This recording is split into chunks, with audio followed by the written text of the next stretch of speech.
One Sam stood on the front lines of the final army, the soldiers beside him shivering with fear. Their shoulders trembled, their teeth chattered. Sam closed his eyes and let out a sigh. He wanted to fight his nerves, be calm. It was tough to stay composed in the face of death.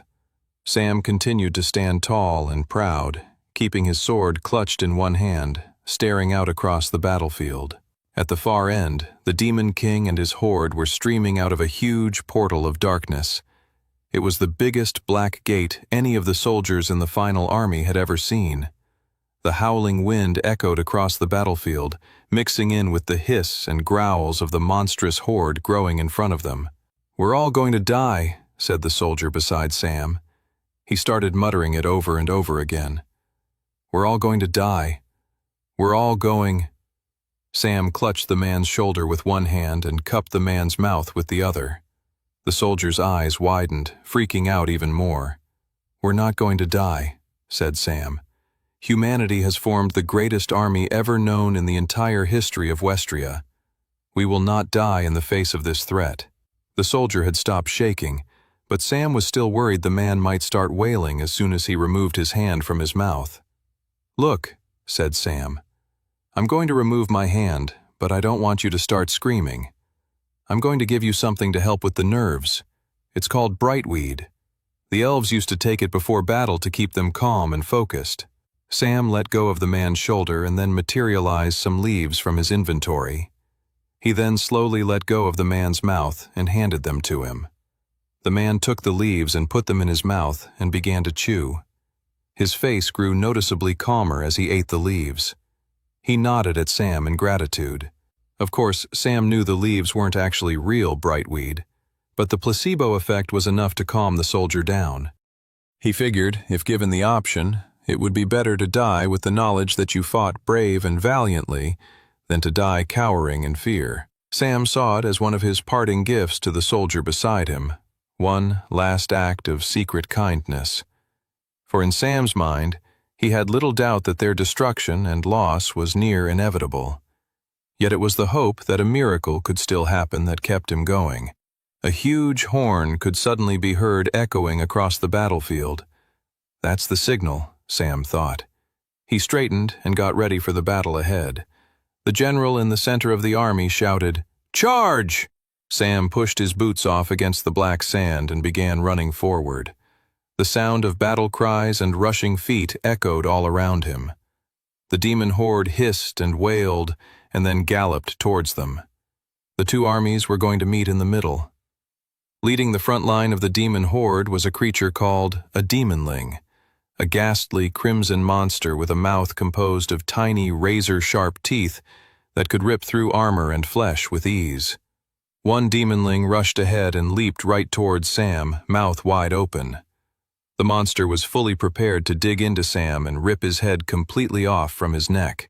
Sam swung his blade faster than the demonling could move, slicing the monster cleanly in half. The ichor and ooze of the dead demon splashed onto his face, and Sam had to take a second to wipe it off. More demonlings came his way, and he made quick work of them. All around him, the front-line human soldiers were pushing back the demon army's first wave. Demonling hisses were quickly turning into whimpers. The echoes of their galloping feet were turning into the sounds of their bodies smacking against the ground, dead. Adrenaline surged through Sam as the primal need for survival took over, and he entered a state of battle frenzy. His heart pounded against his chest, his throat burned. Maybe, he began to think, maybe we can actually win this thing. Sam continued to move forward, slashing his sword and ripping through the horde of demonlings with ease. If we can keep pushing forward, Sam thought, maybe we can get close enough to the Demon King, and if we can slay him. Sam's hopeful thoughts were short-lived as higher-level demon soldiers showed up in the second wave of the demon horde's attack. Demon soldiers were warriors composed of deep red flesh and fought with mutated arms that functioned like swords or battle axes. They fought with greater sentience and strategy than the bloodlusting demonlings. Sam rushed forward, ducking a demon soldier's swing of a battle axe, and then jumped up and sliced the demon warrior's head right off. He wasted no time, heading towards his next enemy. There was no time to pause. no time to assess which way the battle was going. Any hesitation meant instant death. He could hear in the background the groans and screams of his fellow human soldiers. Unlike the demonlings, the demon soldiers were definitely putting up a stronger fight against them. Sam sliced through another group of demon soldiers, only to find a massive shadow looming over him. He looked up. His eyes widened. It was a demon giant, a colossal monster, with massive fists and arms with sharp, protruding bones. Sam jumped backwards away from it. The demon giant swung its arms, killing a dozen human soldiers with utter ease. First from the sheer strength and power of its blow, and if that weren't enough to kill the human warriors in front of it, the sharp bones along its arm finished the job, stabbing the humans all over. Sam gasped at the sight of the sheer destruction. The demon giant wasn't even one of the Demon King's strongest soldiers, and yet they were taking out some of humanity's best. Sam took a step backwards, only to knock into something. He realized, before even looking up, that he'd been so awe-stricken by the demon giant that he'd lost focus. And losing focus meant... Suddenly, looming over him was another demon giant. Sam had no time to react. The demon giant swung its fist right into Sam's side, sending him hurling high up in the air. Sam didn't notice he was flying above the two clashing armies, as the pain from the attack was so intense it overtook his entire sense of being. Seconds later he crashed into the ground, countless bones in his body snapping and breaking upon impact. His whole body ached and throbbed with the greatest amount of pain he'd ever felt in his entire life up to that point. He couldn't quite understand why he hadn't died immediately upon impact.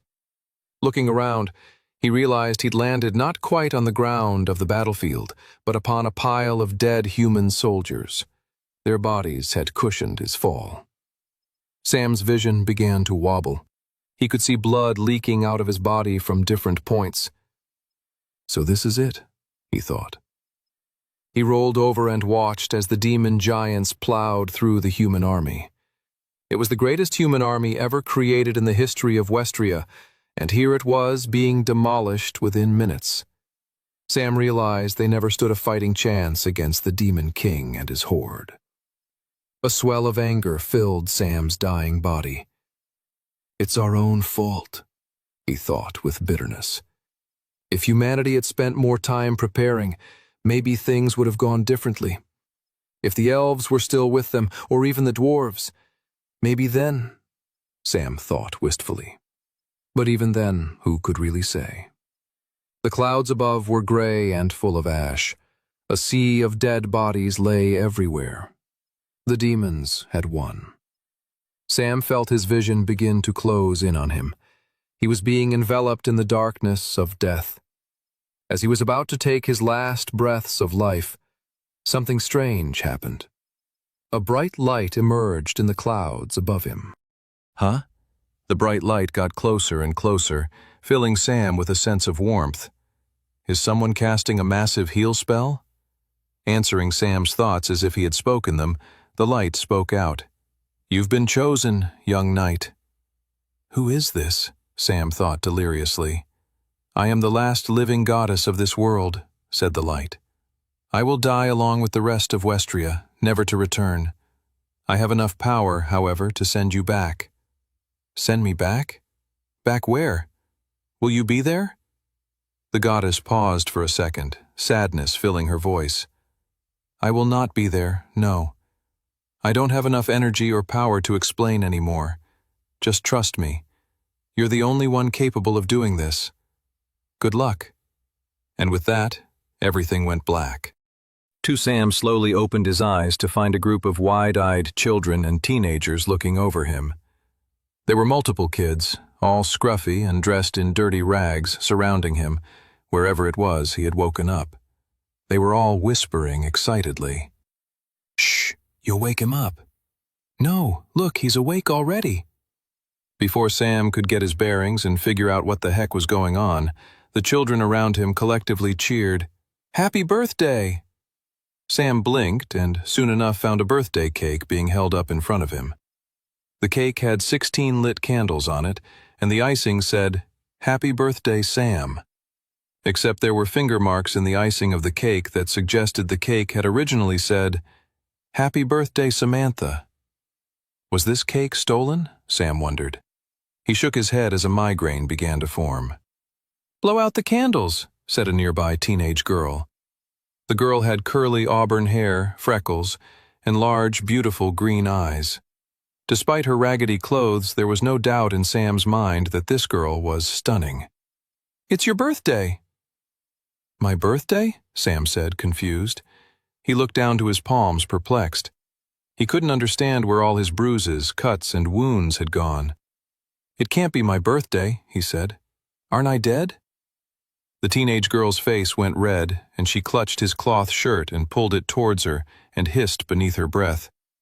"I don't know what kind of weird dream you just woke up from, Sam, but if you've forgotten that around here none of us know when our actual birthdays are.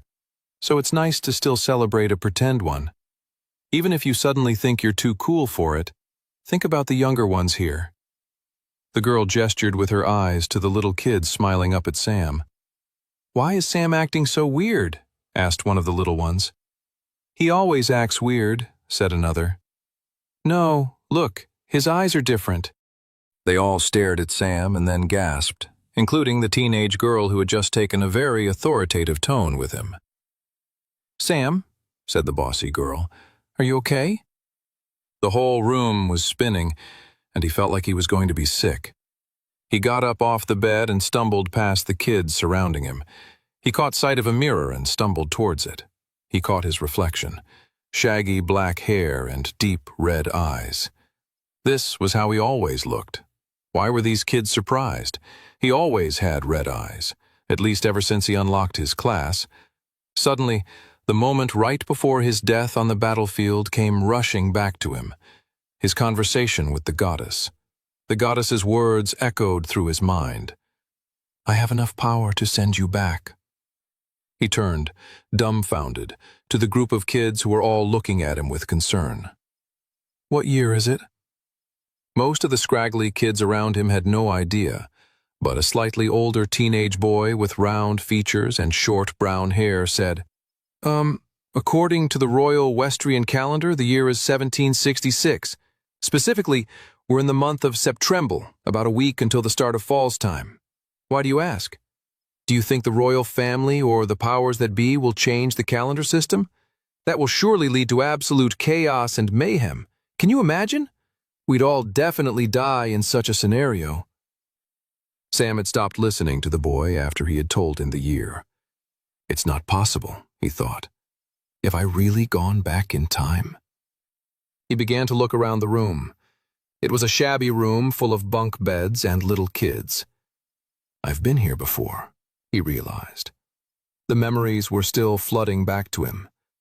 This is where I grew up. He then looked up to the kids in front of him. He knew these kids. The slightly neurotic and paranoid boy was Toby, and the bossy girl was Clara. My best friends, he thought, smiling. He hadn't thought about them in such a long time. He had almost completely forgotten about them. Not out of malice or anything, but more from the trauma of having lost them so long ago. So much had happened since he had last seen them. Years, battles, wars, conflict. They had become a blip in the history of pain and suffering that was Sam's life. They were a hopeful, warm reminder of gentler, ever so slightly happier times. But with that warmth came unwanted agony and frustration.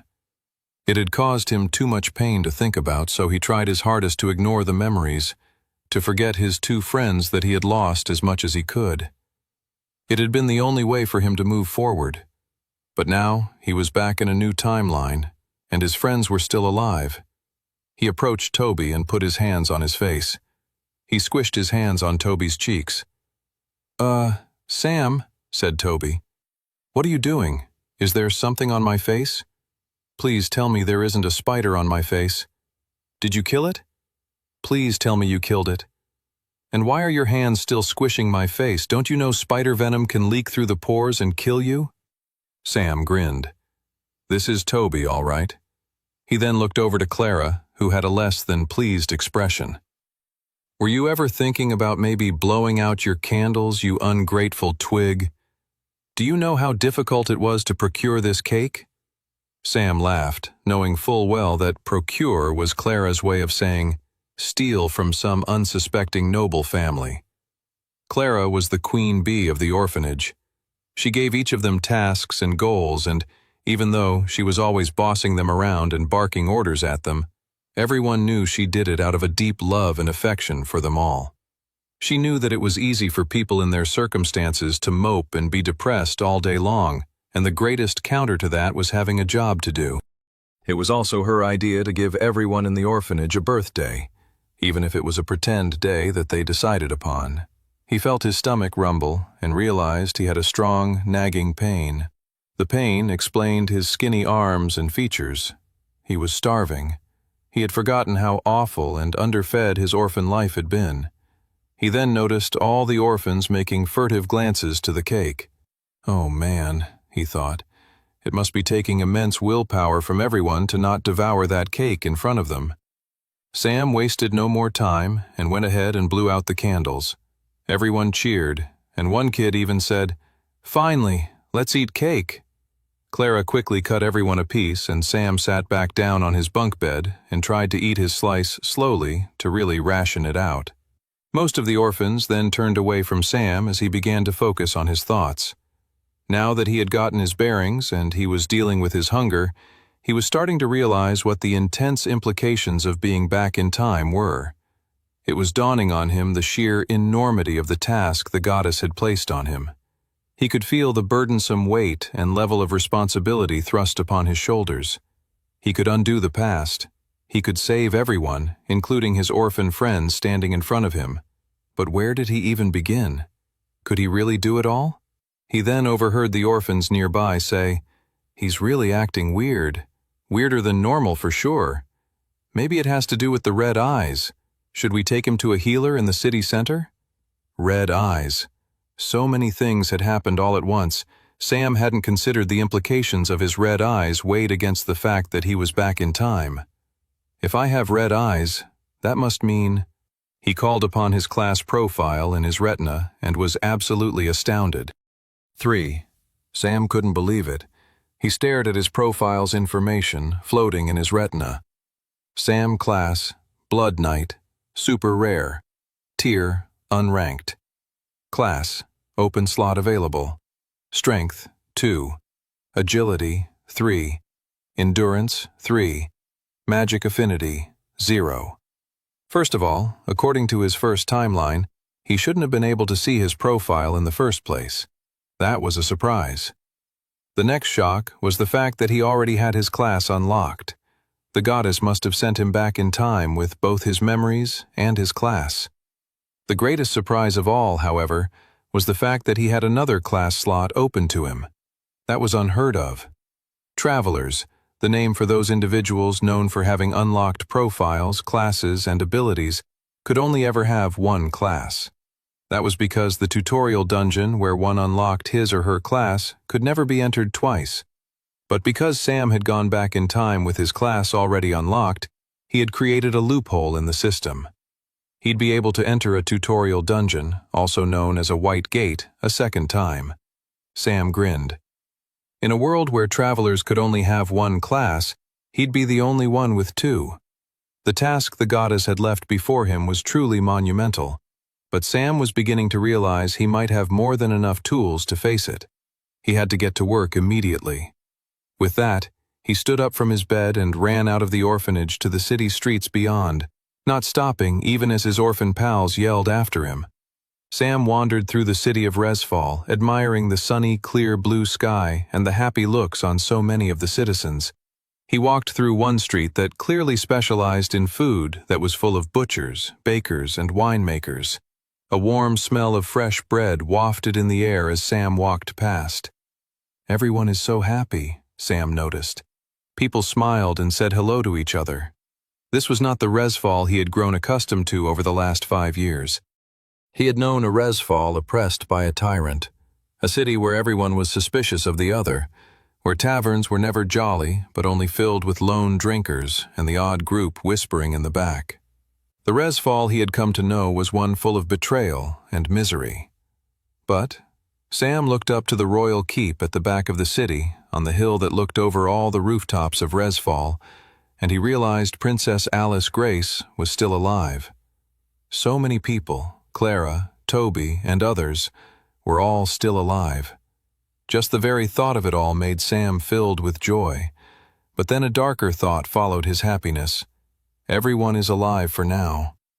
They'll be dead soon, though, if I don't do something about it. Sam finally came to a courtyard he had been looking for and sat down by a fountain. He had to get over how amazed he was about being back in time and focus on the mission the goddess had entrusted him with. As Toby had told him earlier, the year was 1766. That meant the dungeon gates had been around for over 3 years now. No historian in his previous timeline had ever been able to pinpoint exactly when the first dungeon gate appeared, but everyone could agree that they first started popping up in the year 1763. The dungeon gates were large portals that appeared, seemingly at random, all across Westria that led to dungeons in other dimensions. They were incredibly dangerous places, and most people who entered a gate never returned alive. For those few who were able to return, they were able to bring back everything they acquired from within, including power, equipment, wealth, and magic. Those lucky few came to be known as travelers. And so, with the arrival of the dungeon gates, a new era of adventuring came to Westria. Little did everyone know that the gates would ultimately lead to strife, bloodshed, and the demise of their entire world. It would have been amazing if the goddess sent him back all the way to 1763, when the gates had first appeared. Then he could get a real head start over everyone. As it stood now, however, there were some extremely powerful travelers out there across Westria who were both good and bad actors on the world stage. Nevertheless, a lot of terrible events could still be stopped. The Elven genocide and the Dwarven calamity were two that came instantly to mind. But those two horrific events were currently still years away. He had to focus on the terrible series of events that happened in the future that were currently barreling rapidly towards his new present.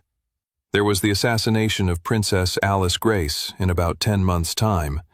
But even sooner than that world-shaking event, there was the next 3 months of his own life that he had to change if he hoped to stop anything else. If today was his 16th birthday, that meant it was the 23rd of September, meaning he had roughly 5 weeks before the beginning of Novriel when he and his orphan pals were all forced into a white gate where none of them but him had survived.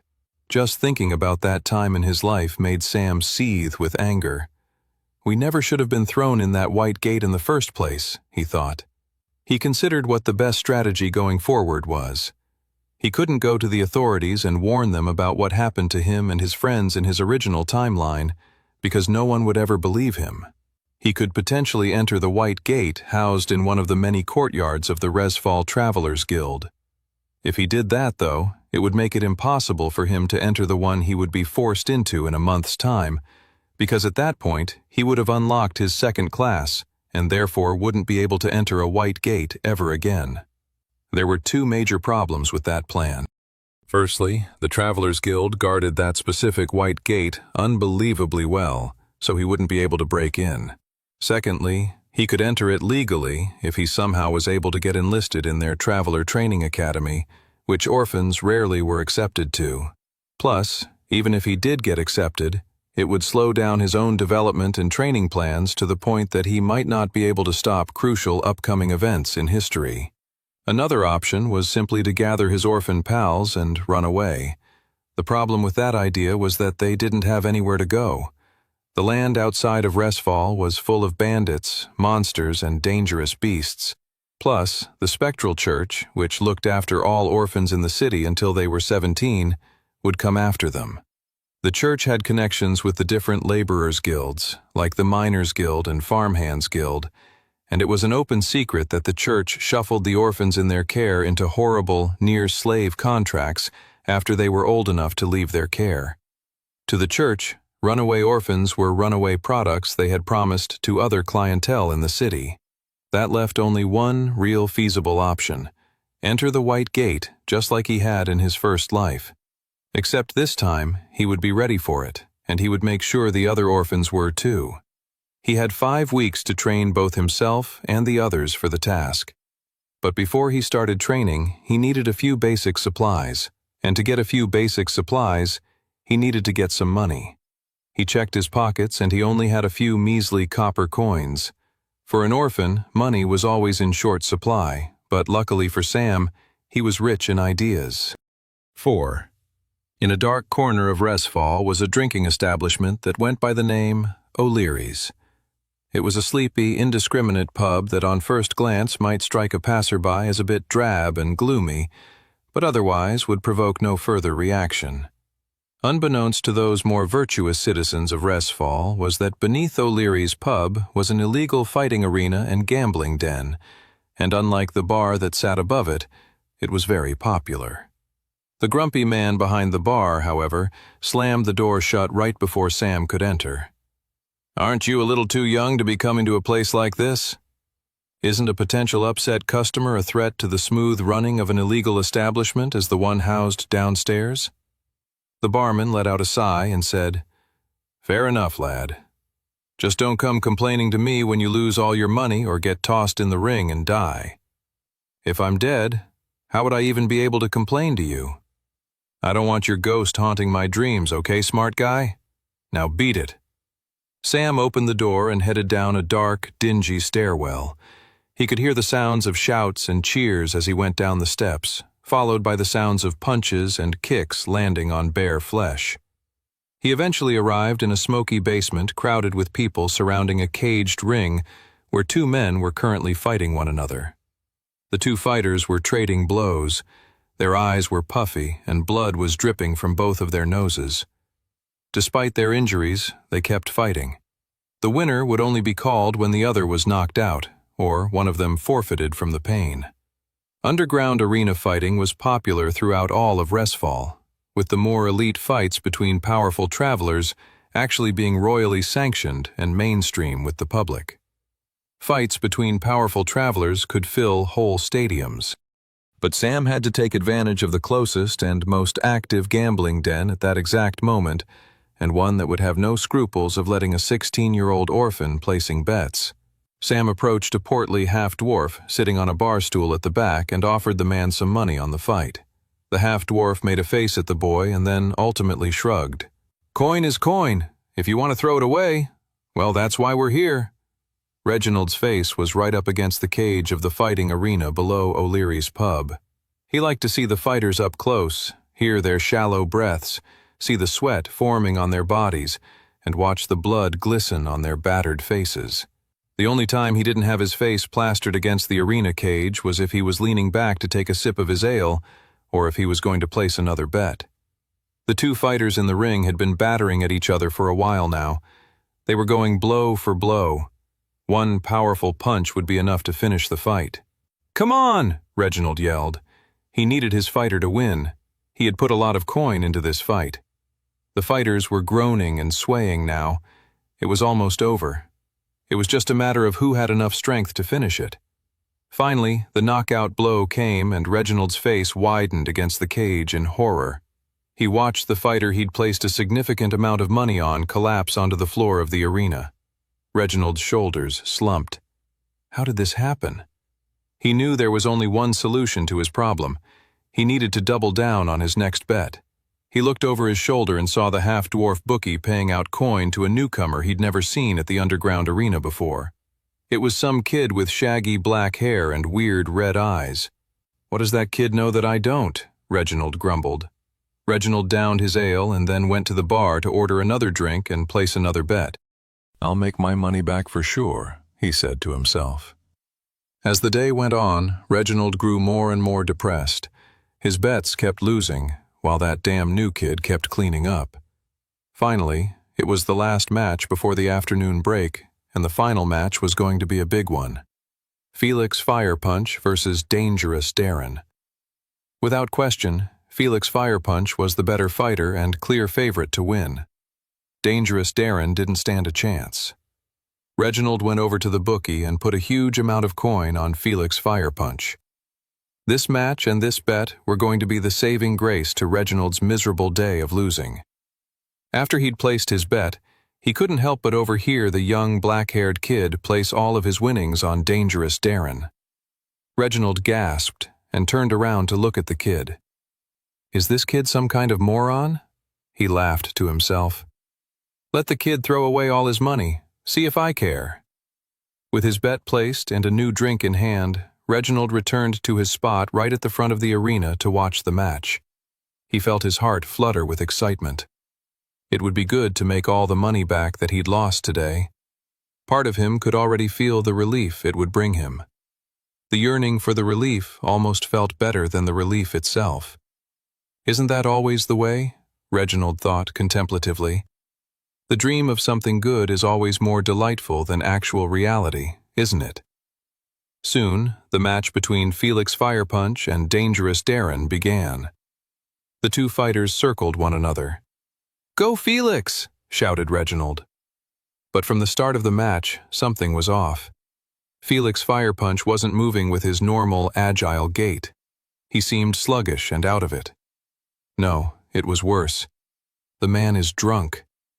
Dangerous Darren seemed to realize this just at the same time as Reginald and made his move. Darren rushed in with so much speed and force Felix didn't see it coming. Darren knocked the man to the ground and started pummeling his face again and again until the arena referee had to pull him back. Felix Firepunch was unconscious and knocked out in the ring. The favorite to win had just lost.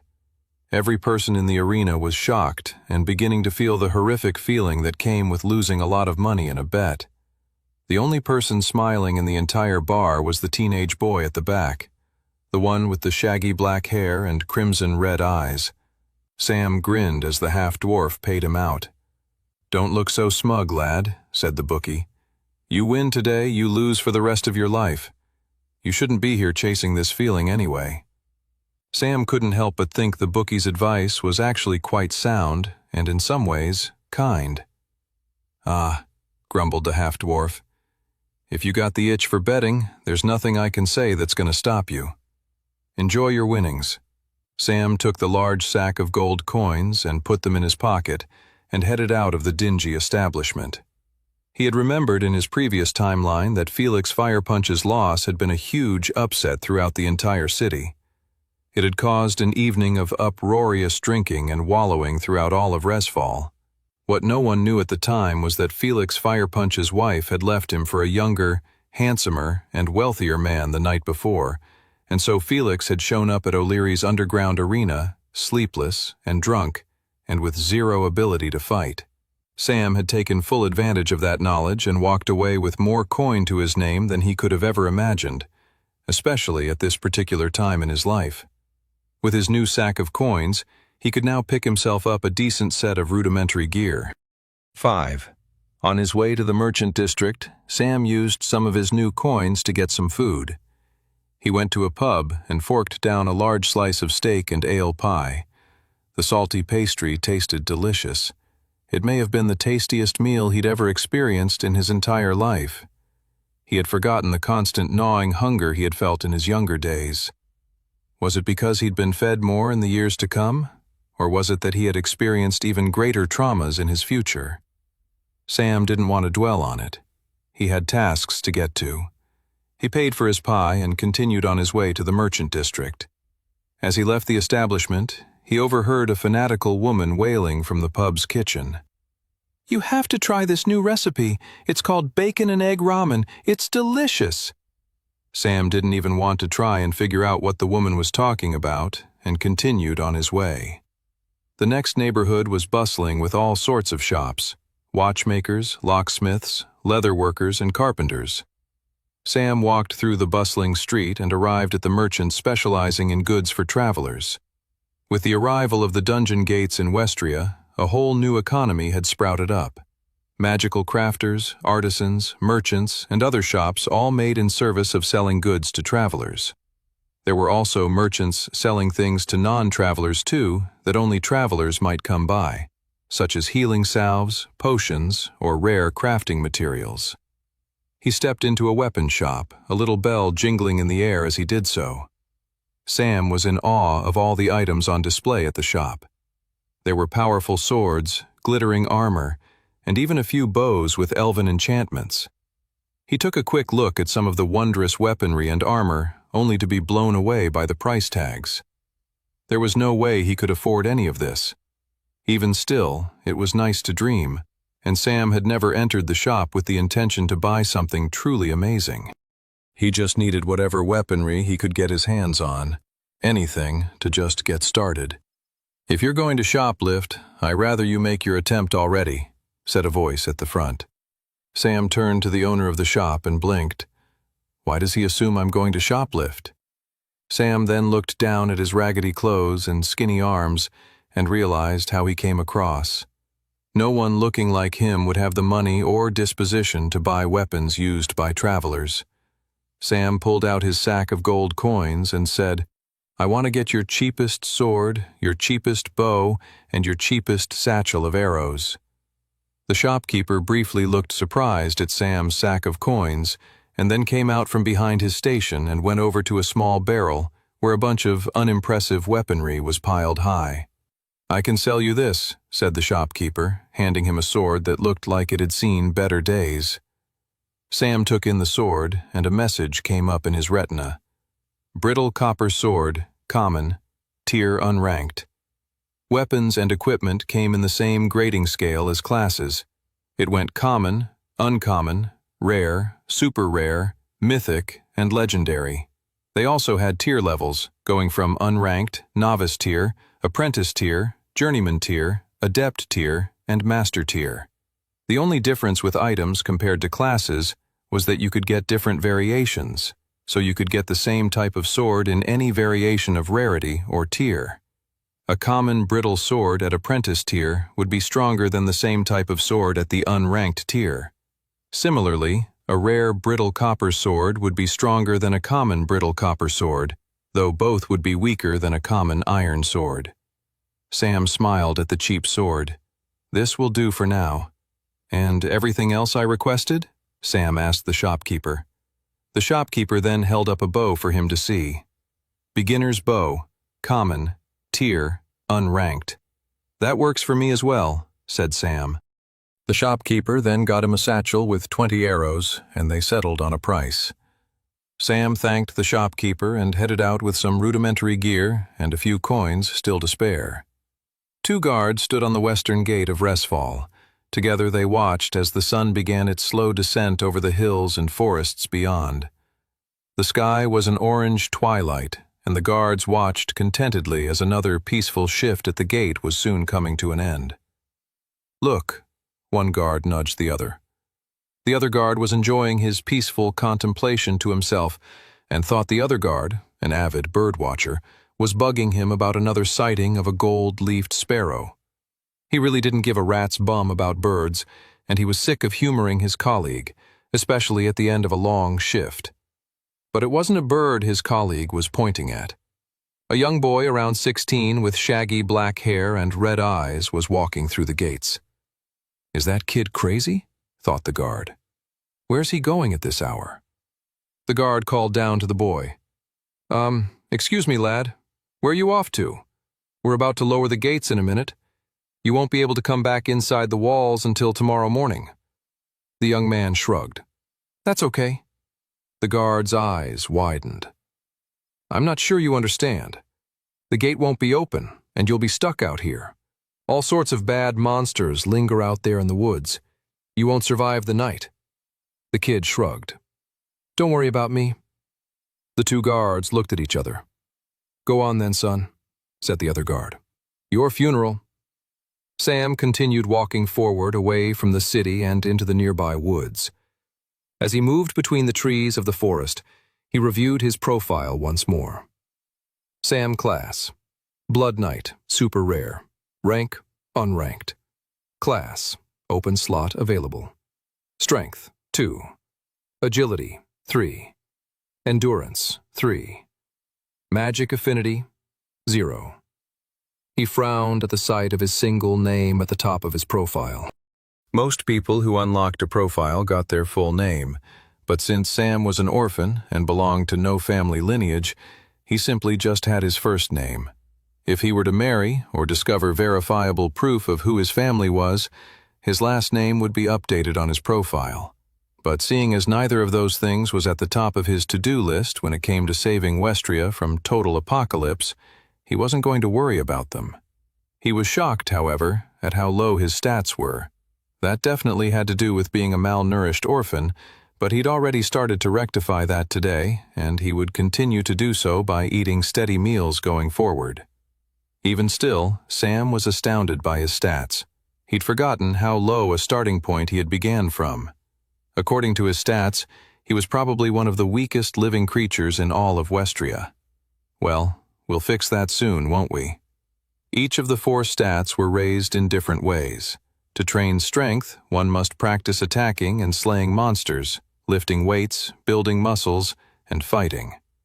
To train agility, one must practice running, jumping, and cardiovascular exercise. To train endurance, one must practice and survive taking attacks, defending, blocking, and withstanding powerful blows. To train magic affinity, one must practice casting spells, meditating, mana channeling, and mana cultivation. The great thing about the first 3 stats was that you could pretty much train them all fairly consistently just by fighting monsters, which pretty much was his plan for the evening. If he wanted to gain in power quickly, he needed to take advantage of having a class unlocked already, but the class didn't unlock its first ability until the class ranked up from unranked to novice tier. Then, he'd really have a great starting advantage. To rank up a class, one had to rank up specific stats connected to that class. For the Blood Knight class, Sam had to raise his strength and endurance stat to 11 to reach novice tier. Then going forward, it would take 20 more stat points to rank up again at 31. There were gains to be had with some stats, particularly magic affinity, halfway between ranking up to the next tier, but he would worry about that later. Those gains only started coming into effect at the halfway point between novice tier and apprentice tier mana affinity. Sam looked out into the darkness of the forest and grinned. It was time to start training. 6. Sam started his evening of training with the most difficult task: hunting. He crept through the woods, trying his best to blend in with the bushes and concealing himself from any of his prey. Or, if he was being honest about how weak he was, his predators. He held his bow with an arrow nocked, ready to get into a firing position as soon as he found a target. He breathed through his nose to stay quiet. His stats may have been low, but much of the knowledge and techniques from the last 5 years wasn't, and that included his own muscle memory. He looked up and saw a small bat hanging from a tree. Perfect, Sam grinned. He lifted his bow and pulled back the string and arrow. He adjusted his aim and then fired. The arrow flew across the open spot of woods and punctured the bat. It was dead before it even had a chance to make a noise. The creature fell from the tree and splattered on the ground. Sam hurried over to the dead bat and picked it up and added it to his inventory. You'll come in handy later. He was so happy he had retained his inventory ability from his previous timeline, but even if he hadn't, it wouldn't have been too hard to reacquire. A class could only be unlocked by going through a tutorial of a white gate, or on some rare occasions, absorbing an ultra-rare item known as a class stone. The ability to see one's profile and gain an inventory, however, could be unlocked simply by entering any type of dungeon gate. Loads of merchants did exactly this, stepping through the lowest level dungeon gates, only to exit immediately after and never venture into a dangerous dungeon ever again, simply for the power of the inventory. You couldn't blame them. The power to store any items or belongings in an immaterial space that could be then conjured into your hands at will was truly an astounding power all on its own. Sam grinned at his empty hand where the dead bat had previously been, before he had stored it away in his inventory. With one bat killed, he continued to stalk through the woods, hunting down any small beasts that he could handle. After killing over 20 bats, Sam began a different stage of his evening's training. First, he gathered rocks and sticks and created a fire. He then began materializing the dead bats and poking sticks through them and letting them grill near the fire. He left his bats to grill for a long time while focusing on other things. After killing the 20 bats, he'd managed to raise each of the top 3 stats by 1, while magic affinity lagged behind at 0. It was time to start rectifying that discrepancy. Most humans were not born with mana coursing through their veins, but the sheer act of unlocking a profile and a class created an untapped presence of mana in one's body. It was just a matter of tapping into it. Sam sat cross-legged and focused in on himself. He mindfully thought about all the parts of his body from his toes to the top of his head. Next, he began to think about his body beneath his skin, the blood cells and organs all working in tandem to keep him alive. Then, focusing right in center of his stomach, just below his chest, he zeroed in on a tiny little white orb of energy floating there. There was no way to notice this orb of energy if you didn't know to look for it.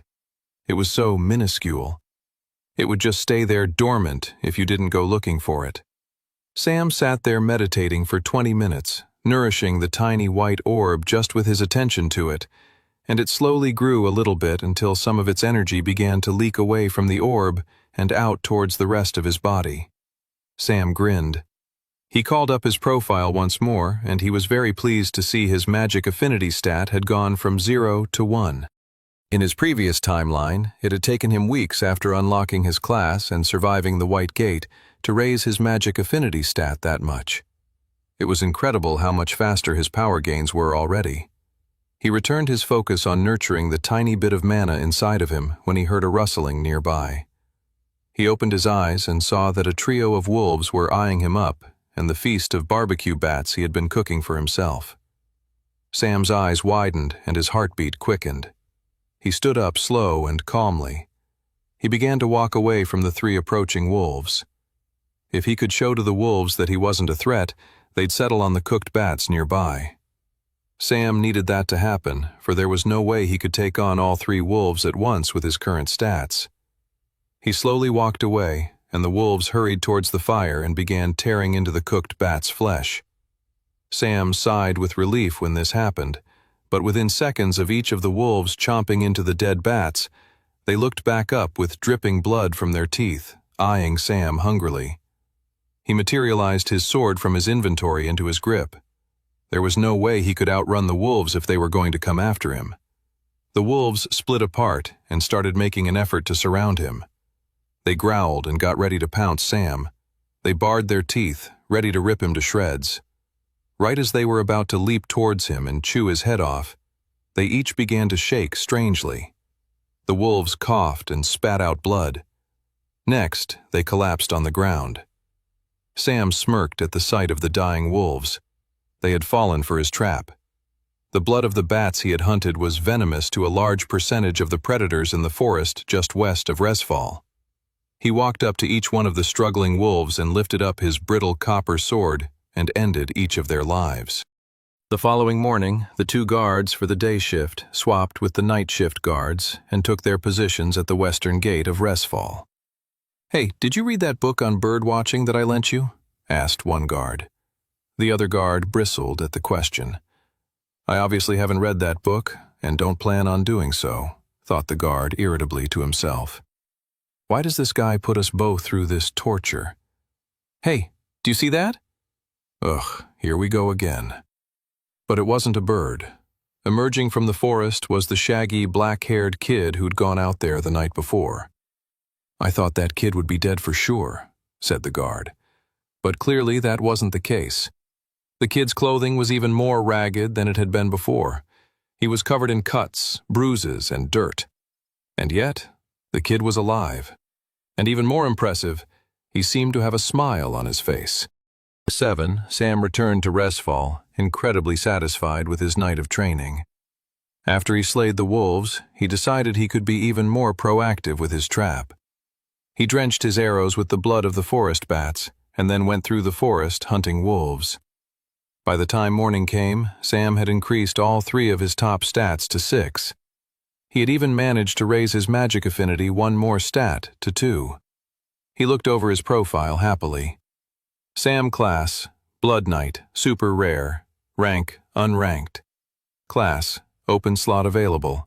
Strength, 6. Agility, 6. Endurance, 6. Magic Affinity, 2. Even he was impressed with his gains from one night of training. He figured the combination of eating more, feeding the mana core in his chest, the general muscle memory and knowledge from his previous life, and plus all the beasts he'd slain last night, had led to speedier stat gains than a normal human would typically experience. Fine by me, Sam grinned. He didn't think he could do an exact repeat of what he had done the previous night and still see as good stat gains as he had just experienced. He would need to change up his strategy for sure. He headed to the market district and sold the wolf pelts and meat to gain some more coins, and instantly went to the nearest pub and ordered as big a breakfast as he could get. He was famished. After breakfast, he headed back to the merchant's quarter once more, and went ahead and used the majority of his coins to buy an item called a healing salve. "Kid, I don't understand why you want this," said the merchant. "The item has a one-time use, and you're clearly not a traveler. If you think you need one of these for some crazy scheme, I imagine you'll not live beyond it, even with this healing salve." Sam was polite to the man, but politely ignored the merchant's advice and made the exchange. With that done, he was ready to start training again, though he figured he should give his body a rest first. He headed back to the orphanage, which was now empty, though a piece of paper had been left on his bed. It said, "Are you alive? Clara." He went to a nearby desk and picked up a feather and ink and wrote down, "Yes," underneath it. He then placed the note on Clara's bed before heading back to his own bunk to catch some much-needed shut-eye. Sam woke up a few hours later, feeling refreshed. He was surprised to see that none of the other kids had returned to the orphanage. He figured Clara had probably organized some kind of pickpocket heist, or they'd been shuffled along to a mandatory service at the spectral church. Either way, they weren't around, and Sam figured it was for the better. He still wasn't sure how or what he was going to say to Clara and Toby about the fact that he was no longer the Sam they knew and cared for, but a Sam from 5 years in the future. Oh, and the apocalypse was coming, and they'd both be dead in a couple of months. Sam shook his head just thinking about it. He'd tell them more soon, but there were a few things he still needed to take care of first. Sam got up and left the orphanage behind once more in pursuit of his training. The next few days, Sam spent all his time in the woods, hunting wolves and bats, and any other wild beast he thought he could take on to raise his stats. He made sure to take breaks and focus on nurturing the mana core inside of him, and using that to raise his magic affinity stat. The mana core was instrumental to his early training. Only peak athletes and human warriors reached beyond stat 10, and that took months, if not years, of training to get there. Since Sam was already beginning to fortify parts of his inner body with mana, it just made all of his other training exponentially faster. Normally, people didn't cultivate the mana inside of them until after they survived the White Gate, and normally had stats beyond 10. What Sam was realizing was that cultivating so early was allowing for early stat gains that were unheard of before. When he wasn't hunting or cultivating, he'd make sure to take quick breaks to rest and cook some of the wild wolf meat. Finally, Sam got to a point where he had gotten his top 3 stats to 9 and magic affinity to 6. He was finding even with all his cultivation, it was taking longer and longer to raise those stats. He was going to have to start taking on stronger beasts soon, but he really didn't want to do that until he unlocked his first class ability. He was ready to finally push himself to the brink. An hour later, he was back out in the woods, hunting around for wild beasts to fight. He eventually stumbled upon another trio of wolves. These wolves looked stronger and deadlier than the previous ones Sam had fought. The beasts snarled at him and quickly began to circle around him. Sam held out his arms. "Come and get me, pups." The wolves took the invitation and leaped towards Sam with their fangs out. The first hit came in the shoulder, with one wolf digging its sharp teeth into Sam's flesh. He heard a ripping noise as it dug out part of Sam's shoulder and ripped it off. The other wolf dug into his left calf, while the other went for his stomach. Sam's vision went blurry, and he fell onto the ground. The wolves started tearing into him. He could feel himself getting closer and closer to death, and all the while Sam was counting down. 3, 2. 1. He materialized his copper sword in his hand and stabbed one of the wolves instantly. Before the other wolves knew what was happening, Sam stabbed them as well. What the wolves didn't know was that Sam had coated his sword with the blood of the bats he had slain the night before. The bats whose blood was poisonous to the wolves. The beasts wailed with pain. Their bodies trembled, and they soon collapsed on the ground, dead. Sam didn't have a moment of relief, because he was quickly approaching death himself. He was bleeding from multiple parts of his body and was going to go unconscious in seconds if he didn't do something quick. He materialized the healing salve he had bought earlier and began to rub it all over his injured body. The ointment began to clear away his wounds, repairing his flesh in a matter of seconds. He didn't have enough ointment to fully heal all his cuts and bruises, but he was able to heal the lethal wounds that were about to kill him. He crawled over to a tree and leaned his head back. He checked to see if his training strategy had worked. He grinned when he looked at his stats. Due to putting himself into so close of a near-death experience, both his strength and endurance stats had gone up to 11. His first Blood Knight ability would now unlock. 8. An official scout of the Reforged Travelers Guild rode on horseback through the forest pathway. His blue cloak, with a white insignia of 2 swords crossed, was a clear marker of his deep affiliation with the guild. He was on his regular shift, sweeping across the nearby farmlands just outside the walls of Reforged. A scout was an important job within the machinations of the Travelers Guild. Their job was to keep a lookout for any new dungeon gates that spawned across the countryside and notify the guild immediately. If the boss monster in the final room of a dungeon gate wasn't destroyed within 30 days, the monsters inside the gate would be able to exit and enter Westria and start attacking civilians. It was therefore the responsibility of travelers everywhere to stop such dungeon breaks from happening.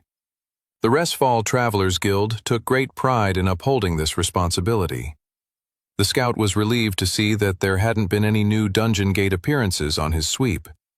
He was looking forward to telling his superiors that there were no threats to the land at that moment. Except, just as he was 30 minutes away from the walls of Reforged, he came across a dungeon gate. It was a large, bright portal of blue energy that was fearsome to look at. "I guess I counted my eggs a little too quickly there," sighed the scout. He whipped the reins of his horse and started hurrying back to Reforged to notify the guild of a sudden blue dungeon gate appearance. The scout didn't notice, but as he was riding away, a young man with black shaggy hair and red eyes emerged from the shadows of the trees nearby. Sam took in the blue dungeon gate before him. It was a swirling mass of powerful mana and energy. To most, it was terrifying to look at. For Sam, all he did was smile. The dungeon portal was blue, indicating that it was both a regular, standard dungeon gate and the weakest of its kind. Most dungeon gates that appeared out of nowhere were standard gates of varying levels of power. Blue was the weakest, otherwise known as a novice tier gate, followed by green, yellow, orange, and red. The other type of gate that could appear happened far less often, and they were known as irregular dungeon gates, which often followed their own special rules and protocols. The tutorial dungeon gate, the White Gate, was one such example. All of his efforts over the last few days were in preparation for this blue dungeon gate looming before him. He recalled hearing about the appearance of this gate in his first timeline and how it had been a low priority for the Travelers Guild for a couple of days, as it wasn't worth anyone's time to come out and take out a gate that was so low level and offered very little rewards. But for someone like Sam, it offered everything he needed there and then. Without any hesitation, he took a step forward and entered the blue dungeon gate. Entering a dungeon gate was a very strange feeling. It was simultaneously exhilarating and anticlimactic. One had no idea what existed beyond the gate until they stepped forth into it, and that was incredible. Yet, there was no breathtaking feeling in the act of entering the gate. You stepped into it and, blip, you were in another dimension, another reality. The world of the dungeon gate. It felt a bit disconcerting how rapid your reality shifted from one plane to the next. Luckily, for Sam, this may have been his first dungeon in this timeline. but he'd experienced countless number of dungeons in his previous lifetime. He looked around and saw that he was in an underground cavern of some kind. A cavernous realm was one of the most common environments you could find within a dungeon gate. Other environments included grassland, forest, swamp, and the list went on. He took a step forward, scanning the nearby area with his eyes. There were no monsters in his immediate vicinity, which was normally the case in a low-tier blue dungeon gate. He looked over his shoulder and saw the portal still brimming with energy. He could walk back out of the gate now if he wanted to. All regular gates let you leave, unlike a lot of the irregular gates. Sam continued forward. The cavern led in only one direction from his entry point. He walked through the tunnel, hearing the echoes of water dripping into puddles. Eventually, the cavern expanded into a large open area with multiple branching tunnels. Right as Sam was about to step out, he heard a noise. Sam crouched down to avoid being detected by the incoming enemies. Stepping out into the open area were 2 goblin guards. They were each holding torches and had daggers sheathed at their sides. The 2 goblin guards began walking the perimeter of the open area. Crap. Goblins could be incredibly dangerous monsters, especially when they were angry. They had a soft spot for torture and cruelty. Sam began to slowly back-crawl further up the tunnel he came from. He didn't want to get into a head-to-head fight with these monsters if he didn't have to. Further away and cloaked in nearby shadows, Sam materialized his bow and arrow and got ready for the incoming guards. The 2 goblins passed and Sam released his arrow. It went right through the skull of one of the goblins, knocking the creature's corpse over. The other goblin screamed and began running away. Sam rushed after the goblin guard while dematerializing his bow in his inventory and replacing it with his brittle copper sword in his grip. Sam knew he couldn't let the goblin guard get away. If he did, the guard would alert all the other goblins in the dungeon, and they would swarm him in a deadly group that would greatly outnumber him. Sam caught up with the goblin, punching it in the back of the head. The goblin fell over, only to roll around with its dagger unsheathed and narrow eyes full of rage. Sam kicked the monster's arm away with his boot and then finished it off with a plunging sword blow to the chest. When the life faded from the goblin's eyes and it had let out its last breath, it began to disintegrate into a strange, silvery puddle. Sam's favorite part about dungeons and fighting monsters was about to happen: the loot. 9. When dungeon monsters died, they didn't remain as corpses. They disintegrated into a silver puddle that then transformed and left behind whatever loot the monster randomly dropped. In the case of the goblins Sam had just defeated, they both left behind a few coins, a dagger each, and a mana stone. He picked up a dagger and inspected it in his profile. Copper dagger, common, tier, apprentice. Nice, thought Sam. The other dagger was of the same quality and tier type. They were both probably stronger than his brittle copper sword. He sheathed both to the side of his waist for easy access. It was good to have multiple weapons when necessary, but he was keen to find himself a better sword than the one he currently had, as that was the weapon type he was most proficient with. Still, he couldn't complain about the daggers. Next, he looked over the mana stones left behind. The mana stones were another reason that Sam had desperately wanted to start training inside a dungeon gate. Regular wild beasts out in the forest didn't leave behind something so valuable. Most dungeon gate monsters dropped mana stones. The mana stones, as their name suggested, were rich in mana. With special techniques, the mana could be drained into a traveler's body to improve his or her magic affinity. With some skill, you could even drain the mana to help with the development of another specific stat attribute. The mana stones were both blue, to indicate they were the lowest tier type of mana stone. Sam sat down on the ground to drain them immediately. He sat cross-legged and held the mana stone in his grip and closed his eyes. The white core of mana in his chest had grown larger over the last few days of training and had begun to spread out throughout his body. Focusing in on the mana in his fingertips, he created a bridge of mana with the stone, and using his own mana, gently pulled on the energy from within the stone and drew it deeper inside of himself. He felt a rush of energy and power surge through him as he did so. A lot of the energy from the stone faded away after a few seconds inside Sam's body, but some of it stayed and fed into the white core at the center of his chest. This was all part of the mana cultivation process. Since his body was still so untrained in cultivating, it couldn't, as of yet, efficiently retain as much of the mana stone as he would have liked. Even still, more power was more power. Sam quickly drained the second mana stone. He smiled when he saw that his magic affinity stat had gone up by 1 point to 7. He then got back up and surveyed the open area of the cavern. There were 4 different tunnels going in different directions. Sam's plan was to explore all 4 of them.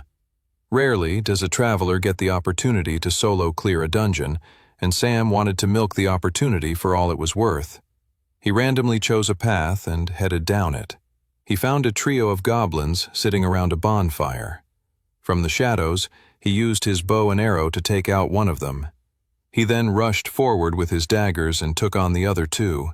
The goblins readied themselves to fight, but it didn't matter if they may have been technically a little bit stronger than Sam statistically.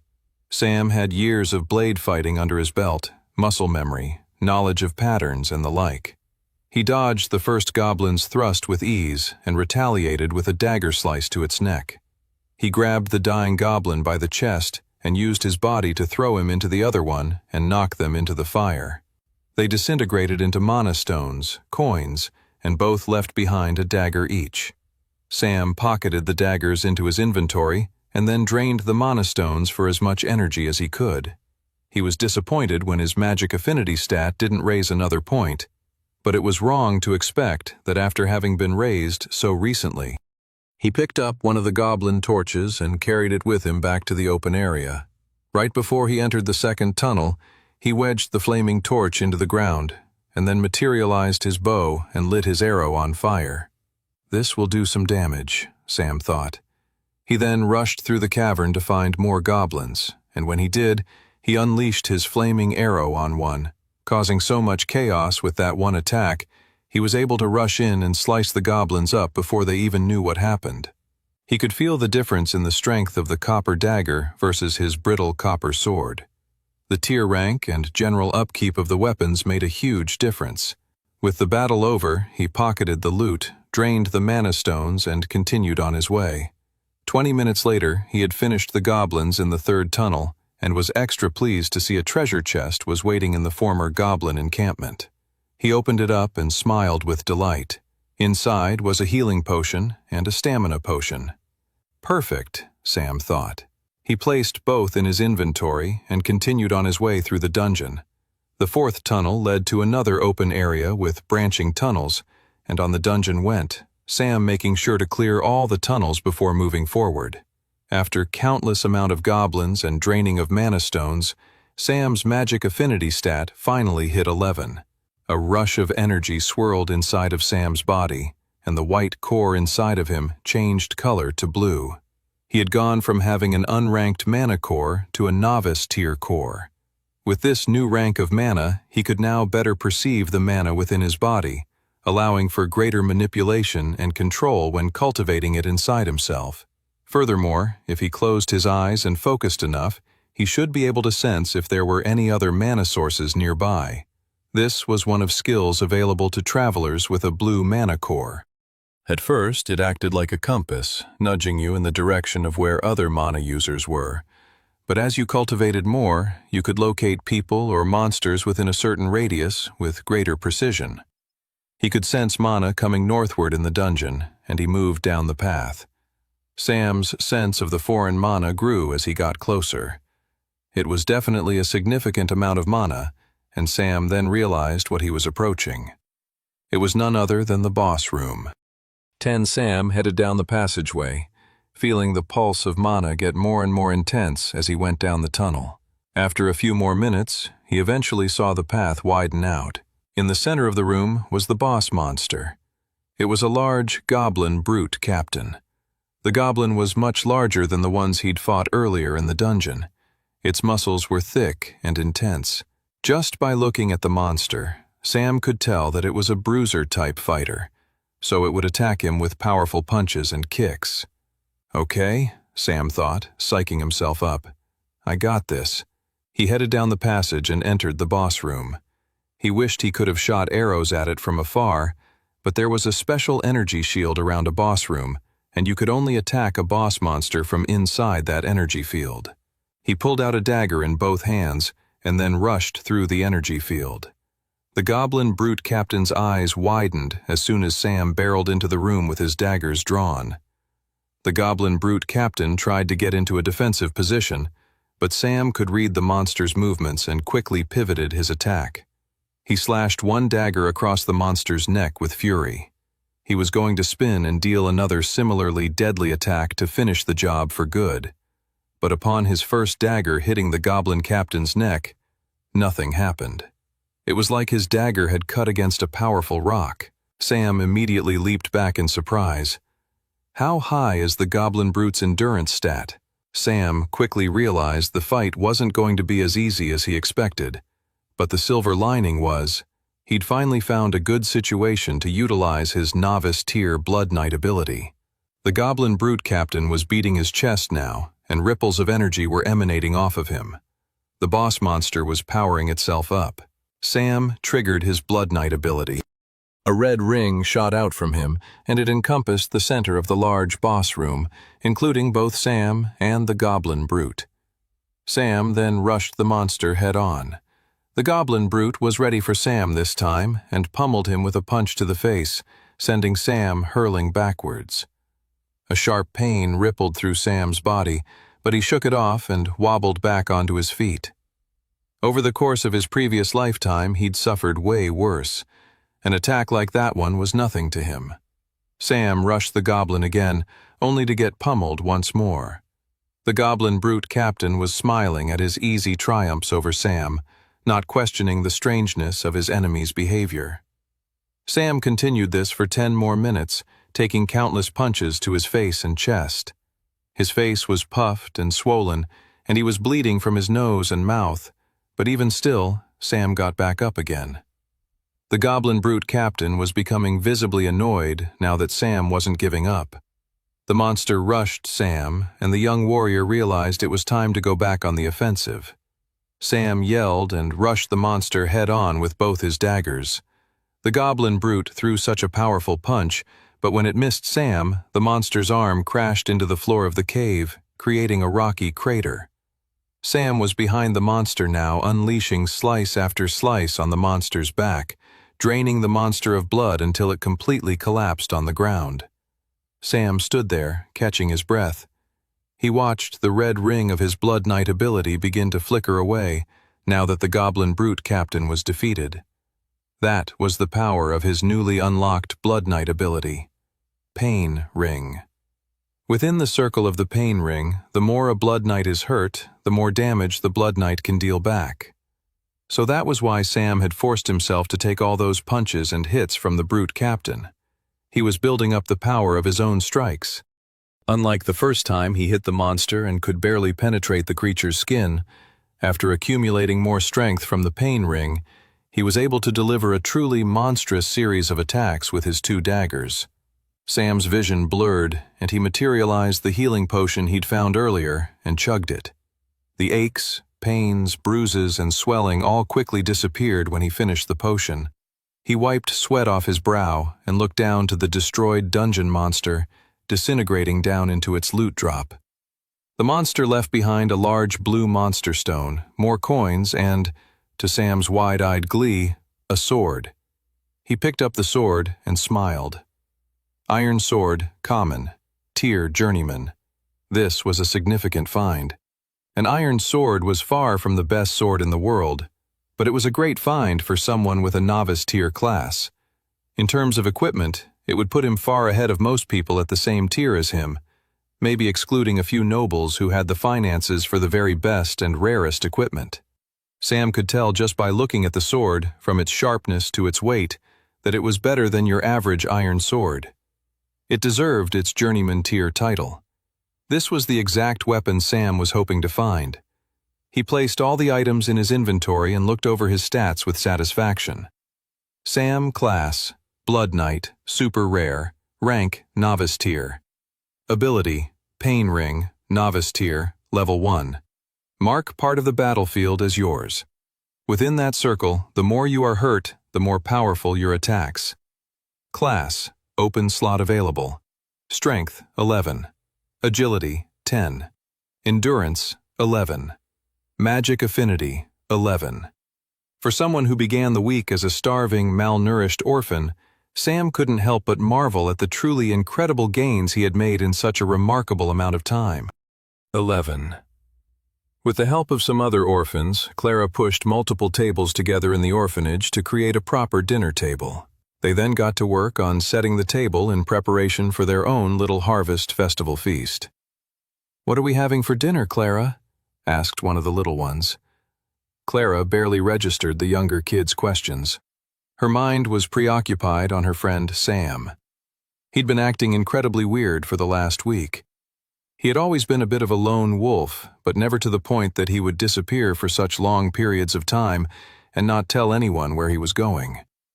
Clara couldn't help but think there must be something incredibly wrong going on. But why wouldn't Sam share it with her or Toby? Thankfully, she knew he wasn't dead, as he'd written back to her note. But still, she wanted answers. The next time she saw him, she was definitely going to bring it up. Totally lost in her own thoughts, she'd forgotten the little orphan below her, staring up at her wide-eyed. Clara narrowed her eyes and said, "Nothing for you, if you don't make your bed and help out more." The little kid immediately stood up with fearful attention and ran away to finish his chores. Clara smiled at the little boy.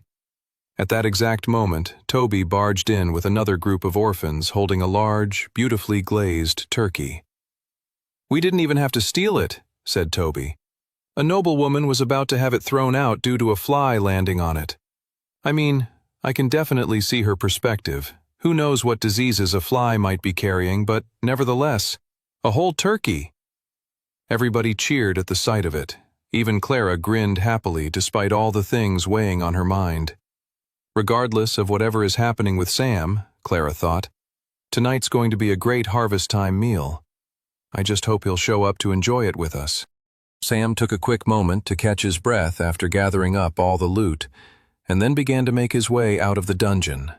Now that the dungeon boss was destroyed, the gate would disappear within a few hours. If you were still inside a gate when that happened, you were destroyed along with it. Just under an hour later, he stepped back into the forest where the dungeon gate had emerged and started making his way back to Resfall. The sun was still setting, so he should be able to make it into the city before the gates were closed. Plus, with the harvest time celebrations happening, there would be more guards on shift to take care of any drunken buffoonery or rioting, so it was quite possible the gates might stay open longer than normal anyway. Not to mention, if you considered the fact that there would be many farmers and merchants coming from outside the city to join the celebrations, no one would want to actively thwart a winemaker from rolling more barrels into the city on a celebratory night like tonight.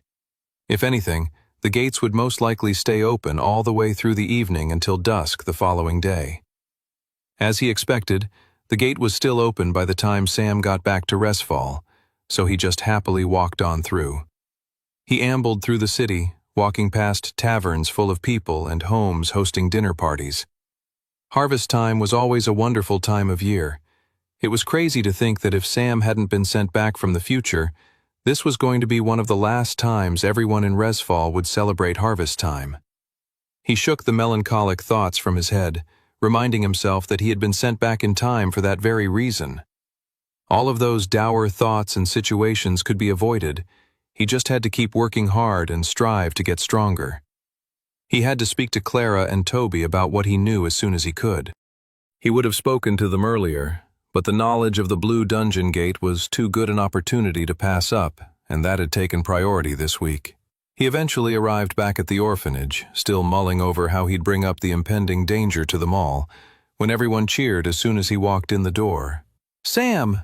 everyone yelled. Clara gave him a concerned look before smiling along with everyone else. "Grab a seat. We're just about to have turkey." "It might be infected with a deadly fly disease, though," Toby mentioned. Everyone groaned and threw paper napkins at Toby. "What? Sam deserved to be warned. After dinner, the orphans cleared away the table and brought out their own homemade apple bucket contest. All the orphans lined up while Clara was the game's host. "Can you manage to bob your head and pick up an apple out of the water? Step right up and try," she said. Toby was third in line, lost in his own swirling thoughts. If I could just win this apple bobbing contest, maybe Clara will notice me for being more than a nervous loser who can't catch a break. Sweat formed on Toby's forehead as he took in the stakes of the next few minutes. All of my happiness then comes down to this one game of apple bobbing, and there's so much that could go wrong. Like, what if I fall over and no one helps me out, and then I drown in the bucket and die? Toby's heart was racing by the time it was his turn to have a go at bobbing for an apple. "All right, Tobes," said Clara. "You're up." Toby let out a deep breath and then dove into the apple bucket. He created a big splash, but a few seconds later he came up with the apple in his mouth. "I did it," he thought. "I actually did it." Everyone cheered around him, including Clara, but Toby's happiness was short-lived. His eyes widened at the sight of a worm poking out of the other side of the apple. He immediately spat it out and screamed. "Ah!" He began flailing around the orphanage. "Is there a worm in my mouth? Do you think it's infected? Or could it already be in my stomach, eating me alive?" All the orphans laughed at Toby as he made this spectacle of himself. He eventually ran out of energy and slumped down on the floor in defeat. "So much for impressing Clara," he sighed. Sam laughed at Toby, lying on the floor depressed and exhausted from all of his screaming over the worm in his apple. Sam was sitting on the floor himself, leaning his head back against the wall. He was stuffed from the big piece of turkey he had eaten, and was happily watching the other orphans play and smile amongst themselves. He realized he missed this, being around people he cared so deeply about. He hadn't had that in such a long time, not since around this exact time in his previous life as well. After the White Gate, he had never been the same. He had become just another traveler mercenary, a hired hand, a fighter for hire. He had fought on behalf of his country and his people so long as they paid him. He followed orders, and that was it. Watching the young orphans around him, especially Clara and Toby, he realized he had missed having people he cared so much about around him. He missed that feeling. And as ironic as it was for an orphan to think this, he missed the feeling of having a family. Sam still wasn't sure how he was going to bring up the subject of the creeping danger coming for them all in the near future. He knew he had to work hard, and he was determined to do so. But he realized there and then that the reason he was going to work so diligently went beyond just the responsibility placed on him by the goddess, but it was so that in the end, people could one day live their lives happily and peacefully. With that in mind, he decided he'd let the orphans enjoy this happy moment for a little while longer, before he discussed the serious and grave matters that lay before them. Meanwhile, the scout of the Travelers Guild returned to the spot of the Blue Gate just to check on it and make sure it wasn't exhibiting any irregular or strange activity. Yet, he was shocked when he arrived at the location he'd marked on his map. The Blue Dungeon Gate was nowhere in sight. "How is this possible?" the scout said out loud to no one but himself. No squads had been assigned to the gate yet. Could there maybe be a non-guild affiliated traveler or group of travelers taking on dungeon gates on their own? The scout thought back to some words he had exchanged with the guards at the wall. They mentioned seeing a young man fighting wild beasts in the forest. There was no way that kid could have taken this gate on by himself. If he had, though, it would make him a young fighter of incredible potential. He turned around on his horse and started heading back to Resfall. He would have to inform the guild to keep an eye out for a young traveler of immense talent. 12. The party in the orphanage had begun to wind down. Many of the orphans had returned to their bunk beds and had fallen asleep in food comas from all the pilfered food that had made up their harvest-time feast. Toby had joined Sam, leaning against the wall with him. Toby turned to Sam. "Do you think I'll die from the worm in that apple, Sam?"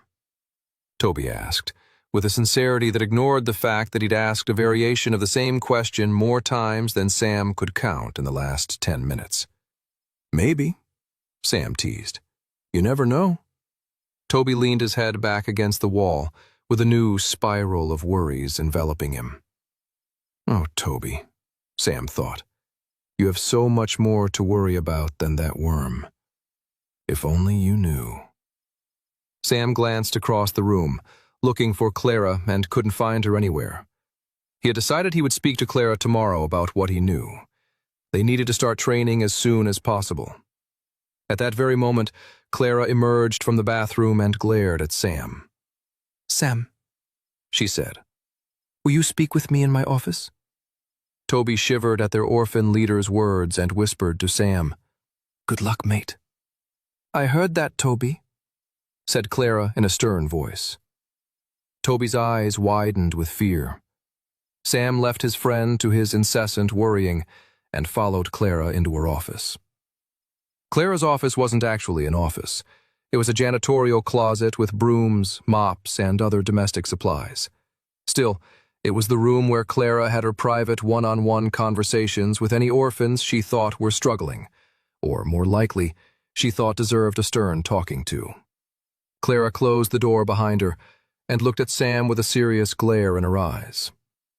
"Sam, tell me what's going on." Before Sam could even open his mouth to say anything, she continued speaking at him. "You've been acting weirder than normal all week. Your eyes have somehow magically changed color, and you just don't seem like yourself." "You know, Toby and I had to cover for you all week when the priests and nuns were asking where you were. You know how they can be with runaways." They both bristled at Clara's last words. "Yeah, I know," said Sam. "So what's going on?" Sam looked at Clara in her sweet green eyes. She was so strong, not because she was bossy or was stern, but because she put on a brave face so everyone else around her could feel comfortable being afraid. That took real guts. Sam had told himself he was going to wait until tomorrow to tell Clara about what he knew about the future, but they really didn't have any time to waste, and the opportunity had now presented itself. Where did he even begin, though? He didn't want to come straight out and tell Clara he's a future version of himself. For one thing, he wasn't sure if that would make him more or less credible with what he had to tell her. And for another thing, he knew he should keep the source of his future knowledge as secret as possible. If people found out about it, travelers with telepathic abilities or something similar would be able to harvest his mind, and he could end up creating a second timeline that was even more apocalyptic than his first. I definitely need to avoid that, Sam shivered to himself. So what did he tell Clara then? So, said Clara, getting impatient. What's going on then? Sam stared at her intently. He needed to make Clara feel how serious he was, that he wasn't joking around. You promise not to freak out when I tell you? Said Sam. I promise. You promise to not think I'm joking with you? Sam asked. I promise. Okay, sighed Sam. I can't tell you how I know this, but I need you to trust me and believe me when I say this.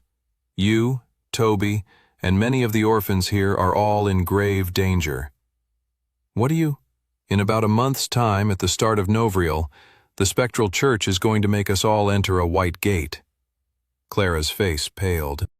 You can't be serious. Remember your promise, said Sam. The reason I've been away all week was so I could get ahead with my training and gather some resources so I can help the rest of you as well. Clara shook her head. No, I'm sorry. I can't just skip over what you just said to me. How could the spectral church do something like that? It's heinous. And even if it were true, how do you know what they're going to do in the future? Sam's eyes twitched. He knew even a small portion of the truth was going to be a difficult pill to swallow. If she could hardly fathom the news he'd just told her, there was no way she'd believe he was from the future. I had a vision in my dreams that warned me, said Sam, making up a lie on the spot. I think the vision is what caused my eyes to turn red. Clara's eyes widened at that. Look, you don't even have to believe me. All I want is for you to promise me you'll help prepare for this awful event, and if it doesn't happen, well, you can make fun of me forever. Here's the thing, though. If my vision happens to be right, the next month's training will be the only thing that keeps us all alive. 13. Clara blinked and looked at Sam like he was crazy. Hold on a second, she said, and before she could continue, she just shook her head, unable to process everything Sam had just said. So, you're saying... She just couldn't articulate the words Sam had just said to her. It all seemed too crazy, outlandish even. She looked at the boy. She admired him. She caught herself thinking about him more than she would like to admit. She found herself frustrated with him that she could look and watch him for whole minutes before he would turn and notice her doing so. I need you to trust me, said Sam. I've never been more serious in my entire life. The boy looked her right in the eyes, and in that moment, Clara knew for sure that he was telling her the truth. That even if the craziness he was saying didn't match up with his normal, level-headed self, the intent in his eyes and manner did. All right, said Clara. I believe you. What should we do next? I think we need to bring Toby in. Toby was still sitting on the floor, staring at the ceiling, wondering if he was more likely to die from a worm eating him from the inside out or from a poison apple. There was another thought going through his head, though, one that made him more uncomfortable than even his own impending death. He was wondering what Clara and Sam were talking about behind the closed doors of Clara's office. What if they were confessing their love for each other? Together, Sam and Clara will live the perfect life that Toby had always wanted with Clara, and he'll just be the creepy, sad uncle who comes over for dinner once a month. That is my fate, Toby thought, starting at the wall despondently. But if that is indeed the case, I must honor my friend's decision and support them in their love, however challenging it may be for me. That is what a good friend would do. Suddenly the door to Clara's office opened. He expected the two of them to walk out, holding hands, but instead it was just Clara, looking at him sternly. Tobes, get in here. Toby got up and joined his two friends in the office. Oh wow, he thought. They knew they were going to break my heart, so they wanted to do it in private to save me my own embarrassment. What's going on? Toby asked. Clara looked to Sam. You tell him. Sam cleared his throat and said, There's no easy way to say this, Toby, but in a month's time, something really bad is about to happen. We're all going to be thrown into a white dungeon gate against our will. Toby blinked and said, That's it? Clara and Sam looked at each other. I mean, yeah, did you hear what I just said? A huge feeling of relief surged through Toby. They're not in love, he thought happily. They haven't gotten engaged. I still have a chance. Sam looked at Toby strangely. His friend, who normally worried about every single thing there was to worry about, had just heard that he might be sent into a deadly and dangerous magical portal, and yet he seemed overjoyed. Toby was blushing and smiling to himself. It was definitely not the reaction either Clara or Sam had expected. When Toby's fit of joyous delirium finally came to an end, he looked back at Sam. Wait, what did you say about a white gate again? Clara couldn't take it anymore and grabbed Toby by the shirt and shook him. You numbskull, did you not just hear what Sam said? What were you just celebrating in your head right now? Why aren't you taking this seriously? Toby blushed all over. It was nothing. I'm not sure. Okay, I'm listening now, and what you're saying sounds really bad. Like the worst thing imaginable. Worse than dying from a poison apple. What we need to do now is figure out an action plan, said Sam. There was just so much they needed to accomplish in such a short amount of time. Sam bristled, thinking back to his time in the White Gate from his previous life. He was not looking forward to reliving the horrors of it, even though he knew it was necessary. The three of them went over some logistics and agreed to a plan. Now, all we have to do is tell the others, said Sam. Clara, I think you should do it. Nope, she said. I'm with you 100% on this, but you're telling those kids out there what you told me. I can't be the messenger for this one. All right then, said Sam. Let's go tell them now. 15 minutes later, the orphans were nudged from their post-feast naps and gathered in a group for an impromptu orphanage meeting. Clara and Toby stood on, watching as Sam took center stage and began telling the orphans what was going to happen over the next few weeks. Clara nudged Toby. "He's amazing, isn't he?" Toby shrugged. "Yeah, well, anyone could do—" Toby wanted to muster some kind of counter-argument, but honestly couldn't in the face of their fellow friend giving such an inspiring speech. "Yeah, you're right. He kinda is amazing." Sam continued speaking to the enraptured audience of orphans. "We have a month to prepare for our trials in the White Gate. It's not a lot of time, but if we work hard, we might be able to survive. I know you'll have a lot of questions, and I'm going to hand that off to Toby and Clara here. But all I'll say is this: get a good night's sleep. Training begins tomorrow." 14. In the depths of the grand cathedral of the Spectral Church in Resfall gathered a group of men in hooded robes. The Archbishop stood in the center of the meeting, welcoming all the priests who had managed to join them. Archbishop Balin was a very powerful man. He had learned the ways of the travelers and dungeon gates and had unlocked a powerful class of his own.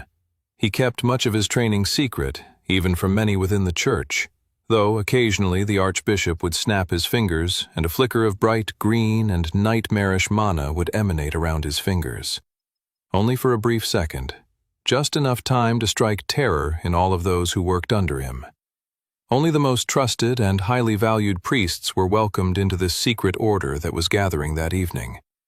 Father Irwin always reminded himself of that. He was special. He was good.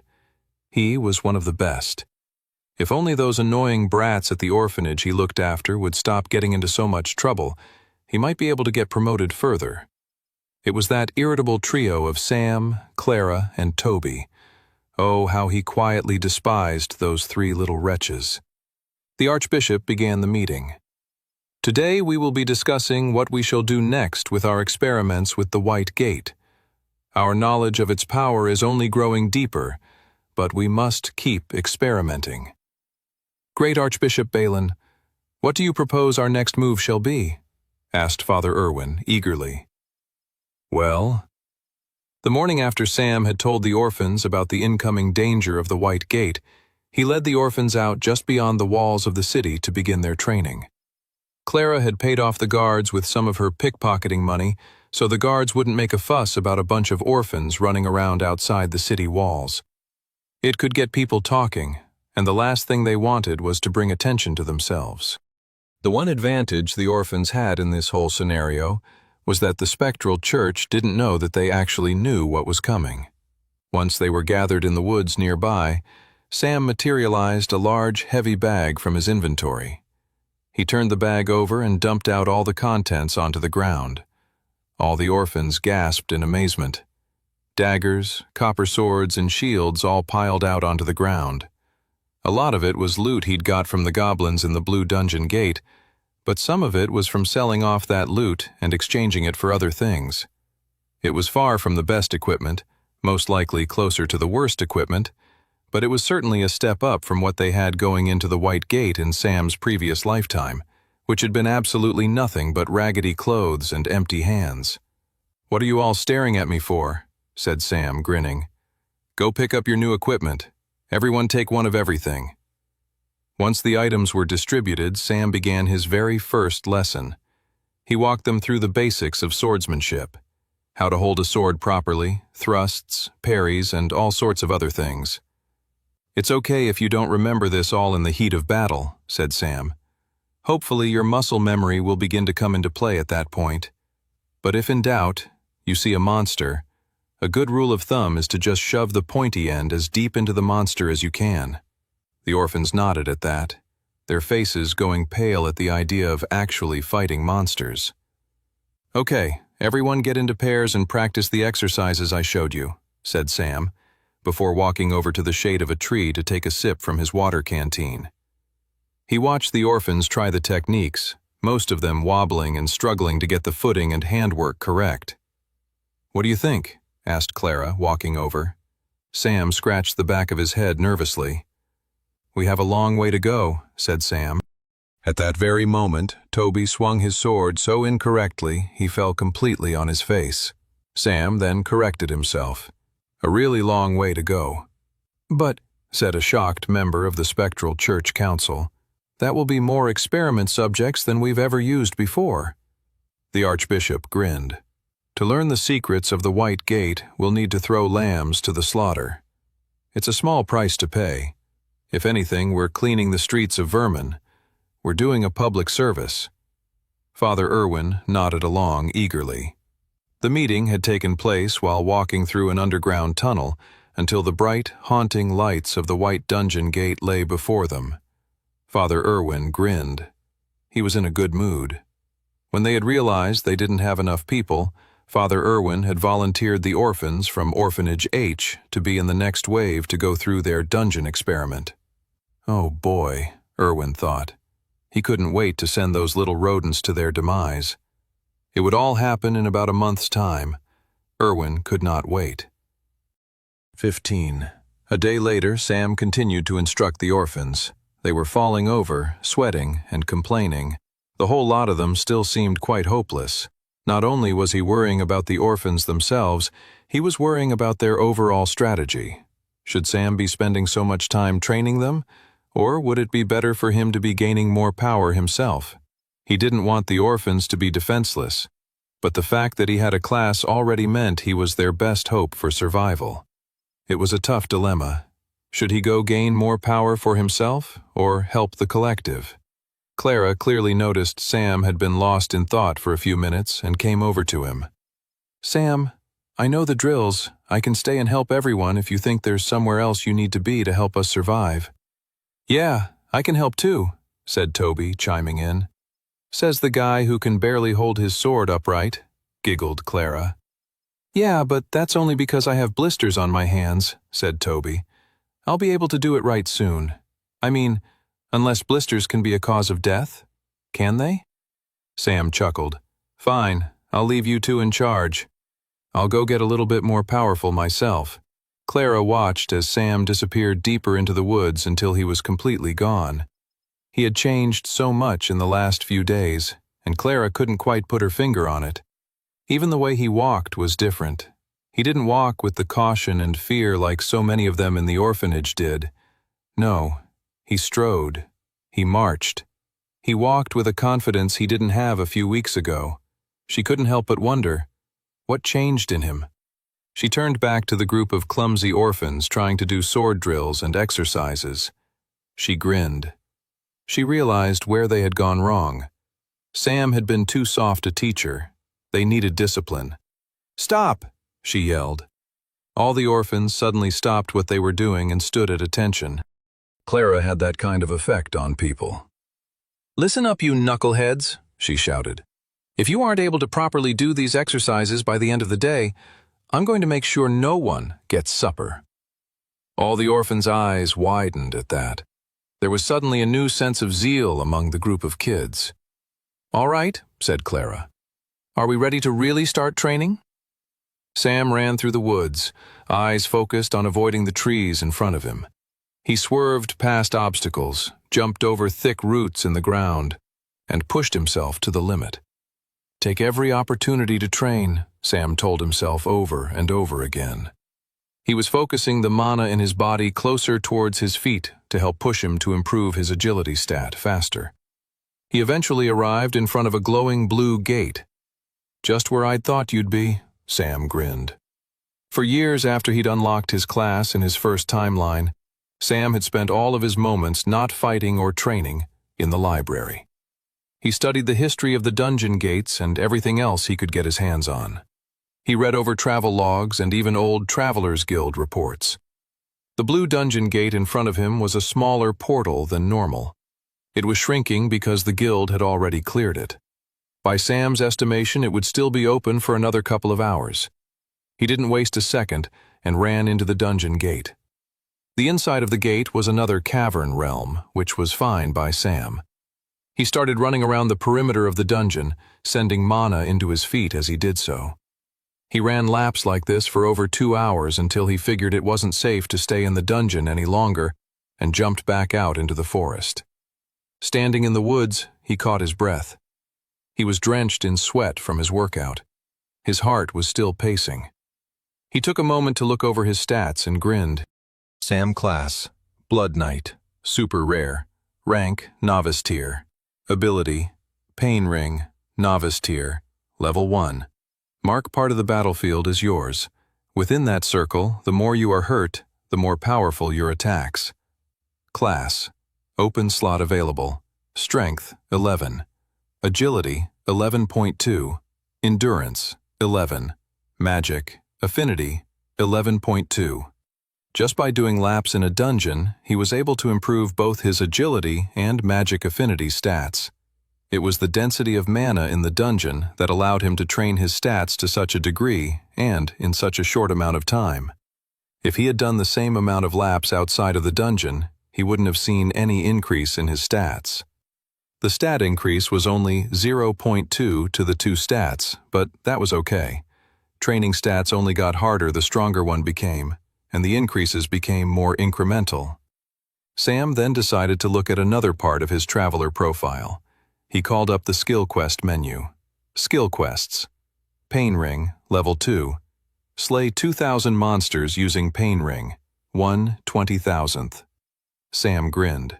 He wasn't nearly as powerful as he'd like to become, but he was pleased that he could see the pathway that would lead him there beginning to open up in front of him. All traveler abilities came with skill quests that increased in difficulty depending on the ability's current level as well as what tier the ability was unlocked at. Leveling up a novice tier ability to level 2 was always the easiest skill quest to complete. They only increased in difficulty from there. Once you completed a skill quest, the associated ability leveled up and gained an evolution to its power. So far, Sam had only killed that last boss monster with his Pain Ring ability. He would have to step it up if he wanted to reach the next level. Sam smiled, knowing that there was a lot of work ahead of him, but also many rewards if he stayed focused on his task. He looked up to the sky and could see it turning the orange color of twilight as the day was coming to an end. I better go check on the others, he thought. Sam ran through the woods back to the orphans, squeezing in another 20 minutes of agility training. I hope the others are all right, he thought. I hope I didn't leave too big a task with Clara and Toby. When Sam arrived at the training ground, he was stunned. Toby and Clara were clashing swords. Even more impressive, Toby was holding his own against her. "Maybe you aren't such a numbskull after all," yelled Clara as she rushed in with a big swing. Toby dodged it and knocked her over. "Nice work, Tobes," Sam thought to himself. At that moment, Clara and Toby noticed Sam's presence. They all smiled at one another. They could all feel a powerful charging pulse go through them in that moment. It was the charge of hope. 16. Father Irwin was perturbed as he stepped out of Orphanage H. He made a right and headed in the direction of the Spectral Church. He had an uneasy feeling in his stomach. He had just visited Orphanage H for his weekly check-in, and he was surprised to see how happy the orphans were. Content, even. They were normally more malnourished and sluggish. They couldn't have looked stronger, could they? Irwin was troubled by his thoughts. There's no way they can know about the White Gate, Irwin thought. Even still. There was one thing he could do. Just a little something in case there was any truth to his worries. When he got back to his office, he looked through some of his papers and then made a slight adjustment that would affect the orphans' well-being. Hopefully, next week, they'll seem a bit less chipper, as they should be. The orphans' training continued to steadily improve over the course of the week. It was all going smoothly until one morning they woke up and found themselves in quite the predicament. "There's no food!" cried Toby, holding up an empty sack of oats. The Spectral Church normally supplied the orphanage with a big sack of oats each week that created enough servings of porridge to feed the orphans for every meal. Just barely as well, where more often than not they received only half of the healthy amount of food each day as they needed. It was bland and uninspiring, but it helped them get through the day. Sam looked around the orphanage, first at Toby, then Clara, then the others. They all looked healthier and stronger than they ever had in their entire lives. Father Irwin and the Spectral Church must have noticed as well. They wanted to make sure Sam and the others were as malnourished as possible before they were sent into the White Gate. "What are we going to do?" said Toby. "We could all be dead of starvation in 3 days. Unless some of us—" He looked around suspiciously to the other kids and then whispered to Sam, "Resort to cannibalism. Who do you think will betray us first?" Clara ignored Toby's panic and looked to Sam. "What do you think we should do? A lack of food is going to slow down our training." Sam racked his brain for a new plan. Pickpocketing was always an option, but the orphans had long learned there was a limit to stealing. They could only do so much of it before the guards, the priests, and everyone in Resfall came down on them. Stealing had to be done sparingly. They couldn't thieve their way through all of their meals. It just wasn't possible. "I think I've got it," said Sam. "Here's the plan. The people who need the most training will keep training. While you two oversee that, I'm going to go find us some food." Without any food for breakfast, Toby and Clara led the orphans out to their training ground in the woods. The first half of the day went all right. Everyone was a bit slow, but they still had energy from their restful night's sleep and the food they had eaten the day before. But when the afternoon came and they had eaten nothing for lunch, the group of children began to get weary. Looking around with dismay, Clara turned to Toby. "Some of the plants out here must be edible." "Sure," said Toby. "But just as many of them are probably poisonous, too. Sam told us to not worry. He was going to find us food." The group of children returned to the orphanage that night dismayed. Their training had truly stalled. After 2 more days, the situation hit rock bottom. The younger orphans all complained, saying they didn't want to train the next day. "Please don't make us," they said to Clara and Toby. Even Toby felt his stomach rumble and the lack of energy. "Maybe we should just wait for Sam." Clara slumped back down on her bed. Toby went and lay on his bunk. "I'm definitely going to die of starvation," Toby thought. "My dead body will be feasted upon by vicious vultures. How ironic that my dead and starved body will be the food for another creature," he sighed to himself. Toby looked over to Clara. He could see the agony she was going through. She wasn't barking orders at the orphans like she normally did. She didn't have the energy, nor the heart, to yell at the extremely underfed kids in front of her. "Where's Sam?" asked Clara, looking to Toby. "We haven't seen him for 3 days. If things keep going at this rate, we'll die before we even get thrown into the White Gate." The situation went from horrific to much worse when one of the younger boys fainted. Clara and Toby ran over to him. "Somebody get him a glass of water," Clara shouted. She looked down at the boy. "Come on, you can survive this. Sam is going to be back any minute." "Is he, though?" shouted a different boy. Clara looked at the boy, horrified. "What do you mean? Of course he is." "Then why hasn't he come back yet? I don't believe he is coming back. He's left us here to starve."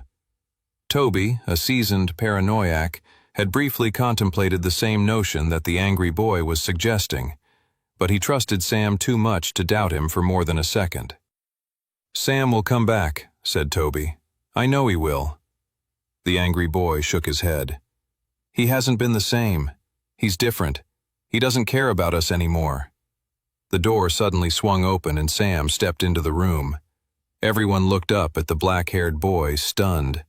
He was holding onto a rope leash, leading into the dormitory the strangest creature Toby had ever laid eyes on. It was a cow with a beautiful golden horn sticking out of the center of its head. It was the cross between a cow and a unicorn. A unicow. Said Clara. "What the heck is that?"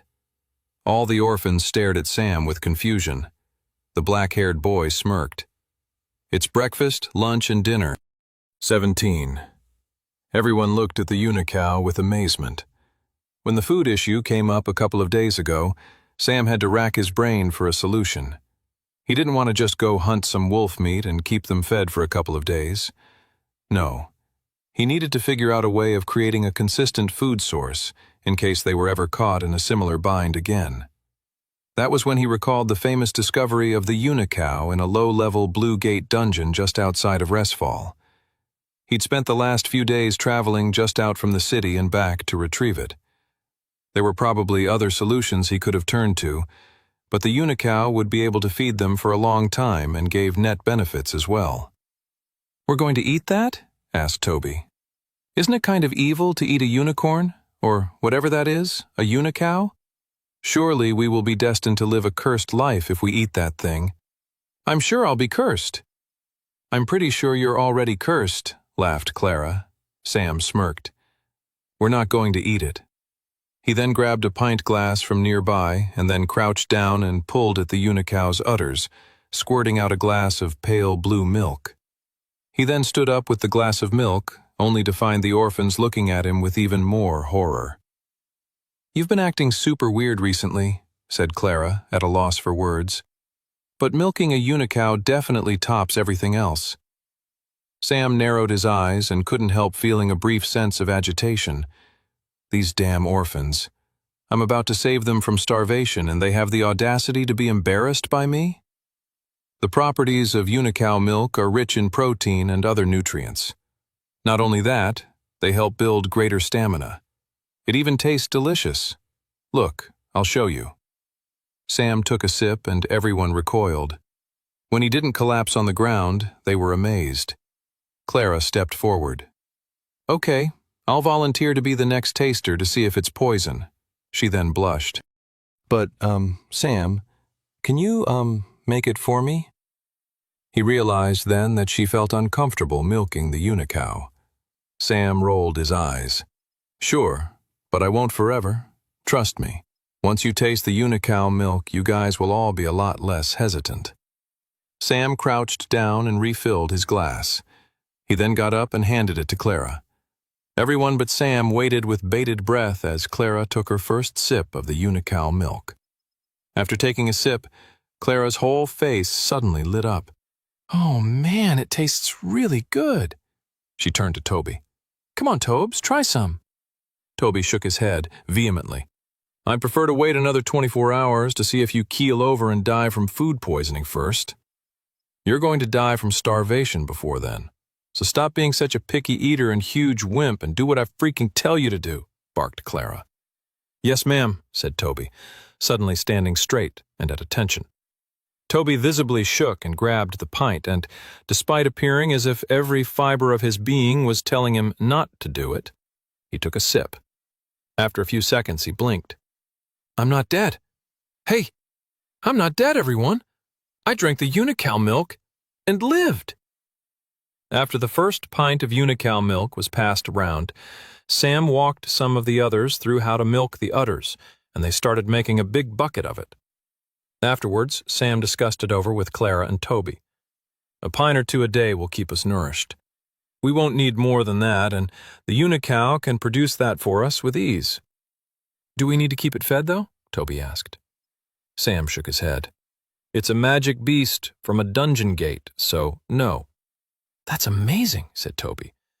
"I just assumed everything behind one of those things was designed to absolutely murder you and feast on your brains. Never in a million years did I think something so delicious would be hidden by those horrific gates." A little girl orphan came up to Sam and tugged on his shirt. "What's the unicow's name?" "That's a good question," said Sam. "I'm not sure. What do you guys think?" Clara crossed her arms and said, "I think we should call it Roxy." "Huh?"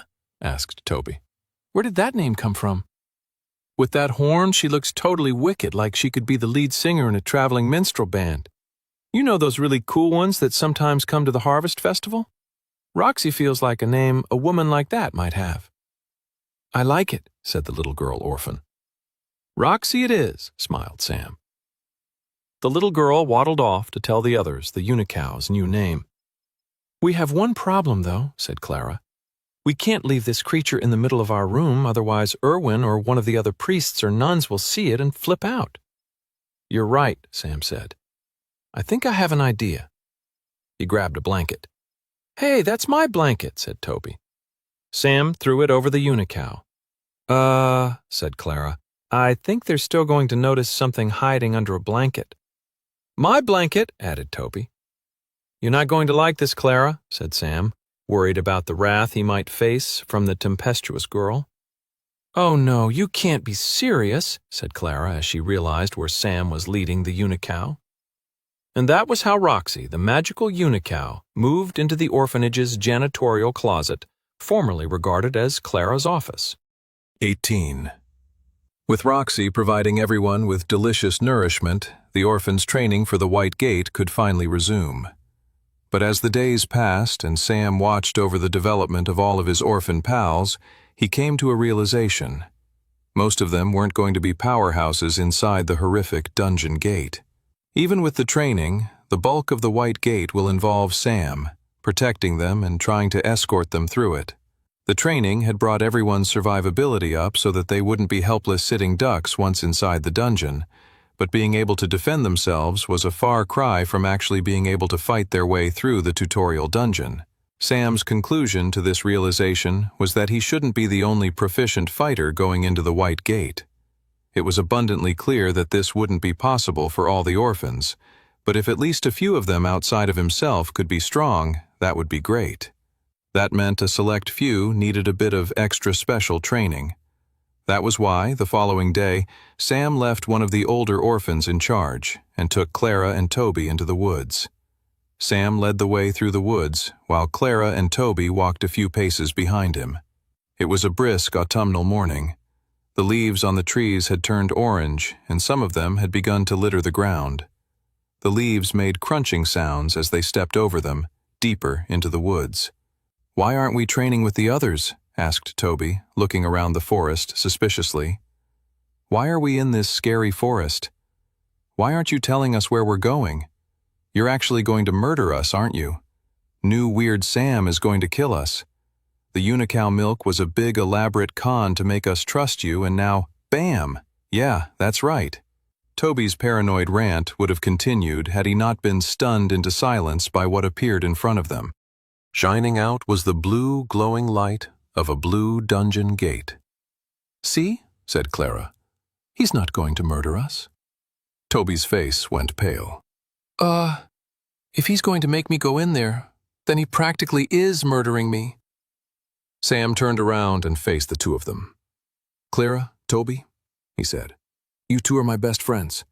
You're also who I believe have the best chance at getting strong enough to help me protect the others when we go into the White Gate. You two will be my captains when we're in the White Gate, my second in command. That's why I need to make sure you two get stronger and are as prepared as possible for the task ahead." "And that preparation includes stepping inside a blue dungeon gate?" asked Clara, skepticism lacing her voice. Toby shook his head. "This is insane. I'm sorry, but I can't do this." Sam looked to Clara. "Clara, do you feel the same way?" "It seems a bit crazy, but so is bringing a magical unicow to our dormitory, and so much else that's happened over the last few weeks." She sighed. "All of which is to say, I trust you enough that if you say we should go in that dungeon, I'll follow you." Sam then looked to Toby. "Clara's convinced. Why aren't you?" Toby crossed his arms and didn't say anything. "It's an order, Toby," said Clara. The boy shook his head. Clara gasped. "Are you actually going to defy me? You've never done that before." Toby didn't budge. He kept his arms crossed and his eyes shut in an act of defiance. Toby waited with his eyes shut. He listened to Sam and Clara converse, waiting for them to agree with him that Sam's current plan was ludicrous. "You're still willing to come in, though, right?" asked Sam. "Yep. I want to do whatever I can to protect all of us when we get thrown into that White Gate." They didn't say anything more, but Toby could hear their footsteps crunch the leaves as they walked toward the blue gate. "Crap," Toby sighed. They're still going to enter the blue dungeon gate. He had thought if he refused, maybe they wouldn't go either. Beyond not wanting to face any scary danger himself, he also didn't want his friends to be placed in such treacherous circumstances either. Are those maniacs really going to go in? Toby sighed. He couldn't believe what he was about to do next. Just as Sam was about to step into the dungeon gate, he heard a scream behind him. "I hate you two fools!" It was Toby. He was screaming and rushing towards them, tears rushing down his face. "Why are you making me do this? I hate you so much!" And with that, Toby, the most worried and fearful of the trio, was the first of them to leap bravely into the blue dungeon gate. 19.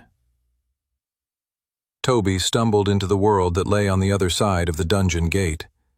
He blinked, looked around, and became instantly terrified. Where the heck am I?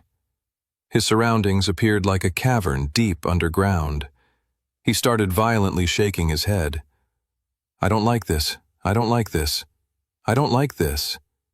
He placed his hand on his chest, trying to steady his beating heart that had begun to pump rapidly as he felt an attack of anxiety and fear come over him. He then felt something touch his shoulder from behind him. "Ah, I don't want to die." He turned around and saw Sam and Clara smiling behind him. "Don't worry, Toby," Sam said. "We're all in this together. I promise you, you won't die." Since the first area inside a blue dungeon gate was normally incredibly safe, Sam took the opportunity to explain a few things to Clara and Toby. He explained to them how to access their profile and view their stats. That was one of the benefits of entering a blue gate before tackling a white gate. You could familiarize yourself with the system granted to travelers. Of course, Clara and Toby would have a slightly pared-down version of the system. Entering any gate could unlock an ability to view one's profile. However, many things were not granted to a traveler until they entered the white gate. That included the ability to train your magic affinity stat. In fact, magic affinity could only be trained after unlocking a class. Still, it was good to have Clara and Toby unlock their profile screens, as it would be one less thing to overwhelm them when it came time to face the white gate. He looked around and took in their surroundings next. "This looks like a simple cave dungeon setting," Sam explained to Clara and Toby. "That means we'll most likely face slimes." "Slimes!" yelped Toby. "Spiders! Spiders! Goblins! Goblins!"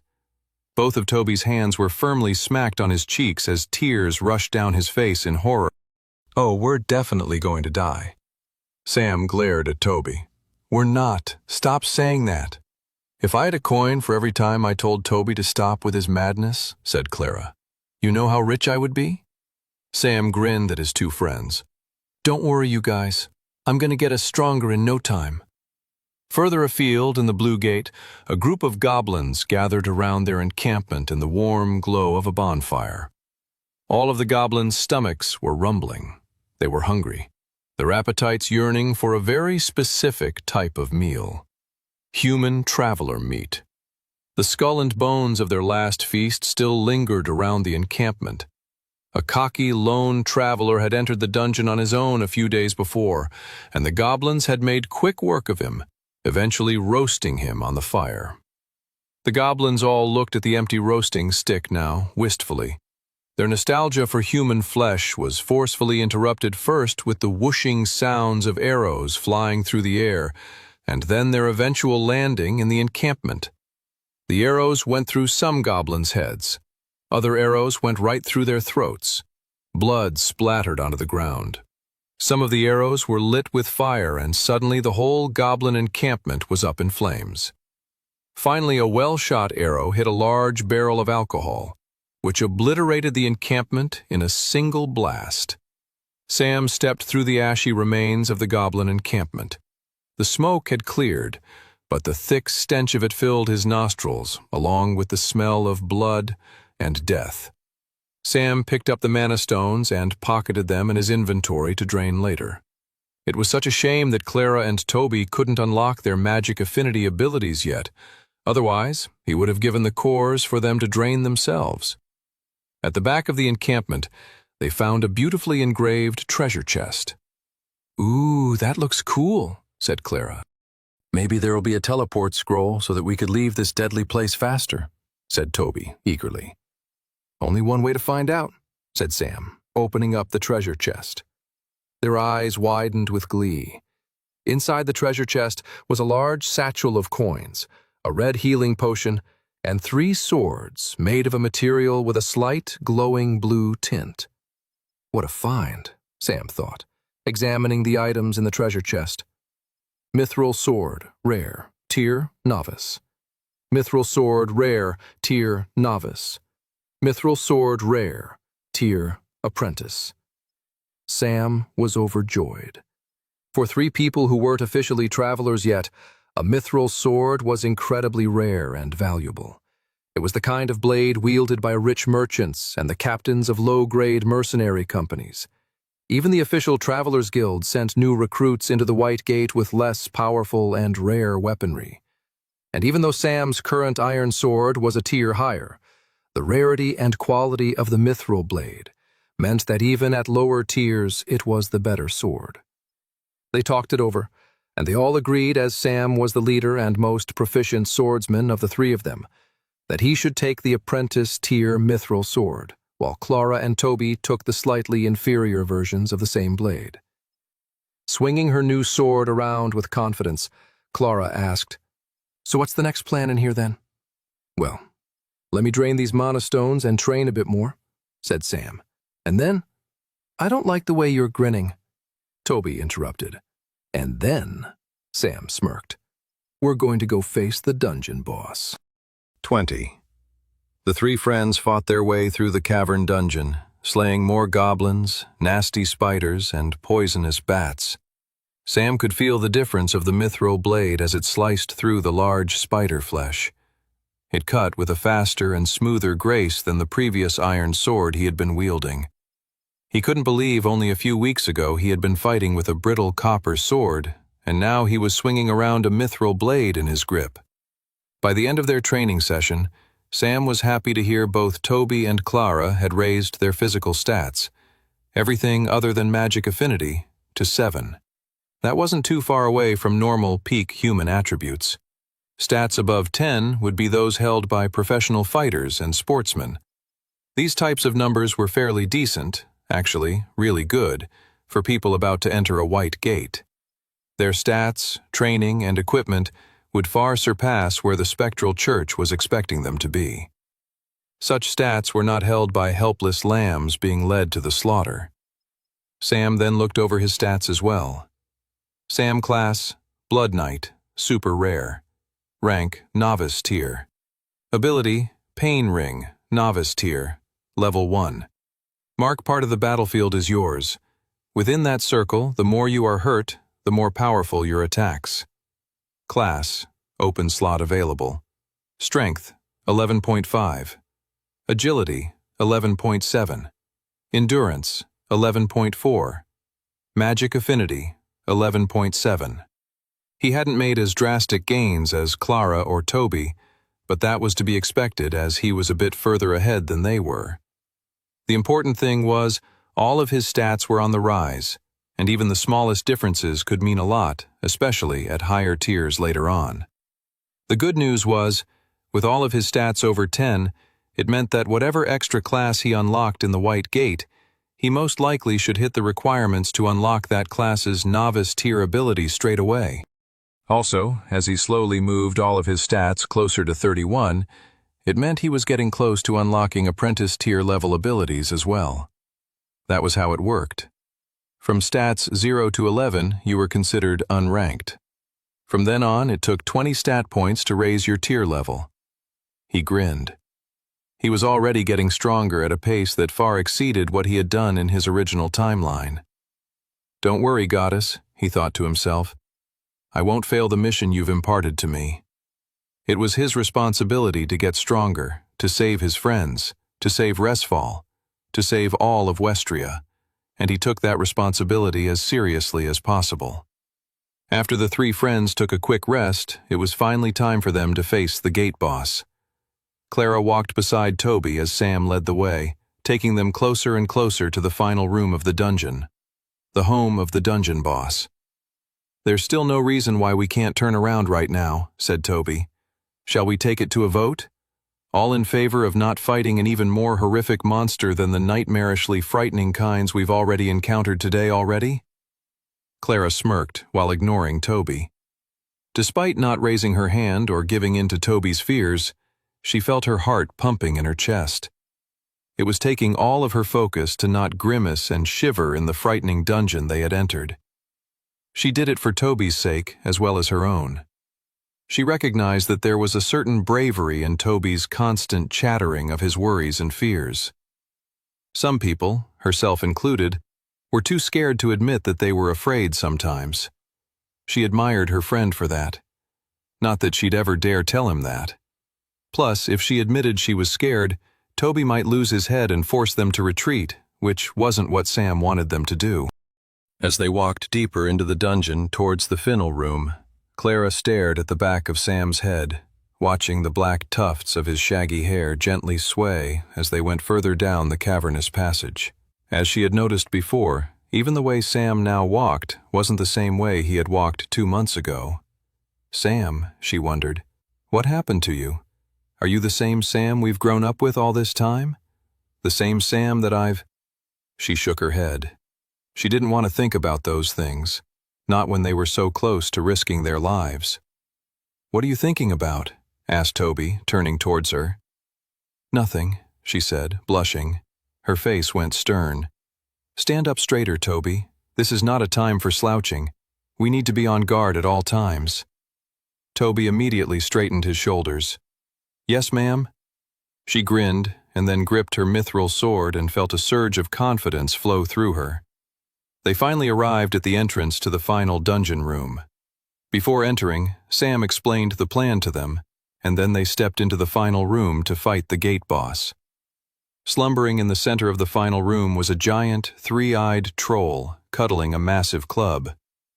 Remember the plan, said Sam. Right then, before Clara could even blink, the boy rushed forward, leaping into the air with his sword and shouting, "Let's do this!" Sam landed, cutting the troll across its body and instantly waking it up. Clara was immediately concerned when she saw Sam's attack hardly cut through the monster's flesh at all.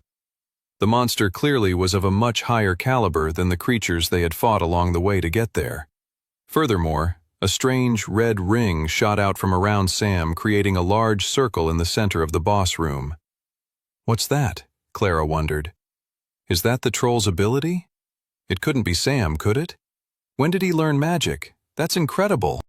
The monster's eyes bulged, and it kicked Sam, flinging him across the room. Clara immediately wanted to run over to Sam and help him, but Toby grabbed her arm. I want to go over there too, said Toby. But we gotta follow Sam's plan. Faith in his plan is the only reason I haven't peed my pants yet, so let's not fall apart yet. Clara nodded. Toby was right. Sam was already on his feet and charging at the troll once more. Clara and Toby then lifted up their bows and began shooting arrows at the troll, dealing extra damage to the monster while Sam distracted it. Clara had to stay extra focused as the troll was getting harder to hit, as it was filled with more rage and fury and was moving with a chaotic quickness that was difficult to track. The most worrisome thing was the destructive beatdown Sam was taking. The troll had landed multiple powerful blows on Sam, and he looked incredibly worse for wear. The worst part was it didn't even seem like Sam was even trying to dodge the attacks. Toby fired off another arrow and said, Has Sam gone crazy? What's he doing? He's going to get himself killed. Clara kept firing arrows, but was feeling the tension too. One thing she noticed, though, was that every time Sam got hit, he'd get up and attack with seemingly significant more damage than he had before. The cuts Sam was leaving on the troll were getting thicker and deeper. This only angered the troll more, and he attacked Sam with even greater fury. But then the troll managed to knock Sam right in the head with his club. The boy went flying backwards, smashing into the walls of the boss room. The troll then slowly turned towards Clara and Toby. They both looked to Sam, who was collapsed on the ground, unconscious. Said Toby. Why is Sam not getting up? That was definitely not part of the plan. The troll took a step towards Clara and Toby. It flared its nostrils. Its 3 red eyes looked at them with a yearning to kill. It was at least 10 times their size, even if its large club was bigger than either of them. Even with all of their training, it wouldn't take much for this troll to kill them. It started running towards them. "Ah, what are we going to do?" said Toby, dropping his bow and reaching for his sword. "Come on, Tobes," said Clara. "We either kill this thing or die trying." The troll was soon in striking distance. It lifted up its club and Clara and Toby jumped forward to attack. They had one shot at killing this thing before it killed them. Their mithril swords bounced off the troll's flesh, and both Clara and Toby stumbled backwards. The troll then loomed over them, even angrier than it was before. "Our swords didn't even penetrate its skin," Clara thought with amazement. It made the fact that Sam was able to cut through it an even more incredible feat. If Sam couldn't kill this thing, then they didn't stand a chance. Right at that moment when the troll was about to slam its club into Toby and completely obliterate him into a bloody pile of smashed-up flesh, something incredible happened. From behind the troll, a mithril blade shining with a beautiful blue hue came shooting down from above the monster's head, slicing through its body, cutting it completely in half. 21. Toby shivered and kept his eyes shut. He had accepted his death and was waiting for it to happen, waiting for the supposed light that appeared at the end of a long, dark tunnel. But nothing came. Still trembling, he opened his eyes and saw the three-eyed troll had been sliced in half, either side of its body falling over, its insides spilling out on the ground. The monster soon disintegrated into a mana stone, and Toby was still trying to get his bearings on the situation. "I guess I'm not dead," he sighed to himself, relieved. He looked at Sam and said, "What the heck just happened?" Sam sheathed his sword and explained, "Let's just say I have a special ability that gives me more power when I get hurt," Sam explained. "I let the troll hurt me so much until I was in quite a dangerous position, then used the healing potion to get back to full health, and then rushed the monster when he wasn't expecting it, allowing me and my trusty new rare mithril sword to get a critical hit." Both Clara and Toby gasped. "Amazing," they both said. Toby looked at Sam with awe. In such a short span of time, his friend had gone from the weird lone wolf of the orphanage to someone with power and composure. "Maybe one day I can be as brave as him," Toby thought to himself. "Until then, all I can say is that Sam is truly incredible." Sam stepped over and picked up the mana stone and hefty pouch of coins. He grinned at the weight of the coins. The trip to the dungeon had been worth it alone, just for how much money they had gained. It would be enough to make sure everyone had decent rudimentary equipment going into the White Gate. But the three-eyed troll had left behind even more exciting treasure. Sam picked each item one by one. The first item was a small silver ring. Ring of Agility, uncommon. Tier, novice. Sam grinned and put the ring on his finger. He did some practice swipes with his mithril sword in the air, and he could perceive his body moving faster. It wasn't significantly faster, but even a 0.5% boost or so to his speed could make all the difference in a life-or-death scenario. The other item was even more exciting. At first, Sam thought it looked like a crummy copper sword, but when he inspected the blade in his profile, he was pleasantly surprised. Flame sword, rare. Tier, journeyman. As soon as Sam picked up the sword, from the hilt upward, the whole blade began to swirl with flames. He swung the blade and looked at it with awe. Fantastic, he thought. On one side of him, he held a sword covered with the flames, the other glowing blue from the rare magical mithril metal. Note to self, Sam grinned. Dual-wield swords more often. Sam turned to his two companions, who looked as if they were still getting over the fact that they had just been almost killed by the dungeon's boss monster, and said, "The dungeon is going to disintegrate in a couple of hours. Let's get out of here." With the extra stat points gained, money earned for better equipment for all the orphans, and some extra powerful items for Sam to help protect them all, the following week's training went even better than the previous one. The trend even continued into the next week. As the days passed and Sam watched the orphans run practice drills, he could see they were all growing in confidence. They were no longer tripping and falling over themselves. They were no longer children pretending to be soldiers. They were becoming warriors in their own right. I'd be curious to see some of our kids go against nobles receiving pre-White Gate training in the Travelers Guild, Sam mused.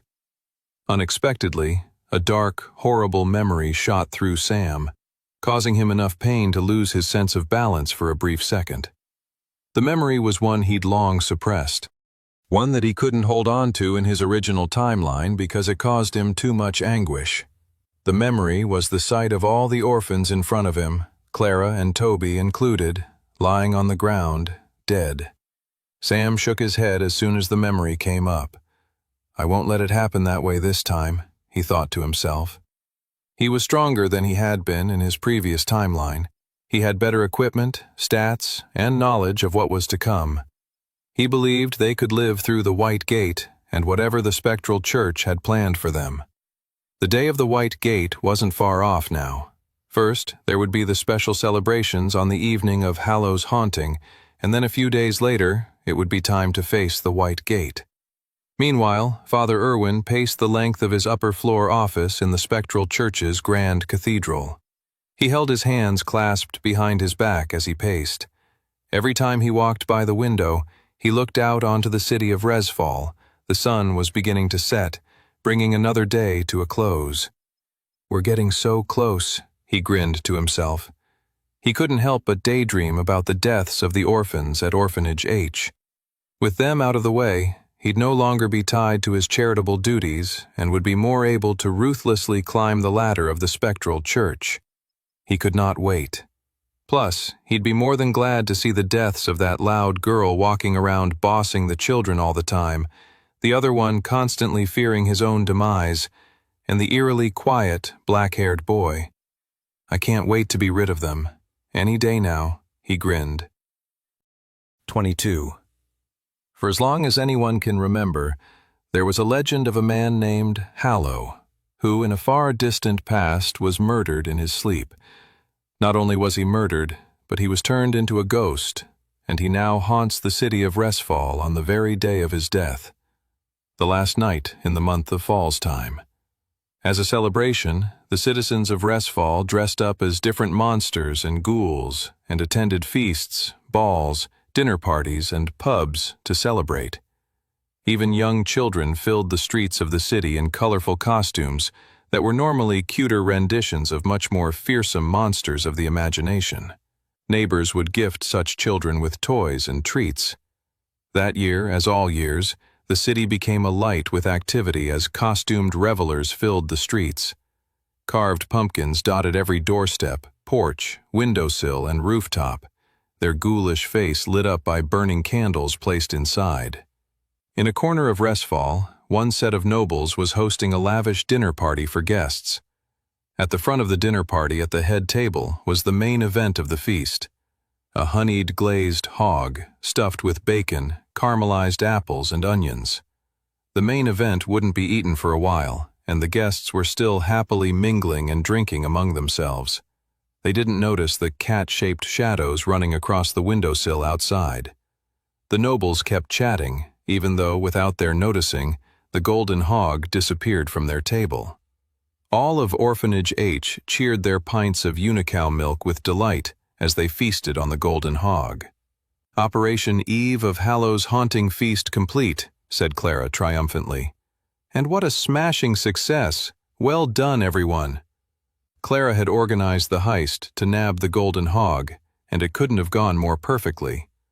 All the orphans were dressed up as cats and other animals, except for Toby, who just kept a white blanket over his face. I can't take all the scary creatures you're pretending to be, said Toby. Tell me when it's over. Even Roxy was given an orange, pointy party hat to wear to join in festivities. Within a couple of hours, most of the orphans were lying in bed, exhausted and stuffed from all the fun and food. Sam sat on the floor and leaned against the wall, sipping on a pint of unicow milk. He smiled at all the orphans nearby. This never happened in his first life, this sense of determination, this fun. In his previous timeline, Hallow's Haunting was just another day of undernourishment and sadness. All the training had raised the orphans' spirits. They were a different group from who they were in the previous timeline. Sam had given them all a goal to work towards. I hope I've not given them false hope, he thought. Clara and Toby came towards him and sat down on either side of him. Who are we sitting beside? Asked Toby, who still had a white sheet covering his face. Can you take that damn thing off? Said Clara, snatching the blanket and pulling it off of Toby. The boy looked momentarily shocked, but then relaxed when he saw everybody was asleep. Why are you hanging out all alone like a sad sap? Asked Clara, nudging Sam. You're reminding me of Tobes. Hey, said Toby. I was the life of the party. Clara rolled her eyes. Sure you were. Sam sighed and then shared what he was thinking with his friends. I'm just worried all this training will be for nothing, he said. That I might have given everyone false hope. Clara smiled and shook her head. Who cares? Over the last few weeks, I think I've been the happiest I've ever felt. If things go absolutely horrible in the next few days, if I don't return from the White Gate, I don't care. I've lived a happier and richer life in the last few weeks than I've had for most of my life. Agreed, said Toby. I've never faced so many fears or tasted as many delicious things like unicow milk or that golden hog we had this evening. Sam smiled and put his arms around his two friends. He was so happy to be back in a world where the people he loved and cared for were still alive. He'd fight to protect this timeline and everyone he held dear within it. I won't let you down, Sam thought. He was making a promise to his friends. He was making a promise to the world. But most of all, he was making a promise to himself. 23. A few nights later, all across the city of Resfall, priests of the spectral church moved stridently through the rainy streets, carrying magic lamps to light the way for them through the shadows. Prisoners were awoken from their dungeon cells, handcuffed and then escorted outside into the stormy, cobbled streets. None of the prisoners questioned what was happening to them or put up a fight. Father Irwin arrived at Orphanage H, snickering to himself, happy to soon see these orphans thrust into the White Gate and removed from this world entirely. He stepped into the large dormitory. Silent, he thought, for once. He started banging the walls and shouted, "Get up, you miserable wretches! Time for a little field trip." He went up to one bed and dragged a little boy out onto the floor. "Come on now," he sneered. "Don't waste my time." In about 10 minutes, Father Irwin had all the orphans wide awake and in a nice, orderly line of pairs. They seemed less drowsy-eyed than he was expecting. None of them seemed to be yawning either. They couldn't have been awake before I arrived, could they? For a moment, he began to wonder something, and then shook his head in firm disbelief. There is no way in this world they could know I was coming tonight. He went ahead and shuffled them forward, not noticing the orphans winking at each other, signaling they were ready for the challenge ahead. The rain pounded hard on Sam's head as they stepped out into the rainy, nighttime streets of Resfall. They moved quickly through the dark, shadowy streets and alleys. "Faster, you little wretches," hissed Father Irwin. Sam was near the front of the pack of orphans being shepherded through the city. They had planned it that way, with Toby and Clara at the back, keeping an eye on everyone. He breathed in and out, trying to stay calm. He knew everything that was about to happen. All of their preparation over the last month and a half had been in service of this evening, of this moment. They turned a corner, and the dark silhouette of the spectral church's grand cathedral came into view. "Keep moving," sneered Father Irwin as they got closer and closer. Once they arrived at the grand cathedral, the doors were wide open, with 2 priests guarding the entrance. Both were wearing rain-soaked ponchos and had stoic faces staring out into the dead of night. They paid no heed to the children being led through the door. Sam bristled with anger as he considered them. They knew what was about to happen, but still, they did nothing. This whole enterprise of keeping the White Gate secret, of sending people in and experimenting on them, it was all a means to acquire more power for the spectral church, so that they could be the most powerful travelers in the city and become the true rulers of Resfall. And so even these guards wanted a piece of that power too, and were willing to turn a blind eye to what was happening in front of them. Sam and the other orphans stepped into the cathedral, entering a grandiose room with a high ceiling, pews, and a lectern. Father Irwin shepherded them to the side and led them into a separate room that had a spiraling staircase lit by hanging torches on the wall. Sam was impressed with the kids around him. They weren't shivering or crying or screaming to run away. They showed no fear about the horrific thing about to happen to them. Sometimes approaching something terrifying was even more frightening than actually facing the thing itself. Well done, everyone, Sam thought. They arrived at the bottom of the stairs where there were groups of older men and women in rags, all formed in a line. The little girl beside Sam grabbed his hand. "I'm scared, Sam," she whispered. Before Sam could say anything, Father Irwin hissed at them. "Be quiet, or you'll be beaten." Father Irwin stared at them sternly. There was venom and bloodlust in his eyes. Finally, when the priest looked elsewhere, Sam looked down to the girl and mouthed with his lips, "Don't worry. We'll be okay. I'll protect you." The fear didn't completely disappear from the little girl's face, but it dissipated slightly. It was the best Sam could hope for the time being. Soon enough, fear would be running rampant through them all. It was unavoidable, but they had to stay focused on not letting it get the better of them. Ahead of them, a man clothed in dirty, stained rags said, "What the heck are you doing to us?" "Shut up," said one of the warrior priests. The guard went up to him and knocked the scrawny, outspoken man in the head with the hilt of his sword. The man, who looked weak and hungry, collapsed onto the floor. It's all happening just like last time, Sam thought, looking around. Almost beat for beat. The line of people slowly shuffled forward. Here we go. The last few weeks of training all came down to this moment. At the end of the long line of malnourished and destitute prisoners lay a great, glowing white portal. The White Gate.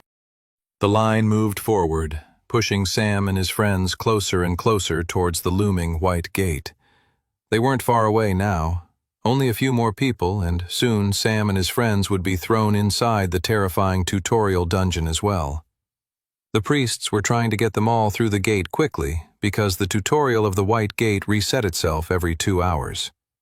If they took too long getting all of their prisoners inside the White Gate, they might end up splitting the group into 2 separate tutorials, which would harm their overarching plans. The brightness of the White Gate filled the chamber and beat down on them like a malicious sun trying to blind them. "Next!" yelled one of the priests. A woman in rags stepped up to the front of the gate. She stood still. "Step inside," said the priest calmly. The woman didn't do anything. "One more chance or we'll make—" At that, the woman decided to make an escape. She jumped away, but the priests were ready for it and nabbed her before she could even get a few yards away from the entrance to the gate. They were deep underground in the spectral church's grand cathedral. Even Sam knew that escape was futile. "Help!" screamed the woman. 3 priests were holding the woman now. She was squirming, fighting for her life to escape the clutches of the priests. Her face was red from screaming, tears rushing down her cheeks. "Shut up," said one priest. "Come on, let's throw this hag in already," said another. The woman was still fighting them, pushing against them, trying to scratch their faces. Anything that might give her another opportunity to run. "You can't do this to us," she cried. "You can't do this. It's not right." One priest snickered. "We can't we? Just watch us, you dumb hag." Sam tried to contain his shudder of hatred for these people. The fact that they actually took some kind of sick enjoyment in forcing pain and misery upon others was truly disgusting. It was because of people like them that Westria was being destroyed by demonic forces.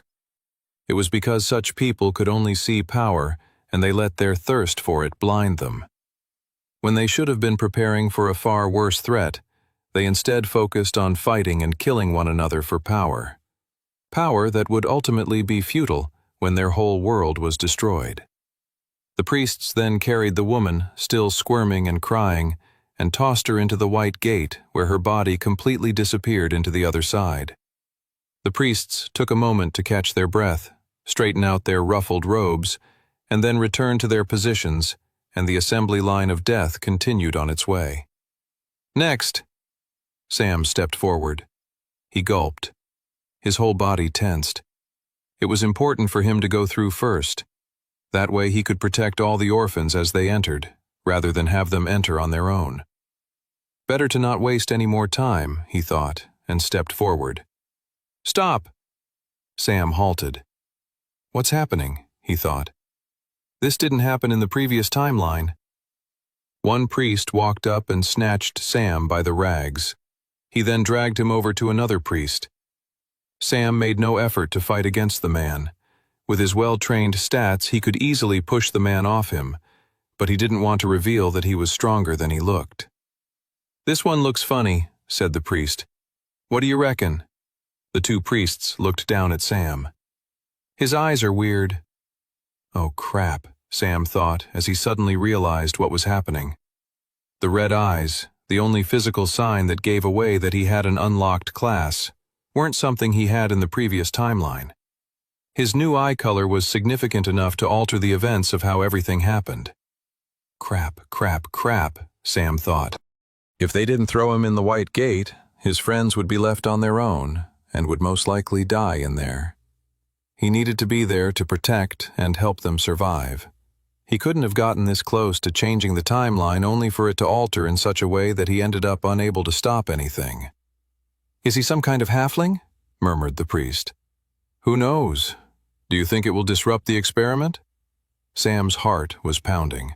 Depending on what the priest said here, he'd potentially fight them and jump into the White Gate himself. That was a worst-case scenario, as it would cause a lot of problems later on. Mainly, if he fought the priests now and jumped into the White Gate against their will, it would mean they'd be waiting for him when he returned. That would screw up a lot of his planning. Still, he'd take that risk if he had to. "I think it should be fine," said the priest. "Throw him in. Let's get moving." Sam stayed as emotionless as possible. He didn't want to signal the priests in any way that he was relieved. He didn't want them to have any idea that he actually wanted to go into the White Gate. The priest snatched Sam by his rags and then dragged him up to the White Gate. "All right, you little wretch," said the priest. "Time for your slaughter." The man then kicked Sam in the back and sent him shooting through the portal into the dangerous world on the other side. Sam stumbled forward, reality instantaneously changing all around him. His back ached with a subtle pain from the priest kicking him, but he knew he didn't have the luxury to focus on it. He looked around, and the surroundings were familiar.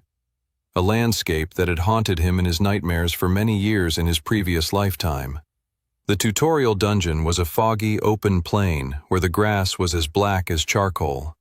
Broken statues and columns littered the surrounding landscape. The place was known as the Valley of Ruins. The people who had been thrown into the gate before him were all huddled nearby. They'd already appeared to have created small groups among themselves. A lot of them were looking around fearfully, unsure what to do next. They all looked at Sam, but when he took a step towards them, they all looked away. Sam and his friends were the only young people to be thrown into the gate. The nearby adults all knew the dangers that lay ahead of them all. They had already decided the kids would hold them back, make survival more difficult. Sam took a deep breath. He was angered by the selfishness of these people, but he remembered they were terrified for their lives. They weren't thinking straight. He couldn't hold this against them. Sam could potentially save them all if they chose to listen to him. "Hey!" Sam hollered. "Some bad stuff is going to happen really quickly, but once my friends get here, if you follow me, I can help us survive." A man in rags stepped forward and said, "Stay away from us, kid. We won't fall for your little trick. You're nothing but a street criminal, a rat in an alley. Don't think we don't know you won't betray us as soon as it's convenient for you." All the others stared at Sam with bitterness and discontent, and he knew that they all felt the same way. Sam bristled. These people were really making saving them a pain in the butt. Sam wasn't going to argue with them further as he knew some pretty critical moments were about to happen in the next 10 minutes or so. "Okay," he said, taking a step away from them. "You can still follow me if you want when things get crazy." "Just shut up, kid," hollered the man, and then the adults turned away from him. "I tried my best," Sam thought. There'll be one more opportunity to help them, but I need to focus on other things now. I've given those grown-ups more time than they deserve." He turned back to the entrance of the white gate. His orphan pals had begun to stream through. Sam materialized the equipment he had purchased with the money from the dungeon runs and started handing it to the orphans. Common bronze swords, bronze shields, a basic bow, a satchel of basic arrows, and a healing potion each. "Here you go," said Sam. "Don't worry, I know it's scary in here, but remember, we planned for this." One boy stuck his hand back through the white gate, but nothing happened. Sam smiled and shook his head. "It's as I explained, we can't go back through there. The only way to get back to the world outside is to survive the challenges given to us by the dungeon." Unlike the standard dungeon he'd beaten over the last month and a half, a white gate was known as an irregular gate. It followed its own set of rules different from the more common types of dungeon gates. One such difference in rules was that there was no way to leave the white gate other than by surviving the challenges it thrust upon you. This was the main reason why white gates were considered so dangerous. Finally, Clara and Toby arrived in the new realm, the last of his orphan regiment. "Good," said Sam, handing them their equipment. "We're all here." He had explained to them during their training session how the gate would work and what would happen to them as soon as they entered. So they all already theoretically understood that they would be unlocking profiles and inventory systems. Sam gave them a gentle nudge by telling them, "Anything you can't carry or don't want on your person, put away in your inventory." And they all seemed to figure it out. As Sam had explained to them earlier, it was merely a mental command that you'd eventually get used to. Simply think, materialize Mithril Sword, and it would appear in your hand. It was one of the simple trademark abilities that all travelers shared. This ability to carry more than an average person was enough to put even the weakest of travelers on a level far higher than your average roaming bandit in the woods. Sam kept eyeing up the gate. He won't arrive for another few minutes, Sam thought to himself. "Let's move a little bit away from the entrance," Sam said. He shepherded the group so that they were a good few paces away from the entrance, but on the opposite side from where the group of grown-ups were huddled. Suddenly, all the orphans in front of them stood up straight. Across the way, Sam could see a flutter of activity among the grown-up group as well. A message appeared in Sam's retina, as it had done for everyone else. First trial. Survive the Valley of Ruins for 7 days. Sam shuddered. The trial prompts didn't offer any more information other than the goal to survive for a week. Historians and scholars of the dungeon gates in Sam's previous timeline went on to theorize that the White Gate's prompts were left purposefully vague as to not offer any benefits to new entrants of the rewards, benefits, or other hidden treasures that could be found within the gate. Everything, including knowledge of the gate itself, had to be discovered for the new entrant themselves. Which was why Sam had such an incredible advantage and opportunity that he got to live through this particular White Gate for a second time. Sam could hear murmuring and chats of panic among the grown-up group as they began discussing strategies for survival over the coming days. Sam sighed. He knew that for many of them, days were too long a metric to be measuring their lifespan in right now. Sam knew that some of them shouldn't be worrying about surviving the next few days, but rather the next few minutes. It's all happening, Sam thought, just like last time. Sam kept an eye on the gate. The man he was waiting for hadn't arrived yet. No one else had entered the gate since Clara and Toby. There was only one last person to arrive. Finally, appearing in front of the White Gate's entrance was the man Sam had been waiting for. Sam gritted his teeth as soon as he saw the man. He clenched his fist with anger. The man had long silver hair and yellow eyes. He had a sword strapped on his back. He looked exactly like the nightmarish image that had been etched into Sam's mind for such a long time. Standing in front of them all was the man who, in Sam's previous timeline, went on to kill nearly every single person currently huddled at the entrance of the White Gate tutorial. 5 years ago, in Sam's original timeline, he had stood in the exact same spot within the White Gate he was standing in now, But things had gone a lot differently back then. He didn't have uncommon equipment or stats above 10. In fact, he didn't know what any of that was. The first time he was in that white gate, he had no idea what a profile screen was or what journeyman tier equipment looked like. He knew nothing. The first time Sam lived through the white gate, he was just a scared teenage boy, frightened along with the rest of his orphan friends. His heart was racing. His whole body was shivering, from his chattering teeth to his trembling knees. Tears rolled down his cheeks. He was distraught, confused, terrified. Why did Father Irwin take them here? Why had they thrown them into the white gate? Did they really expect them to survive? Why throw them all to their deaths so cavalierly? The answers weren't clear to Sam at first, but they began to get clearer with the arrival of the silver-haired mercenary who arrived last inside the white gate. "Who's that?" whispered Clara. "Maybe he's here to protect us," said Toby. For a brief second, there was a moment of hope. And then, in a blink of an eye, the man unsheathed his sword and ran towards the grown-ups. They were too shocked and confused to understand what was happening. Why would this man attack them? It didn't make any sense. The silver-haired man took advantage of their shock, chopping their limbs off with utter ease. He was a strikingly powerful warrior. Within a minute, he had butchered all of the grown-ups. He turned around with a sick yearning in his eyes and started charging towards the kids. "Run!" Sam shouted to his friends. He picked up a rock and started running, but he let his friends and other kids get further ahead. Sam listened closely to the man coming after them. As his footsteps got closer, Sam stopped and turned around and flung the rock right into the man's face. "Ah!" The warrior didn't expect such a terrified kid to have the guts to attack a man charging at him with a bloody sword.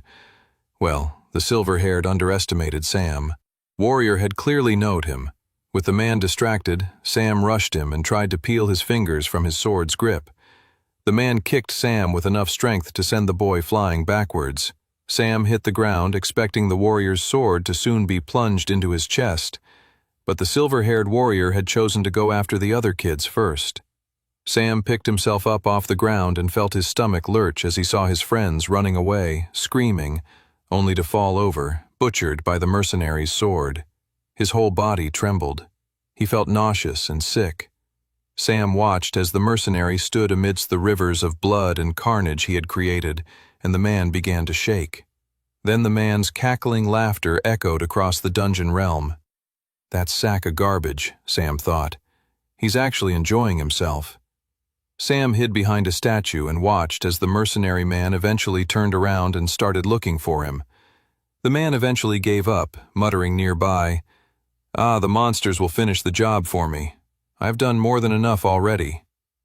With that, the silver-haired mercenary began to traverse deeper into the Valley of Ruins, leaving Sam to his own devices. Within 10 minutes of arriving, the only living humans in the White Gates tutorial zone's first trial were the murderous man and Sam. A few minutes after the mercenary's departure, Sam realized he didn't have the luxury to be depressed, or scared, or frightened. He was alive. And so long as he was alive, he could still achieve the one and only thing he desperately wanted out of however little life he still had left to live. He wanted to kill the sick piece of trash warrior who had murdered all of his friends. The hatred and anger was so intense it fueled him out of his shock and trauma and pushed him to act. He began to follow the tracks the evil warrior left behind. Such a trail brought him to an encampment of murdered monsters that the evil warrior had just slaughtered. There in the encampment, Sam found his first sword and other equipment. He stalked the path of destruction the evil man walked, acquiring more items and knowledge along the way. He figured out how to access his profile, how to utilize his inventory, and so on. Sam managed to live and survive in the footsteps of the man he hunted. He was able to do so all the way to the very last trial.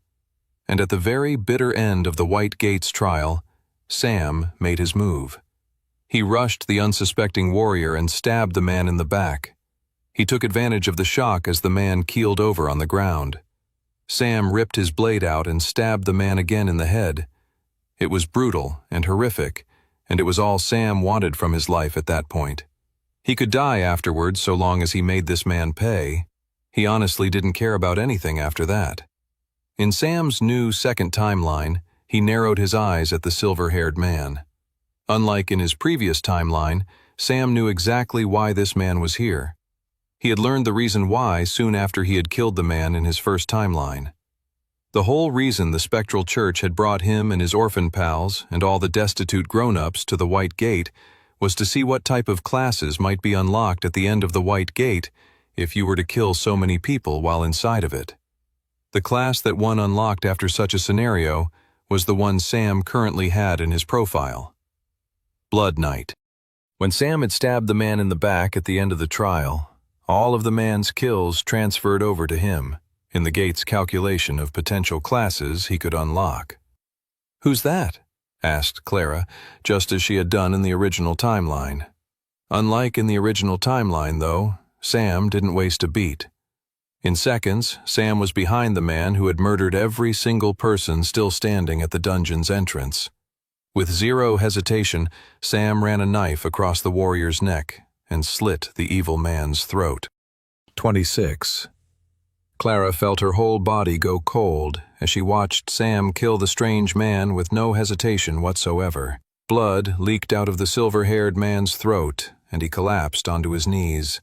He reached up to his neck in shock, and then blood gurgled out of his mouth, staining his yellow teeth as he attempted to wail in pain. He was lying dead in a crimson puddle within seconds. "Sam," she thought, "what have you done?" In some ways, Clara felt like she wasn't just witnessing one murder, but two. First was the silver-haired man who Sam had killed, and the second was any semblance of the Sam she thought she knew. Toby and the other orphans had all gone pale and turned to her, hoping she might have the answers to what they were seeing in front of them. They all knew Sam had changed over the last few weeks, that he was different from who he had been before, but none of them had expected him to be such a ruthless, cold-blooded killer. Clara looked at Sam, the boy she called a friend, and tried to understand what was going through his mind. She could see that Sam looked down at the dead silver-haired man, this man they had seemingly never met before, with a level of seething hatred Clara had never witnessed on her friend's face, or anyone for that matter in her entire lifetime. How did Sam know this man? The black-haired boy looked down at the man with such a look of venom you would have thought the man had murdered Sam's entire family. What Clara didn't know was that for Sam, that was exactly how he felt. Sam's heart had been pounding in his chest up until the moment he killed the silver-haired man. Now, he felt a sense of relief, but he knew it wouldn't last long. It was only the first of many obstacles they'd have to face while in the White Gate. He bent down and added the man's broadsword to his inventory. It wasn't as good as any of his other weapons, but he could give it to one of the older orphans to wield, as it was better than the bronze sword he'd equipped them with. The man had a healing potion in his bag, too, but he really didn't come with much else. The man was a skilled and powerful warrior and had entered the gate with confidence. Once Sam was done taking whatever was of value from the man, he turned to the group of adults who were looking at him with horror. "As I said before, I know a way for all of us to survive," said Sam. "Please, trust me." "Demon child!" one adult yelled. "Look at his eyes," said another. "Stay away from us. Don't come any closer to us." "We should kill him before he kills us," said another. Sam shook his head. He couldn't believe this was happening. "Please," he said. "This man here was going to kill all of us. I saved you. Please believe me. We don't have a lot of time. If we don't leave here soon, we're all going to die." The group of adults picked up some rocks. "Those kids have weapons," said the adults. "They'll use them against us. We need to kill them before they kill us." The grown-ups began to approach them with fear and violence in their eyes. This was the exact problem with how the dungeon gates operated. A plague that led to so much destruction all across Westria. They inspired fear, hatred, greed, and a thirst for violence and power. It was happening just on a smaller scale with these adults who were now coming for Sam and his friends. He racked his brain for some way to convince them otherwise, when out from the clouds the next threat suddenly arrived. A black raven appeared in the sky. Then two. then 3, then even more until the whole sky was filled with black ravens flying down towards them. They weren't ordinary ravens either. They were red-eyed death ravens. "Here they come," Sam sighed. Sam started running towards his friends. A flock of ravens descended much quicker than the rest of the deadly birds and went straight for Toby. Sam pushed himself and felt himself running faster with the aid of his new ring of agility, and made it just in time to slice the dangerous bird in half with his flame sword before it could take a bite out of his friend. He waved the fiery blade, and the descending flock of death ravens retreated. "Sam," said Toby, "you killed that man. You saved me." "We have a lot to discuss," said Sam, "but we can do it all later. We need to run. Everyone follow me."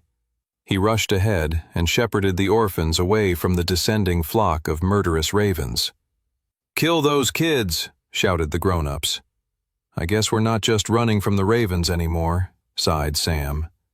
The death ravens had no preference, though, and began surrounding and tearing into the former prisoners and criminals that the spectral church had thrown into the White Gate alongside Sam and his friends. "Come on," Sam shouted to his fellow orphans. The kids rushed forward across the grim, foggy landscape. Sam looked over his shoulder one last time. He shuddered as the grown-ups were torn apart one by one. "I couldn't save them," he thought. "Maybe they were destined for death in the end, no matter what?" Sam looked away and ran forward in the direction he sent the other kids, leaving the poor souls who couldn't escape to their bitter, unfortunate end. 27. After running for over 30 minutes, Sam and the others eventually found a hill with a cavern tucked away at the bottom. They had lost sight of the death ravens after 10 minutes, but it took another 10 to escape the sounds of their shrieks and the horrible sounds brought on by their carnage. Standing in front of the cave, Sam looked at his fellow orphans and said, "This cave will be our home base of operations for the rest of the week." The orphans, including Clara and Toby, all looked at him with pale, exhausted, and fearful faces.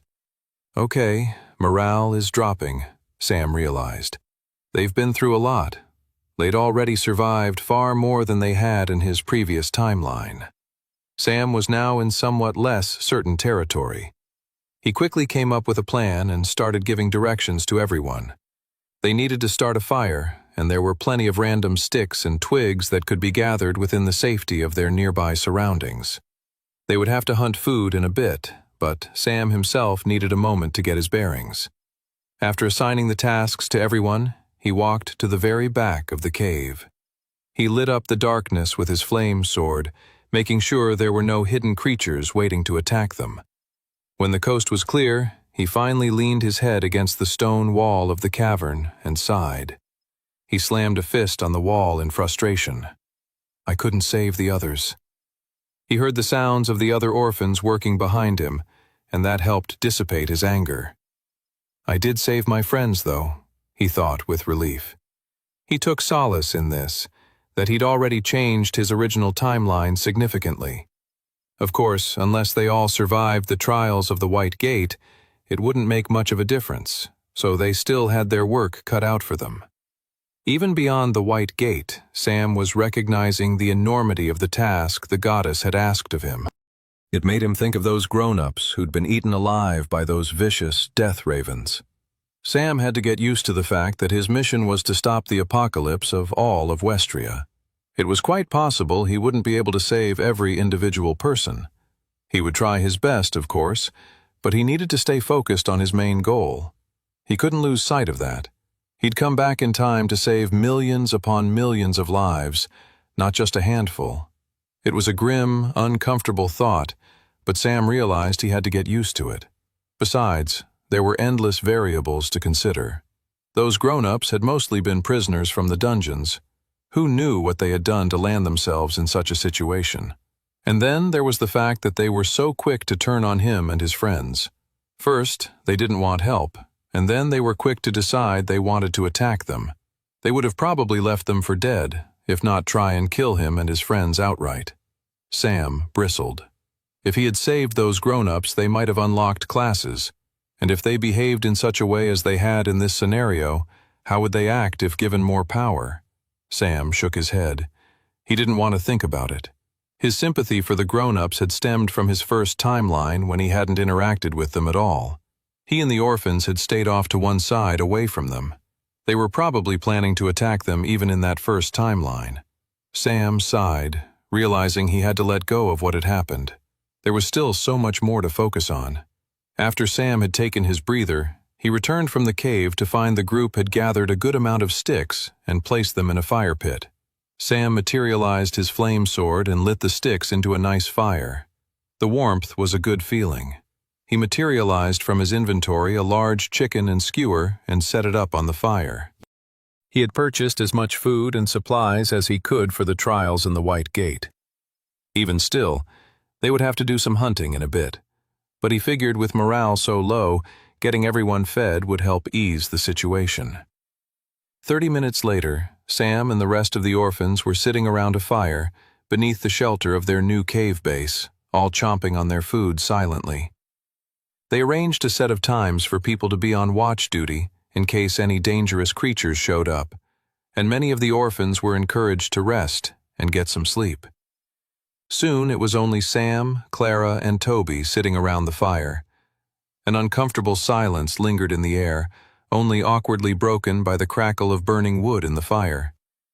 Sam tried to meet the gazes of both his friends, but neither one would look at him.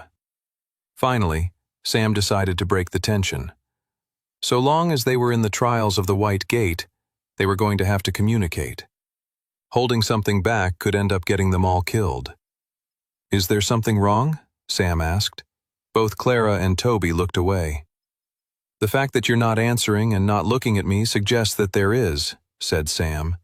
He was expecting Clara to speak up first, but in fact it was Toby who was the first to say it. "I can't believe you killed that man," said Toby. "There it is," thought Sam. Suddenly, Toby was shaking. "I thought I knew you. I know you've changed over the last month or so, but I thought there was still a tiny morsel of the guy I knew and grew up with, but—" Toby shook his head, tears forming in his eyes. "The Sam I knew wouldn't kill someone so quickly and brutally like that. If he could kill someone that easily, it makes me wonder, and not in an extra paranoid way, but in a serious way, what else he would do without flinching."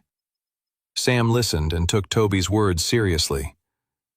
"I agree with everything Tobes just said," Clara spoke softly, clutching her knees. "The worst part about it was, you didn't even hesitate. You didn't flinch. Even now you don't seem that bothered by it. In fact, Toby and I are more bothered by it than you are." Sam nodded, listening to his friends closely and trying to gather the right words. For one thing, they were absolutely correct. The Sam they had grown up with wouldn't have been able to do what he had done.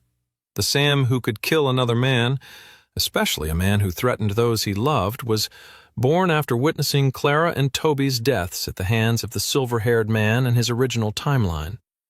When Sam went on to become a soldier, a warrior, a mercenary in that previous timeline, he soon learned that uncomfortable actions like killing were simply a part of the life of a traveler. The Sam who his friends had grown up with had been long lost and forgotten. The Sam sitting in front of them now wouldn't even be able to get back to that original person, nor would he want to. That Sam, happy and content as he may have been, would not be up for the task the goddess had placed upon his shoulders. Finally, Sam looked to his friends. They were looking at him directly now, waiting for his answer. "You're right," said Sam. "I'm not the Sam you knew a few months ago. I'm a different person now. On that matter, I hope you'll accept that I can't say any more. As for that man I killed, what would you say if I told you that man planned on killing us all?" Toby twitched. "But you don't know that." "I knew about us getting sent into the White Gate, didn't I?" "But that's different." "Sure," said Sam. "But tell me what you would have done if you knew that silver-haired man was going to kill me, Clara, and the rest of the orphans. What would you have done, Toby?" Toby shook his head. "I don't know. Maybe there was a more peaceful solution." "And what if there wasn't?" I'm... Toby was lost for words.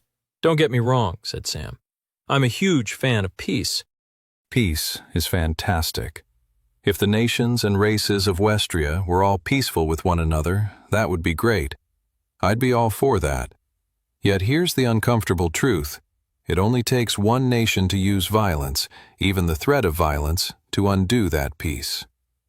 Both Clara and Toby were listening to Sam intently now. What that tells us, Sam continued, is that peace is something that needs to be protected. The deep irony is that peace cannot be protected by peace. But surely violence will only beget more violence, said Clara. Such a statement sounds nice in a fairy tale or story or out of the mouth of a self-righteous noble, said Sam. But what good does such a platitude do when a peaceful nation is invaded by one that's hungry for war and expansion? Would such an idea as the one you just espoused do anything to protect the peaceful nation? Sam stopped speaking and let the harsh truth linger in the air. I plan to survive this white gate, and I plan on keeping every single one of you alive until then, said Sam. What you choose to do after that is up to you. But keep in mind, if we indeed survive, you'll unlock classes. You'll be travelers. The very thing we're discussing right now will be something you'll have to grapple with and accept if you choose to take the responsibility a traveler must carry.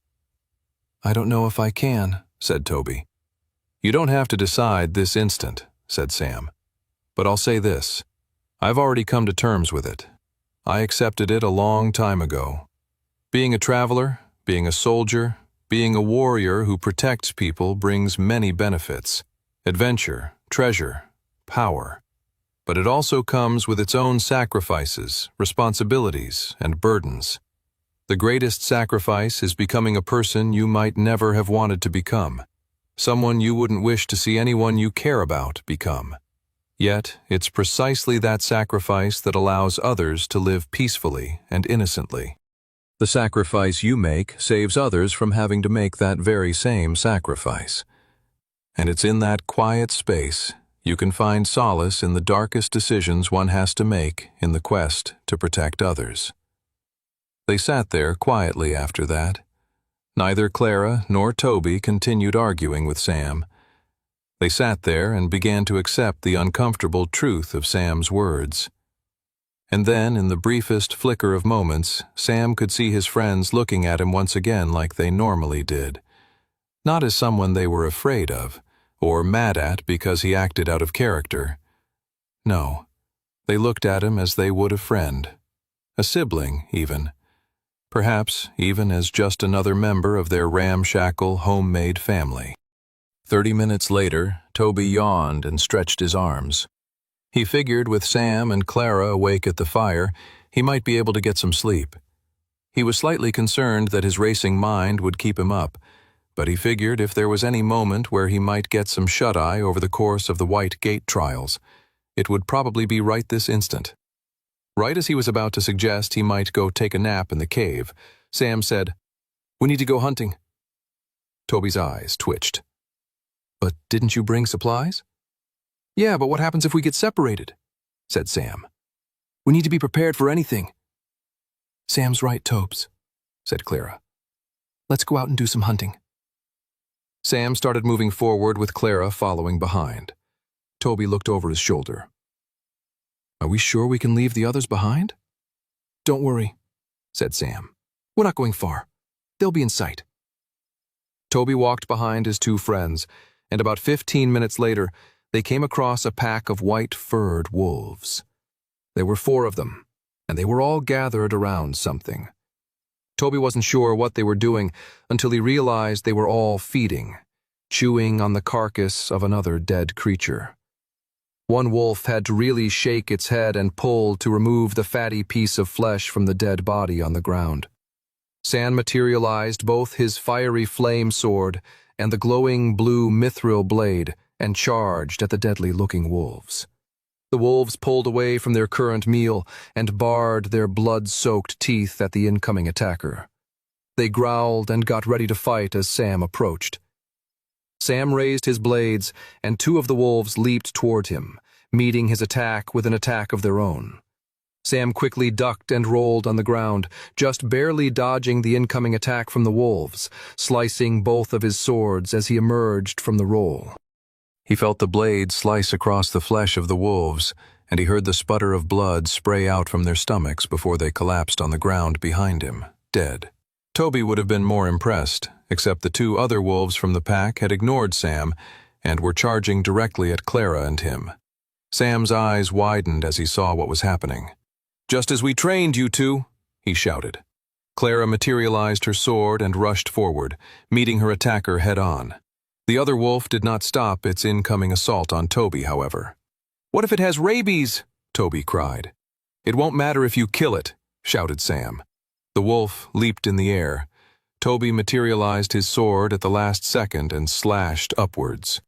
Toby breathed hard and kept his eyes shut. His whole body shivered and trembled. He was realizing there and then that it was becoming quite a common occurrence for him to be regularly accepting his death and waiting for it to happen. "It's all good, Tobes," said Sam. "Open your eyes." Toby gently opened his eyes. He was nervous about what he was maybe going to see. "You did good," said Sam. "You slayed the wolf." "Yeah, well done, Tobes," said Clara. "Your first monster kill of the White Gate." Toby blinked in shock. He was expecting loads of blood and carnage, but it looked as if the wolf had already disintegrated down into its loot drops. Left behind were a mana stone, gold coins, and little pieces of meat that could be cooked. "What's up with the meat?" Toby said. "That's the dungeon gate system for you," explained Sam. "Sometimes the monsters don't drop food, but if there's a special quest or task in the gate, like a survival mission we're on now, monsters will drop other important goods, like food. Now come on, let's take this back to the camp." Sam was silent the entire walk back to the camp. He was going through some things in his head. Toby and Clara have both come so far, he thought to himself. They don't even realize it. Their stats were getting higher and their fighting proficiency and confidence was going up as well. They were able to slay those wolves with ease. Witnessing their improvements while hunting had reassured Sam about what he was planning to do next. "Are we going to eat that wolf meat then?" asked Toby. "Are you serious, Tobes?" said Clara, getting red in the face. "You only ate an hour ago. We'd be rationing our food supply even if we weren't in a White Gate." "The monster fighting has clearly given me an appetite," said Toby. "Unless, do you think I have a tapeworm? Oh boy, I really hope I don't have a tapeworm eating me from the inside out." Sam listened to Toby and Clara bickering as he unloaded the supplies in his inventory until they were in a nice, neat pile in front of his two friends. Eventually, the boy and girl stopped arguing and looked at Sam with a perplexed expression. Why did you take all the supplies out of your inventory?" asked Toby. "What's going on, Sam?" said Clara with concern. "You guys both have inventories now," said Sam. "I recommend you divide up the supplies between the two of you." "Why the change-up?" asked Clara. "You're clearly the strongest of all of us. Shouldn't you be holding on to all the supplies?" Sam shook his head. "That logic makes sense, only if I'm staying at the camp." "No," said Toby, shaking his head. "I do not like where this is heading. I have faith in you both. You have supplies, you know how to hunt and kill monsters. If you stay here, you should be safe from all the monsters, and I know you can deal with the wolves." "Where are you going?" asked Clara. Sam grinned. He was not going to waste the opportunity he had been given. Very few people had the opportunity to enter a White Gate with the knowledge, skills, and weaponry he had at his disposal. He had a unique opportunity to discover more secrets and benefits of the White Gate than anybody else in history ever had. He planned on heading out into the wilds. 29. With his orphan pals safe in their cave shelter with enough food and weapons to defend themselves, Sam turned his focus to gaining more power.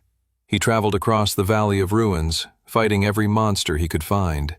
As he traveled, he made sure to cultivate his internal mana core, sending mana to his feet and elsewhere in his body, making even his traveling across the grim landscape an efficient part of his training. He eventually came across a large, venomous spiderling, occupying a ruined building that was missing a roof. Cobwebs draped the broken and crumbled stone columns. Sam knew better than to walk into the trap the monster had set up for him. Instead, he materialized his flame sword and placed the fiery blade onto a single silvery wisp of cobweb. It only took a gentle touch of Sam's flame sword to ignite the entire cobweb fortress on fire. Hisses and screams emanated from inside the fiery ruins, and a massive spider suddenly crawled out rapidly from its hiding place. It charged towards Sam, shooting out thick tendrils of webbing. Sam sliced the webs with his flame sword, disintegrating them before they could harm him. He materialized his mithril sword in his other hand and ran towards the large spider. He charged forward, using his flame sword as a shield from any more projectile attacks from the spider, and when he reached the monster, he stabbed it hard and strong with his mithril blade. The glowing blue sword punctured a crucial artery, and the giant spider was dead within seconds. Sam stood over the spider's body as it disintegrated down into a mana stone, some coins, and also left behind a little vial of poison. "Great loot drop," Sam grinned as he pocketed all the items into his inventory. He was very pleased with how his training was going so far. He had killed that big spider with ease. Not to mention, Clara and Toby had killed those white-furred wolves very competently as well. Clearly, their preparation and training in the weeks leading up to the White Gate was proving worthwhile. The monsters within the White Gate were designed to be fearsome, powerful, and dangerous. But they were truly meant to be opponents for those who had never entered a dungeon gate before and whose stats were below 10. All the training they had done and equipment they had been able to acquire put them all in a position to really overperform against the common monsters of the White Gate. Most people who entered the White Gate merely wanted to survive, whereas instead Sam was now taking the chance to thrive and take advantage of everything the White Gate had to offer. With his most recent kill, he took a moment to rest. He made a quick fire and roasted some wolf meat from another pack of wolves he'd found and slayed. After eating, he laid out all of his acquired monster stones and drained them of their mana and added them to his own internal mana core. When he was done absorbing the mana, he reviewed his stats. Sam class, Blood Knight, super rare, rank, novice tier. Ability, Pain Ring, novice tier, level 1. Mark part of the battlefield as yours. Within that circle, the more you are hurt, the more powerful your attacks. Class, open slot available. Strength, 12.3. Agility, 12.1. Endurance, 11.9. Magic affinity, 12.2. He grinned. The improvements were small, but gradual gains would ultimately lead to incredible results as his stats climbed higher and higher. His strength stat had the greatest increase, moving a full 0.8 stats from 11.5 to 12.3. That was almost a full stat leap. Sam could feel the difference, just in the ease with which he held and swung his sword, and the amount of pressure and strength it required to puncture his blade through a monster's thickened skin. Sam chalked it up to the big strength increase, as that was the stat most often trained when fighting and killing monsters. He was pleased that both his agility and magic affinity stats had hit 12 and beyond, getting closer to that magic number of 31 where all stats needed to be to help contribute to unlocking new class-tier abilities. Endurance was lagging behind, but that was because the monsters he'd fought so far didn't really require him to use his Pain Ring ability. It was something to contemplate as he continued to train further. It might be worthwhile to take some hits purposefully, if only to help raise that stat.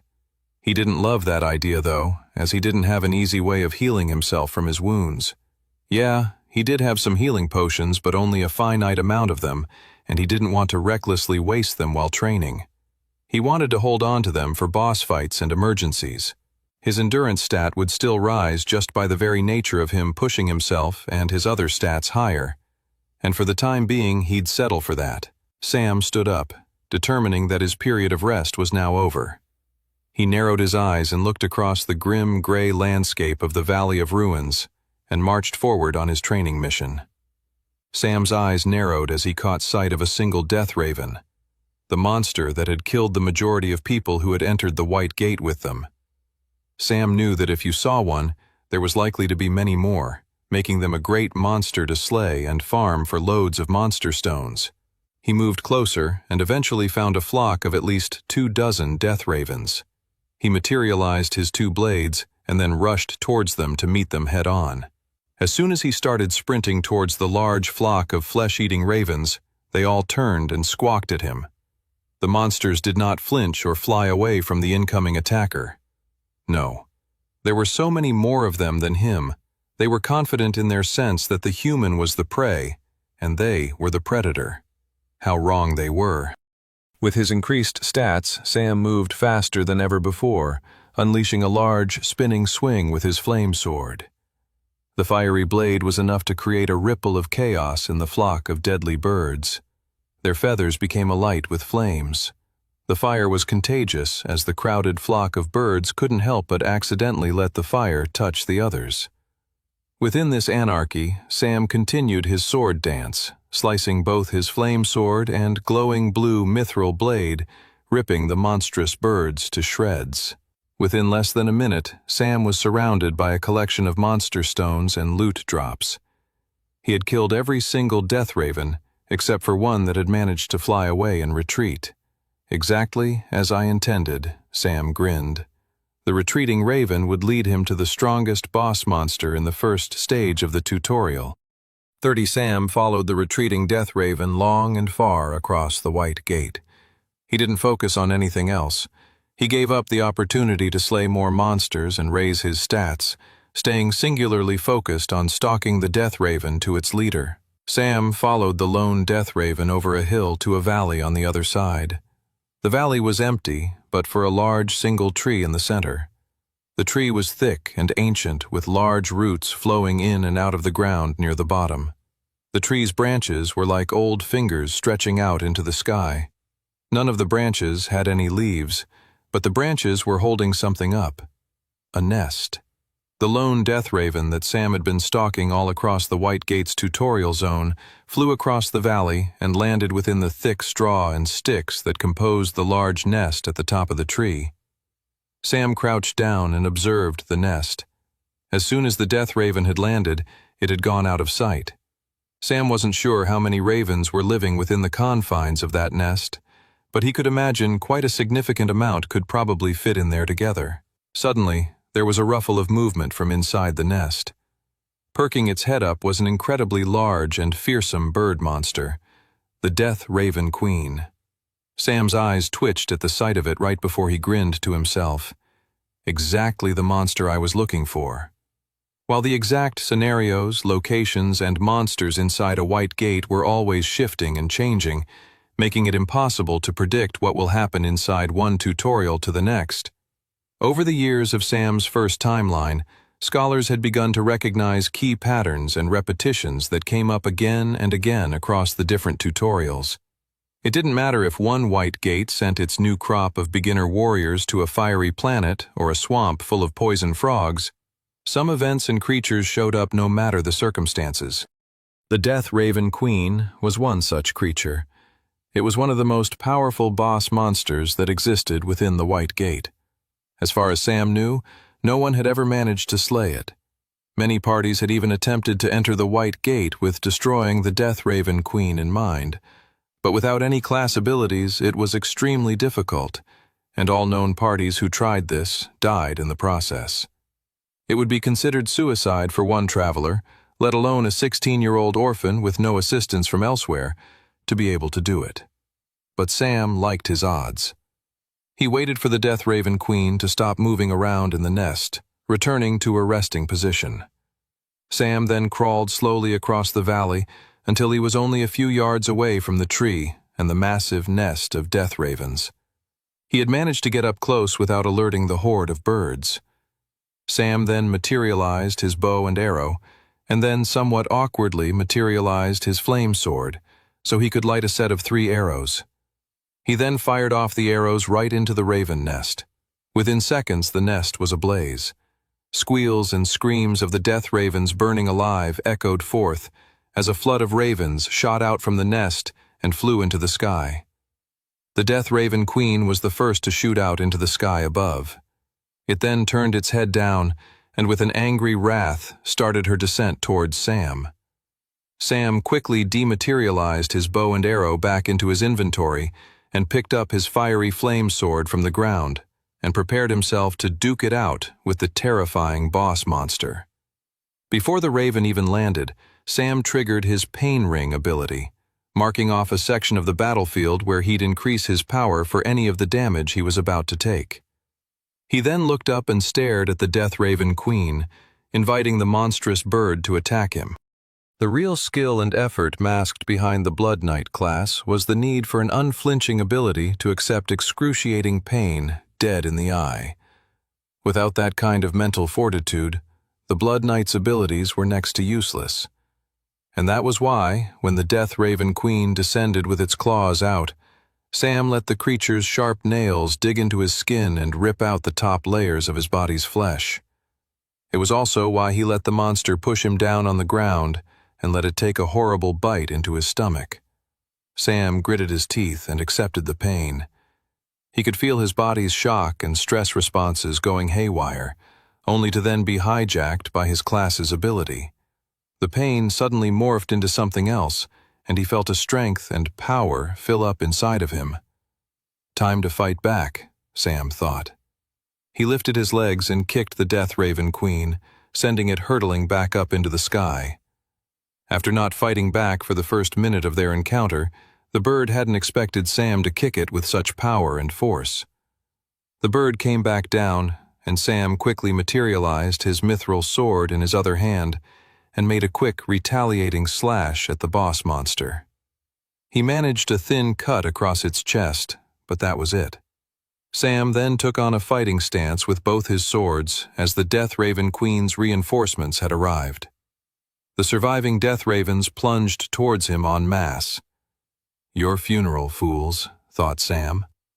Sam had multiple gaping flesh wounds, and if he didn't do something about it, he would die in a matter of minutes. For any other traveler, this would mark them as weak and vulnerable. For Sam, however, it was only a boon. With his powerful flame sword and mithril blade, Sam cut through the Death Ravens with utter ease. Blood and black feathers littered the ground around him. A few ravens managed to break through his defensive sword swings, but he was surging with so much power, a mere elbow blow was enough to crush the small monster bird's skulls. With her reinforcements failing her, the Death Raven Queen came back to attack Sam with a newfound fury. Sam lifted both swords up to take it on. Before the boss monster landed its next attack, though, it suddenly jerked spasmodically and fell onto the ground. Finally, Sam thought to himself, the spider venom has gone through. Before starting the fight with the boss monster, Sam had coated his mithril sword with the spider venom he had acquired earlier. He wasn't sure if the venom would kill the boss monster, but it was an extra insurance policy if he needed it. The Death Raven Queen was twitching and jerking on the ground. The spider venom seemed to have had a paralyzing effect on the boss monster. Sam wasted no time in seizing his newfound advantage. He went up to the Death Raven Queen and plunged both his swords into the monster, finishing off the terrifying beast in a final, devastating blow. Sam had just slain a boss monster that no one in the entire history of the dungeon gates had ever been able to accomplish before now. 31. Sam didn't have a moment to rejoice in his victory in the battle as his wounds had finally caught up with him. He collapsed onto the ground, his vision going blurry. He was mere seconds away from death. He materialized a health potion, and with his last remaining strength, began to awkwardly pour the red liquid into his mouth. As his vision blurred around him, he could feel the wondrous red liquid flow through his body, patching his open wounds and bringing a renewal of life and energy into him. His wounds were patched and faded away, and suddenly the shock and pain of his near-dying disappeared into an almost frustratingly close but ultimately incomprehensible memory, like the annoying feeling of déjà vu. Sam gasped, catching his breath, and then touching his body, making sure it was all there and intact. His clothing was ripped and ragged, and there were still some damp patches of blood on him, but without any open wounds or pain, it felt more like spilled liquid than anything else. Sam took a deep breath once more and leaned his head back in relief. "I did it," he smiled to himself. "I beat the Death Raven Queen." He looked over and saw that the body of the boss monster hadn't disintegrated into a mana stone, but rather a rare-looking treasure chest. A prompt suddenly appeared in his retina. Congratulations! You have completed a secret White Gate trial quest. Slay the Death Raven Queen. Reward: treasure chest. Sam's eyes widened at the prompt. So killing the Death Raven Queen was actually a secret quest? He thought in amazement. His whole objective in killing it was merely to get a powerful mana stone in the process, and maybe help him towards unlocking an extra special class at the end of the tutorial trial. But this was just as good, if not better. The dungeon gates were incredible sources of raw power, and it was a great boon any time they generated or offered a reward to a traveler. Sam got up and, full of excitement, opened up the treasure chest. At first, his shoulders slumped with disappointment as the treasure chest was near empty, housing only 3 random scrolls at the bottom. He then picked one up, and his disappointment quickly evaporated. Holy crap, he thought. This is a soul-bound scroll. A soul-bound scroll was one of the rarest non-equipment items you could find inside a dungeon. The soul-bound scroll offered a traveler a choice between 2 items, and then the scroll would transform into the item you chose. The scroll on its own was worth a significant amount of coin, and, if Sam wanted, he could fetch a huge price for these 3 scrolls at the market back in Resfall. But the opportunity here was far greater than making a large sum of gold. Whatever items he could gain from these scrolls would make him stronger in the long run, not to mention increase his survivability here in the White Gate and increase his chances of unlocking a powerful second class in the process. Sam knew what he had to do. He unfurled the soul-bound scroll and took in what items he'd have to decide between. The scroll read, "Pick one item. A. Bracers of Expansion. Increases the range of area of effect abilities by 50%. Or B. Ring of Defense. Increases one's defense and ability to withstand deadly attacks." Sam nodded and scratched his chin as he thought the decision over. Such scrolls usually made the decision difficult, but in this case, Sam felt pretty confident with what was the most optimal item choice.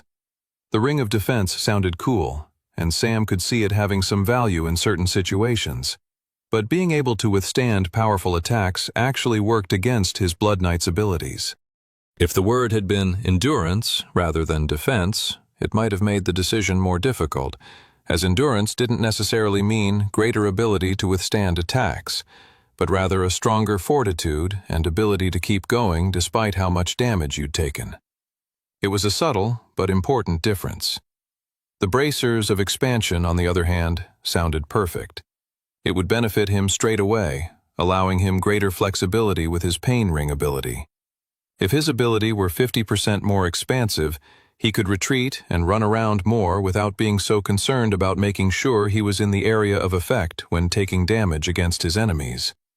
This was crucial because letting himself be hit outside of the Pain Ring was the kind of fatal error he could never afford to make.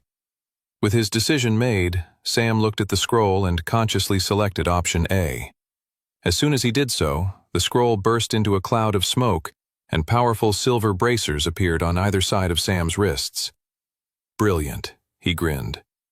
He quickly tested out the item, dematerializing it into his inventory, and then rematerializing them. Because the item was a soul-bound item, he could never sell it or gift the item to anyone else, which meant that when he rematerialized it, the bracers didn't simply emerge in his hands, but rather materialized where they were supposed to be on his wrists. Sam grinned and with greedy excitement picked up the second scroll from the treasure chest. What goodies will I get in this one?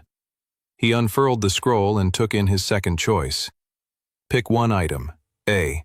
Ring of Strength, +5 increase to strength attribute, or B. Ring of Numbing, reduce pain sensation by 40%.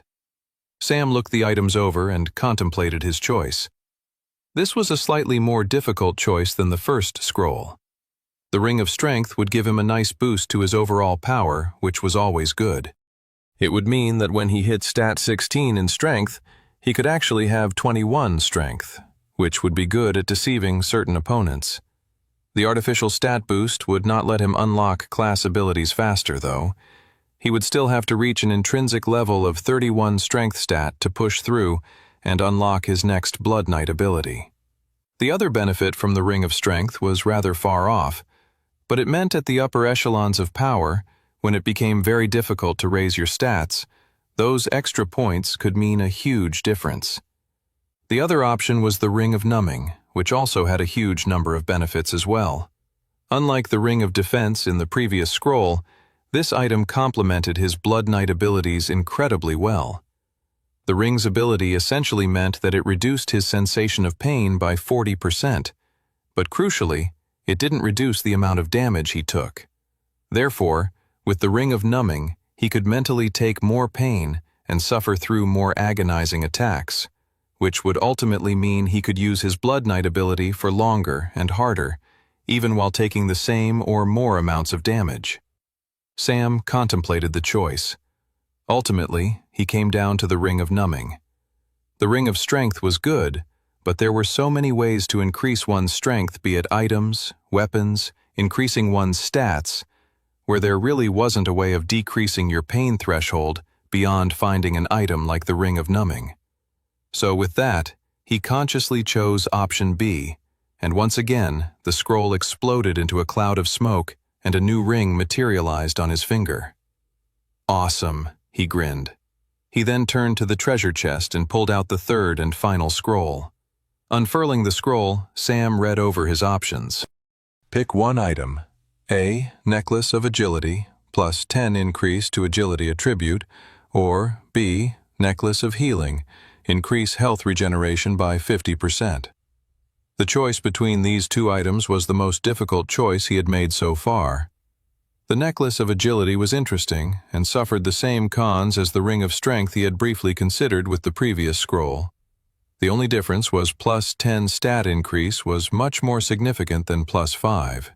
The former stat increase meant that you'd always be operating with stats a full half tier above where you should be normally. That was an incredible boon, and agility was really crucial to his fighting style. However, the Ring of Agility suffered from similar cons to the Ring of Strength. There were plenty of other ways of improving one's agility, whereas an ability to improve one's health regeneration was a much rarer ability to acquire. In fact, as soon as Sam had seen the Necklace of Healing option, his heart had begun to race with excitement.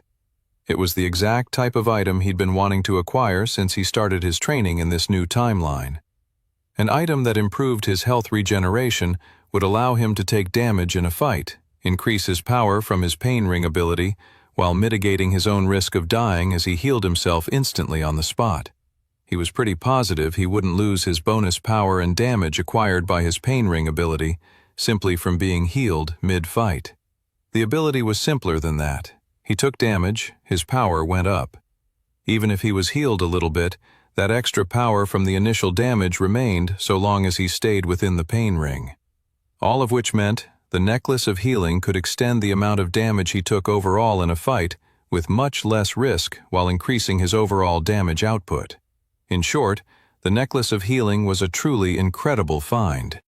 Sam made his choice, and a beautiful and simple silver necklace formed around his neck.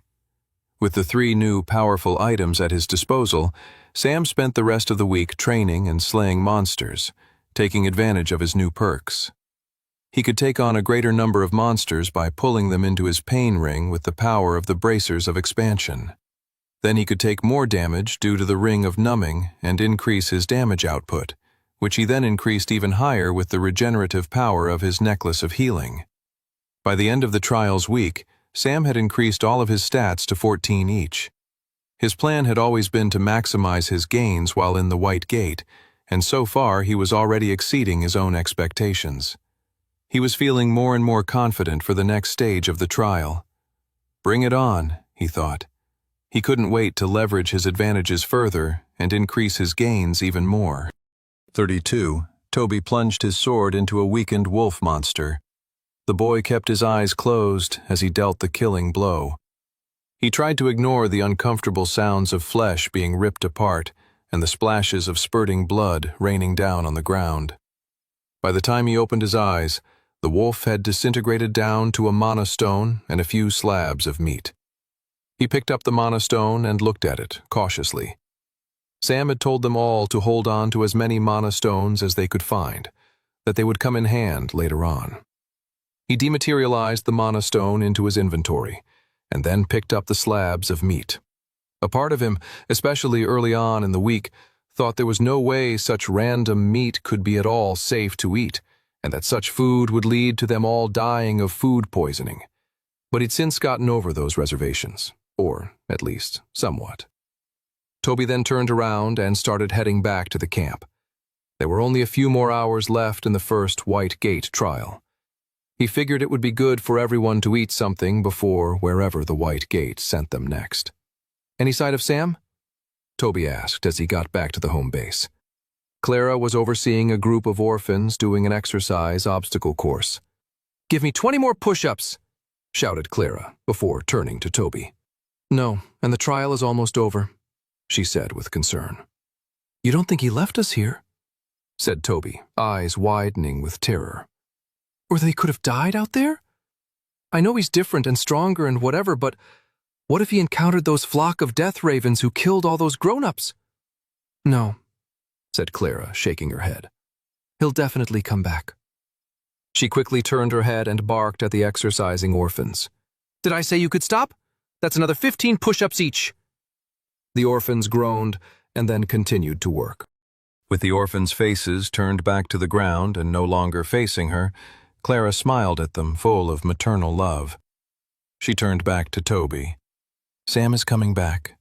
If he died out there, I'll go find his body and kill him again myself." Toby's mind was overwhelmed with haunting images of Clara dragging Sam's dead corpse around when something appeared in the distance. A figure. Clothing torn and ragged, but significantly stronger looking. It was Sam. Toby's eyes widened with awe as he saw his friend had acquired new items. A silver necklace hanging from his neck, bracers on either arm, and a new ring on his hand. Everyone cheered, including the kids who were exercising. Clara whistled loudly. "That's another 10 push-ups for thinking you could stop." A few hours later, the group had packed up their camp and stood together, waiting for the first trial of the White Gate to come to an end. Sam looked at the group of orphans with pride. They were stronger and more confident than they had been at the start of the week. He could still see the fear in their eyes, the tremble in their legs, and the shivering of their teeth. But it was a different kind of fear than it was before. A softer kind of fear. It was no longer a fear of utter hopelessness, but rather a fear shared among young warriors ready to face a challenging and dangerous situation. Sam called that kind of fear bravery. The timer on the trial of the White Gate ticked down. They were seconds away now. "Don't worry, everyone," said Sam. "We got the—" Blip. In less than a second, the group was no longer standing in the ominous world of the Valley of the Ruins, but had seemingly teleported somewhere else. They were now standing in the front room of what appeared to be a fancy nobleman's mansion. Old gilded furniture and framed paintings of historical figures adorned the walls.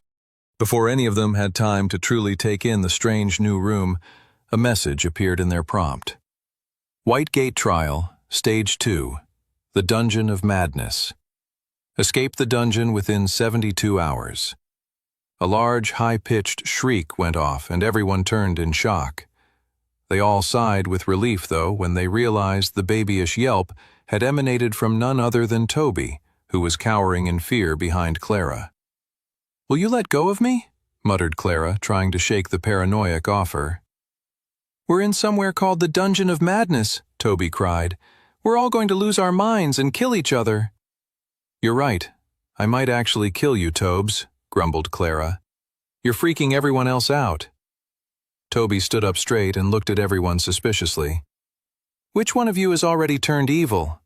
He then paused. "What if I've gone crazy and don't even realize it?" "Don't worry, that already happened years ago," laughed Sam. A nervous chuckle spread across the group, and Toby calmed down enough for Sam to explain to them what they had to do next. "Just follow me," said Sam. "We'll get out of this creepy place soon enough." Sam led the way to the front of the room and entered a large dining room. The room seemed fairly innocuous until the last orphan stepped into the room and the door slammed shut on its own accord. Red glowing eyes formed in the furniture around them, and soon enough they had teeth and long saliva-drenched tongues. "Ah!" screamed Toby. "We're in a room full of mimics." "Weapons out, everyone," shouted Sam. The black-haired boy whipped out his fiery flame sword and started swinging at the furniture. He jumped around the room, utilizing acrobatic skills he'd learned in his past life, landing hits on each of the pieces of furniture. His goal was to set the mimics ablaze. He wanted the monsters to run around in a manic frenzy, too distracted to attack his friends. After hitting them all with the flame sword, he went right at them. If these monsters want to pretend they're furniture, then let's light them up. He swung his sword, continuing to light as much of the room on fire as he could. The mimics screamed in pain and horror as they were burnt alive. The whole room was covered in flames. Sam felt the heat push against his skin. "We escaped the monsters only to get burnt alive," said Toby, futilely yanking at the door they had come in through. Sam ignored the worried faces and headed over to a nearby wall and stabbed his blade into it. The sword went right through, creating a plaster hole. Sam knocked it all the way, revealing a secret passage that led downstairs. He looked back at the room ablaze and the fearful orphans. "Come on," he said. "Follow me." 33. Sam led the way down the secret spiral staircase.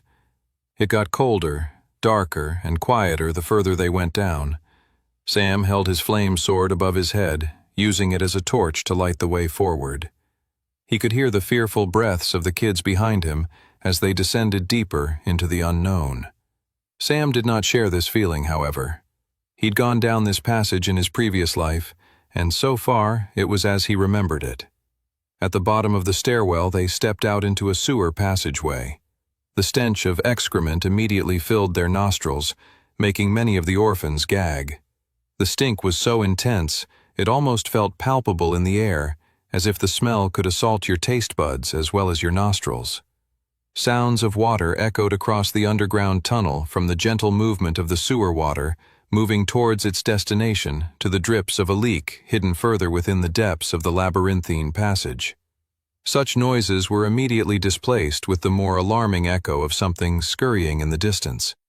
There was a distinctively inhuman nature to whatever was moving in the unknown distance of the sewer passageway.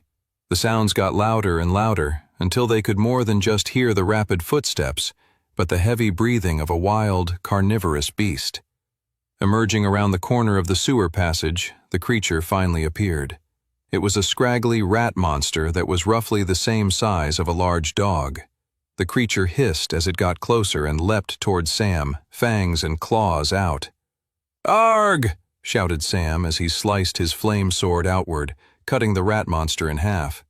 The monster's flesh and guts collapsed on the ground before disintegrating down to a mana stone. Sam picked it up and started walking further down the sewer passage. "I think I preferred the room full of homicidal furniture to this creepy place," sighed Clara. "I just hope we don't run into any more of those rat things," said Toby. "Don't worry," said Sam, and then he grinned somewhat menacingly. "We will." As Sam led the way through the murky sewers, he explained to his friends how to kill the rat creatures. "They really aren't hard to kill," said Sam. "They have a very low defense overall, and even less so at their weakest point, which is their stomach. They're repulsive and frightening, which is their greatest advantage, but if you can get over that, they really aren't difficult to fight." "Shh! Do you hear that? Some are coming right now. Any volunteers?" Clara took a step forward, clutching her mithril sword confidently. "Clara," Toby cried, "what are you doing? Are you going to get yourself killed? Those rat creatures' breath has probably enough poison fumes to suffocate you to death. This is crazy." "Shut it, Toby," said Clara, her nerves fraying as she waited for the rat creatures to get closer. "You're going to have to learn how to fight these things as well. We can't rely on Sam for everything." The scurrying steps of the rats got closer and closer. The sounds of their dirty claws scratching against the cobblestone sewer floor got louder as they approached. "Remember what I told you," said Sam. "Let it leap at you and slice, and they'll be dead before they even touch you." Clara gulped. The rat creatures turned the corner and came into view. There were two of them, their eyes glowing red in the darkness. They rushed towards them. Clara stood out, waiting for them to come. They galloped forward, and then they leaped up to tear her face to bits. "Now!" shouted Sam. Clara grunted and slashed upwards, slitting one rat creature's stomach open and then the next. They quickly toppled onto the ground and disintegrated into mana stones and a few coins. Sam gestured to Clara to pick them up. "Those are yours." Clara grinned and picked up her loot and pocketed them into her inventory. "Trust me," said Sam. "Right now you guys don't care about those mana stones because you can't train your magic affinity yet. But just you wait. Soon we'll be arguing over the portion of stones we each get from a dungeon gate run." The group of orphans nervously laughed. Sam realized then it was the probably first time he'd spoken about life after the White Gate. A future where they were all alive. It still seemed so distant, but they were making strides towards that, so he didn't see why it couldn't be possible. But the other orphans' nervousness was an important reminder. They could worry about the future later. Right now, they had to focus on the now. They continued traveling through the sewers for a good couple of hours. Sam knew they were making good time in the second trial and wanted to focus on taking the opportunity to train himself as well as the other orphans. Sam found a corridor where they were able to set up a bottleneck where only one or two rat creatures could come at them at a time. This, coupled with some leftover wolf meat as bait, and they had a steady supply of monsters to slay. By the end of the hours of training, all the orphans had fought against the rat creatures, gaining some valuable in-person experience fighting terrifying monsters. But more importantly, many of them raised a lot of their stats over 10. It was incredible. Even Sam had managed to raise his stats up by a few decimal points. He grinned as he looked at his stat profile once more. Sam class, Blood Knight, super rare. Rank, novice tier. Ability, Pain Ring, novice tier, level 1. Mark part of the battlefield is yours. Within that circle, the more you are hurt, the more powerful your attacks. Class, open slot available. Strength, 14.5. Agility, 14.2. Endurance, 14.1. Magic affinity, 14.2. Sam grinned. He was happy with his progress. Once his stats hit 15, he'd only have another 16 more points needed to rank up to the next class tier of his Blood Knight ability. Just thinking about hitting apprentice tier was enough to get him excited, but he also knew that was a bit far off, and there were other gains that would probably be achieved first. He was excited to see where he was with leveling his Pain Ring ability. He checked his status on that front in the special skill quest prompt of his profile. Skill quests, Pain Ring, level 2. Slay 2,000 monsters using Pain Ring. 455 over 2,000. He was almost 25% towards completing the quest and unlocking the next evolution of the Pain Ring ability. He was astounded by this. In his first timeline, it took him almost 2 years to unlock the skill, and yet now he was on course to unlocking it in a few more months. Incredible, Sam thought. In his first life, he had been an above-average traveler, but not one of the greats that people told stories about. Sam couldn't help but think he was well on his way to becoming one of those famous and mythic travelers himself. 34. After another 24 of traveling and training through the sewers, they came to a large doorway protected by a massive rodent monster known as the Rat Mother. The Rat Mother was gigantic. She lay rolled over with tons of tiny rat creatures feeding on her milk. They scurried and fought with each other for a taste of their mother's nectar. "Yuck," said Toby. "I agree," said Clara, scrunching her nose. "We take out this group of monsters and go through that gate," said Sam, "and we'll have made it to the safety zone of this stage." He looked back and saw the other orphans were all keeping their distance. The feeding rat creatures and their mother were quite terrifying and revolting at the same time. It wasn't even like the rats needed to eat, as monsters didn't go hungry in the same way as most living beings from outside the dungeon gates did. The rat mother's milk, however, was dense in mana and would help the rat creatures grow in strength and power. That was why the little rats fed from their mother with such unrestrained ardor. Just witnessing the nature of things inside the white gate was enough to scar you for life. "All right, they still don't know we're here," whispered Sam. "So let's take advantage of that." Sam explained the plan to Clara, and the girl quickly organized the group of orphans into a line with their bows nocked and ready to fire. Sam materialized his flame sword and lit each of the orphans' arrows on fire. Then Sam gave the signal, and the group of children launched their attack. The flaming arrows flew from their hiding place and into the open area where the large group of rat creatures were huddled. The arrows landed, killing some baby rat creatures, along with puncturing burning holes into the rat mother. Their fur charred, and some of them were covered in flames and were nothing but blackened corpses within seconds. A few seconds after that, they were nothing but mana stones rolling on the ground. The remaining rat creatures, along with the monstrous rat mother, scurried away in multiple directions. The sneak attack sent chaos through the entire group of rat creatures, which was what Sam was hoping for when devising this plan. The group of orphans charged into the room as the rat creatures scattered and began slicing them up with ease. The greatest advantage the rat creature horde had over Sam and his group was their sheer numbers, but by creating chaos in their ranks, he was able to undo that handicap, putting them in a situation where Sam and his pals could quickly pick off the rat creatures one by one, rather than being overwhelmed by them all at once. The plan was working even better than Sam had expected. The damage from the flaming arrows was truly astounding, and demonstrated that all of his training for both himself and the others was truly paying off. In his first timeline, he remembered watching the silver-haired mercenary, who had killed all his friends, struggle to take down all those monsters on his own, and had to take great pains to deal devastating flesh wounds to the rat mother. The fact that even the weakest members of Sam's party were harming such a tough creature in the White Gate just showed how magnificent their stat gains had been. Even still, the fight wasn't finished. The group picked off many of the weaker rat creatures, but the rat mother was still alive, and she was not happy. The rat mother was hissing and swaying and hungering for the deaths of all of those who had caused the destruction of her offspring. She lifted up her clawed hand.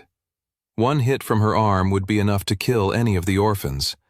For what the rat creatures lacked in defense, they made up in strength and attack power. This was why it was crucial to always slay them quickly.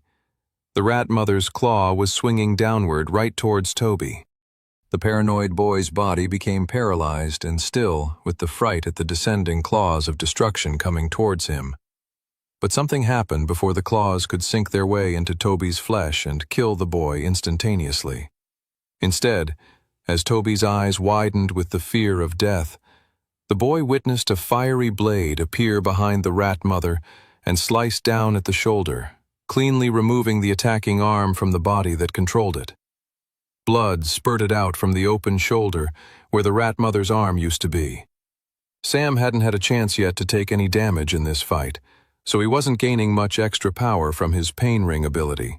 So he had to push with all of his strength and might, both his mithril and flame sword, into the stomach of the rat mother, to really puncture and deal a devastating blow.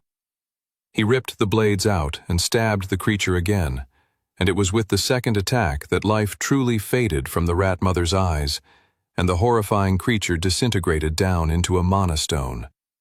Sam sighed and wiped sweat off his brow. Clara turned to Toby. "Aren't you happy we trained against the rat creatures now? Since we've entered the White Gate, I'm quickly coming to the conclusion that I'm going to have to rethink the metrics of how I measure happiness," sighed Toby. "Mainly, that it seems happiness is achievable by a much lower bar than before. As in, yes, Clara, I'm happy we trained, and I'm happy for not being eaten alive. Though, whether the rat creatures breathe venomous poison gas, which is going to leave us all dying on the ground any minute now, is yet to be seen." Clara rolled her eyes and turned to Sam. "You said, the final room is just this way?" she asked. "Yep," said Sam. "Let's gather our stuff and continue forward."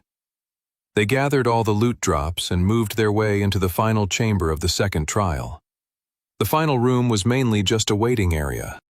It was a large, cavernous room with a small pond in the middle of it. The cavern had very high ceilings and with different entrances to tunnels and passages. All different routes from within the second trial that led to this room. This was the safest room in the entire trial, and they could wait out their time here until the trial ended, and they were teleported to the third and final trial of the White Gate. They set up a base camp and quickly started a fire. "Everyone rest up," said Clara. "Wow," said Toby. "Even when you're telling people to relax, you're barking orders." "Do you want me to make you do push-ups?" grinned Clara. "I'll focus on your first order of relaxing, ma'am," said Toby. "Damn straight," she grinned. As the others relaxed, Sam paced the waiting area and contemplated the next steps to his plan. He was happy to see he'd gained 30 more kills to his Pain Ring skill quest after the fight with the Rat Mother and her brood. While he hadn't gotten a chance to really take advantage of the ability's actual benefits, it looked like, so long as he triggered it and was slaying monsters within the ability's area of effect, he was able to claim the kill towards the class quest. Sam then turned towards the pond in the center of the waiting room. This whole time he'd been in a rush to get to this pond. Back in his first timeline, he had heard about an experience a different set of travelers had faced while in the White Gate, and it involved there being a secret boss hidden at the bottom of a well.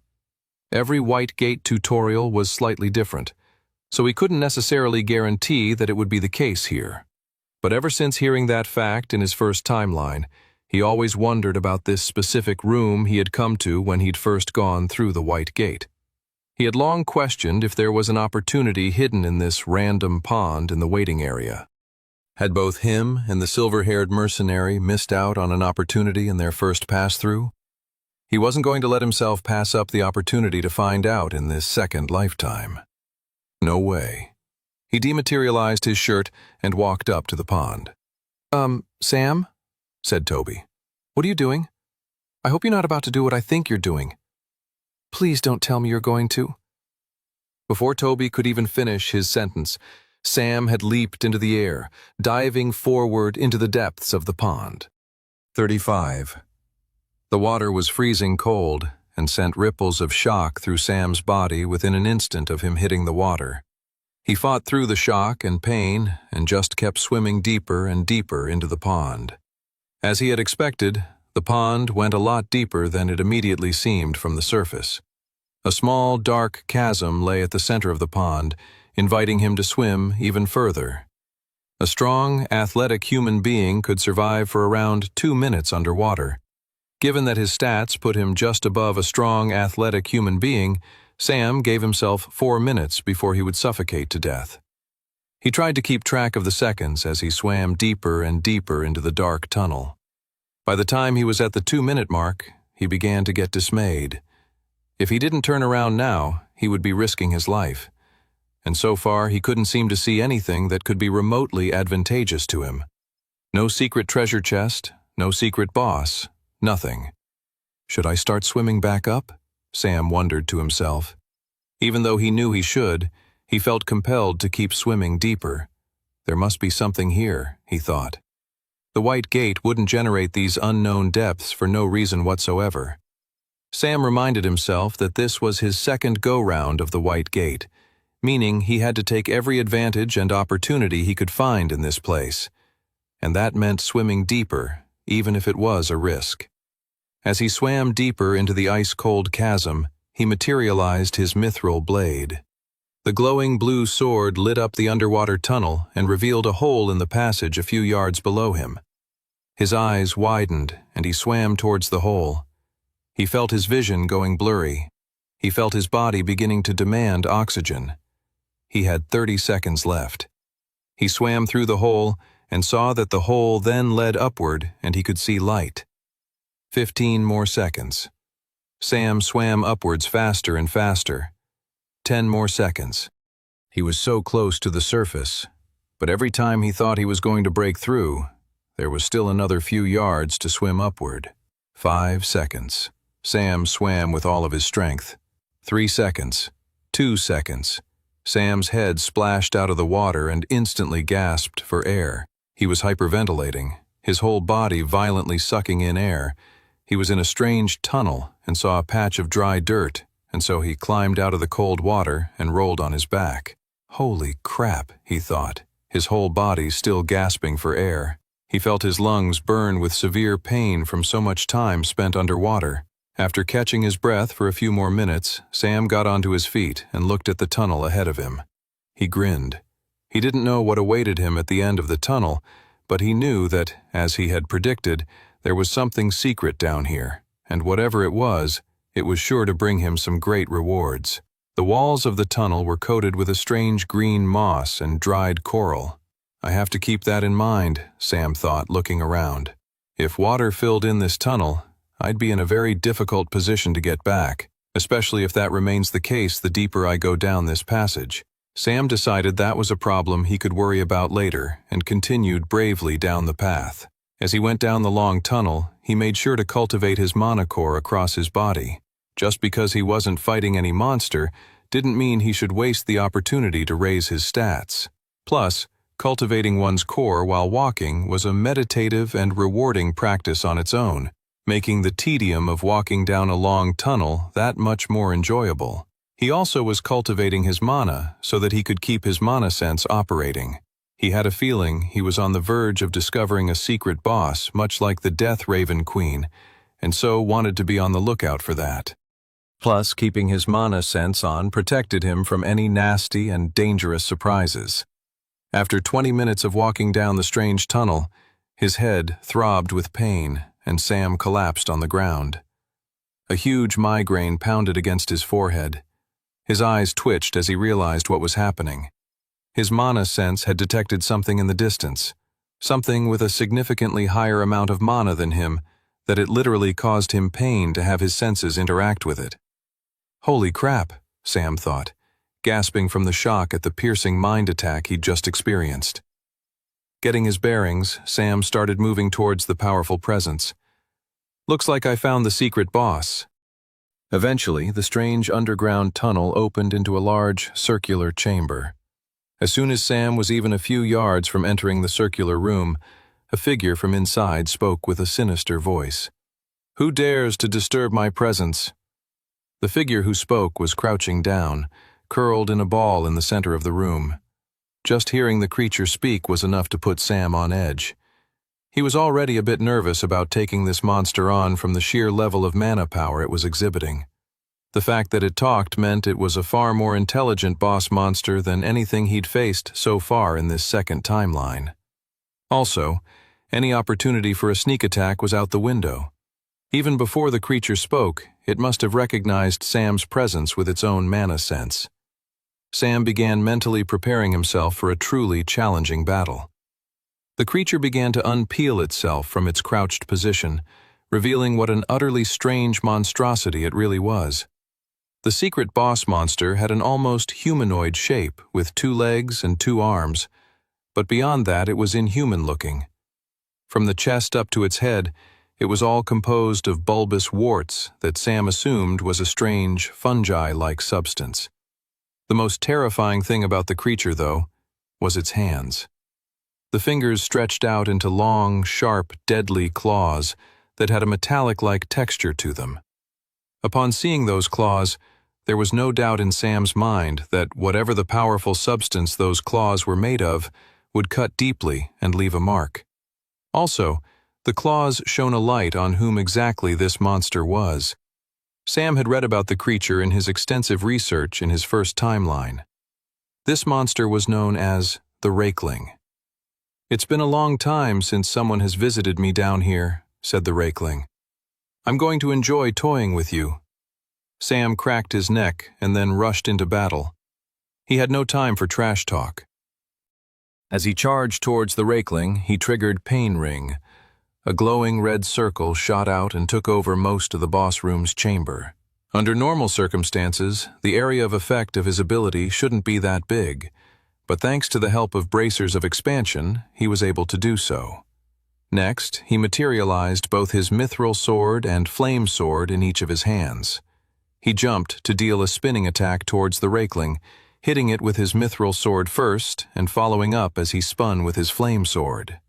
The Rakeling responded by raising its long steel claws, blocking Sam's attack with ease. Sam quickly digested the information he'd gathered from the opening attack. The claws are the most powerful and defensive part of the boss monster's body. Defeating him will require getting around the monster's blocks and landing a powerful blow on its body. The Rakeling wasted no time coming in with a counterattack, swiping in one set of claws, with the other arm already in the wings to come in for a second attack. The Rakeling clearly wanted to thrash Sam into shredded bits of flesh. Sam blocked the first attack with his mithril sword and twisted himself in such a way that the Rakeling's second attack landed, but only just grazed the side of his body. Even with his ring of numbing, the attack burned and seared into Sam's flesh. "Foolish boy," hissed the Rakeling. "Can't even properly defend yourself from my attacks." Sam kept himself from grinning. The Rakeling was the true fool. Not only was the monster arrogant enough, but it was happy to say out loud how unaware it was of Sam's overarching strategy. Perfect, Sam thought. The two opponents continued to trade blows. Sam made sure to not let every attack go through, so the Rakeling wouldn't catch on to his strategy. With the help of his necklace of healing, he could recover from the Rakeling's powerful attacks before taking any more significant damage. Still, as they traded blows back and forth, Sam accumulated damage which the Pain Ring ability then converted into new strength and power. Sam was even beginning to sense that his attacks were gaining so much strength it was even hurting the powerful claws of the Rakeling. As soon as that happened, he knew it was time to begin the final stage of the battle. Sam jumped backwards, retreating from the back-to-back trading of the blows with the secret boss monster. The Rakeling snickered. "You coward. Are you finally realizing you can't defeat me? I can sense you're nothing but a novice-tier weakling. I've fought stronger travelers than you before. Just face it. There's no way you can destroy me. The numbers just aren't in your favor." Sam let the arrogant boss monster prattle on. Perhaps it's all an intimidation tactic on its part, Sam wondered. Either way, he readied himself to finish the Rakeling. First, he dematerialized both his swords into his inventory. Then, Sam rushed the boss monster with only his bare fists. "You truly are the biggest fool," said the Rakeling. "You're going to take me on with just your fists?" As Sam ran towards him, he materialized his two copper daggers that he'd looted off the goblins during his early training in the standard blue dungeon gate. He then whipped them both at the Rakeling. Sam was immediately putting the boss monster into a difficult position. He either blocked the incoming projectiles, but left himself open for another attack with Sam's swords, or he took a minor hit from the incoming copper daggers. Either way, Sam had put the Rakeling in a lose-lose situation. "Who's the fool now?" shouted Sam, as he rushed forward, materializing both his blades. The Rakeling squirmed and ultimately twisted its body to take the blow from the copper daggers with its shoulder, keeping its claws ready to block Sam's incoming sword strikes. Except something happened that the Rakeling wasn't expecting. The lousy copper daggers dug deep into its flesh and cracked its bones. "Ah!" The Rakeling was suddenly screaming and overcome with pain. "How did the weakest, crummiest of weapons from a little puny pipsqueak like you do this?" Sam didn't waste time answering the monster's question, but the answer was obvious in his head. While they were trading blows, Sam was accumulating more and more power with his Pain Ring ability, to the point that even with his weakest weapons, he would be able to deal significant damage to the Rakeling. Someone with Sam's base stats shouldn't be able to defeat a monster of the Rakeling's power. The creature was at least a tier higher than him in terms of raw base stats and power, but that was the sheer beauty of an ability like Pain Ring. It could push the user to heights of power beyond his normal tier limit, meaning he could best foes who underestimated him, which clearly the Rakeling had. As it squirmed in pain from the devastating attack from the copper daggers, it left itself wide open. With Sam's swords on either side of him, he sliced each of his powerful blades in the opposite direction, cutting the Rakeling's upper half of its body down from its legs. The Rakeling screamed in pain, no longer able to maneuver itself. Sam ran around it and then plunged his two swords into its undefended back. Then, to finish it off, Sam sliced his flame sword right across the weird, bulbous mass of warts the rakeling called a head, cutting it off cleanly from the neck. 37. Sam caught his breath as the rakeling's fallen corpse disintegrated into a puddle of nothing. His heart was pounding, and adrenaline was surging all through his body. He was relieved the battle was over. Sam was only one misstep away from dying. The power of the rakeling's claws was fearsome, and he only had to trip or stumble and those claws could have obliterated him and killed him faster than his necklace of healing could regenerate. Luckily for Sam, the monster's own hubris led him to be defeated. Though of course Sam did have a hand in manipulating the monster to think he was so much more powerful than he truly was. Sam knew that great travelers were not great because they were lucky, but rather they were lucky because they were great.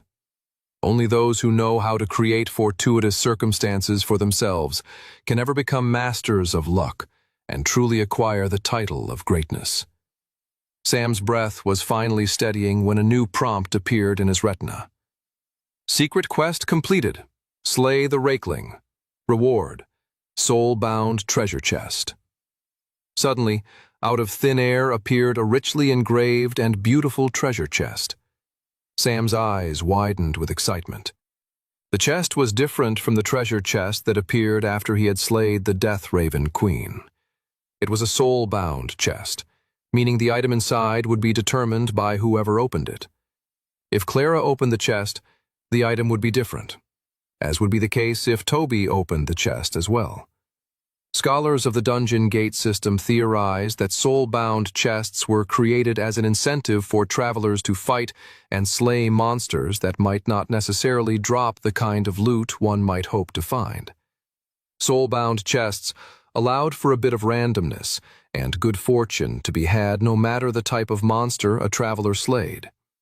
If it also made the dynamics of loot stealing more complex, someone other than Sam were to open the newly appeared chest, they might not be given as great a reward, as they wouldn't have done anything to contribute to the slaying of the rakeling. So, if you were hoping to steal the loot of another traveler, it would be best to let them open the soul-bound chest first before doing so. Of course, Sam recalled from his first timeline a whole group of travelers dying from not escaping a dungeon after killing the boss in time, due to a botched loot steal and one traveler refusing to open their soul-bound chest. Luckily for me, it's just me and the chest, Sam grinned. He approached the large, magnificent-looking treasure chest. He unclasped the clips and pushed the top of the treasure chest open. He blinked, then rubbed his eyes, and stared down with awe at the reward he had been given for defeating the rakeling. It was a sword made of finely finished, dark steel. The blade had ribbed edges that looked like the frightening teeth of a shark. Sam picked the sword up from the hilt with reverence and read the weapon's prompt in his retina screen. Berserker Sword, Super Rare, Tier, Adept. Special ability, can regularly send enemies when hit into an unthinking hostile frenzy. Sam was totally blown away by the sword. This was the kind of weapon wielded by some of the best travelers he knew in his previous lifetime. This was an incredible blade. For Sam to acquire something like this at his tier was really a testament to how much his preparation, planning, and training had allowed him to leverage the odds in his favor. Other travelers would be aghast if they saw him with this sword. They would think at first that Sam had killed the true owner of the blade. Of course, that would quickly prove itself to not make any sense whatsoever. There was no way a novice-tier traveler would ever be able to slay a traveler who wielded a blade as magnificent and deadly as the Berserker Sword. It would be truly a puzzling, if not awe-inspiring sight. But as Sam held the powerful blade in his grip, he didn't care what people thought of him. He gave the blade a couple of swings, and he felt the intensity of the way the blade cut through the air. He could feel the sharpness, the speed. It was on a far superior level to his mithril blade and flame sword. Sam grinned and dematerialized the Berserker Sword into his inventory. He started backtracking through the tunnel, going through the route he had taken. He couldn't help but hope he was getting closer to the kind of traveler that the goddess who had sent him back in time believed he could become. 38. Clara kept her hands on her hips and eyed the orphans like a hawk. She had them all doing chores, cleaning all their camping equipment and supplies. "No one stops until all of our stuff has a sparkle," she yelled. "But we don't even have proper soap and cleaning supplies," moaned Toby. "Well then, you better scrub harder," said Clara with intense apathy. "We're probably endangering ourselves by using this pond water. It's probably infected with tons of diseases." "Ah, you see, Tobes," said Clara suddenly gleefully. "You're confusing me with someone who cares. Now back to work." "She truly is a beautiful, power-hungry demoness," Toby muttered to himself. Clara didn't quite catch what he had said and asked, "What was that?" Toby's shoulders jumped and his voice squeaked. "Nothing. I didn't say anything. Definitely nothing about you." Clara smirked. "That's what I thought." Clara oversaw the working orphans and, when they weren't looking, hid her grin to herself. When they first arrived at the camp, she had let the orphans slack off as she figured everyone needed a break. But soon after, one by one, they either began to cry or have panic attacks or freak out. All for perfectly understandable reasons, no doubt. They were living inside the white gate where death lingered around every corner. That was enough reason to cry, but also, in its own strange way, to not cry. They had to stay level-headed if they were going to survive in here. And so, after the third orphan started crying, Clara came to the conclusion that having a relaxing break was the exact opposite of what everyone needed.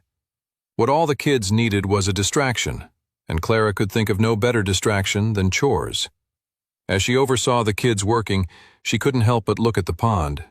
"Sam," she thought, "where are you? When are you coming back?" He had been gone for quite a while. What happens if he wasn't back in this waiting area when the trial ended?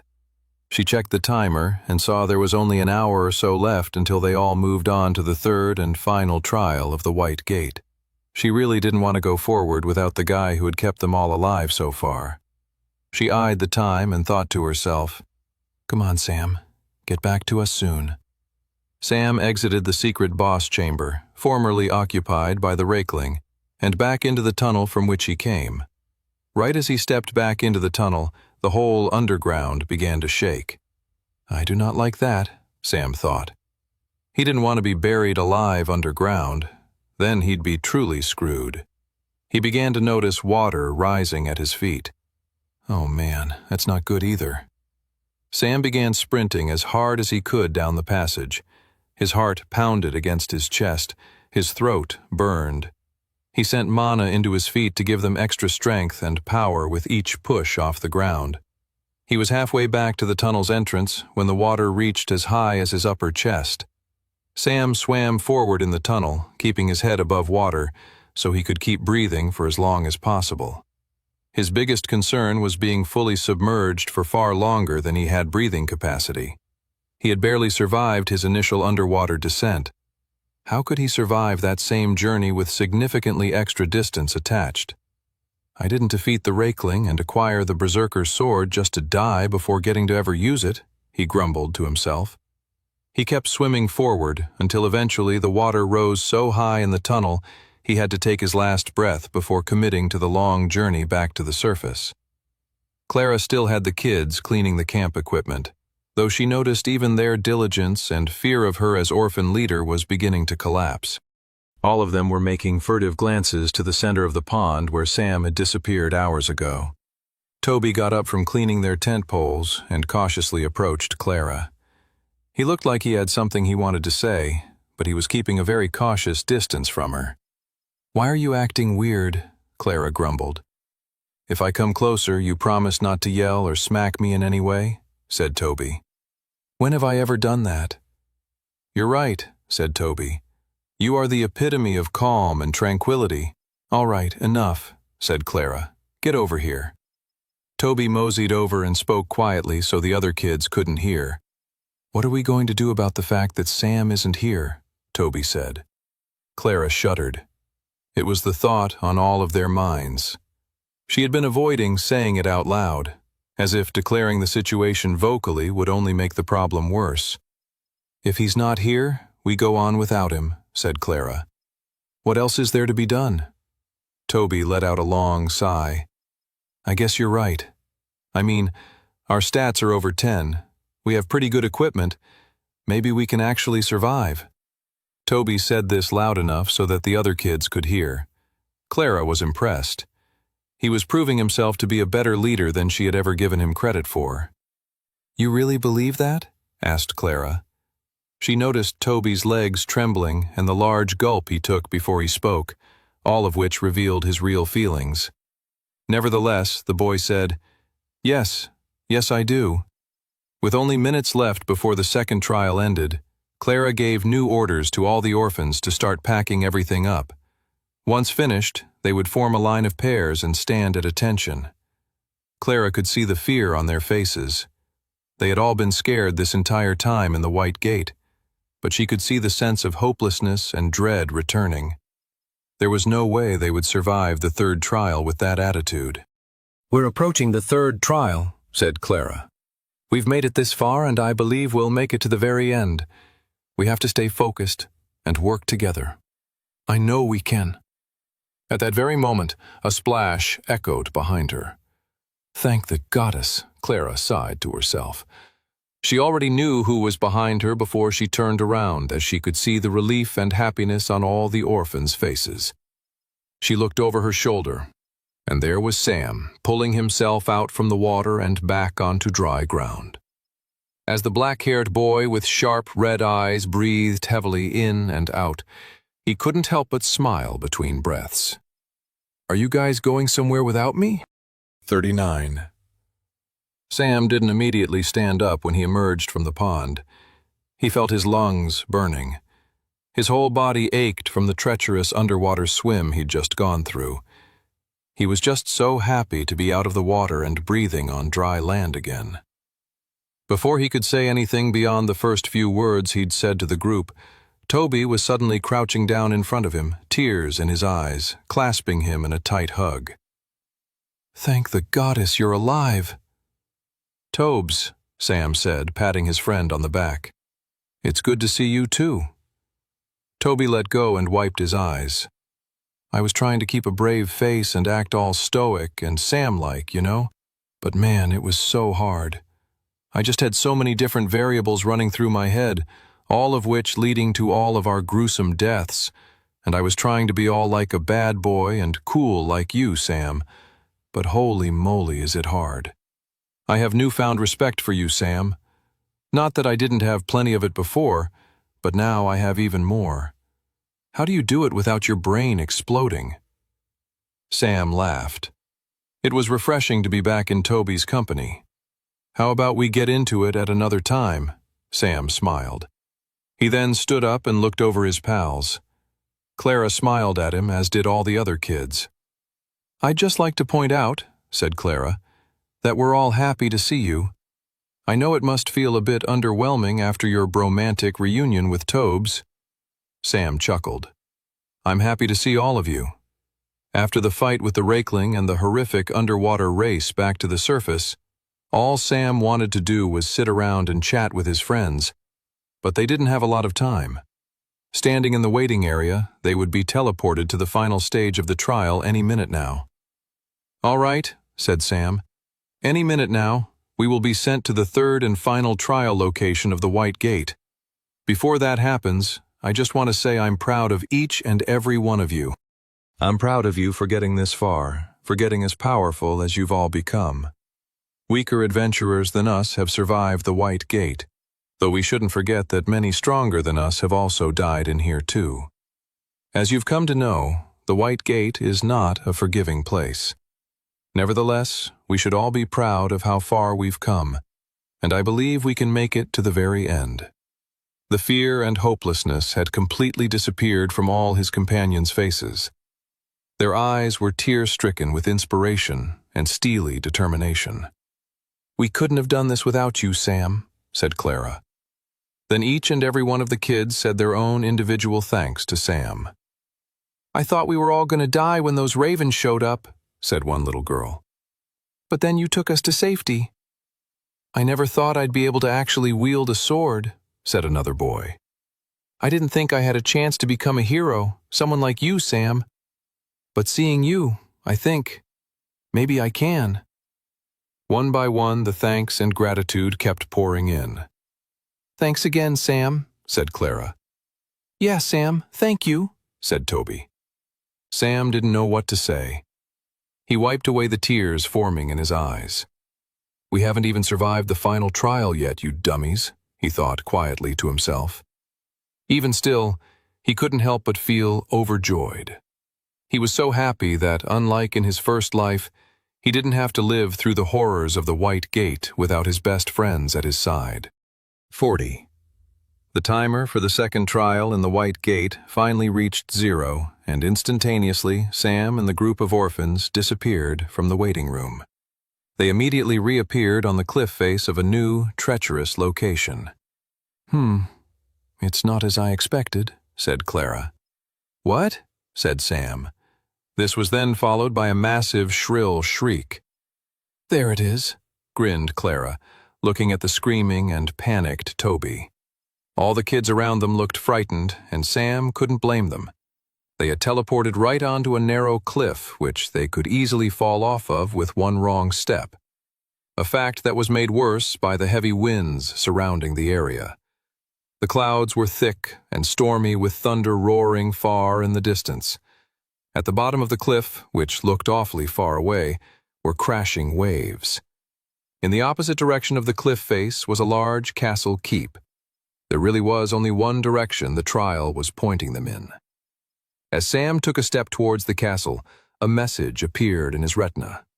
"White Gate Trial, Stage 3, the Boss Palace. Fight your way to the boss and escape within 24 hours.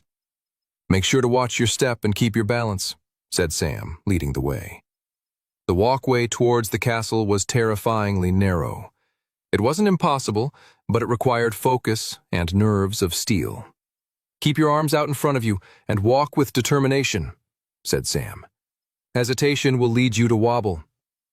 Sam had it slightly easier than the others in terms of walking the narrow path, as he could send mana to his feet, which grounded them and added an extra bit of weight there. Sending mana to the soles of his feet helped him stay balanced and focused. Even still, if he took a moment to look down, his stomach lurched.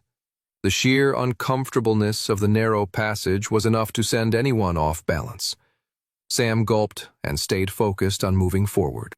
If he maintained his pace and confidence, that would boost morale and keep everyone else behind him focused as well. After a few more minutes of walking on the edge of death, the passage thankfully opened up to a large outdoor staircase that led to the entrance of the haunted castle that loomed over them in the distance.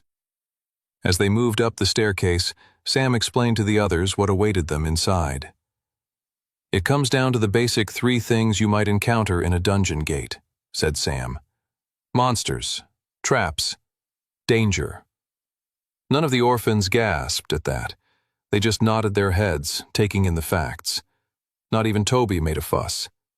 It was proof of how much they'd grown while inside the White Gate. Sam couldn't believe they were on the final stretch of surviving the White Gate. He knew he had survived once before, but in his first timeline he had only managed to stay alive by the silver-haired mercenary mowing down everything that lay in front of him. So, not only had he survived the first 2 trials with his own strength and fighting ability, but he also had protected a group of very new and initially quite reluctant fighters. "I've got us this far," Sam thought. "I know I can get us to the end." Even though he was telling himself that, he knew that as close as they were to the end, they still had quite a lot of dangers they still needed to survive. They arrived at the front entrance of the keep, and Sam opened the doors wide. As soon as they stepped inside, as Sam had expected, multiple vicious howls wailed and echoed throughout the castle. "Here they come," said Sam, materializing his large and fearsome berserker's sword. Running toward them were 3 violent hounds. They were no normal hounds, however. They were bloodhounds. Vicious demonic dogs composed of deep red crimson flesh. Their teeth were sharp and could easily rip through flesh and bone. Sam triggered Pain Ring and rushed to the two attacking hounds. He rushed towards them and swung his sword, trying to make sure he hit all three at least once with his new powerful blade. The blade cut through the demonic dog's flesh, spurting out blood, and, just as his special ability promised, their faces twitched, and they lost control of themselves and rushed towards Sam with an even greater, uncontrollable frenzy. The dogs were no longer thinking clearly and left themselves open easily for a counterattack, and within seconds, they were all sliced in half and disintegrating into mana stones and coins. Sam grinned down at his new berserker sword. He could feel the power and speed when slicing it through the air, and even more so when chopping the demon dogs to bits. Plus, the special ability came in handy in so many ways. 1. It worked as a defensive and crowd control mechanism to keep violent monsters from attacking his weaker allies. 2. It also had a great offensive component in that the frenzied monster lost mental acuity and control, leaving it more vulnerable to easier and more powerful strikes. He picked up the mana stones and coins before turning around and seeing an awkward look on all of his allies' faces. "What?" asked Sam, looking over his shoulder to where he'd just been focusing on, thinking they were being attacked a second time. No one was there. Then, he realized they were looking at him with a weird expression. Sam, where the heck did you get that?" said Clara. "It looks like the kind of sword that would be wielded by a demon." Sam smiled and nodded his head. They didn't have time to properly catch up when he got back from the secret boss's lair. So, this was the first time they were seeing his epic and fearsome new weapon he'd acquired after defeating the Rakeling. He looked down at it and smiled. Then, back up at Clara. "What you might call an evil person's sword, I would refer to as a devastatingly cool blade." Toby turned to Clara and said, "Sometimes I wonder who's the real monster in this place. The things we're fighting? Or Sam himself?" 41. Sam led the group through the large castle, slowly leading them in the direction of the great hall at the very back of the building. That was where the final boss chamber of the White Gate lay, the final monstrosity they would have to fight until they could return home to Resfall and escape this horrible place. "We better hurry and get this over with," said Toby. "The clock is ticking ever downward."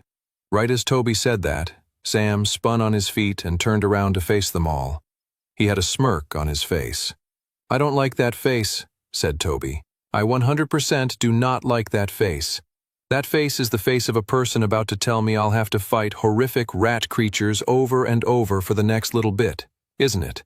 Sam grinned. "Don't worry, Tobes. There are no rat creatures in here, but yes, we do need to train a bit more before we face the final boss." Clara crossed her arms. "You've gotten us this far, Sam, so if you say we should do this, I'll do it. But are you not worried about the timer at all?" Sam shook his head. "The time pressure in this trial is nothing but a red herring. The trial wants you to focus on plowing through and getting to the end. It ignores that there's some great training opportunities here. The monsters drop very potent mana stones, amongst other things. So shall we get started on our training?" They were in a bit of a catch-22. Fight more scary monsters or go fight one big, horrific monster. Sam didn't mind, but he could see that the kids were beginning to hunger for home and escaping the White Gate. "Just a little longer, you guys," Sam thought. "I promise." Sam led them to their training grounds, which was a large, cathedral-like building where new monsters regularly spawned and materialized, giving the group constant monsters to fight and train against. Sam walked the group through the best ways to slay bloodhounds like the ones they'd seen when they had first entered the castle, along with ghoul bats and the occasional spiderling. For the next few hours, the group tagged in and out, taking turns slaying the monsters that showed up in the room. Sam was amazed at how easily the berserker's sword ripped through the creature's flesh. But it wasn't all down to the sword either. His stats were far ahead of what they were at this point in time than in his previous timeline, and he also brought all of his swordsmanship experience from his first life back with him as well. After a few hours, Sam led them away from the training grounds and gave them an hour to rest before the final boss battle. During that time, Sam sat down and focused on draining all the mana stones he'd collected over the course of the White Gate. He took them out one by one and focused on pulling the mana out of them and into his mana core. It was a soothing and meditative practice. Sam always enjoyed draining mana stones even in his previous life. There was something wondrous and calming about mingling the energy from the outside world and bringing it into your own body and then harnessing it to improve yourself and make you stronger. He'd consumed more than half of his mana stones by the time the hour of rest was up, and he felt his core burning and glowing with a greater light inside of him than ever before. He could sense that he'd managed to raise his magic affinity stat to 21 through the draining of all the mana stones. In doing so, he'd pushed his magic affinity through the first threshold of Novice Tier Stage 1 and into Novice Tier Stage 2. He felt the difference in the way his core throbbed inside him with more power and zeal. The biggest difference was his own enhanced mana sense and control. He could now sense the mana of monsters further away than he could before.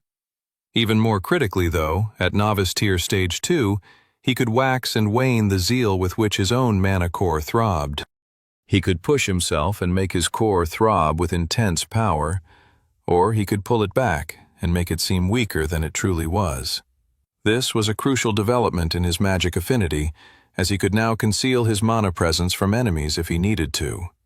It wouldn't make a huge difference while they were still in the White Gate, but it was a necessary stealth and diplomatic power when dealing with enemies in the outside world. Still, Sam was getting ahead of himself. They still needed to defeat the boss monster at the end, and that was definitely not going to be a cakewalk. Sam took a moment to review his stats from their most recent training one last time before he started properly preparing everyone for the final battle in the White Gate.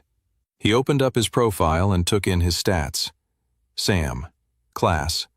Blood Knight, Super Rare. Rank, Novice Tier. Ability, Pain Ring, Novice Tier, Level 1. Mark part of the battlefield as yours. Within that circle, the more you are hurt, the more powerful your attacks. Class, Open slot available. Strength, 16.1. Agility, 15.9. Endurance, 15.8. Magic Affinity, 21.1. Sam grinned at all his gains. If he survived the rest of the trial, he would be returning to Restfall close to the physical peak of what a non-traveler human could ever hope to achieve in terms of strength, muscle, and overall body health. The last thing he looked at was the state of his Pain Ring skill quest. Skill quests, Pain Ring, Level 2. Slay 2,000 monsters using Pain Ring, 533/2000.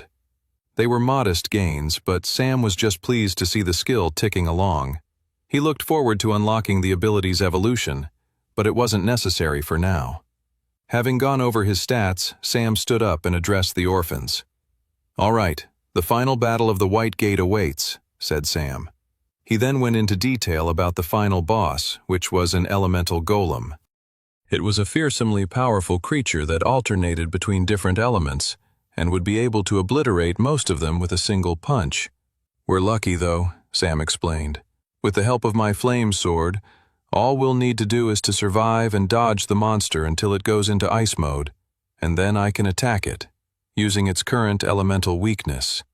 He then went through instructions for everyone else, and then finally began leading them through the castle to the final boss room of the White Gate. Sam kept his berserker sword at the ready to take on any monsters that came up on their way. There were only a few, and Sam could always detect them with his mana sense. Furthermore, his new sword and higher strength stat meant he was able to slice the monsters down with absolute ease. The gates were designed to be extremely difficult for non-travelers with stats normally under 10. Sam's preparation and extra class allowed him to use that to full advantage and unlock more items and equipment that allowed him to gain even more power. Sam had truly exceeded the difficulty level of the nightmarish world of the White Gate, which was truly saying something. Sam stopped walking as they approached a long staircase that led down to a large room. The final boss chamber of the White Gate.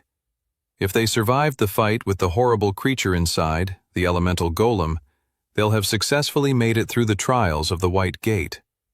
"All right, you guys," said Sam. "There's the boss room. Are we ready?" Everyone shouted, "Let's do this," behind him. "Good," said Sam. He led the group down to the boss room. "Remember, do just as we planned," said Sam. As soon as they stepped into the boss chamber, a pink energy gate formed around the stairwell from which they came, blocking them from retreating. Strange, Sam thought. That didn't happen in my first timeline. Then the floor at their feet began to rumble. "Where's the elemental golem?" asked Toby. This isn't how it happened last time, Sam thought, looking around with concern. Sam's mana sense told him something huge and powerful was coming towards them from underground. It was definitely not the elemental golem. It was clearly something much more deadly and powerful. The unexpected had happened in the final room of the White Gate, something Sam hadn't prepared for. The timeline had changed. 42. Sam's heart pounded in his chest. The entire floor of the boss chamber rumbled and shook. He looked over his shoulder to the pink energy shield blocking the way they came in. There was no escape for them. They would have to fight whatever new boss the White Gate had sent their way. "Sam, what's happening?" said Clara. The girl was holding the younger orphans back, trying to shield them from whatever unknown danger was about to emerge upon them. "Everyone stay back," said Sam. "We're no longer fighting the elemental golem. We're going to have to make a new strategy on the fly once we know what we're actually facing. Right now, just be careful of where you stand. The monster is emerging from the floor below." Sweat formed on Sam's brow. How the heck did this happen? The White Gate must have changed or altered the boss of this room due to the difference in events that conspired from Sam's previous lifetime.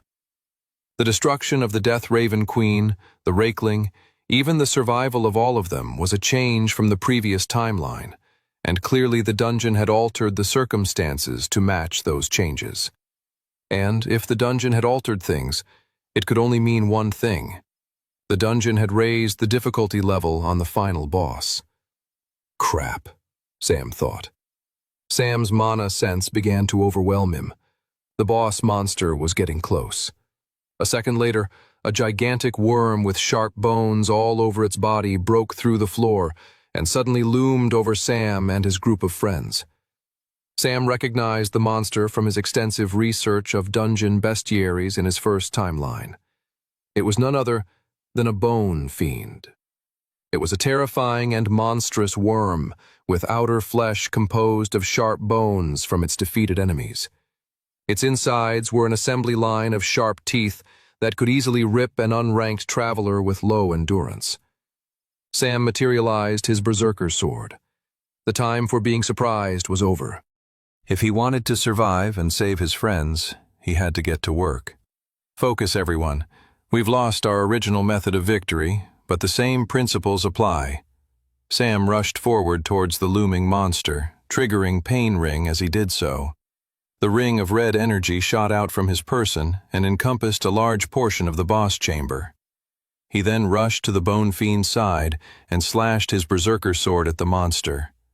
The creature flinched, and Sam managed to make a minor cut with his sword attack, but it was fairly pitiful. The creature was clearly a tier above them in terms of power. If Sam hoped to finish the monster off, he was going to have to take some significant damage to enhance his overall attack power. He slashed the creature again with his berserker sword and started to run rings around the bone fiend as it dove to attack him. The berserker sword's special ability wasn't a guarantee. Sam reckoned it was even less of a guarantee against a boss monster. He wanted to make sure he really drew the bone fiend's ire and attention onto himself and away from his friends before he started purposefully taking damage from it. Sam ran circles around the bone fiend, slashing it again and again. He hadn't planned on using his new Novice Tier Stage 2 mana manipulation, but it proved to be amazingly useful in confusing the bone fiend. 1 second he was moving one way and he'd flare his mana core, only to diminish it as he jumped back, all while the bone fiend would already be smashing its destructive mouth to the wrong spot. After a few more slashes and dodges, Sam felt comfortable that the bone fiend was solely focused on him and he started allowing more hits to go through. He let the bone pincers stab at his stomach, back, then rib cage. Even with his ring of numbing, the pain was intense. Sam winced as he took in the harmful attacks and tried to then calm himself from the shock, knowing the necklace of regeneration would soothe the pain relatively quickly. Even still, it was horrifically intense pain. The Bone Fiend was a nightmarish and powerful boss monster. Sam didn't want to imagine what the blows would have felt like if he didn't have the ring of numbing. If the pain was this bad, it would have been debilitating without the rare accessory. As he purposely took the blows from the awful creature, he every so often made sure to take a swing at it with his berserker sword. Each time he tested it and accumulated more damage towards his power output, he could feel his blade slicing deeper and deeper into the Bone Fiend's flesh. Sam calculated it would only have to be another few minutes of taking damage before his increased power within the pain ring would push him into a position to finish the boss monster off. And Sam was totally fine with that, so long as he kept his companions out of harm's way, which so far he'd managed to do successfully. It was at that moment, however, that the ground of the boss chamber began to shake once more. Oh no, Sam thought. What's about to happen now? An explosion of rocks erupted on the opposite side of the chamber from where Sam was fighting the Bone Fiend. 2 more bone-protruding tentacles shot out from the ground and loomed over the boss chamber. The 2 new tentacles whipped their ferocious mouths right in the direction of Clara and Toby. 43. Sam's eyes widened with terror. He suddenly raised his sword to block the incoming attack from the Bone Fiend. Clara. Sam's heart ached with concern. Toby. He hadn't fought this hard to see his friends die this close to the end of the White Gate. He kicked the Bone Fiend back before turning around and rushing across the boss chamber to save his friends. As soon as he got in range, Sam wasted no time. He leaped in the air and swung his berserker sword with all of his might. The accumulated power from all the damage he'd taken so far within the pain ring pulsed and throbbed throughout his body. He felt his muscles engorging and swelling with a level of power he hadn't felt before. That, plus a heightened amount of rage and passion, led him to swinging his blade with extreme might. Sam's sword swing cut through the tentacles like butter. The powerful mini-arm of the Bone Fiend squirmed and writhed in pain from losing a portion of itself. Sam needed more insurance than that and sliced it a good 4 more times until the tentacle was nothing but little bits of wobbling flesh on the ground of the boss chamber. The tentacles were clearly weaker than the Bone Fiend's main form at the center of the room. As life drained from the little cut-up pieces of tentacles, one piece of flesh managed to spit out a bit of green acid onto Sam's arm. The acid burned at Sam's flesh, but was quickly healed from the power of the necklace of healing. Interesting, Sam thought as he absorbed the potential implications of the Bone Fiend having the ability to form acid from inside itself. He quickly turned to assist Clara and Toby, but the 2 of them had managed to destroy the other tentacle on their own. "Doesn't look like we need rescuing this time, does it?" smirked Clara. Toby shivered beside her, gripping his bloodied sword tightly. He looked at Sam dead in the eye. "Seriously, I am always happy to be rescued." Sam nodded. "You 2 protect the others. It's time we finish this." Sam rushed back to fight the Bone Fiend at the center of the room. Clara kept her sword gripped and held it at the ready for any more tentacles to emerge from the ground. She was guarding the left of the huddled group of kids, while Toby guarded the right side. She desperately wanted to ask Sam if there was anything more she could do to help. She hated that her friend was risking his life while they stayed safe at the sidelines. "Come on, Sam," she thought, watching the black-haired boy rush the gigantic and horrific worm head-on. Sam materialized his flame sword in his other hand and went all out with his 2 powerful swords, swiping the Bone Fiend. Left, right, up, down. Sam attacked the monster from every direction possible. From what Clara could gather, the attacks were doing more damage than ever before, thanks to Sam's special ability. He was finally dealing large cuts that had the boss monster leaking blood. The Bone Fiend writhed with pain and let out a horrific-sounding shriek. Then, moving with a lightning quickness that the monster had never displayed before, it smashed its mouth right into the ground where Sam stood, encompassing his entire body. "Sam!" Clara cried. The bone fiend ripped its mouth out from the ground, and all that remained of Sam was a patch of blood on the ground. Sam was nowhere to be found. Clara?" said Toby. "Where the heck did Sam go?" The other orphans were all huddled in balls, too frightened to watch the ensuing battle. Clara gulped. "I don't know." She felt her vision going blurry. "Is Sam really gone? Is it just up to us to take out that thing?" Clara's stomach lurched. She felt she was going to throw up. Is all hope lost? The bone fiend disappeared underground. The floor below them suddenly began to rumble. "Oh crap," said Toby. "It's definitely coming for us now." A white noise pierced through Clara's mind at that moment, and she suddenly was experiencing time more slowly. It was a moment of clarity amidst her overwhelming sense of shock and panic. Suddenly, the piercing sound disappeared, and Clara knew exactly what to do. "Everyone stand up and get your swords ready," said Clara. "This is not a drill. This is the real thing. We're going to avenge our friend Sam, even if it's the last thing we do. We all owe him that, don't we?" The kids blinked with terror, like they couldn't believe they were actually going to fight the bone fiend. And then, as if Clara's word unlocked something in their brains, a steely determination overtook their faces. "Yeah, screw that stupid monster," said one girl.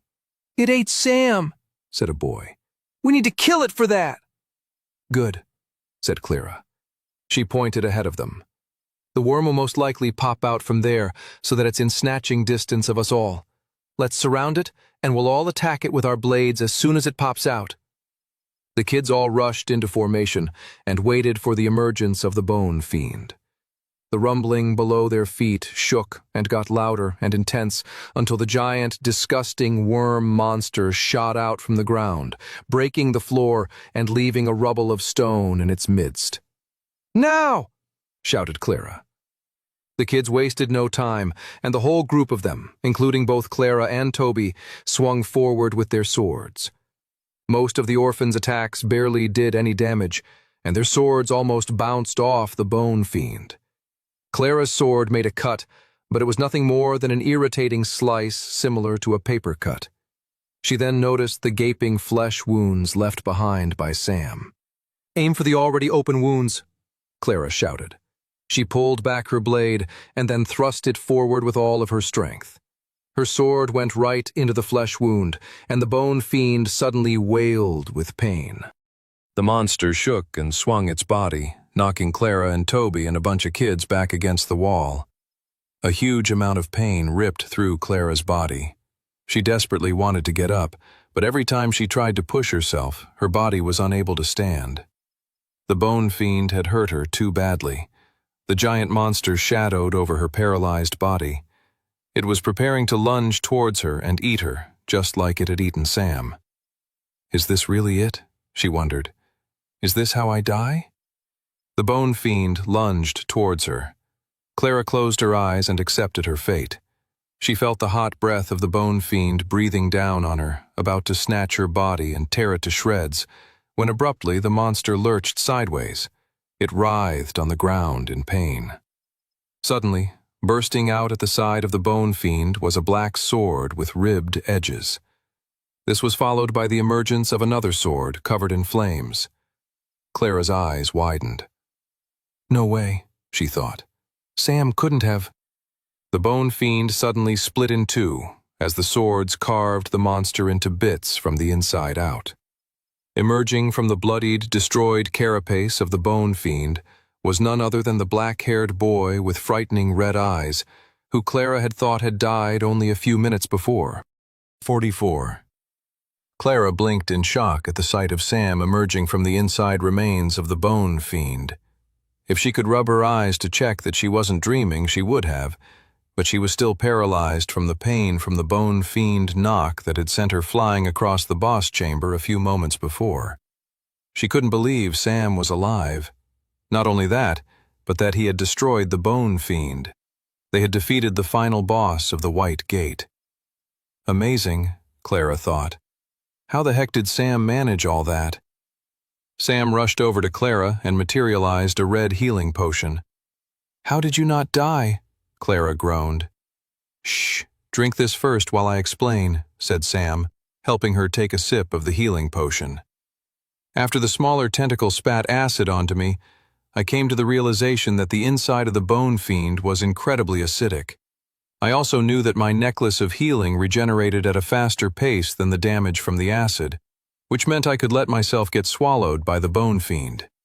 I could rapidly absorb tons of extra damage without dying, which would give me enough strength to then destroy the monster from the inside out. Incredible, said Clara. A few moments after sipping on the health potion, Clara felt herself able to move a bit more. Help me with the others, said Sam. They moved over to the others, offering healing potions and tending to whatever injuries any of them had. Toby slowly moved over to Clara. Sam's amazing, isn't he? Said Clara with awe. Toby looked at the boy and then back at her. Yeah, he really is, said Toby. But you know what? You're amazing too, Clara. For a minute there, after Sam died, I thought we were goners, and then you were able to inspire me and the rest of the orphans into thinking, maybe not. Maybe we can do this without Sam's help. Clara smiled. Thanks, Tobes.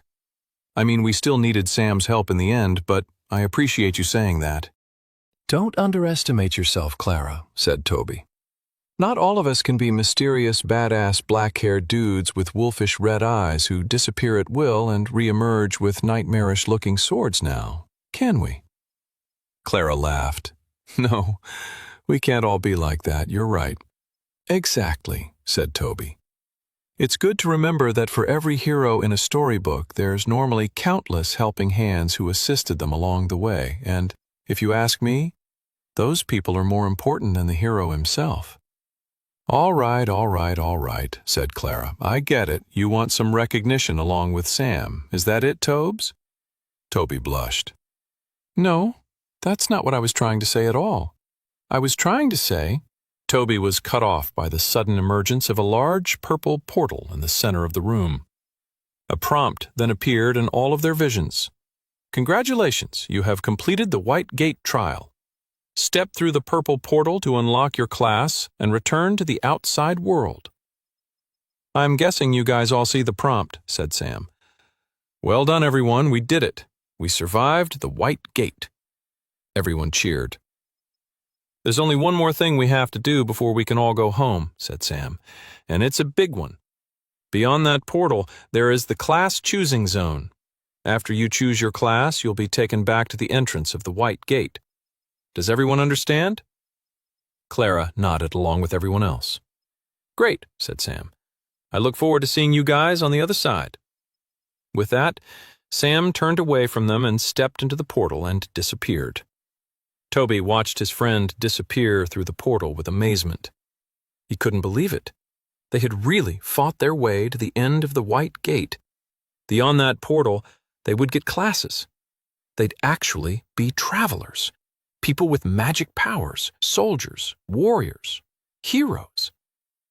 I never envisioned something like this happening to me, Toby thought. Becoming someone who could protect others. He still couldn't believe it. He watched as the other kids streamed through the portal and entered the class-choosing zone. Clara helped escort the younger ones through until it was just him and her left in the boss chamber. Come on, Tobes, said Clara. In you get. Toby blushed and said, Ladies first. Clara blushed herself. You fight a bunch of scary monsters and suddenly you're a charmer now, Tobes? What can I say? Said Toby. Is now the time I tell her how I feel? He wondered to himself. I was so close a few minutes ago before the portal and congratulatory prompt appeared. You know what? Screw it. Now is a better time than any. I'm going to tell Clara how much But I know exactly what you're doing, said Clara. You're trying to get out of going into this portal on your own. Come on now, get in there or I'll drag you. Toby sighed with relief. They had gone through so much already. He could save confessing his love for another occasion. With that, Toby mustered up the courage and stepped through the portal. 45. Sam stepped out onto the other side of the portal, emerging into the class choosing zone. The class choosing zone was a weird place. The ground was misty. The sky was full of sparkling stars, the kind of night sky you only saw on the clearest of summer nights. Sam sighed with relief. I made it back here, he thought. Even up until now, he wasn't sure if after stepping through the purple portal, whether he would emerge at the entrance to the white gate once more. He wasn't sure if the system would truly let him take a second class, but now that he was here in the class choosing zone, he knew that he truly would be able to do so. That brought him a brief sense of relief, but it was short-lived. Now that he knew for certain that he would be able to choose a second class, he recognized that a majorly important decision lay before him now. A few yards away were 3 stone statues. Just like last time, Sam thought. This was how the class choosing zone worked. If you managed to survive the trials of the White Gate, you came here and were given an option of 3 class choices, represented by the statues placed in front of you. The class choices were determined by your achievements while in the White Gate. Most people normally got a choice of the 3 most common classes: Warrior, Wizard, and Ranger. As Sam approached the 3 statues, he could already see that none of them were classes he recognized. The first statue was of a man crouching down with 2 daggers, his face hidden by a cloak. A prompt appeared in Sam's retina as he took in the first statue. For your calculated and cunning efforts in defeating your enemies, the White Gate awards you with the class option of Assassin, Rare. Assassin's abilities specialize in the art of stealth, poison-making, and the art of killing without anyone noticing. Sam read the prompt over carefully. A rare class was nothing to slouch at. He imagined it was for his quick kill of the silver-haired mercenary and his tracking of the lone Death Raven to the Death Raven Queen's nest that were all contributing factors towards this class option. He was definitely intrigued by the class. He especially liked the poison-making ability. Multiple times in this timeline already, he had survived battles due to having the right type of poison or venom to destroy particular monsters.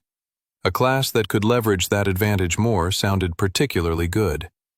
He then moved on to the middle statue, which was a figure of a glorious-looking knight with an impressive sword and shield. The statue even had stone ripples of energy swirling around the bottom of the figure to indicate the magical energy the figure wielded. He then read the associated prompt with this statue. For your valiant and self-sacrificing efforts in protecting the lives of others, the White Gate awards you with the class option of Holy Knight, Mythic. Holy Knight's abilities specialize in protecting yourself and others in the midst of battle, and calling upon the power of light to defeat your enemies. Sam's eyes widened with amazement at the class prompt. A mythic class? He couldn't believe it. He'd never even heard of the Holy Knight class before, and he knew from his past life's experience that there were very few travelers with mythic-level classes. In his first timeline, he was considered special for having a super-rare class like Blood Knight. The idea of getting a mythic-level class sounded amazing. The class sounded incredibly interesting, and it was clearly the White Gate awarding him for all of his efforts for protecting his friends. Still, he couldn't help but feel a twinge of disappointment looking at the class. He definitely didn't want to pass up a mythic-level class, but it really didn't seem like it was the kind of class that would gel with his Blood Knight class. While he frustratingly couldn't see the abilities of the Holy Knight class, it definitely seemed like it would work counter to his Blood Knight abilities. He didn't need energy shields protecting him in the middle of battle. The whole point of his Blood Knight class was to take damage to increase his own power. Sam couldn't believe he was actually coming face to face with one of the rarest types of classes and being underwhelmed by the choice. Before he rejected it outright completely, he decided he wanted to know what all of his options were first. He then turned his attention to the third and final statue. The third statue showed a warrior holding a sword in one hand dripping with blood. There were actual droplets to represent the warrior's blood-soaked sword. But it was more than just an artistic flourish on the part of the statue. The statue was communicating something beyond mere raw power. A swirl of energy from the blood carried over into the statue's other hand, where the figure looked to be creating a magical flame of some kind, fueled by the blood itself. In his previous life, Sam had studied extensively the notes acquired by scholars of the different classes and associated statues found in the White Gate class-choosing zone, and never had he come across the description of the powerful-looking statue looming before him. With awe and reverence, he took in the class prompt in his retina. For your unique efforts in wreaking chaos, havoc, and destruction across the 3 trials, the White Gate awards you the class option of Death Lord, Legendary. Death Lord's abilities rely on leveraging the destruction and chaos you've created in battle to further your advantage against your enemies. Sam stood there, stunned. There had been a handful of famous travelers with mythic classes over the years in Sam's previous timeline. Not a lot, but a few. It was still an extremely rare class to find. No more than a handful in the entire population of all of Westria. But never in all of his research or experience had Sam heard about someone unlocking a legendary class. Legendary. It was a league all on its own. Such rarity would mean the class would promise abilities and powers far outside the range of what normal classes had to offer. Sam couldn't believe his good fortune. He felt himself yearning to select Death Lord straight away, but he reviewed his options once more. Assassin, cool, but it was a class known amongst travelers, and many people had developed counters against its abilities. Plus, the idea of staying stealthy and out of battle went against the natural inclinations of his Blood Knight class. Holy Knight, similar issues to Assassin insofar that the abilities ran counter to his first class. The whole brilliancy of being able to unlock 2 classes was to then be able to have their abilities complement each other. Rather disappointingly, if Sam were to pick either 2 of his first options, he'd have 2 classes that worked against each other. It would be a total waste of his golden opportunity. But then there was the third and final choice. Death Lord. A legendary class. In many ways, it was a no-brainer. It was the best option of the 3. It was the highest rarity, so he'd be a fool to pass up such an opportunity. But what gave Sam even more confidence was that the abilities sounded like they would complement his Blood Knight powers. He considered the words of the prompt once more. Death Lord's abilities rely on leveraging the destruction and chaos you've created in battle to further your advantage against your enemies. It sounded like the Death Lord class benefited from getting up close and personal in a battle, just like his Blood Knight class. In many ways, the 2 classes felt like the perfect match. And maybe it wasn't so much of a coincidence, but rather the White Gate recognizing all the feats of Sam's accomplishments and use of the Blood Knight class while in the trials that led to it offering such a class as a reward. Sam did not have the answers to why the dungeon gate system acted the way it did. All he knew was that Death Lord was clearly the best option in front of him. Without another moment's hesitation, Sam selected Death Lord and unlocked his second class. 46. In the furthest depths of the Spectral Church's grand cathedral was a quiet hallway that housed the magnificent and powerful White Gate. The hall was much quieter than it had been a few weeks earlier when the large group of people had been gathered up and sent through into the deadly trials of the irregular tutorial dungeon. Now Declan, a lesser traveler priest, stood on guard with 3 others in the quiet tunnel, waiting for the silver-haired mercenary to return from the tutorial with a powerful new class. The randomness of the time dilation within the dungeon gate was proving to be quite tedious and annoying. How much longer would they have to wait? From what Declan understood, the whole point of the current experiment was to see what types of classes were unlocked depending on how many fellow humans you killed when in the tutorial. The powers that be had theorized that the White Gate itself did not make any moral judgments on one's behavior and merely awarded classes most appropriate to one's actions while inside the gate. The Archbishop of the Spectral Church wanted to create an army of traveler priests with the best classes possible. The whole point of the current experiment was to see what kind of class was unlocked by someone who displayed absolutely ruthless behavior. With his common warrior class, Declan couldn't help but be jealous of the silver-haired mercenary. "What does that guy have that I don't?" he thought, as he leaned against the wall and stared at the bright lights of the white gate. "Hey, Declan," said his colleague. "Want to join us for a game of cards?" Declan shrugged. "I don't know. How much longer do you think we'll be down here anyway? The mercenary should be through the trial soon enough." I give it another few—" The conversation was cut short by the emergence of a figure in front of the white gate. "He's back," Declan thought. What kind of class did he unlock after killing all those people? Declan's jaw dropped. His eyes widened. The figure that emerged from the white gate was not the silver-haired mercenary they had been expecting, but rather a kid with black hair and creepy red eyes. "Who the heck are you?" "Me?" smirked the kid. "I'm your worst nightmare." "What the—" Declan's colleagues all stood up and materialized their weapons. One of them even started ringing the alarm bells. Reinforcements would be here in minutes to apprehend this kid if they didn't do so beforehand. Still, Declan was worried. This kid survived the white gate, meaning he either was able to avoid the silver-haired mercenary the entire time, or had dealt with the man himself. Declan shook the worry from his head. Even if the kid had managed to survive and unlock an uncommon class, Declan was still a very high novice-tier traveler, close to ranking up and hitting apprentice tier. The same could be said for all of his guard colleagues. There was no way this kid had the power to overtake them. "Orders are to kill anyone besides the silver-haired mercenary on sight," said Declan. "Let's kill this kid." They rushed the boy. Somewhat alarmingly, the kid didn't seem to be afraid of them in the slightest. He materialized a sword in either hand. One was an impressive magic blade with conjured fire swirling up and down the edge of the sword. The other was a sword unlike anything Declan had ever seen. It was composed of the darkest black steel and had ribbed edges that looked like the teeth of dragons.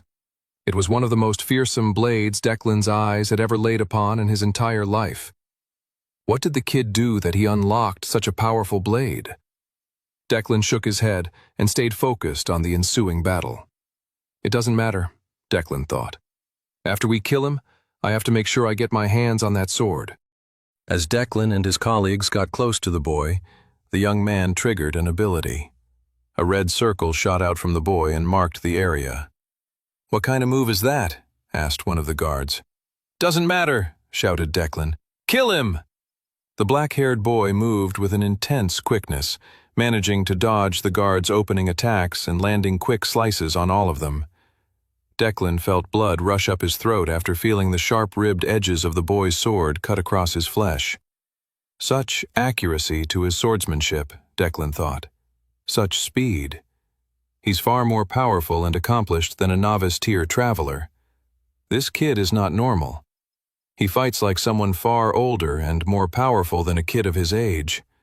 He should be a squirming beginner traveler afraid of his own movement and abilities. Footsteps echoed down the hall. Thank the goddess, Declan thought. The reinforcements are here. The area outside the white gate filled with traveler priests, armed and ready to slay the boy. "Face it, kid," said Declan, who was leaking tons of blood from his body. "Even if you kill me, you won't be able to beat all of us. You're done." Declan saw one of his original colleagues keel over from the boy's sword slash, collapsing into a puddle of his own blood. The whole area was getting drenched in red. The traveler priests wasted no time and rushed the kid all at once. It was at that moment the kid unleashed an ability that none of them had ever seen before. The blood on the ground suddenly erupted into flames. The fire was not normal fire, but a magical flame with a deep red hue. It spread all over the room. Wherever there was spilled blood, the horrible flame emerged. The robes of the murderous traveler priests were caught in the flames, completely covering multiple men in the fiery swirl, charring and roasting them into nothing but burnt ash. If the blood flame didn't destroy the traveler priests, the black-haired boy made sure his swords finished the job. 47. Sam caught his breath as he took in the charred remains of all the traveler priests who had just tried to kill him. The evil men had given him the perfect opportunity to try out the unlocked novice tier ability of his new class, Death Lord. The new ability was called Blood Flame. It was an area of effect ability that could turn spilled blood into flames. It was the perfect ability to complement his Blood Knight powers. The skills of his original class forced him to get up close and personal with his attacks, and Blood Flame benefited from such a fighting style. The new power also mitigated the risks involved with such a dangerous approach to combat. Blood Flame was an excellent wide-range attack spell that covered Sam's blind spots when taking damage to increase his Pain Ring ability. It was incredible. He took a moment to review his new status profile since emerging from the White Gate. Sam class, Blood Knight, super rare. Rank, Novice tier. Ability, Pain Ring, Novice tier. Level 1. Mark part of the battlefield as yours. Within that circle, the more you are hurt, the more powerful your attacks. Class, Death Lord, Legendary. Rank, Novice tier. Ability, Blood Flame, Novice tier. Level 1. Morph all spilled blood in a nearby radius into a powerful magical fire. Strength, 16.2. Agility, 16.1. Endurance, 15.9. Magic Affinity, 21.2. Sam couldn't help but grin. He was the only traveler in all of Westria with 2 classes. Not only that, he was the only traveler with a legendary class. He still wasn't a match for the Demon King of the Black Gate, or some of the most famous travelers in Westrian history from his previous timeline. But what he lacked in their power, he more than exceeded his future opponents in potential. What the heck happened here? Sam turned around to see Toby, Clara, and the rest of the orphans had all emerged from the White Gate. They were looking at the destruction in front of them with shock and confusion. Sam looked at all the blood, ash, and dead priests and said, "It's kind of a long story." "I doubt it," said Toby. "You entered the class choosing zone, what, maybe a minute before the rest of us? Doesn't sound like a long story to me. Don't tell me you unlocked a class with a deadly disease that you can cough onto people. You didn't, did you? I don't know if we could stay friends if you had a class like that." Clara punched Toby in the arm. "Ow, why did you do that?" "Because that's the dumbest thing you've ever said," Clara said. Sam scratched the back of his head nervously. "We can catch up on all of our classes later. The most important thing now is we need to get out of here." Sam had been so focused on surviving the White Gate, he hadn't really fully considered the immediate after effects. They still needed to escape the Spectral Church's Grand Cathedral. Luckily, Sam had probably cleared more than half of the priests on guard duty that night. They pushed ahead down the tunnel they had come from and quietly tiptoed up the spiral staircase. They emerged on the ground floor to find no priests present. It was as Sam had thought. When the alarm went off, they had all come down to the bottom level to face him. "The coast is clear, you guys," whispered Sam. And they ran across the ground floor of the cathedral, past the glowing candles and statues of angels and empty pews, and out the front doors into the dark, shadowy streets of Resfall. Sam rushed down the street, only for Clara to call after him. "Sam, where are we going to go?" hissed Clara. "We can't go back to the orphanage." Sam's heart was pounding. Who would have thought the moments after surviving the White Gate would prove to be such a challenge? But they definitely were. The Spectral Church would soon be filling the streets with their members and mercenaries to hunt them down. Nowhere was safe. "I have an idea," said Toby. Sam listened and nodded to the boy's idea. It was a good one. They hurried through the streets, eventually turning down an alleyway. At the very end of the alley was a barely noticeable hole filled with dried hay. Sam pulled the hay out from the hole, revealing a small passage. Everyone entered with Sam following and refilling the hole with hay. Once he'd done that, he turned around and materialized his flame sword to add light to the dark room. They were currently in an old hideout that they had previously used when a pickpocketing scheme went badly and they couldn't make it back to the orphanage safely. He walked over and lit a few candles nearby and then dematerialized his flame sword into his inventory. He then sat down and leaned the back of his head against the wall. The other kids looked worried and scared. He could tell they wanted him to tell them that everything was going to be okay, that he had a plan, that he knew how everything was going to go, and he knew how to avoid all the upcoming danger. But, as his heart beat in his chest, Sam realized that that was no longer the case. He recognized that beyond all the little things he had already done, he'd truly now created his first major divergence from his original timeline. He had changed history as the goddess had instructed him to. He took comfort in the fact that he still knew so much of the future history about to unfold, but he also now had to grapple with the fact that the further on this mission he went, the more unknowns he would create, and the future knowledge that he was able to leverage for his benefit would become more and more uncertain. As he looked up to the dark ceiling of their little alleyway hideout, Sam contemplated how much more chaos and destruction still lay ahead of them all, and hoped that his first few decisions in this new timeline were all for the better. The sounds of shivering teeth echoed throughout the orphans' hideout. They were all huddled close together near Sam's flame sword, trying to stay warm. Even for a hideout, hidden in a deserted alley in a forgotten part of the city, a cold, wintry draft still passed through. Sam held his knees together to stay warm. He knocked his forehead against his kneecap, thinking to himself.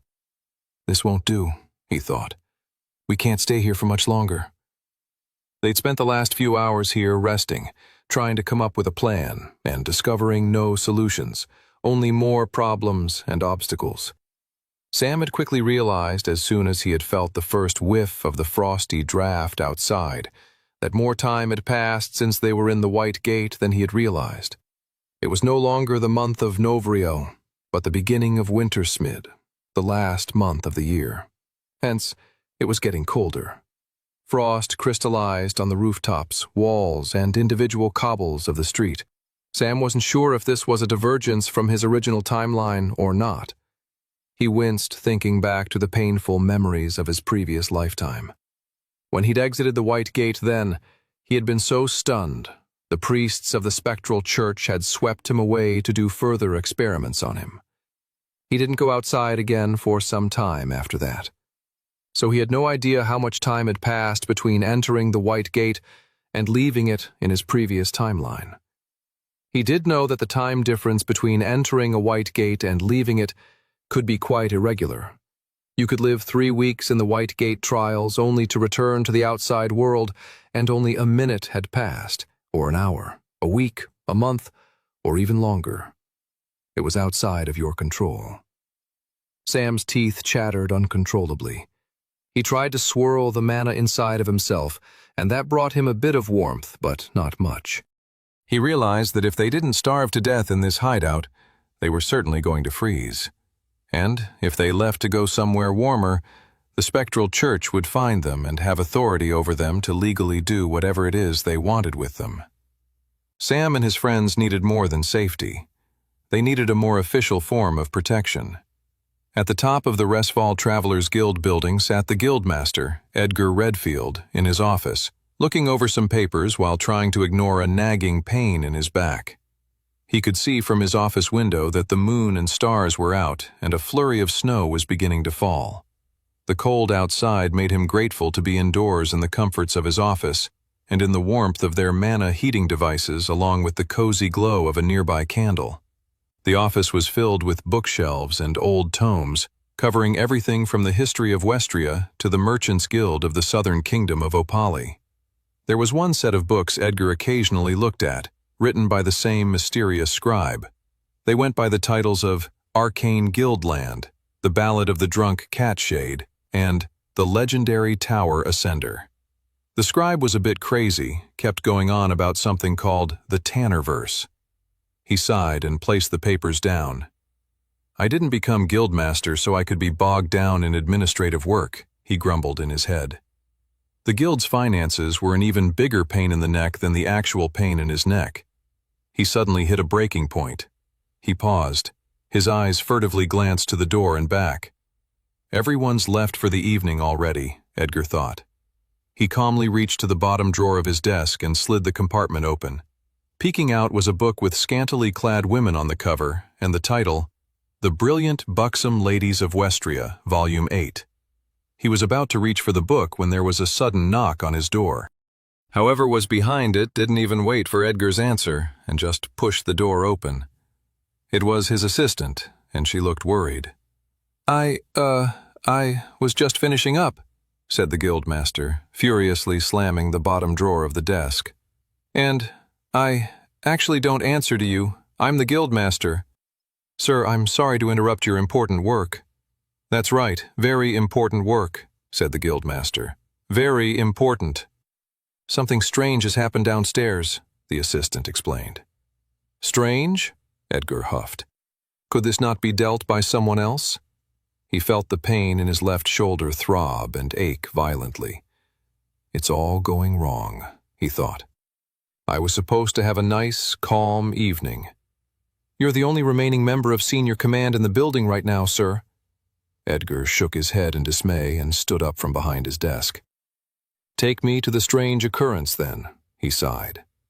As he followed behind his assistant, they went down the stairs of the guild hall to the front foyer. There, huddled in the middle, was a large group of children. "What the heck is this?" Edgar grumbled in his head. "This better not be some creepy caroling choir that goes door to door and makes you listen to them sing and then demands you pay for the pleasure of sitting through the torture." As Edgar got closer, however, he could see that the children were not the kind of well-fed, spoiled children of nobles who'd come up with the shamelessly mercantile scheme of coming to him and making him listen to them sing. No, these kids were different. They were street kids. He could tell by their ragged clothes, the bruises on their arms, and the curious mix of both fierceness and fear swirling in their eyes. Edgar still wasn't sure what exactly the situation he was walking into was. The kids looked as if they needed a helping hand, but the laws in the city specifically put charity to the poor and destitute in the hands of the spectral church. Not that he trusted any of those fanatics. Even if he were to give a meal to these kids, which he'd gladly do, if the spectral church found out the Travelers Guild housed a group of street orphans, they could make quite the headache for him. But then things got even weirder. Right as Edgar was about to speak with the kids, one emerged at the front of the pack. It was a boy around 16 years old. He had shaggy black hair and strange red eyes unlike any Edgar had ever seen before. The black-haired boy was clearly the leader of the group. The first thing out of the boy's mouth was not, "Hello," or "We're hungry," or "Can we have some coin," or "Can we have a warm place to sleep tonight," or any of the things Edgar imagined the boy saying. No. Instead, the boy said something Edgar would never have been able to predict in a million years. "We'd all like to officially join the Travelers Guild." 49. Edgar Redfield's eyes twitched with disbelief at the young man's words. If the boy wasn't staring at him with such seriousness, he might have even laughed, but he judged it was better not to. Still, Edgar thought to himself, what the boy is asking for is absolutely preposterous. These kids wouldn't be able to afford the entry fee into their recruiting program, and even if Redfield was feeling generous, he couldn't sponsor all of them. That would be the exact kind of thing that would ruffle the feathers of the Archbishop of the Spectral Church. "I'm sorry," Edgar began, "but you can't just barge in here and become members of the Travelers Guild. That's not how it works. There are rules and procedures. You must train before you can enter the White Gate. What if I were to tell you we all just survived the White Gate already?" Edgar's eyes narrowed at the black-haired boy who had just interrupted him. Either the boy was speaking falsehoods and underestimating Edgar's intelligence, or he was speaking an unbelievable truth with multiple grave and troubling implications. The majority of these kids did not look ready to tackle a White Gate, let alone endure one and live to talk about it. The guild's own recruits trained for over a year before being sent into the White Gate. Plus, their own recruits were normally children of nobles, merchants, people with the funding to enter a White Gate properly prepared. And many of those soldiers still didn't make it back from the White Gate alive. These street kids did not look the part. Then, there was the most troubling implication of them all. If Edgar was to believe that these kids had indeed survived the White Gate, He had to then ask, what white gate did they go through? The Travelers Guild housed a white gate that they sent all their recruits through when they were trained and ready for it. It was the only known white gate in all of Resfall. Could a white gate have spawned outside the city recently and it had gone undetected on any of the guild's scouting trips? Edgar shook his head. He concluded that the most likely scenario was that these kids were lying. They were miscreants. This was an elaborate con. It was probably this same group of children behind the mysterious Great Golden Hog theft that became the rumor all about town following the eve of Hallow's haunting a few months back. If you were to tell me you all had just survived the White Gate, sighed Edgar Redfield, I'd tell you you're lying. Now excuse me, I have work. Wait, said the black-haired boy. He sounded a bit less confident this time. He seemed more desperate than he initially appeared. The boy gulped before speaking. Travelers can sense other travelers' power, can't they? Why not use yours? Edgar narrowed his eyes at the boy. He seems to know more than he lets on. He's aware of mana sense. The guildmaster triggered his own mana sense, expecting to find nothing, only for his eyes to widen. All the children had the faintest, tiniest throbs of mana emanating from them. Unbelievable, gasped Redfield. They have tiny little mana cores. The children's mana levels were right where they should normally be for a group of people who had just survived the White Gate. Edgar then focused on the black-haired boy in front of him.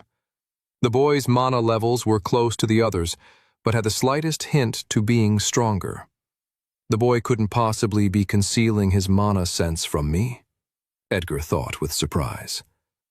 Could this boy be so skilled to dampen his own mana core to make him seem less powerful than he really is?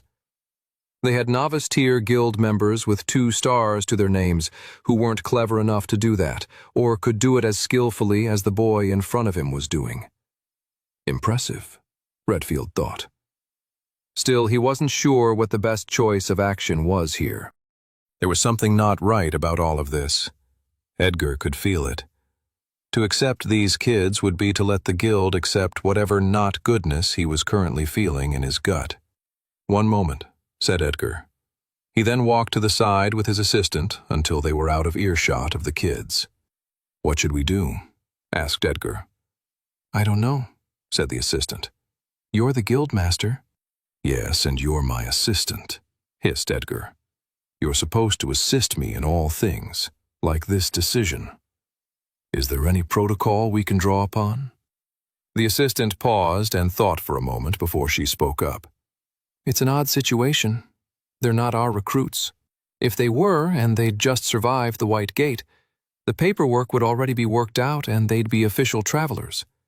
Since they've unlocked their powers far outside of our jurisdiction or knowledge, they're similar to a foreign traveler from another nation wishing to join our guild. In which case, we have a special test they could undergo. You know the one. Edgar nodded to his assistant's words. The test she was suggesting wasn't a bad idea. It would give them more knowledge of these kids' abilities, plus it would buy them a bit more time to figure out how these kids came to acquire these abilities.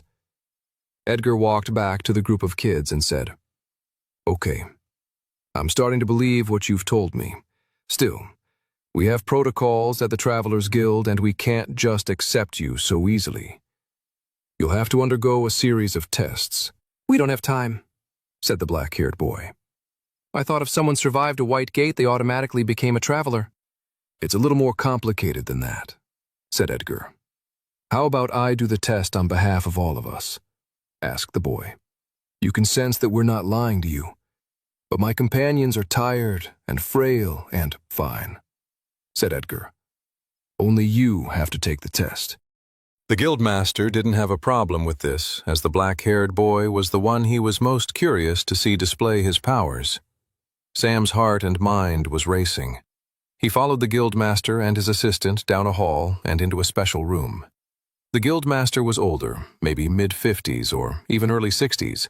He was balding and had a long gray beard. His shoulders were broad, and he exuded a confidence, strength, and wisdom that could only be gained through living many decades of life. Clara, Toby, and his friends walked cautiously behind him. Sam wasn't too worried about the guild's test for him, but was more concerned with how much of his powers he wanted to display. From all that he remembered in his previous timeline, Edgar Redfield had been a fearsome and powerful traveler who had died in the build-up to the Elven genocide.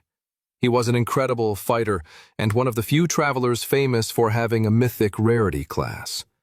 From what Sam had been able to gather in his research in his first timeline, was that the Guildmaster had nothing to do with the assassination of Princess Alice Grace. But of course, Sam did not know that for sure, meaning until he could figure that out, he didn't want the powerful figure to know more about Sam than he needed to. That meant, whatever the test might bring, he should avoid using his new Death Lord abilities, and probably use a weapon other than his Berserker's sword. Sam was juggling all the above thoughts along with the other more immediately pressing problem. The Spectral Church was definitely sending its minions all across the city to look for them. The only way they could stay protected long-term from the Spectral Church was if they became official travelers, and did so quickly. Very quickly. Everyone but Sam stepped into a separate partition, where they could observe Sam taking the test. Edgar gave his assistant the go-ahead to initiate the test. The assistant fiddled with some machinery, and then suddenly a ripple of mana spread across the floorboards of the testing area. Emerging at the opposite end of the room were 3 creatures in the shape of goblins composed out of the mana. This was one of their training rooms where travelers could create artificial monsters to fight and test out new moves, abilities, and strategies. It didn't beat the real thing, but it was good for sharpening one's muscle memory and general battle instincts. "As soon as you move, the battle will begin," said the assistant to the boy in the testing area. The boy nodded and materialized a glowing blue mithril sword. The guildmaster smirked. "Now that's unexpected," Edgar thought to himself. "You don't normally see a mithril blade in the hands of a novice-tier traveler, let alone one who looks as impoverished as that boy." The boy rushed forward. Edgar crossed his arms. "Let's see what the kid can—" The 3 artificial goblins were destroyed within seconds. Impossible. Edgar turned to his assistant, whispering, "Did you turn up the difficulty like I had asked?" He had the feeling that the boy was talented ever since he caught wind of him concealing his mana. Before the test had started, he had told the assistant to raise the difficulty level to a place that even a highly skilled novice-tier traveler close to ranking up to apprentice tier would still struggle. "I did," said the assistant. Edgar turned back to the young man in the training area below. Some of his best novice-tier travelers, maybe even apprentice-tier travelers, would have struggled in that matchup, and this kid managed to defeat the powerful goblins within seconds? The guildmaster looked at the boy, amazed. How has this kid unlocked such an impressive level of power? 50 Edgar Redfield looked at the black-haired boy with amazement. For someone to be fighting at a level like what had just been displayed only hours after leaving a white gate was beyond remarkable. It was unheard of. Even the most prodigious travelers who Edgar had ever had the pleasure of mentoring in the guild had not displayed that level of battle prowess so early in their careers. Edgar's amazement only continued to grow with regards to the black-haired boy and his pals. But even still, the uncomfortable feeling he had from the start hadn't gone away. He still couldn't understand how these kids unlocked traveler abilities, and how this one particular young man had become so strong already. Edgar wasn't sure he wanted to make any of these kids official travelers until he got to the bottom of that mystery. He was about to question them more seriously when a powerful knock echoed from far across the building back at the front door. Everyone but Edgar jumped with shock at the sound. They shouldn't have been able to hear a normal knock from where they were in the building, but someone had clearly imbued their fist with enough mana to make their knock heard all across the building. Edgar's eyes narrowed. First, the arrival of these weird kids, then a powerful knock at the door of the guild hall in the middle of the night, Edgar mused. This doesn't feel right at all. "All of you wait here," said the guildmaster. "Don't you dare leave this room." The guildmaster left his assistant and the strange kids in the testing room and headed back to the front of the guild hall. He placed his hand on the front door and paused. He triggered mana sense. He could feel a huge force of power emanating from beyond the door. All of which meant it was no surprise when he opened it to find the Archbishop of the Spectral Church standing in front of him, along with 20 traveler priests behind him. And so the night gets weirder and weirder, Edgar mused, eyeing up the Archbishop and his cronies. "Good evening, Guildmaster Redfield," said the Archbishop. "How odd of you to be answering the door at this hour." Edgar smirked. The slimy creep, Redfield thought. "I've always despised you." "I could point out how odd it is for you to be knocking on my guild's door so late at night," said Edgar calmly. "But then that would make me lose sight of the great pleasure it is to see you." Redfield narrowed his eyes, making sure that the Archbishop understood how much he still despised the man, even if he was using pleasant words to greet him. "We won't trouble you for long," said the Archbishop. "We're just wondering if you could assist us with a small dilemma we're having. It seems an entire group of orphans has disappeared on us. We're hard at work trying to locate them and make sure they're out of harm's way. You haven't seen a large group of children at all, have you? Or had any reports of any sightings?" Edgar frowned, pretending as if he had not encountered anything that evening that would prove helpful to the Spectral Church in the slightest. Still, this was an opportunity for Edgar to gather more information about the strange kids who had arrived at his guild only 30 minutes before. "I've not seen any," said Edgar, "but I'll keep my eye out for you. Any particular features that I should keep a lookout for?" The Archbishop nodded. "Yes, there's one boy in particular who seems to be leading the pack. He's got black hair and red eyes. He's the most dangerous of the group." Edgar concealed his smile. "So, the church is indeed searching for the exact same kids currently in the guild's testing room." "Well, it is truly unfortunate you haven't seen them," said the Archbishop. "Do you mind if we take a step into the premises?" Edgar crossed his arms. "That won't be necessary. Most of the guild is asleep. Maybe you can come back again tomorrow if you'd like?" The Archbishop's mouth twitched as it tried to fight off scowling at the guildmaster. "Very well," said the Archbishop. "We'll wish you good night."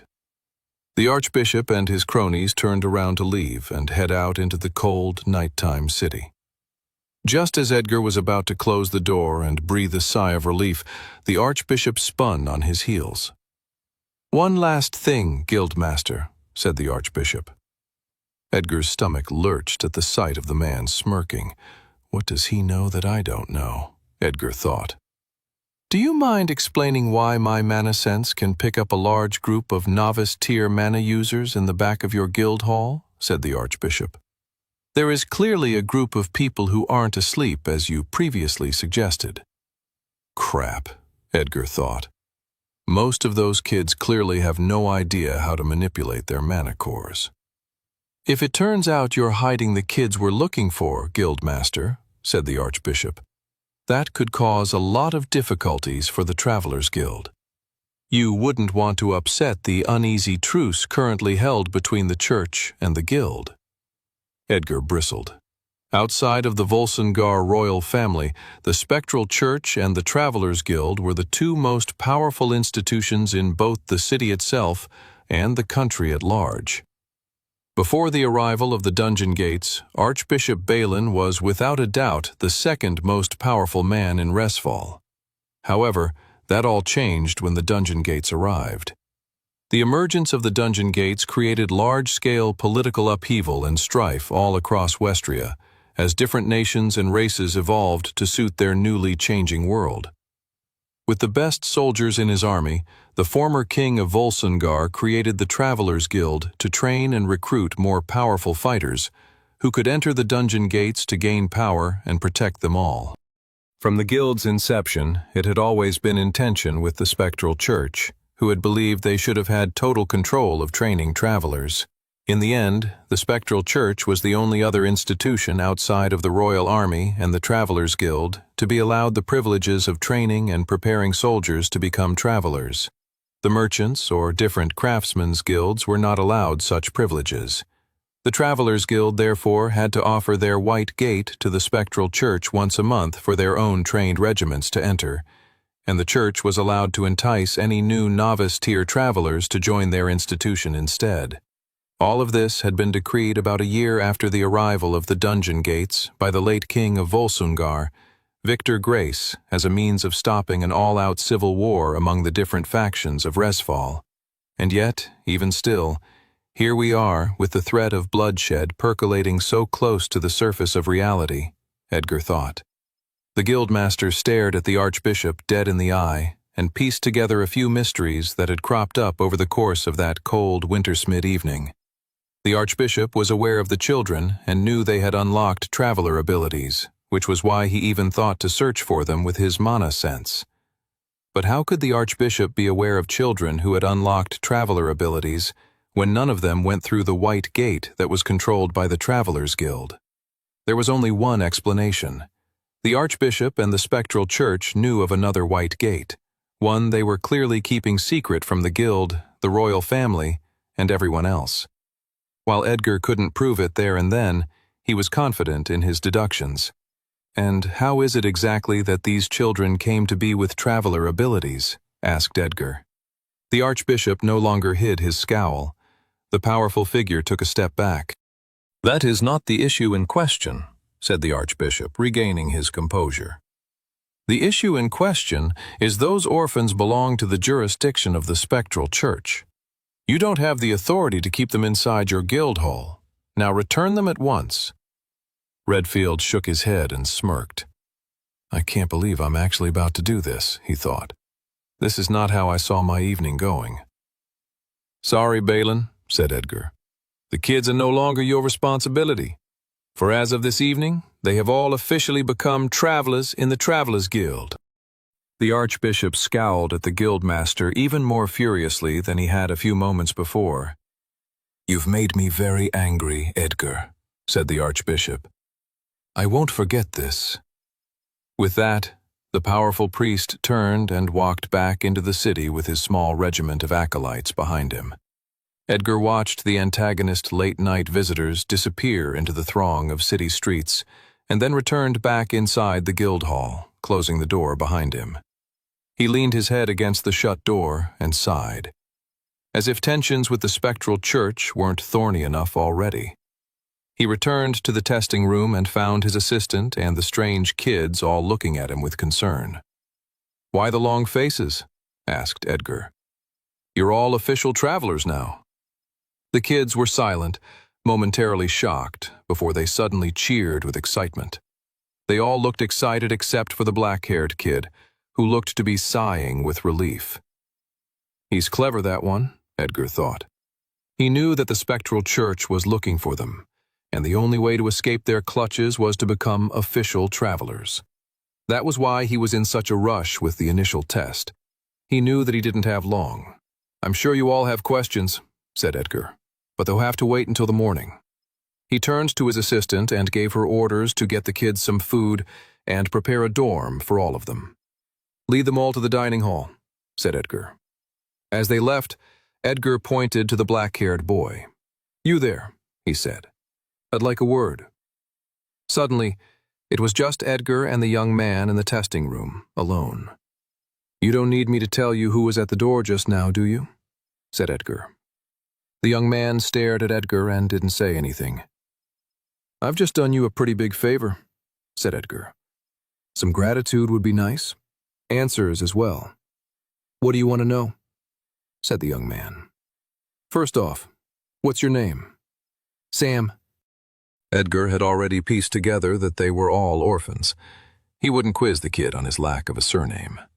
"All right, Sam, nice to meet you. My name is Edgar." "I know." The guild master grinned. "Where did you unlock your traveler abilities?" "In the White Gate." "Which White Gate is this?" said Edgar. "It wasn't the one housed in our guild." The boy hesitated for a moment, as if you knew the information he had was explosive, that it could cause great strife throughout the city. The kid was smart enough, however, to see that Edgar already had a pretty good idea of the situation. "It's a secret one," said Sam, "hidden at the bottom of the grand cathedral of the spectral church." "Those slime balls," grumbled Edgar. "Do you know how long they've had the gate in their control?" Sam shook his head.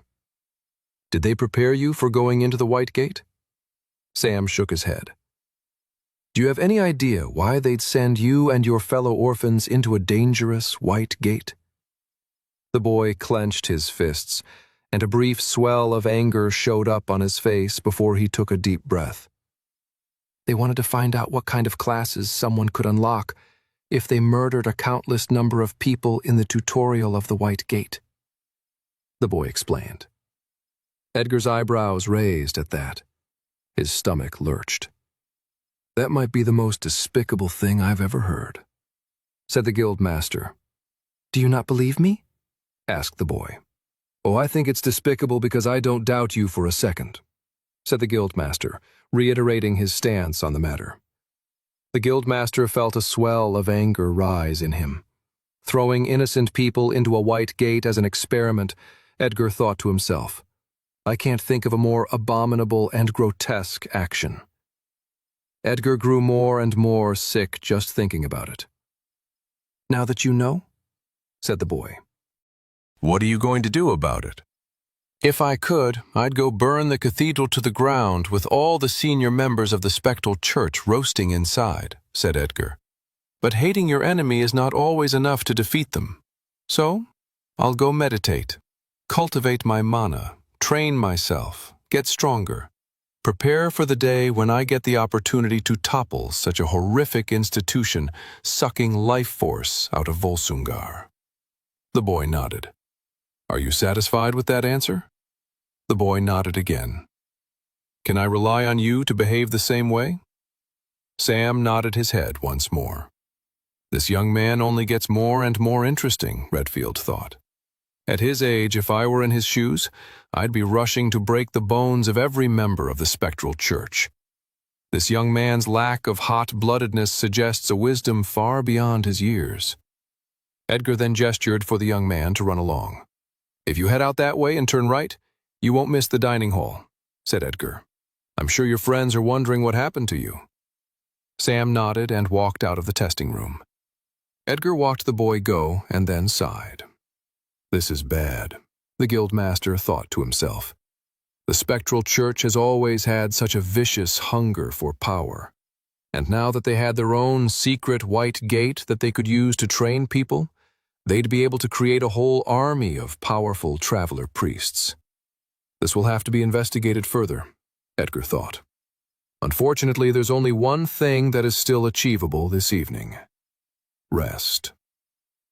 Sam found his friends sitting in a large dining hall, devouring huge pieces of bread along with large bowls of soup. Sam smiled at the big bowl and piece of bread clearly waiting for him and sat down right in front of it. What did that old guy want? Asked Clara. Clara, that was the guildmaster of the guild, said Toby. Please don't get us kicked out of here after we've barely joined. Can they do that? Do you know, Sam? I really don't want to be thrown back out into the streets to die of hypothermia and have my body feasted upon by street rats. Some of us are still eating, grumbled Clara, nudging Toby in the ribs. Guildmaster, that's cool. Maybe I can be that someday. Sam grinned. You're a long way from being guildmaster, Clara. Edgar Redfield is a master-tier traveler. He's one of the strongest travelers in the entire country, if not all of Westria. Whoa, said Clara. Whoa is right, said Sam, ripping his bread in half and dipping it into the soup and then taking a bite. The first bite was a delicious jolt to the senses. He hadn't had food this good in a long time. This is incredible, said Sam. The entire table groaned with delight. We know. After the orphans had eaten a second and, for some of them, even a third bowl of soup, a guild assistant then escorted them all to a large dormitory where they would be sleeping for the foreseeable future. All right, that's about it, said the guild assistant. I'll leave you all now to it. Tomorrow you'll be walked through the basics of what it means to be a member of the Travelers Guild. Until then, good night. Clara, Toby, and Sam waited for the guild member to close the door before they turned to one another. The three friends all looked to each other eagerly. Sam had a feeling of what was on their minds.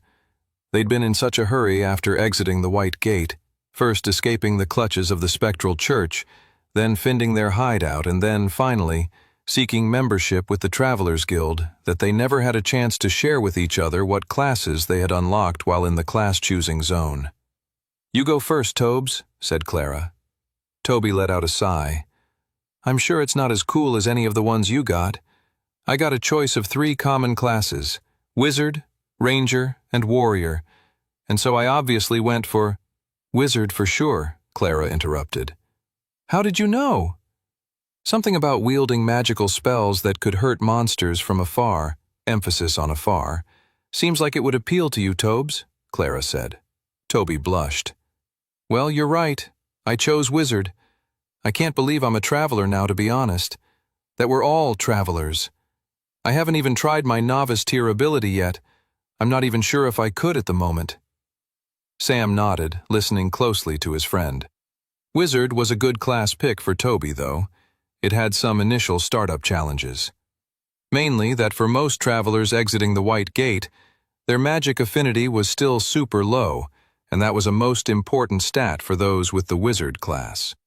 Sam explained all this to Toby and said he would teach him how to absorb mana stones before they went to bed that evening. Toby could get to work on raising his magic affinity stat straight away. "Amazing! Thank you, Sam," said Toby. "But enough about me. Clara, what did you pick?" "Like you, Tobes, I got the 3 same common options," Clara explained. "I picked Warrior because I want to fight my enemies up close and personal." "Whoa!" said Toby. "Amazing! So brave!" Sam grinned. Of the common class options, Sam was glad to hear Clara picked Warrior. That was definitely the right class for her. He was not surprised that Clara and Toby hadn't unlocked any uncommon or rare classes. They had survived and fought valiantly in the White Gate, but you really had to do something out of the ordinary to unlock the better classes. Sam wondered whether he should have worked harder to have helped them unlock other classes while they were in the gate, but he shook his head at the thought. His priority had been survival for his friends, and they had just barely achieved that. Plus, despite what others might argue, the common traveler classes were quite powerful, especially early on in a traveler's career. The abilities usually held a lot of raw power in them that was handy and easy to use, unlike, say, his Blood Knight's Pain Ring ability. The latter was an ability that could be exploited for incredible gains, but the trade-off was a lack of an immediate and easy-to-use power, as well as high level of risk to achieve the significant power-ups. So, in many cases, the common classes were a great choice for many aspiring travelers. The common class's biggest downside had more to do against other travelers, as the common class's ability set was generally well known. This meant there were less opportunities for surprising, knowledgeable opponents. That said, there were ways to customize the common classes and develop them in interesting and unique ways. Sam grinned as he imagined the different ways Clara and Toby could progress with their new traveler abilities. Of course, it would have to be up to them, and he would have to let them figure it out for themselves. The thing that brought Sam the most happiness was simply the fact that Toby and Clara were here with him, alive. They could make the worst choices with their classes if they wanted. He didn't mind. He was just happy that they were here with him now. "Hello to Sam?" said Clara, waving her hands in front of Sam to get his attention. Sam snapped out of his spiraling thoughts of the different class builds his friends could pursue and returned to the conversation. "You haven't shared what class you unlocked," said Toby. "Now spill." Sam paused. He wasn't sure how much information he wanted to divulge to either Clara or Toby. He had already kept secret to them the fact that he was from the future, sent back in time by the goddess to save Westria from total annihilation. He figured he would continue to keep that close to his chest. But he couldn't keep everything secret from his friends, or they would grow to mistrust him. So he figured it was okay to tell them about his newly unlocked class. "Okay, I'll tell you my class," said Sam. "But you have to promise to keep it an absolute secret from everyone else. The other orphans, the other guild members. Even if the guildmaster asks you, you have to lie and say you don't know. Got it?" "This sounds like dangerous information," said Toby. "Maybe we don't even want to know. Some knowledge is dangerous enough to get people killed." Clara nudged Toby. "Shut it. We want to know." Sam looked them both with a serious expression. "I unlocked a class called Death Lord." Toby and Clara stared at Sam in stunned silence. The first to break the quiet was Toby, clutching onto Clara's shoulders and shaking her. "See? This is the exact type of information that will definitely get us killed." "Let go of me, you neurotic maniac," Clara hissed. She pushed Toby away from her, and, after a moment to settle down, Clara returned to the conversation at hand. "Sam, just to make sure we're on the same page here," said Clara, "you agree that the class Death Lord sounds, how do I put this, evil as heck?" "Yep. Definitely evil villain vibes with a class name like that," Toby chimed in. Sam nodded. "This is part of the reason why I don't want to advertise it. From what I understand, it's a fairly unique class." "Oh yeah?" asked Clara. "What's the rarity for it?" Sam gulped. "Legendary." The stunned silence returned once again. Tears began to flood from Toby's eyes and roll down his pudgy cheeks. "I wish we had never asked you about your class. We're definitely going to die just for knowing you." The next day, Sam and the rest of the orphans woke up early and moseyed their way down to the dining hall, where for breakfast there was a table full of hot food: eggs, bacon, sausage, hash browns, baked beans, and more. "You mean," said one of the younger orphans, "we can take as much as we like?" "I don't think I've seen this much food on offer in my entire life," said Toby. His eyes narrowed and looked at the food, and then over his shoulder. "Suspicious, isn't it? You wouldn't know a good thing, even if it was standing in front of you, would you, Tobes?" said Clara, loading up her plate with an extra stack of hash browns. "Yeah, I would," he said. "I just wait for someone else to eat the good thing first to make sure it wasn't poison. Look, Sam's already finished his first plate and he looks all right, so I'm good to go." Toby sat down to eat his food, and Clara couldn't help but notice the other orphans were all being quite hesitant with the food on offer. "Attention!" said Clara, scaring the younger orphans to stand up straight. "The guild has generously offered us this food, so I make it an order that we eat as much of it to each of our hearts and stomachs' content." The kids all nodded, and then started loading up their plates like their lives depended on it.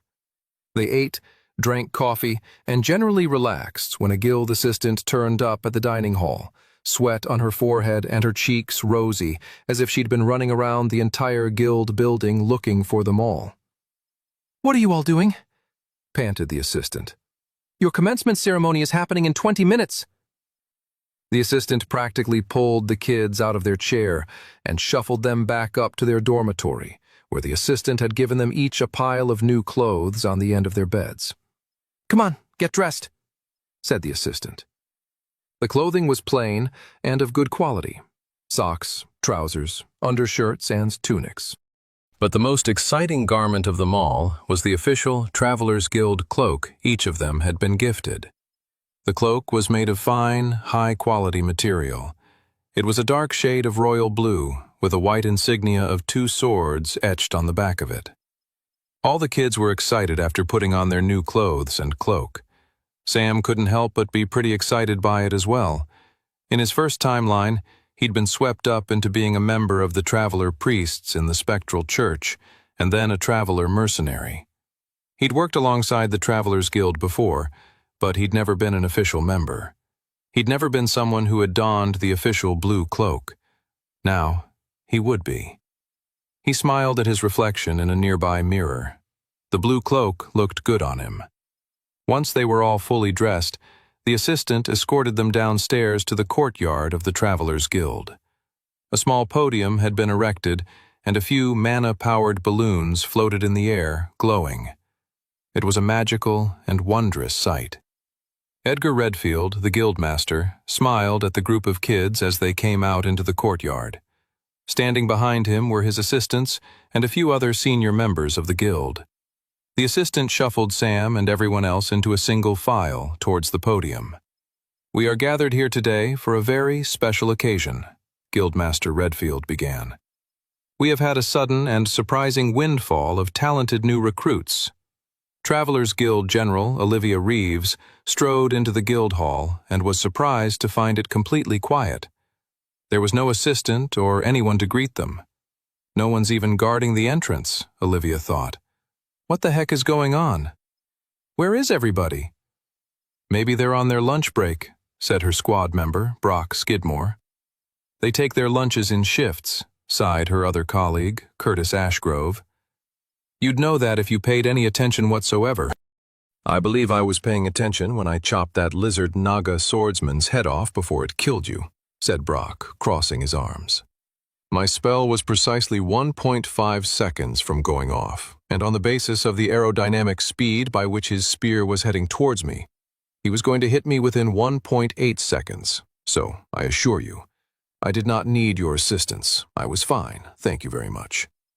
You two shush, said Olivia as she took another step into the hall. She could hear the guildmaster speaking as if he was giving a speech. She eventually could see a crowd had gathered out in the courtyard of the guild hall. It looked like a graduation ceremony for new recruits. Last I checked, the guild hadn't sent any new recruits into the White Gate in a couple of weeks, Olivia thought to herself. She looked at the kids going up one by one, getting their official traveler's pins on their chest. Who the heck are these kids? She thought.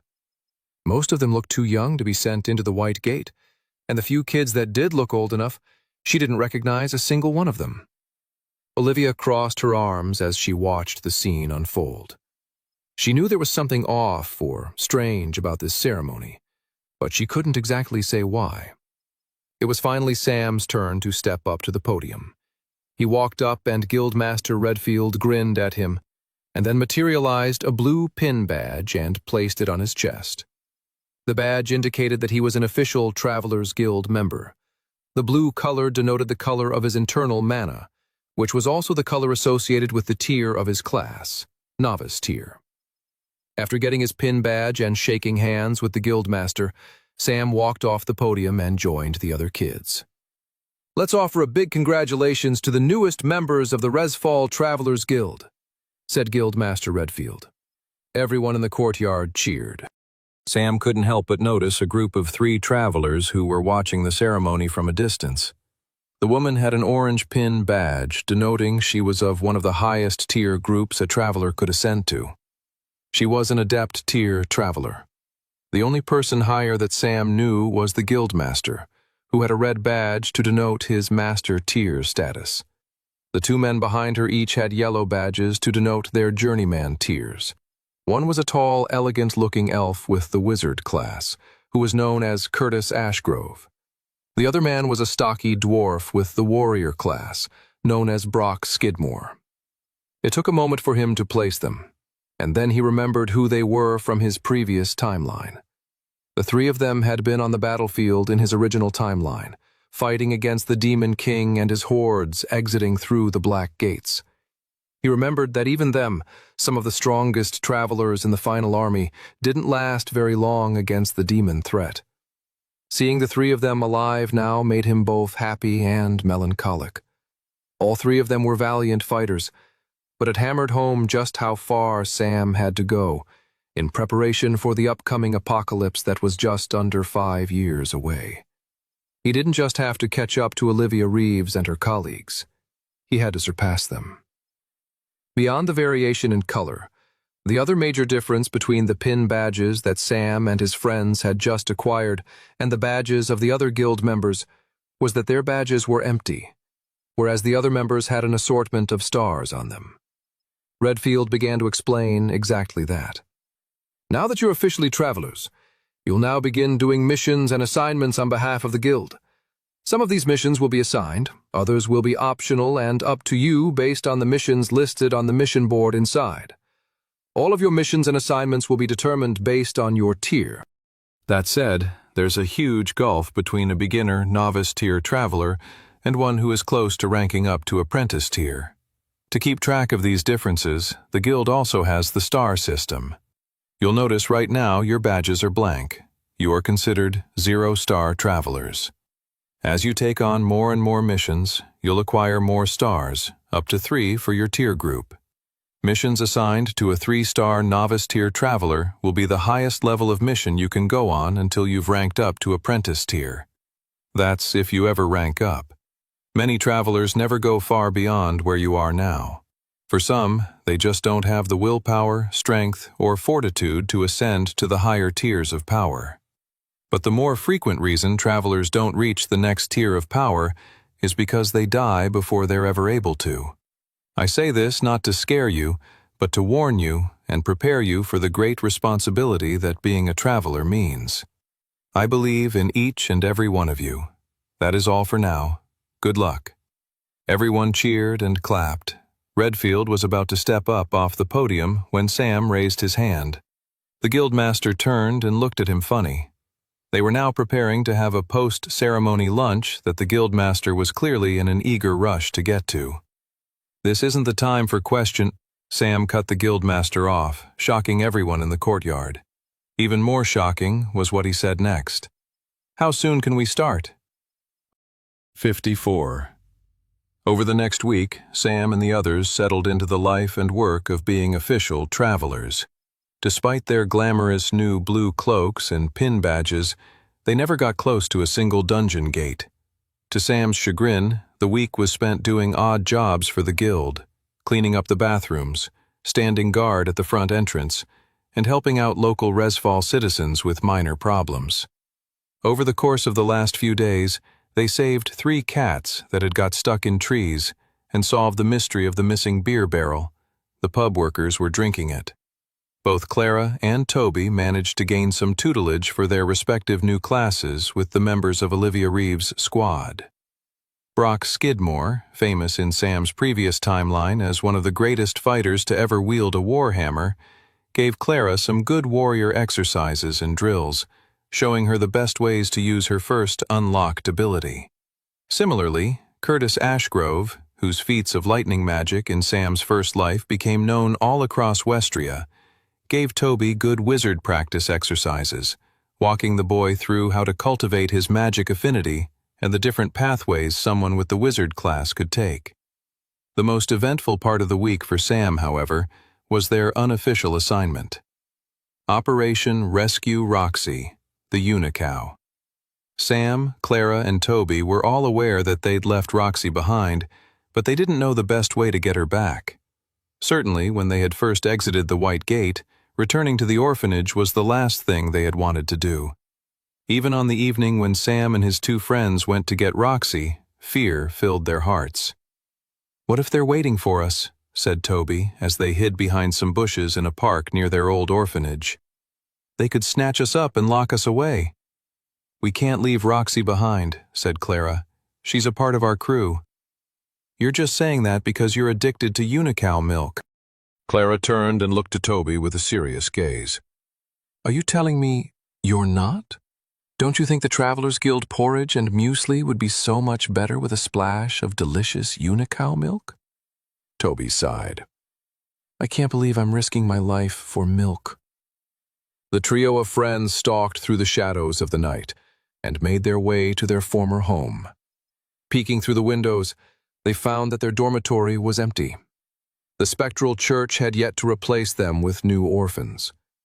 They climbed through the window and then tiptoed to Clara's former office.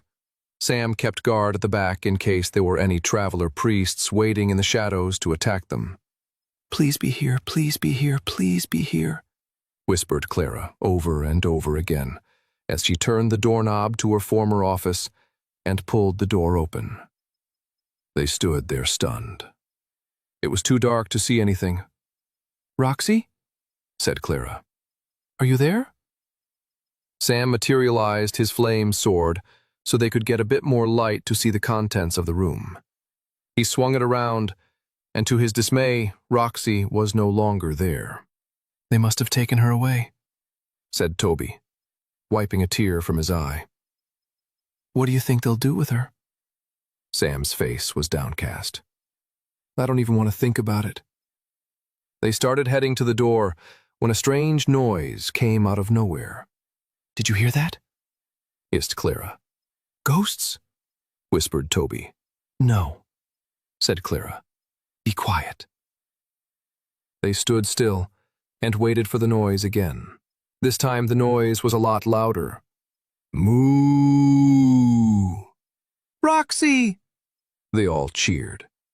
They ran back to Clara's former office and looked again more closely.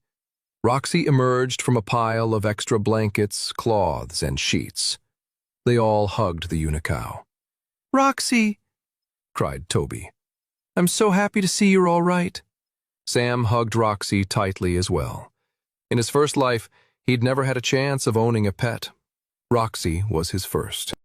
And he really could see what all the fuss was about. Carrying Roxy out, though, proved to be more challenging than they were expecting. Clara and Toby climbed out the window while Sam lifted Roxy to squeeze her through. It should have been simple enough, but the unicow kept kicking Sam in the face every time he tried to lift her. "Come on, Roxy," said Sam. "We need to get out of here." Eventually, after a few more tries, Sam was able to get Roxy to calm down and get their unicow friend out the window. Soon, the three friends were heading down the cobbled paths of Resfall, dragging a large unicow with them. The group's next biggest obstacles were the assistants and clerks at the front of the Travelers' Guild Hall. "What the heck is that?" "It's a unicow," Sam explained. "You're not bringing that in here, are you?" The clerks all groaned. "This is the problem with you travelers," said one of the head clerks. "Always inviting trouble." It took some pleading, but eventually the clerks accepted Roxy the unicow, and they found a little home for her with the horses in the stable, though she was given her own stable for her own comfort. Finally, it could truly be said that all the members of Orphanage H had now officially come to live at the Resfall Travelers' Guild Hall. 55. At the end of their first week of being official travelers, Sam and his friends sat around the dining hall to discuss how things were going so far. "It's great," said Toby. "We haven't had to fight a single monster or enter a dungeon gate at all. If I knew being a traveler was like this, I would have signed up ages ago." "That is 100% a lie," said Clara. "You would never in a million years sign up on your own accord. Not to mention as orphans under the authority of the Spectral Church, we wouldn't have been allowed." "Well, I'm here now," said Toby, lifting a pint of unicow milk. "And I'm loving it." Sam was a lot less happy than how their first week had gone compared to Toby. They needed to start doing real assignments that would help them get stronger and gain more stars in the guild. Sam was realizing he had a short window of opportunity to train before he really needed to focus on stopping the first major historically catastrophic event from his first timeline, the assassination of Princess Alice Grace. Thankfully, it was still only Wintersmid. The new year would start next month in Jannar, and then he still had a few months until the time of the assassination, which happened at the Spring Festival at the beginning of Mai. In summary, he still had about 5 months to prepare. It should be enough to get the preparations he needed in place and to reach a level of strength to stop the horrible event that completely changed the history of Westria for the worse. Sam couldn't help but wonder what the world would look like if Princess Alice Grace had not been killed and had properly ascended the throne of Resfall to rule the Volsunger kingdom. What does that world even look like? Sam wondered. He wasn't sure of the details, but he knew it was a world that was a better and happier place than the timeline he had lived through, and he couldn't wait to discover what it might actually be like to live in. He decided there and then, as he was sitting at the dining table with Clara and Toby, that he was ready to step up his own training. And so, later that night, after they'd all gone to bed in their dormitory, Sam got up and gathered his things and went to head out into the night. "Where are you going?" whispered a voice. Sam had made it to the door.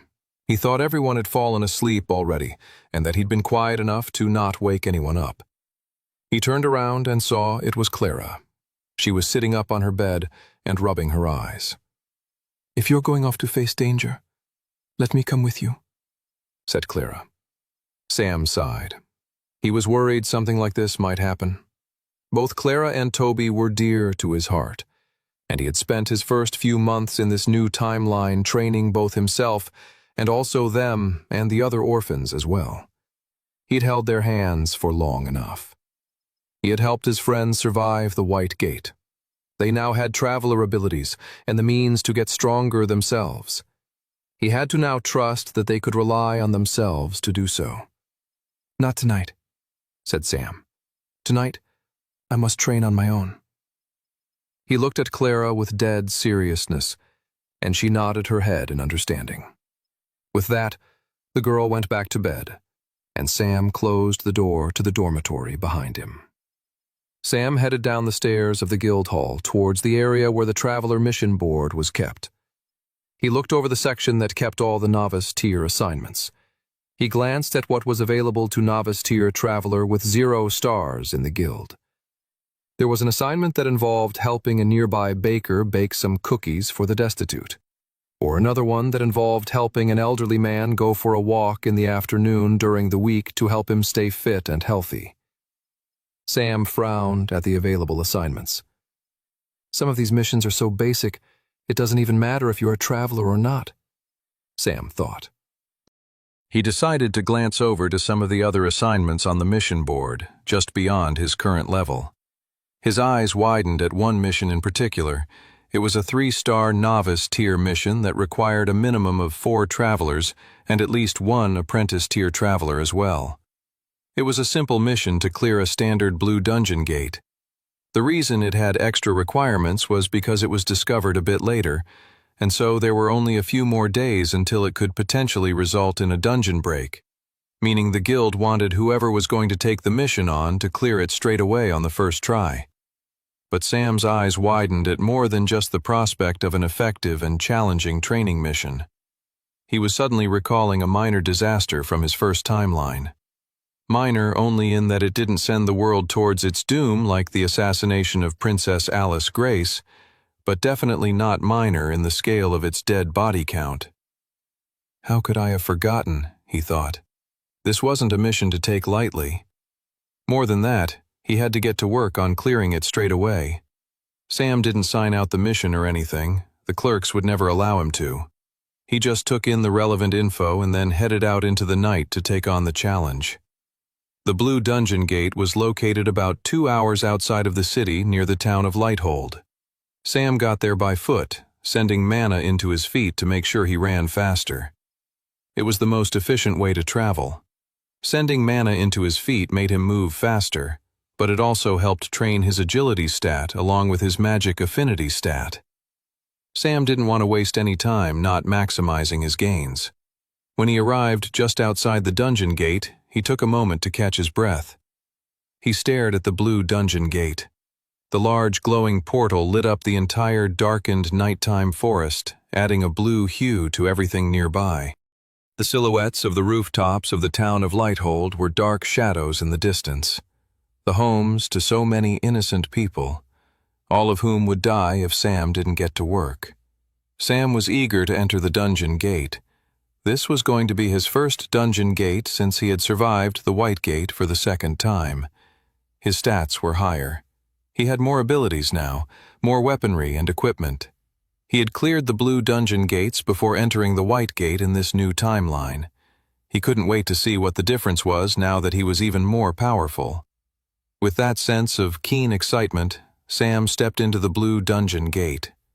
He immediately appeared in a large field of bright green grass with a blue sky overhead. Sam immediately took on a defensive stance and looked around. It was a grassland dungeon world, which was a little bit more difficult than a cavern dungeon world. In a cavern, you had a bit of breathing room upon entering the dungeon, as usually there weren't any monsters coming to attack from behind you, whereas in a grassland dungeon, monsters might attack you from any direction. Usually, that wasn't the case, as a blue dungeon was typically on the easier end of dungeons, but it was still a greater possibility in a grassland dungeon compared to a cavern dungeon. Sam was just about to relax when the ground at his feet began to rumble. Here they come, Sam thought. Sam quickly materialized his deadly berserker sword and got ready to take on the approaching threat. Bursting out from the ground nearby was a group of ant-like creatures with sharp, sickle-like metal claws for hands. Let the training begin, Sam thought, and rushed at them with his sword. He triggered his pain ring ability. A red circle shot out from him and took on a large, circular radius that encompassed both him and his attackers.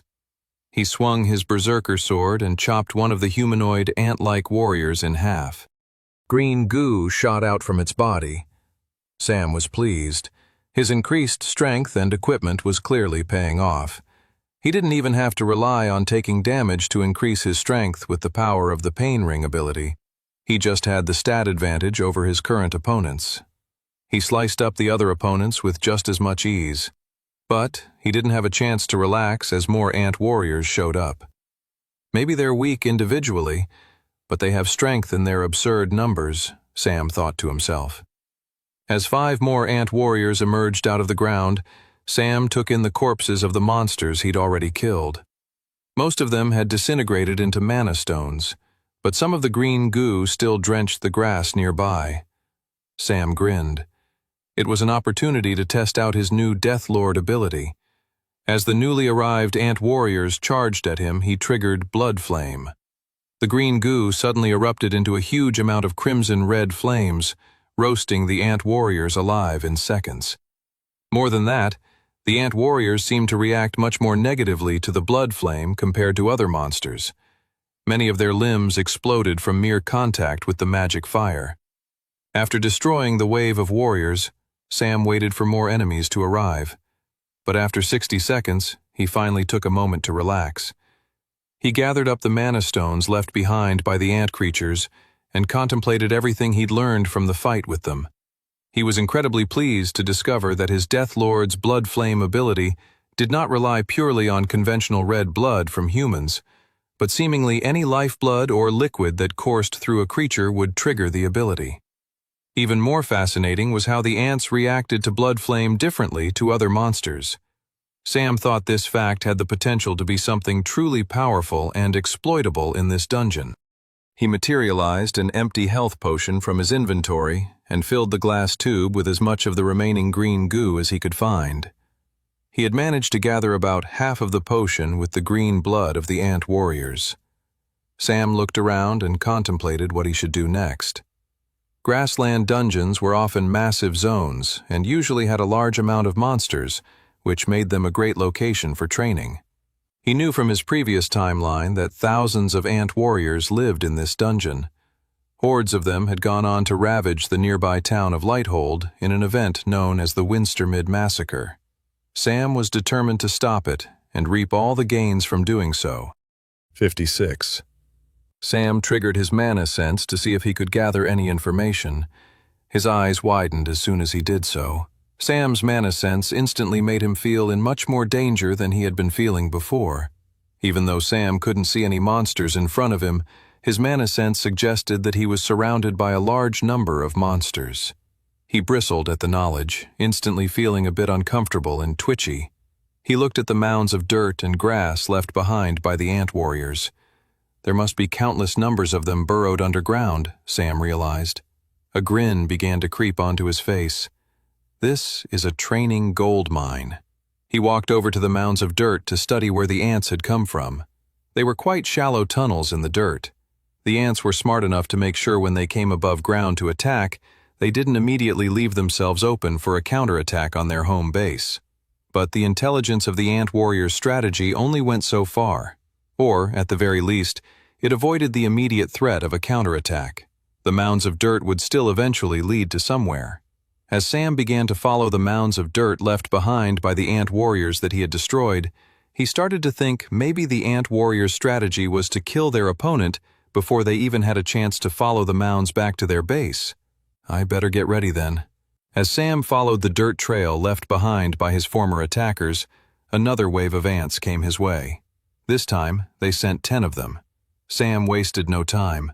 First, he triggered Pain Ring, not because he planned to take advantage of the ability itself, but more because he wanted to collect more kills towards leveling it. Then, because he wanted to keep moving towards the ants' home base, he materialized the glass vial of ant blood.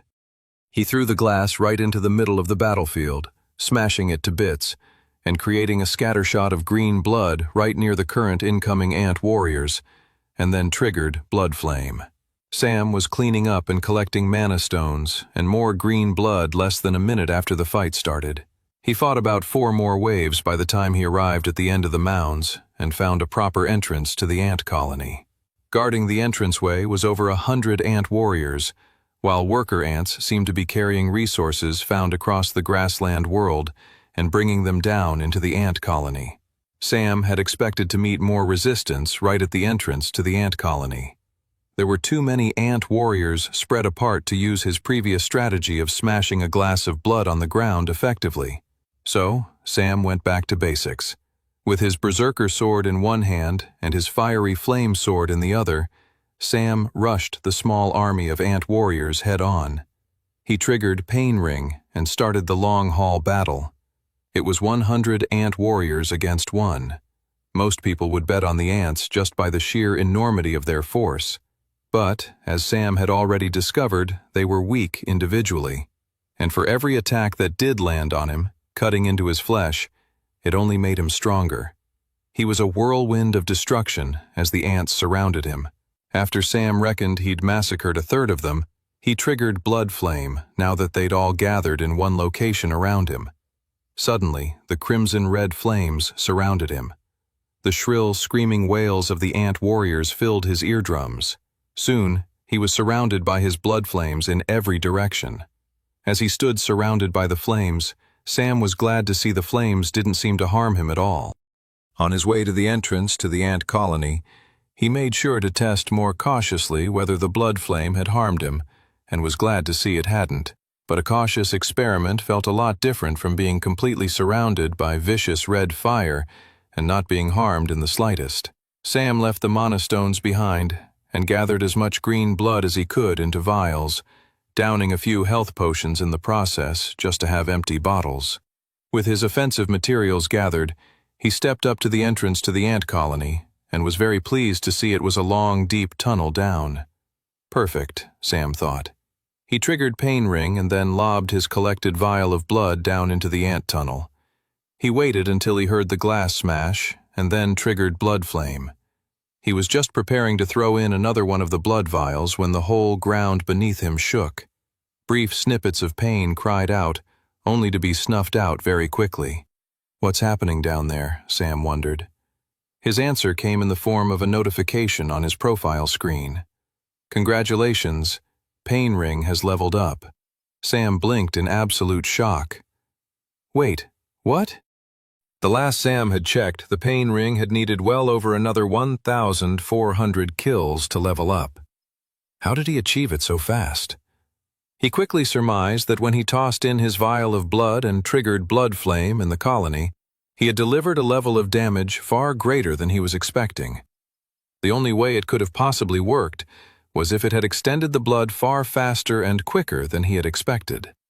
The Blood Flame's explosive effect on the ant warriors' bodies must have created a ripple effect throughout the entire colony down below. That sure makes my life easier, Sam smirked. He then went on to look at his new stat gains and the evolution of his Pain Ring ability. Sam class, Blood Knight, super rare. Rank, Novice tier. Ability, Pain Ring, Novice tier, level 2. Mark part of the battlefield as yours. Within that circle, the more you are hurt, the more powerful your attacks. Battle awareness also now increases as you take more damage. Class, Deathlord, Legendary. Rank, Novice tier. Ability, Blood Flame, Novice tier, level 1. Morph all spilled blood in a nearby radius into a powerful magical fire. Strength, 18.9. Agility, 18.4. Endurance, 18.1. Magic Affinity, 21.8. Skill Quests. Pain Ring, Level 3. Destroy 3,000 monsters with the aid of Battle Awareness. 0/3000. Blood Flame, Level 2. Seek the enlightenment of the Blood Flame. 2/3. Sam took in a breath of excitement. There was so much to take in on his new stat profile, which he was very pleased about. His plan to move forward on his training was proving to be a great success so far.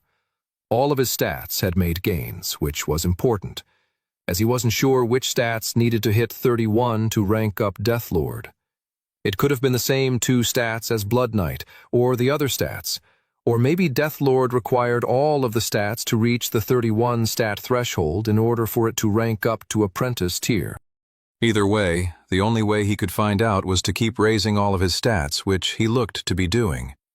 The top 3 stats were catching up to his magic affinity stat, though he hadn't taken the time to drain all the monster stones he had acquired in the dungeon yet, so that stat was due a nice boost at a later time. The best new development in his profile was the evolution of his Pain Ring ability. It had taken him over a year to acquire this ability in his first timeline, so he was very pleased with the pace of his current progression. He looked over the words of the evolution with excitement. Pain Ring, Novice Tier, Level 2. Mark part of the battlefield as yours. Within that circle, the more you are hurt, the more powerful your attacks. Battle awareness also now increases as you take more damage. The ability was the same as it had been before, with a now added bonus. More than just increasing in strength as he took damage, he also increased his battle awareness. Battle awareness was a difficult to describe enhancement, but it was a powerful upgrade. It was hard to describe exactly how it worked, but from his experience in his previous timeline, Sam knew that essentially it worked as follows. As he took on more damage, he gained a greater understanding of an enemy's weak point. It was an incredible evolution to the ability, and Sam couldn't wait to start utilizing it. Now that he had leveled up the ability, he could also see what the skill quest for the next level was. Pain Ring, Level 3. Destroy 3,000 monsters with the aid of battle awareness. 0/3000. The number of monsters necessary to kill to level up the power was only 1,000 more than the previous one, which made the skill quest deceptively seem like only a minor increase in difficulty. But that was far from the case. He'd have to utilize battle awareness to get the kill, meaning he'd have to get more harmed in the process for him to claim the kill towards the skill quest. Going from level 1 to level 2 with Pain Ring, it didn't even matter if Sam utilized the skill so long as he slayed monsters within the ring itself. This would require a bit more work. Sam was also glad to see he had made some headway on leveling up the Blood Flame skill as well. He quickly surmised that what the system meant by seeking the enlightenment of the Blood Flame was the discovering of how Blood Flame could cause different types of effects depending on the type of monster you were fighting. So, clearly, to level the skill further would require him to keep roasting more monsters alive with the special flame. Fine by me, Sam thought. Sam walked over to the entrance to the ant colony and considered the best way to go down and collect the mana stones when the ground at his feet began to tremble. What's going on? Sam thought he had slayed all the ants. Nearby, the ground burst open and a gigantic ant emerged. It was glowing yellow with mana all around it. Sam's eyes twitched. It was the dungeon's boss monster, the Ant Queen. And even worse than that, it had drained all the mana stones of the dead ant warriors into itself, massively increasing its stats, power, and sheer size in an instant. 58. Sam stood in awe of the gigantic Ant Queen. The size of the monster defied comprehension. It was as big as a building. Worse was the power level of the mana emanating off the creature. Yellow flames surrounded the Ant Queen, suggesting that she'd somehow rapidly drained the cores of her ant followers and had ascended up to a monster at journeyman tier levels of power. This is not good, Sam thought. The Ant Queen was so large it could barely be contained in his vision. It was mind-boggling how large the Ant Queen was. Sam's eyes twitched, just trying to come up with a strategy to take the monster out. He rushed forward. The Ant Queen swiped its massive metal scythe-like hands towards him. Sam triggered Pain Ring and let the massive sickle-like arms graze his back. Sam involuntarily groaned between gritted teeth as the powerful boss monster's attack wreaked havoc on his body. He collapsed on the ground and quickly rolled away as the Ant Queen came in with a second attack that would have sliced him right in half had it landed. The initial pain that had coursed through Sam's body lessened, thanks to his necklace of healing, and he felt his pain ring convert the damage into a new power inside himself. He looked around to see if he had developed any battle awareness of the Queen's weak points, but it looked as if he hadn't taken enough damage yet. Sam didn't care and retaliated with his new bonus strength, slashing at the front leg of the Ant Queen with his berserker sword. He cut through part of the flesh of its front leg. It wasn't much of an attack, more like a scratch than anything else, which made sense as the Ant Queen was now a whole 2 tiers above Sam. But the good news was, a scratch still revealed blood, some of which had managed to fall onto the grass. And blood, even a drop, was all Sam needed to trigger Blood Flame. A bright red flame of fire began to glow around the Ant Queen's front leg, mixing in with a red flame from Sam's own blood from the Ant Queen's initial attack. The Blood Flame ability finally broke through and caused some sort of significant pain on the Ant Queen as it suddenly shrieked and wailed. Sam's red blood caused the giant ant's skin and flesh to explode, creating more blood, which only fueled Sam's Deathlord ability more. The Ant Queen recoiled until its whole front leg collapsed forward. Exactly what I was hoping for, thought Sam. The Ant Queen was as big as a building, and Sam had devised a strategy to take her down based on that. By taking out the front leg, he now was making the Ant Queen less mobile and off balance. Sam should have the upper hand now. He started running across the massive grassland battlefield towards the Ant Queen's back legs. If he can take one of those out, the boss monster would be immobile. The Ant Queen saw what he was doing and hissed. Large globules of yellow acid shot out front the Ant Queen's mouth. Sam kept retreating, as it wasn't worth taking the damage without his pain ring on. He needed to trigger the ability so that the power's radius was closer to the actual object he was trying to harm. He imbued mana into his feet and pushed himself so that he ran faster, outrunning the giant yellow bombs of acid flying towards him. His heart was racing. He arrived at the Ant Queen's back foot and triggered his pain ring ability. Now it's time to take some damage, Sam thought. The Ant Queen knew Sam was coming at it from the back, and so slammed its chitinous insectoid knee right into Sam's chest and slammed him into the ground. The Ant Queen imbued yellow journeyman tier mana into its knee, making it incredibly powerful. Sam gasped for breath as the knee lodged into his chest. It was pushing against his lungs and limiting his ability to acquire more oxygen. The Ant Queen was either going to squash him to death or suffocate him. It just depended on what happened first. Sam manipulated the mana inside of him and centered it onto his chest to increase his defense against the Ant Queen's knee trying to dig its way through to his flesh. Pain coursed through his entire body. The only thing numbing the pain was his loss of oxygen and his sense of reality. His vision was going blurry. Sam knew he was less than a minute before death. Just a little bit longer, he said to himself. He had 30 more seconds to live. Just a little bit more, he thought, as his vision blackened all around him. Right as he was about to lose consciousness and die, Sam lifted up his arms and finally pushed back.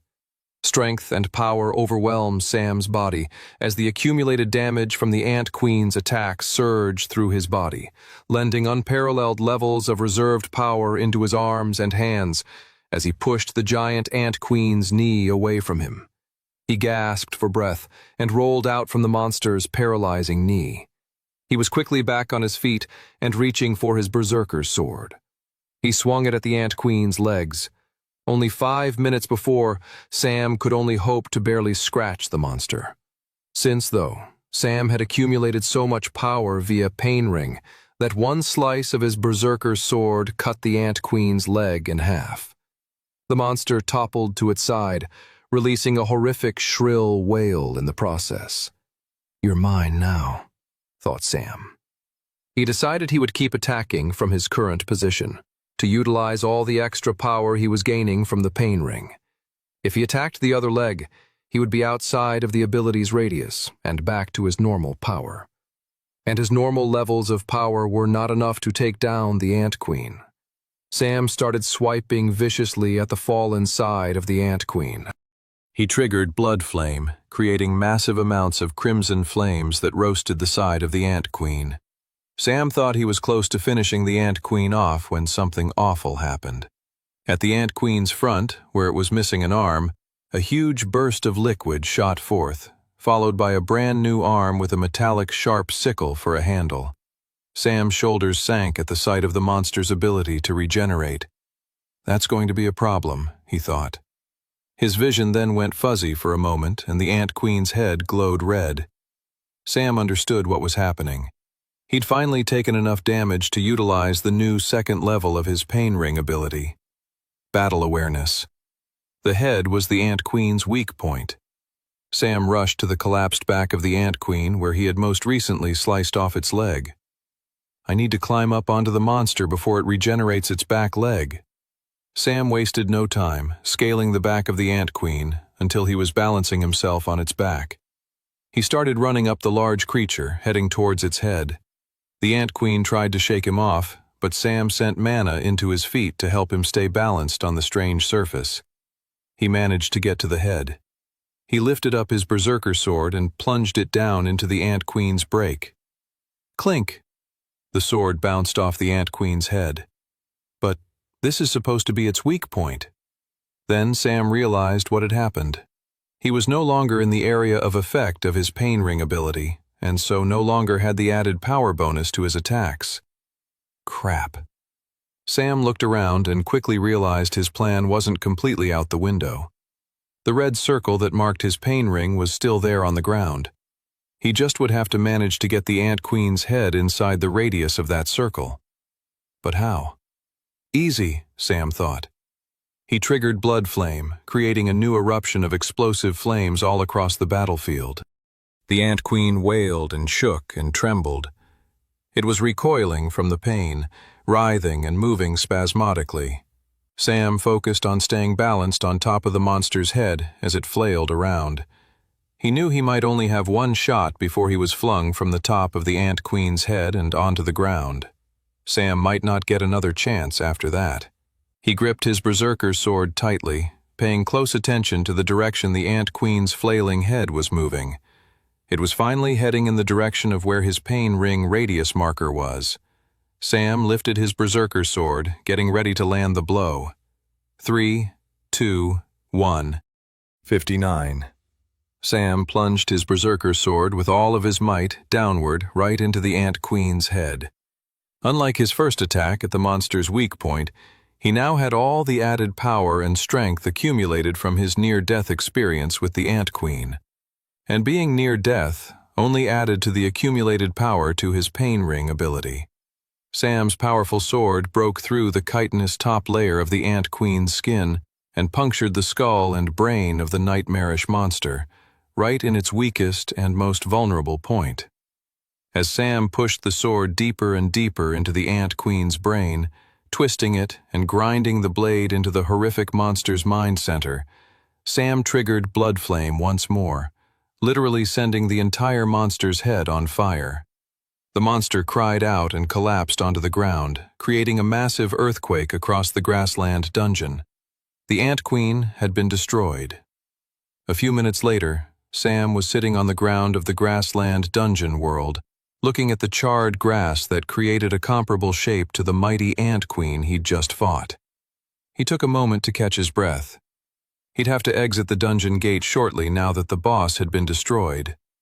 The massacre of Lighthold had been a devastating moment in the history of Volsungur with the attack of the ants. Sam had stopped it before it even happened. He took it in.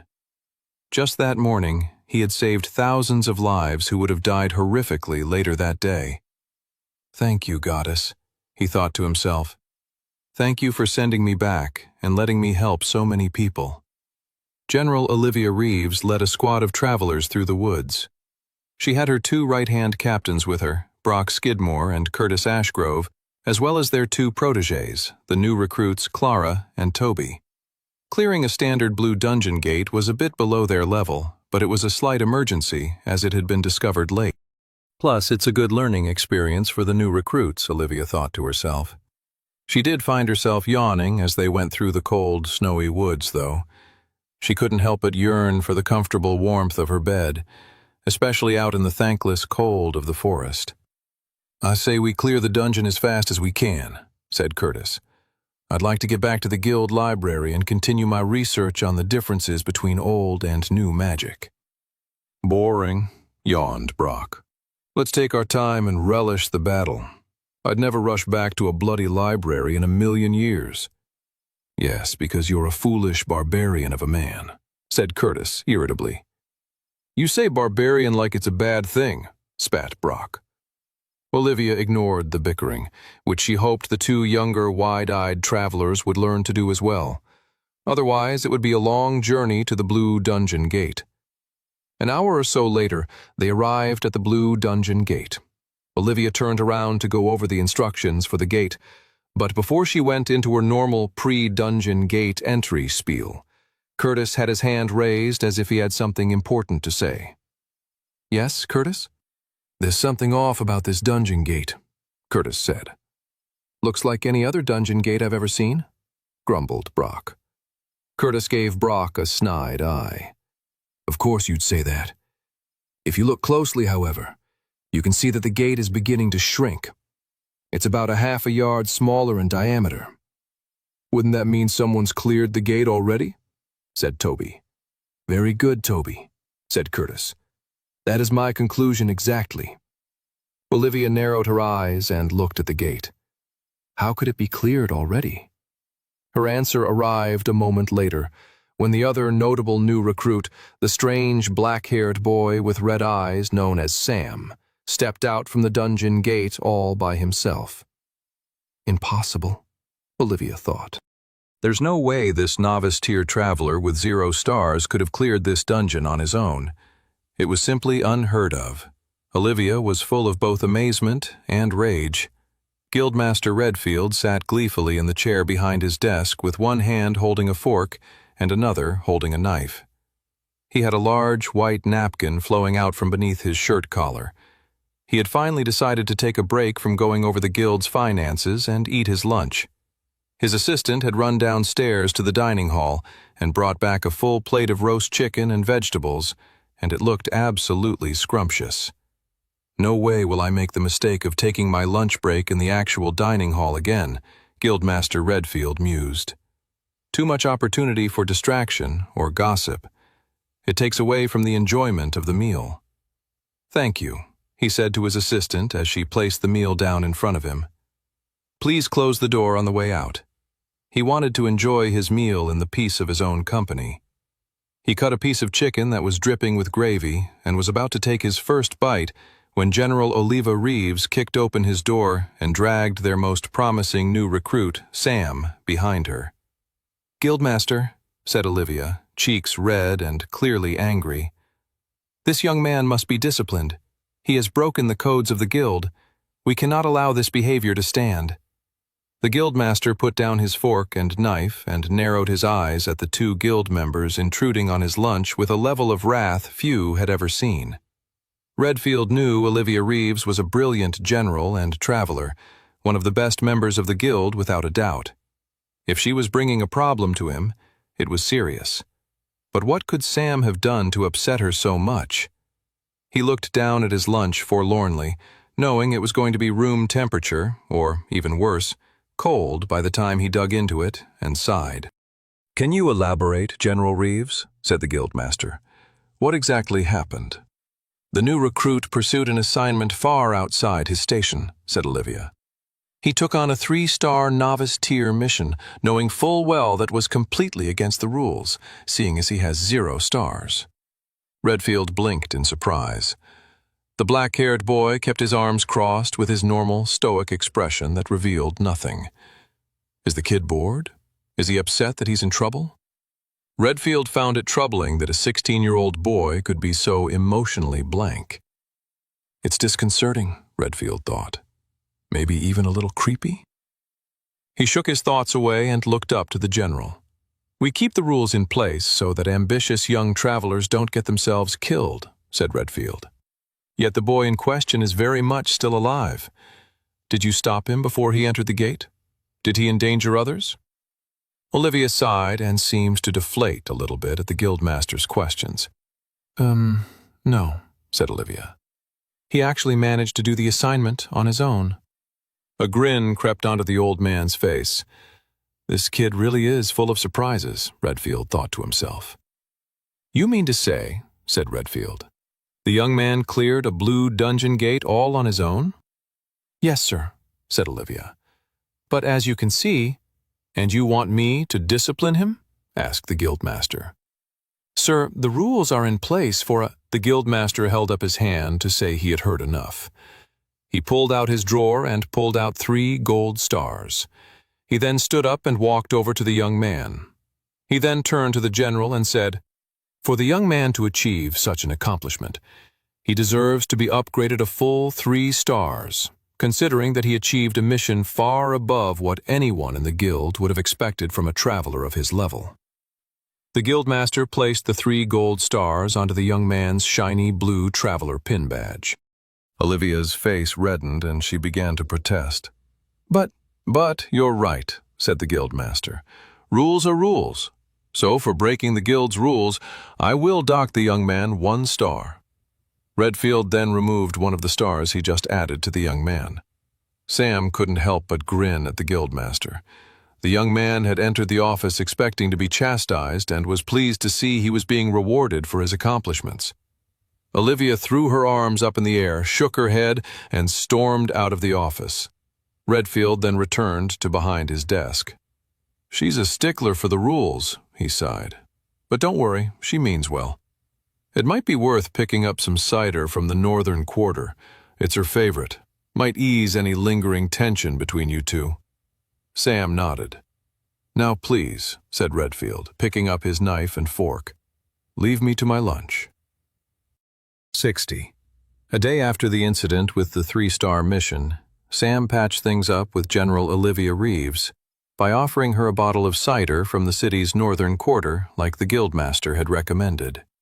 When Sam had approached the general in the dining hall and handed her the bottle, both of Olivia's squad members, Curtis and Brock, shared a look.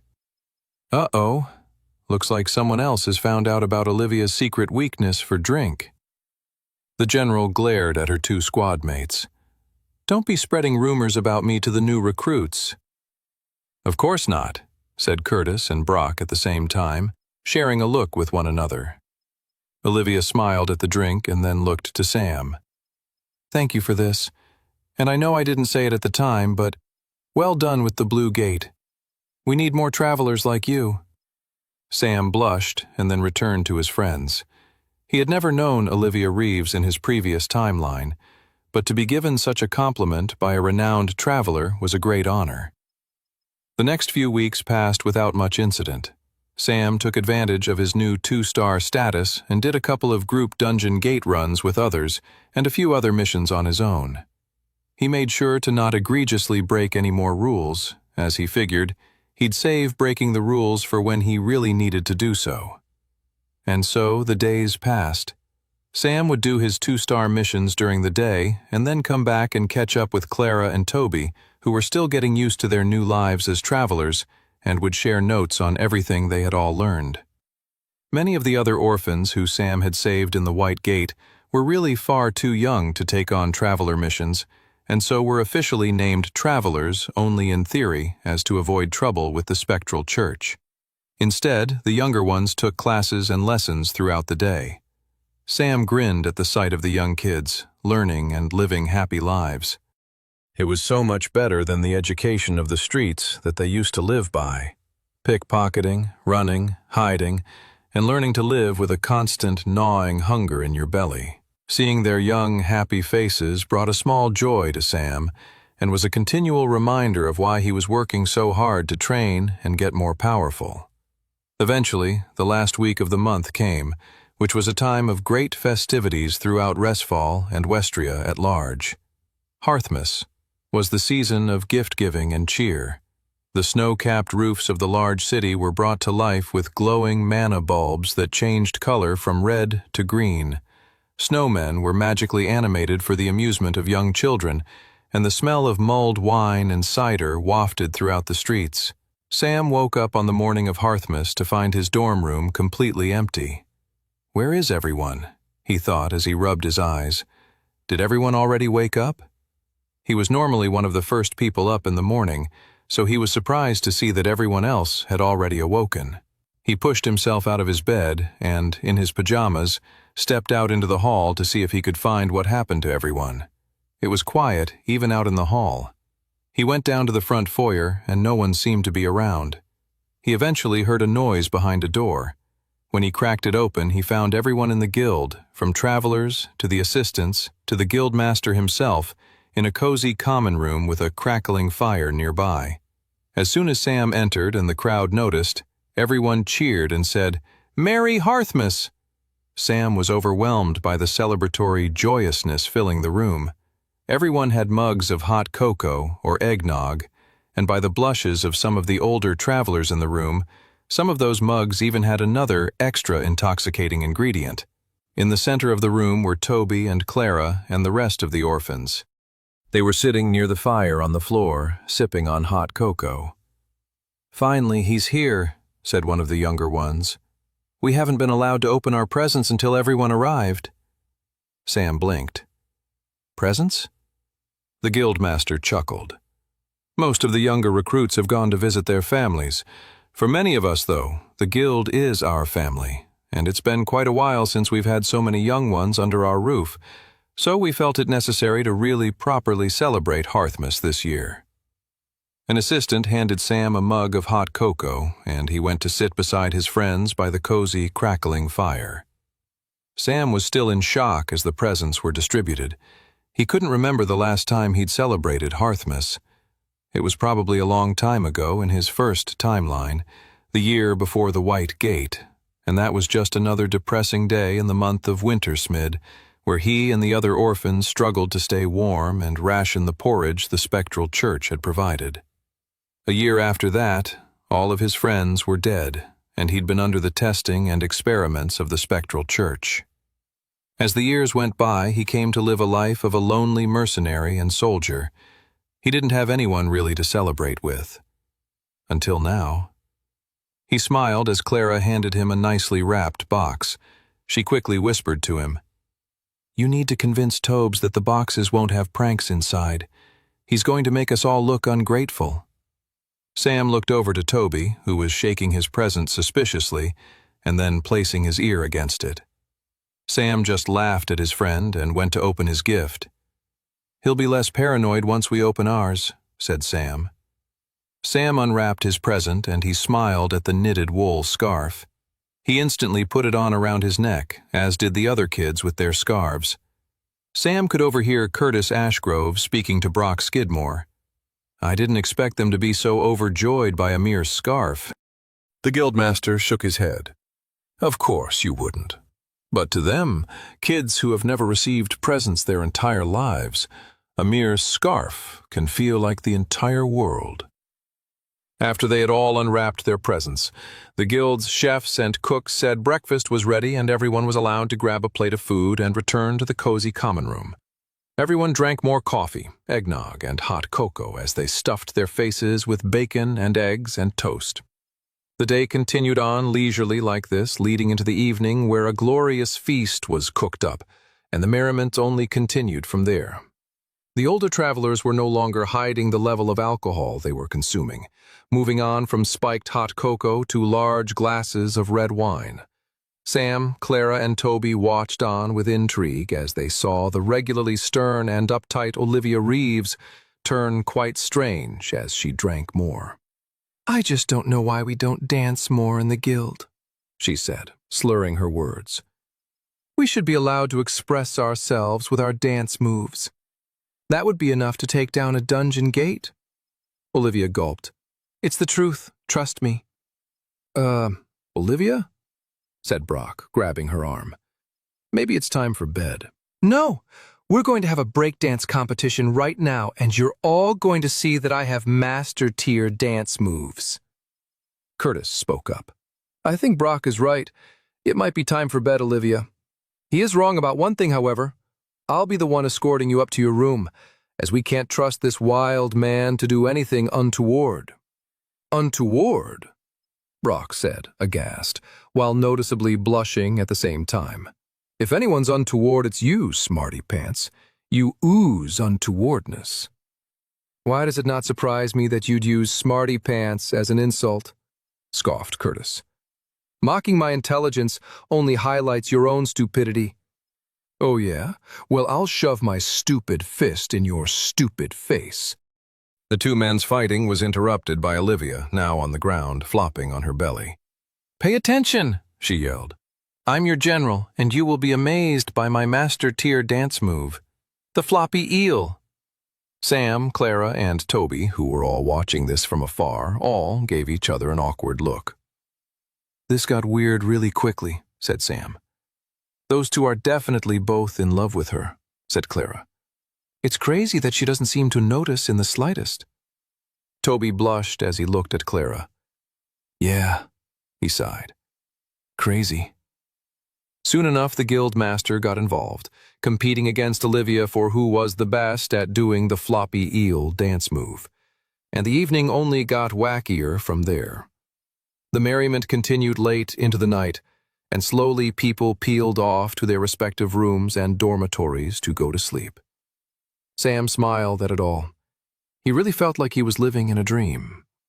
His first life had been the life of a mercenary, full of death and misery. It was as if, as he worked towards changing history, his life only increased in joyousness and happiness. That night, as Sam lay in bed, he had a warm feeling in his heart. While he knew that most feelings and moments had a fleeting nature to them, he hung on to the happiness he currently felt, knowing it would fuel and push him harder towards his goal. As he drifted off to sleep, he couldn't help but smile at the thought of what a wonderful day had just passed. 61. Following Hearthmas were a few more quiet days until it was year's end, and then the week of celebrating that had begun finally came to a close. The morning after the year's end celebrations, Sam was the first to get up. For most, the first day of the new year, the 1st of Jannar, was a quiet day of resting after too much frolicking and merriment from the night before. Not for Sam. Sam was up bright and early. He had big plans for the year ahead and wanted to get started right away. First step of his big day was coffee and breakfast. He headed down to the guild dining hall and found Brock and Curtis sipping on coffees. "Oh, I'm surprised to see you two up so early," said Sam. "The last I saw you two, you were competing over who could drink more." "I won," said Brock sternly. "No, I did," said Curtis. "I think last night you called it a tie, and then went on to hug each other and talk about how much you actually love and appreciate one another." "Never happened," said Curtis. "Yeah, not in a million years," Sam chuckled. "You must have forgotten when you fell asleep then." They both answered at the same time. "We haven't gone to sleep yet." They both then looked at each other viciously and sipped on their coffee. "Don't tell me you two are competing to see who can stay up the longest," said Sam. Dark bags hung under Brock's eyes. "Just a little friendly competition among comrades." Sam left the two of them to their weird ritual of codependent friendship and went over to the breakfast buffet to load up on food. He sat at a table on his own near one of the windows of the dining hall and looked out to the gentle flakes of snow falling and blanketing over the city of Resfall. In the distance, he could see the shadowy silhouette of the royal keep in the distance, the home to the royal family of Volsungar, or, at the very least, the last surviving member of that family, Princess Alice Grace. With the holidays over, Sam knew it was time to get serious about stopping the upcoming assassination attempt on the princess. It was of the utmost importance. He could significantly change the timeline and stop a lot of needless bloodshed. Hundreds of thousands' lives could be saved. The regime that came to power after the princess's assassination was one of great cruelty and terror. A regime whose thirst for power worked only to hamper all of Westria when it came to fighting the Demon King and the horde of demons from the Black Gate. Sam didn't believe stopping the assassination would immediately result in Westria being able to beat back the Demon King, but it would be a significant step forward in Sam's attempt to alter the outcome of history and stop the obliteration of all of Westria. Sam reviewed his options on stopping the assassination plot. He could simply warn the princess, but he doubted she would believe him. He could maybe go to Redfield, but Sam didn't want to play his hand too early. Redfield might lose his temper and do something that only sped up the very events he was trying to stop.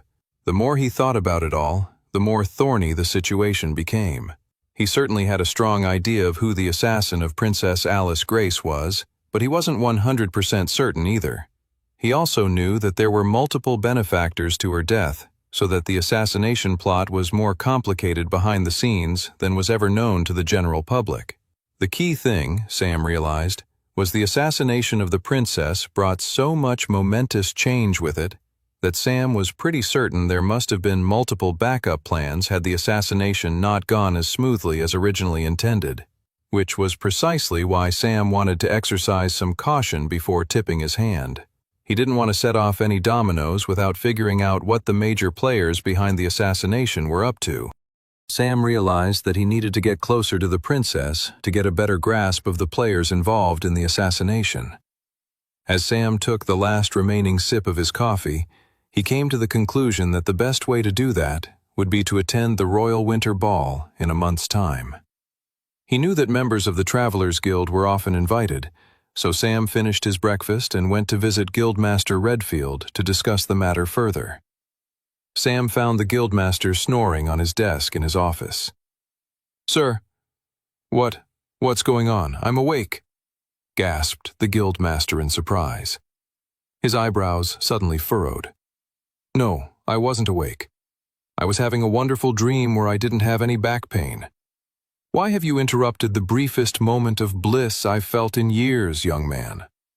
Sam gulped. He didn't want to waste a Guildmaster's time, so he got straight to the point. "I'd like to attend this year's Royal Winter Ball," Sam declared. Redfield's whole face crinkled with shock, dismay, and utter frustration that he was woken up so that he could hear such a preposterous request. The Guildmaster crossed his arms and shook his head. "Absolutely not." 62. Sam couldn't believe it. He knew he was asking for a bit of leeway on the rules, but he didn't expect to get such swift and authoritative pushback from Redfield. "Only more senior members of the Travelers Guild attend the Winter Ball," said Redfield. "It is a heightened political and diplomatic event. Having such junior members of the guild there could potentially make us look incredibly weak. Not to mention, what if you end up doing or saying the wrong thing at the ball? You seem to have a penchant for upsetting people. The balance of power in Resfall is in constant renegotiation, and the Winter Ball presents an opportunity for many to gain and lose power. For all of its frivolous pomp and circumstances, it is not an event the guild takes lightly." Sam listened to the Guildmaster closely. He understood where Redfield was coming from, but he also knew he had to convince him somehow to let him attend. "Guildmaster," said Sam, "you were shocked when my friends and I arrived at the steps of your guild. You admit that for all your knowledge, there are many things going on in Resfall that you might be in the dark about." Redfield sighed and grumbled irritably. "My influence only goes so far. What's your point?" Sam chose his next few words very carefully. "It's my belief that there is significant danger afoot," he explained. "If you let me come to the Royal Winter Ball, I'll be able to better figure out what's going on. I know things about the spectral church that you aren't privy to. Let me help you in ways you don't know." The Guildmaster leaned back in his seat. He stared at the boy. "Those are big claims, young man," said Redfield. "How can I trust anything you say, especially since you seem to be so clearly holding back on specifics?" "Have I not proven myself over the last month?" asked Sam. "Have I not shown that I can do more than most?" Redfield crossed his arms and let out a loud exhale through his nose. "All right," said Redfield.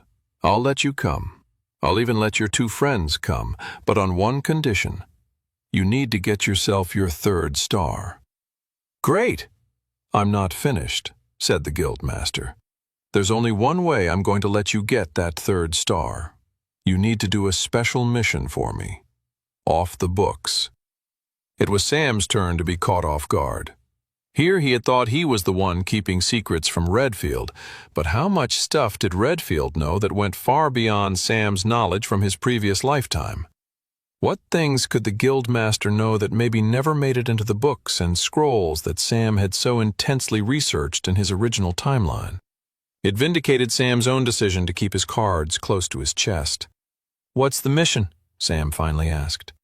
"There's a town a few days' travel from Resfall, Creekdale. There's been reports of monster attacks in the town square at night.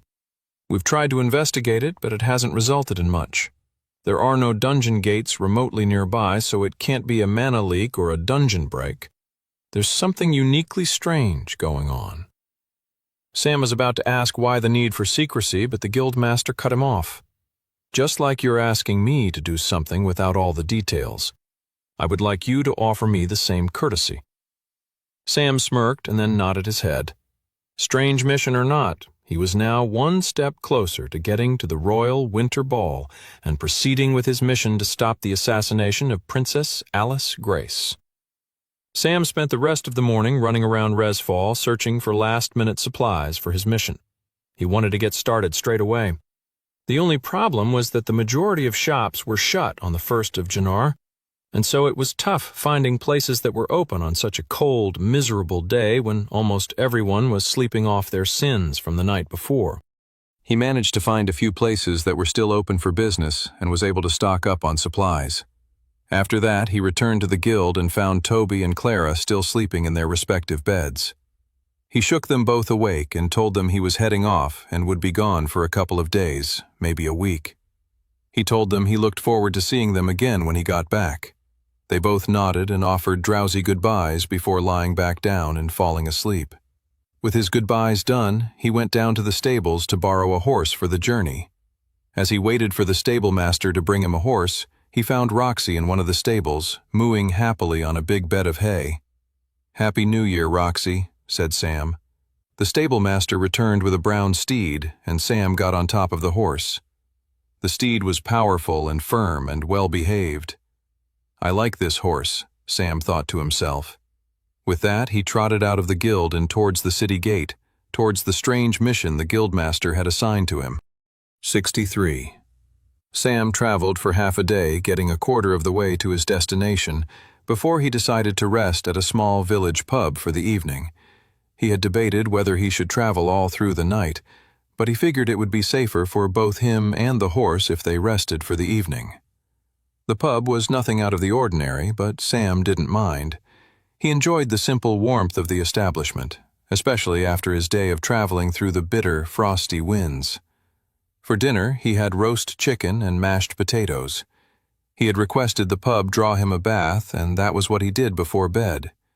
Relaxing in the hot warmth of the bath water, he could reflect and mentally prepare himself for the following day. He then had a good night's sleep on the comfortable bed and woke up early the next morning to continue his journey towards the town of Creekdale. Sam and his horse companion traveled at a good pace. While the steed trotted along, Sam focused on manipulating the mana in his core. There was no reason why he shouldn't be training as he traveled. It was the most efficient use of his time. By the end of the second day of traveling, he knew he'd arrive at Creekdale before dinner time the following day. He rested at another inn that evening, and as he enjoyed his warm, savory meal, a conversation nearby caught his attention. "Stay away from Creekdale," said one man who was sitting with a group of traveling merchants. "The people there are unfriendly." "I've heard reports of monsters nearby," said another. "Why then has the Bloody Travelers Guild not dealt with it yet?" cried another. The conversation went quiet when the group of people noticed Sam's blue cloak. Sam was practically finished with his dinner by that point, so stood up and headed up to his room. It wasn't his place to fight with people's opinions about the Travelers Guild. They did a lot of good for the world, but the guild also couldn't miraculously solve every problem either. All Sam could do was help and be the best traveler he could be. In his room, he found a hot bath had been poured for him as he had requested, and so he soaked in the soothing water for a while before getting out and resting for the night. Sam got up bright and early the next day and continued his ride towards the town of Creekdale. The ground grew more rocky and pebbly, and he eventually had to get off his horse and help walk it through the rough terrain. He walked along a small stream, which he understood would help lead him to Creekdale. As he was moving through the forested area, Sam suddenly heard a rustling sound. Sam triggered his mana sense, and his eyes widened. 3 mana sources were rapidly getting closer to him and his horse. He smacked the reins of the horse. He wanted it to get out of there before it got swept up in the incoming danger. The horse neighed and galloped off. Sam materialized his berserker sword right as a massive bear and 2 cubs emerged from the woods. Blue mana flames covered the bear's entire body and even leaked out of its eyes. The cubs had a similar look to them as well. Mana leak, Sam realized. These were normal wild beasts that had been corrupted by the excessive mana floating in the nearby environment. The bears wailed in a frenzy and swiped at everything around them. They were just roving masses of destruction until someone took them out of their misery. Sam rushed forward. He sliced one of the cubs, and with blood dripping from his sword, he spun around to distribute it. He then triggered Blood Flame, which burned through the mana-corrupted beasts. The attack was enough to take out the cubs, but the large mother bear was now only in more of a frenzy. It swiped its claws, and Sam quickly leapt out of the way. The claws landed into a large rock, cutting it in 2. Whoa, Sam thought. The mana corruption has really taken hold of this bear, adding a significant amount of power to its attacks. He rushed forward, straight into another claw attack from the mother bear. The mana-corrupted bear swiped down and Sam dodged it, this time maneuvering around the beast.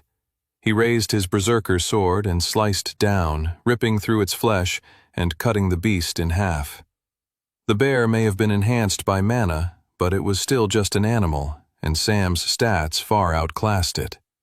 Then, with the power of an adept tier-level weapon, the corrupted bear didn't stand a chance. Sam caught his breath as he took in the remains of the dead bears. The conversation he overheard at the inn the other night came back to him. There were rumors of monster attacks in Creekdale. Could it all be corrupted beasts? Though, from what the guildmaster said, there were no nearby dungeon gates causing the mana leak. He took a moment to inspect their bodies to see if he could find anything more, but it was a standard mana leak from what he could tell. Though, the bear did have an increased level of power that felt somewhat beyond a typical level of enhancement from average mana corruption. Sam thought it over. He couldn't come to any definite conclusions. He'd have to get to Creekdale and check out what was going on there. At the very least, the rumors of monster attacks were confirmed to be partially true. Only partially, as the bears weren't technically monsters. That said, it made sense that average citizens wouldn't be able to tell the difference between a monster and a mana-corrupted animal. The bears were proof that something strange was definitely in the area. After filling up a few vials of bear blood to be used with his blood flame ability later, Sam's horse returned from the woods. "You came back," Sam smiled. "That's a good boy." He materialized some horse treats and fed the animal before continuing their journey towards the town. A few hours later, Sam came out of the woods and saw some windmills and rooftops in the distance. He had finally arrived at the destination of his mission. It was late afternoon when Sam arrived in the town of Creekdale. The town was quiet when Sam strolled in. Sam didn't make much of the fact that there weren't many people around, as it was still the middle of winter, so it would only be light for another hour or so. There were a few townsfolk in the streets, but they were moving in a hurry, and whenever he approached them, they only sped up. Sam saw a pub nearby and went over to it, tying up the horse on a post outside. He stepped in and the pub was completely empty. A barkeep was polishing some glasses. "Sorry, we're closed," said the barkeep. A pub closing early at the end of the workday. Things were only getting weirder in this town. "I heard there were monsters." "Shh," said the barman. "I don't want any trouble. If you don't ask any questions, you still might be able to get a room at the inn. Please, leave now." Sam didn't argue with the man and so returned to the wintry streets. What is up with this place? He did as the bartender had suggested and found the town's one and only inn and arranged to stay the night and for the horse to stay in the stables.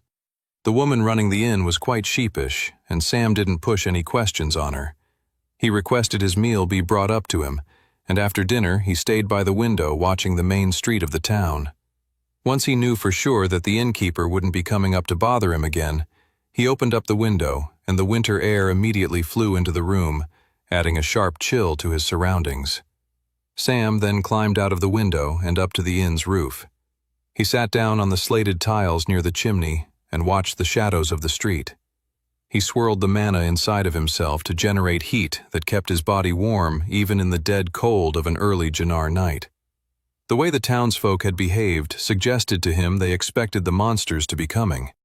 That would be the only explanation for why they were so unfriendly and in a hurry to get inside. If Sam's hunch was true, he predicted monsters would eventually emerge in the streets of the town. His hunch was proved correct after an hour and a half of waiting in the cold night, when a piercing scream echoed through the otherwise silent town. Sam stood up immediately and ran to the edge of the inn's roof and leaped down to the main street below. He sent mana into his feet, which helped cushion his landing. He then rushed in the direction of the scream. Turning a corner, he found a young woman surrounded by a pack of wolves all covered in blue flames. More mana-corrupted beasts, I see. Sam materialized his berserker sword and got straight to work. He tried to slice each and every one of the wolves. Not to kill them, but simply to get his berserker sword's ability to trigger, so that the wolves would turn their focus onto him rather than the woman. They all growled and jumped towards him. Sam materialized his flame sword in the other hand and made quick work of the attacking wolves as they each leapt at him. Some of them Sam cut in half, 2 of them he decapitated. It all came down to the angle by which they attacked him. Soon enough, it was just him, the innocent woman, and an empty street full of dead wolves. "You're safe now," he said. "Do you know where they came from?" The woman screamed once more and ran out into the dead of night. He didn't chase after her. So much for a thank you, Sam thought. He looked around at the now empty streets of the town, even more perplexed than he had been before. What the heck is going on here? Sam turned to the dead wolves. None of their bodies disintegrated down into monastones. He knew it already, but it was extra confirmation that the town wasn't being attacked by monsters, but animals significantly corrupted by mana leak. But things weren't adding up. All the information Sam had gathered so far wasn't sitting right with him. He thought about the way the townsfolk had all been in a hurry to get home before it got dark. He thought about how unfriendly everyone had been. The townsfolk were acting as if they knew dangerous creatures were going to come out at night, as if the creatures were following a pattern. Yet, the only creatures Sam had so far seen were mana-corrupted animals. Such beasts were wild. They didn't follow any rules or patterns. Unless, Sam wondered to himself, another power is manipulating them. At that moment, Sam heard a rustling noise a street over. He lessened his own mana as to avoid being noticed, and crept towards where he heard the noise. Except the street over was empty, and the noise had disappeared.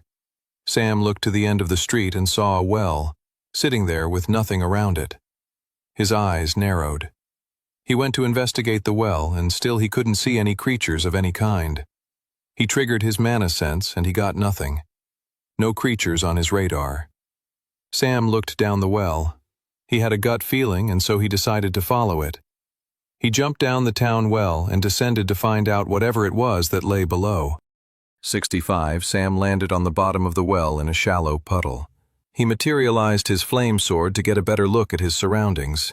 The flaming blade crackled and burned brightly in front of him, illuminating the moss-covered bricks and a passage that presumably was where the water was meant to come from. Dripping water echoed in the distance. Sam went deeper into the shadowy sewer and discovered at the end of the hall the passage split in 2. One passage looked as if it would lead to the well's water source, while the other passage had an artificial construction to it. At first glance, the passage was a mound of sand, but as Sam peered deeper, he could see tiles had been laid down further on. He triggered his mana sense. Nothing. He took a step forward down the strange passage, finding a doorway with a golden knob and a shining rune on it. Sam crossed his arms and contemplated. Is this a trapdoor? Or an alarm? What the heck is this rune doing? Sam deliberated and decided that he didn't care if the door was an alarm or not. If it brought someone down here who understood the strange mana leak situation going on in Creekdale, all the better. The thing that Sam didn't like was the possibility of getting his head blown off just from opening the door. He came up with a compromise. He put his flame sword back into his inventory and materialized one of the vials of blood he'd picked up. He walked back a few steps and whipped the glass vial of blood at the door. The glass shattered, and an explosion of blood spread out across the doorway. The shining rune didn't react. Nothing happened. Sam then triggered his blood flame ability, and the door in front of him began to burn to the ground. As far as he could tell, no alarms or anything went off. I guess I could have used my flame sword, he thought. But that would have been less cautious than my method, which kept me some distance from the potentially booby-trapped door. Sam was happy the passageway was clear, but he was still perplexed. What the heck was that rune doing if it wasn't an alarm and wasn't a trap? Sam then heard a rustling deeper down the newly opened passage. Wait. Sam triggered his mana sense. The room ahead of him was bursting with some kind of mana-influenced entity. Sam smirked, finally realizing what the door's rune had been doing. The rune was blocking the ability to perceive whatever was being hidden down here by mana sense. Tricky, Sam thought as he stepped forward into the new passage. The rustling sound only got louder as Sam went deeper into this new passage. The sound of claws scratching against metal filled the passage. The deeper Sam went, the scratching sound began to be accompanied by cries, whimpers, and hisses of wild beasts. The passage widened out and revealed a large laboratory of some kind. Large cages were lined up, each one housing a wolf or a bear or a hawk or some kind of animal he'd never seen before. They all were covered in blue flames, the signature sign of mana leak. What the heck is all of this? Sam kept his hands free, ready to materialize his blades at a moment's notice. Adding to the cacophony of strange noises in the lab was the distinct noise of laughter. Human laughter. At the front of the lab, hunched over a desk, was a man in a white lab coat. His body and shoulders shivered as he laughed manically. I always knew someone would come for me eventually, but you're too late. My findings have already been passed on. The man spun around, holding a large silver orb. Sam blinked. Is that a dungeon orb? Sam gulped. In Sam's previous timeline, one thing that perplexed countless number of scholars, theorists, and scientists was the seemingly random nature of the dungeon gates. How come they emerged where they did and when they did? While many came up with bold and interesting theories, the true answers to those questions remained just as mysterious up until the time of Westria's total destruction in Sam's original lifetime. Many scholars asked these questions simply out of sheer curiosity and a strong desire for learning. There were others, however, that asked the question for a very specific reason. If you could know where a dungeon gate was going to pop up, you could get there before other travelers and reap the rewards yourself. Even better would be the power to create your own gate to a dungeon world whenever you pleased. It was such questions and experiments with the gates that led to the catastrophic Dwarven cataclysm.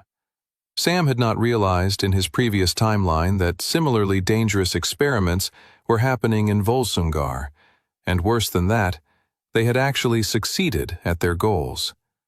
The power of dungeon orbs had been known even in his previous timeline for far longer than Sam had ever realized. This is not good. Before Sam could even think through implications of what he was seeing, the strange, manic scientist in front of him threw and smashed the dungeon orb right on the ground in front of him.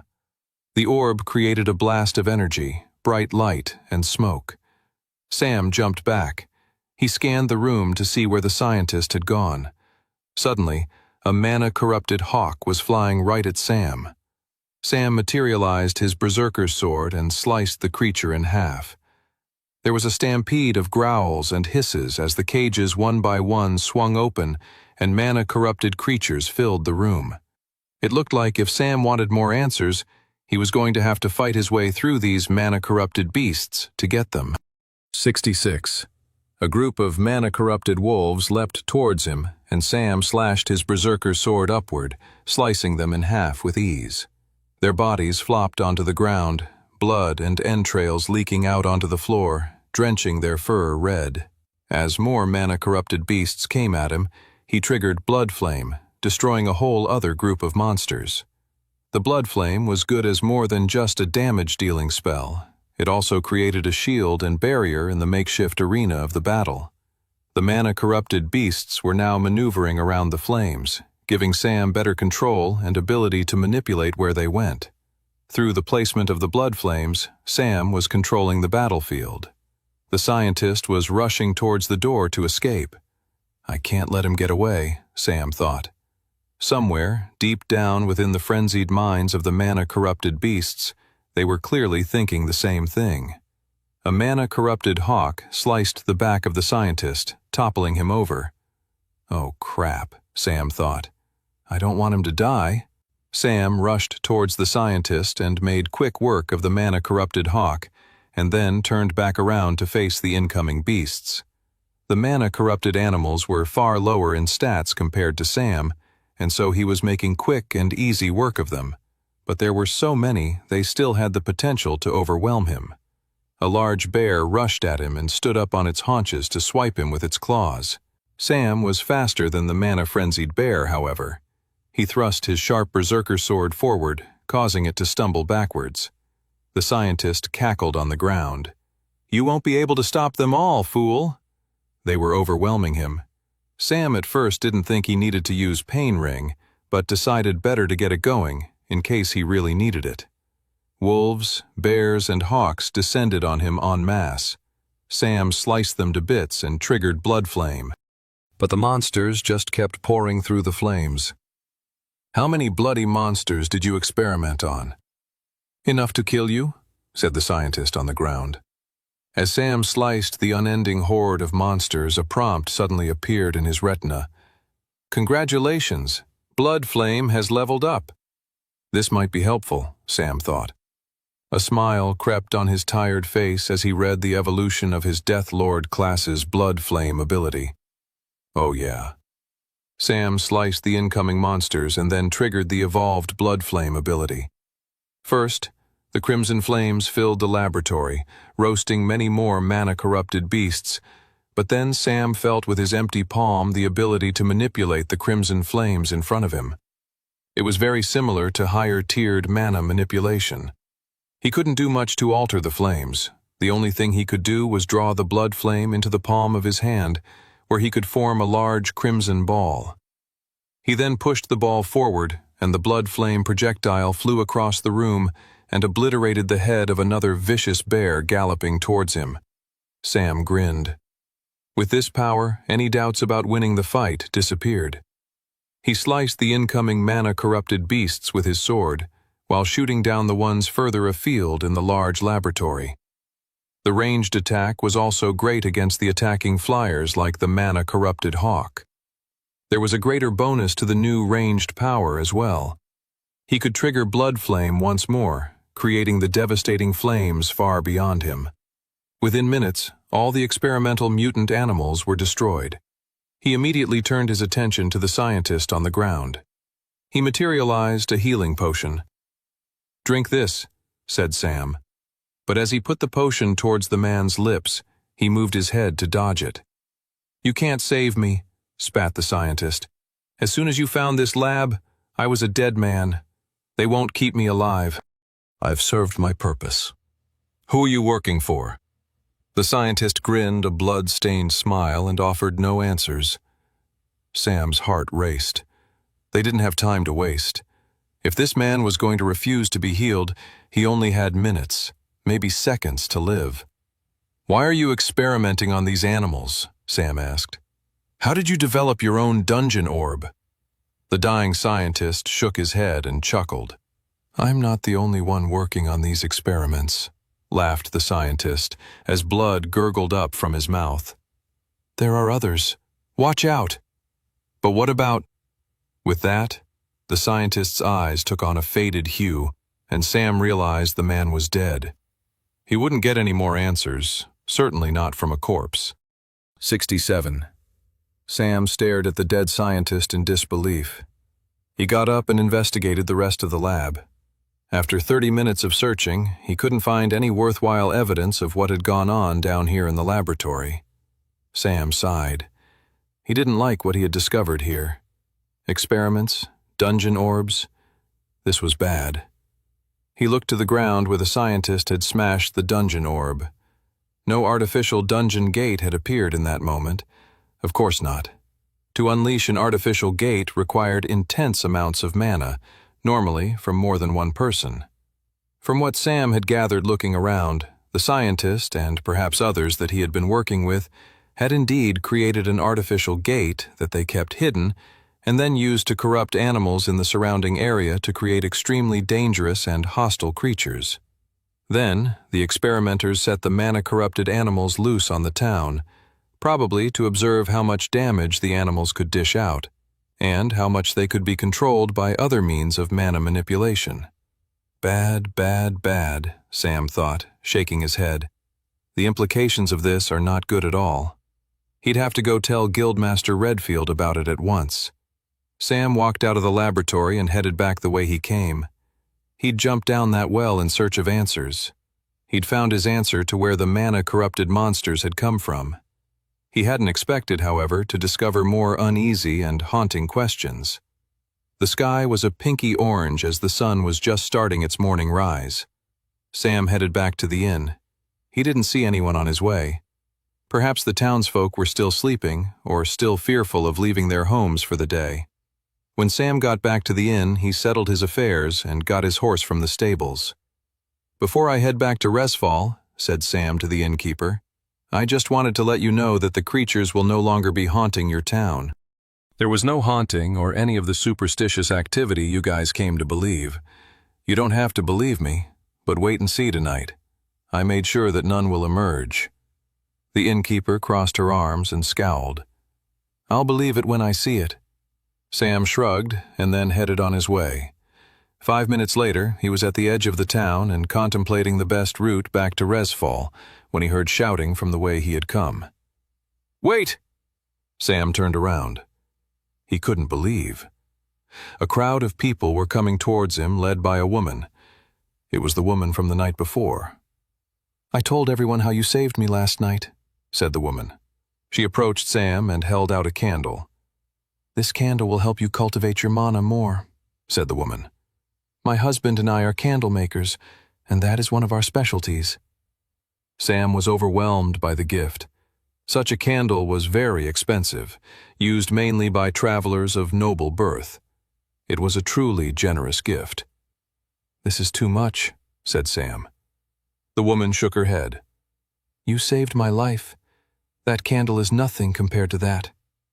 Sam blushed and nodded in thanks to the woman. Then the entire town erupted in a huge cheer. "Thank you for saving our town!" Sam looked at the crowd of townsfolk. He recognized so many of the faces that had once been full of fear and superstition, who were now full of cheerful, warm, and happy faces. Even the innkeeper, who'd scowled at him only a few minutes before, was grinning and clapping her hands in praise of Sam. Sam wiped a tear from his eyes and thanked the townsfolk, before mounting his horse and riding back to his home in Resfall. A few days later, Guildmaster Redfield was barking at the masseuse that was rubbing his shoulders as he sat behind his desk in his office. "You're only making my back feel worse," he grumbled. "Well, if you laid down like I asked, I have a whole guild to run. I don't have time to lie down and have you rub your palms into my back. It sounds like a colossal waste of time, if you ask me." His assistants had gotten so fed up with his grumpy demeanor they had gone off and hired this masseuse without his permission, hoping it would make him less cranky. Sadly, the masseuse had only made the old man grumpier. "Begone!" shouted Redfield. "I've had enough of this charade." The masseuse did not protest and quickly hurried out the door of the guildmaster's office. Redfield then leaned back in his chair and sighed. Finally, I can relax without that annoying woman hovering over me. He looked out the window of his office at the midday sun. It had been over a week since he had sent Sam on that unofficial mission. Did I give the young man too hard a task? Redfield wondered. If it were an official mission, it probably would have been a 1-star journeyman-level mission. So, it was quite a stretch to send the kid on his own. But there was something in the kid's eyes. He was strong, thoughtful, powerful. If the kid came across a danger that was too much for him, he was smart enough to retreat and look for assistance. There was something about the boy. He was wiser beyond his years. Another traveler his age would be more aggressive, more narrow-minded in his pursuits. The guildmaster referred to such behavior as the stupidity of youth. Yet, for whatever reason, the young man didn't possess the ailment that plagued so many others his age. Still, Redfield thought, I hope I didn't put too much pressure on the young man. He stood up and looked out the window, grinning at what he saw. The young black-haired boy sat on his horse, trotting along towards the guild. Why did I even feel a moment's concern? Redfield thought. This kid really is something else. 68. After Sam had returned from Creekdale, he filled in the guildmaster on the details of his mission and how it went. He walked Redfield through the experiments and the scientists' use of artificial dungeon orbs. The guildmaster only had more questions after what Sam had told him. Sam wasn't sure how much about artificial dungeon orbs he should go into. The discovery of artificial dungeon orbs would have a big impact on Westria, one that brought opportunities, technological innovation, but also hundreds of thousands of deaths. It was not something to take lightly. So, they created dungeon gates out of thin air? Asked the guildmaster. Sam had a slight understanding of how the process worked, but figured he didn't need to get into it with the guildmaster now. The important thing was simply to explain the dire implications behind it. I'm not sure, said Sam in answer to the guildmaster's question. All I know is that it has the power to easily corrupt animals and create a widespread mana leak. The list of devious and dangerous ways an artificial dungeon orb could be used is very long. The implications of all this is incredibly dire. Who do you think might be behind it? The scientist said there were others working on similar experiments and that he'd shared his findings with others. I don't know who, though. Do you think it might link to the Spectral Church? Sam crossed his arms. Possibly.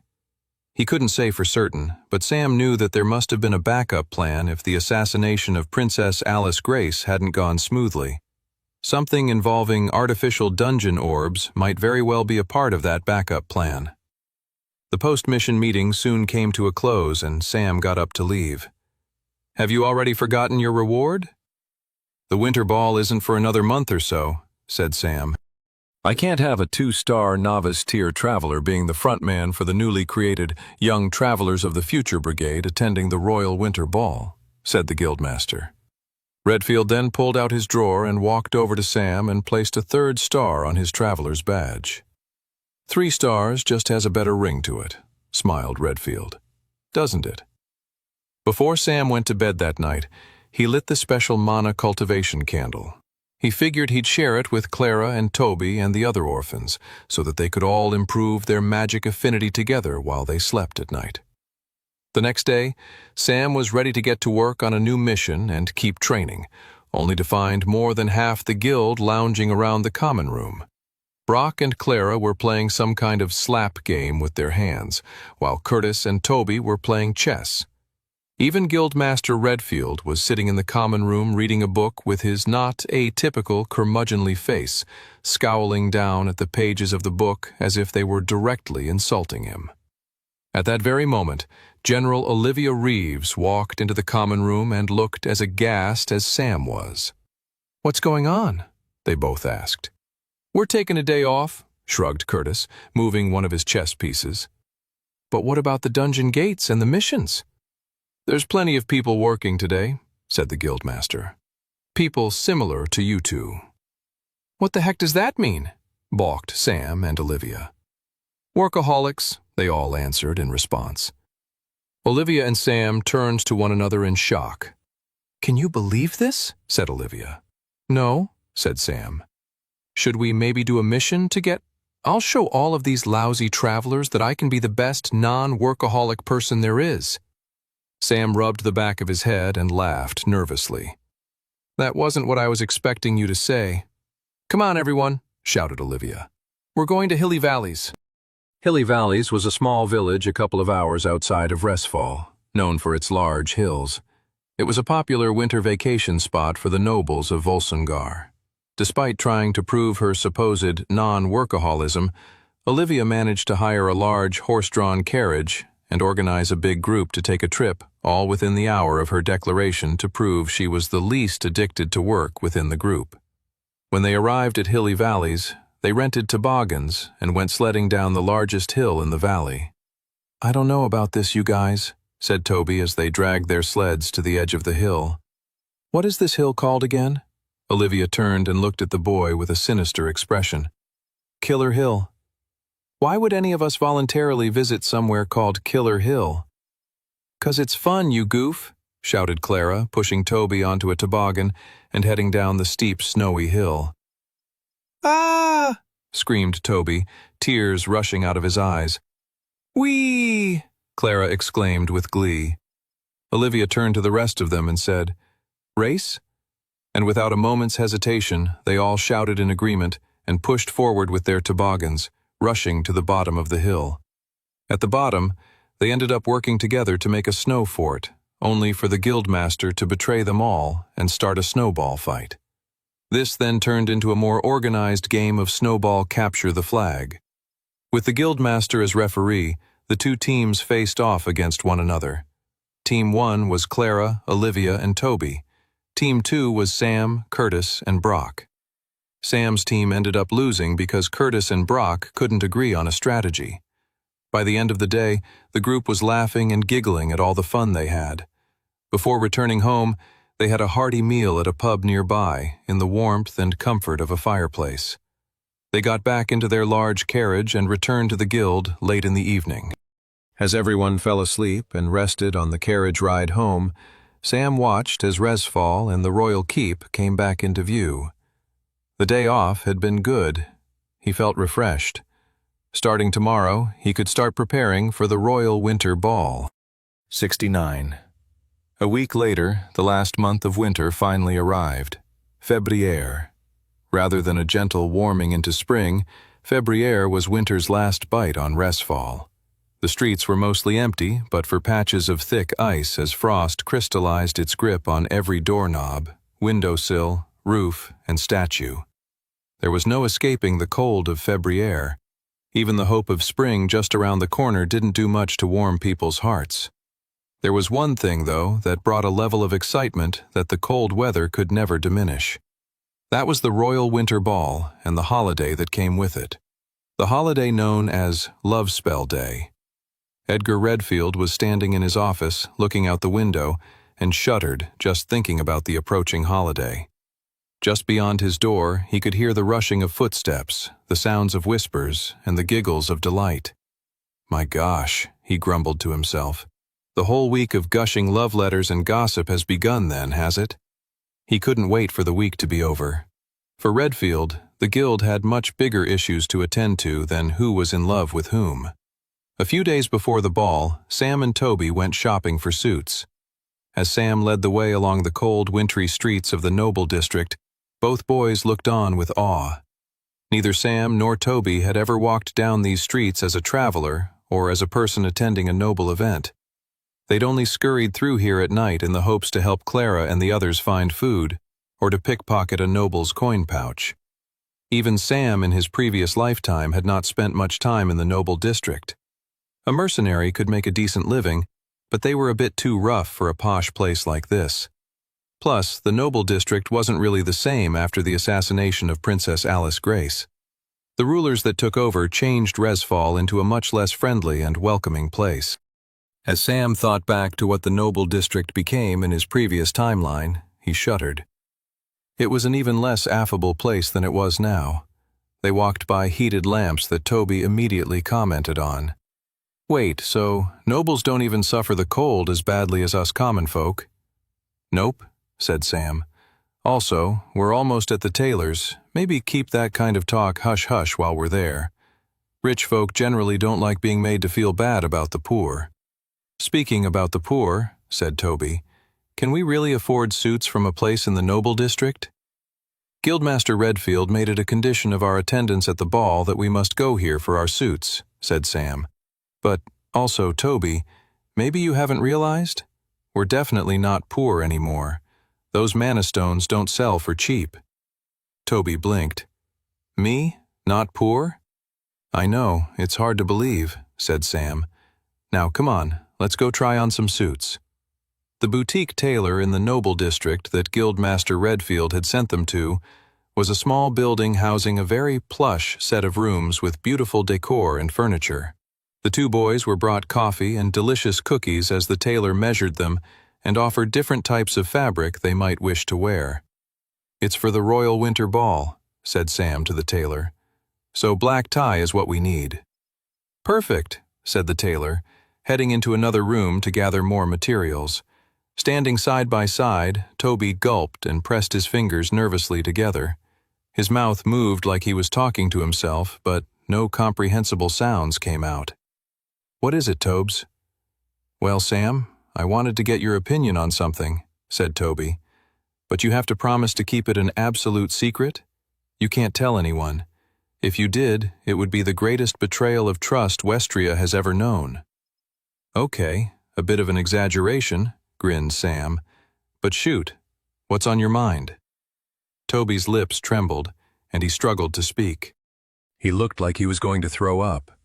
He finally shouted out the words, "Do you think I should ask Clara to the dance?" Sam laughed. He had thought the nature of Toby's question might be something like this. "Don't laugh," cried Toby, and then looked over his shoulder. "Rats! I didn't swear the tailors to secrecy. Do you think they'll go tell Clara what I told you?" Sam shook his head. "They have no idea who she is, and I doubt they care. I'm sure they hear loads of more interesting noble gossip than what you just said. Plus, they have a reputation to uphold. If anything that was said within these walls leaked out, that would damage their business." Toby sighed with relief. "Phew. As for your original question," said Sam, "the royal ball is not the kind of ball where you bring a date." Toby's eyes fell to his feet, dejected.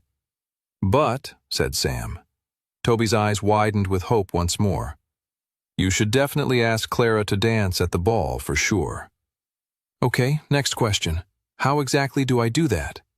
"At the ball," said Sam, "you say, 'Hey, Clara, want to dance?'" Toby threw his hands up in the air. "That's the most ridiculous thing I've ever heard." "Hey," grinned Sam, "you won't know unless you try."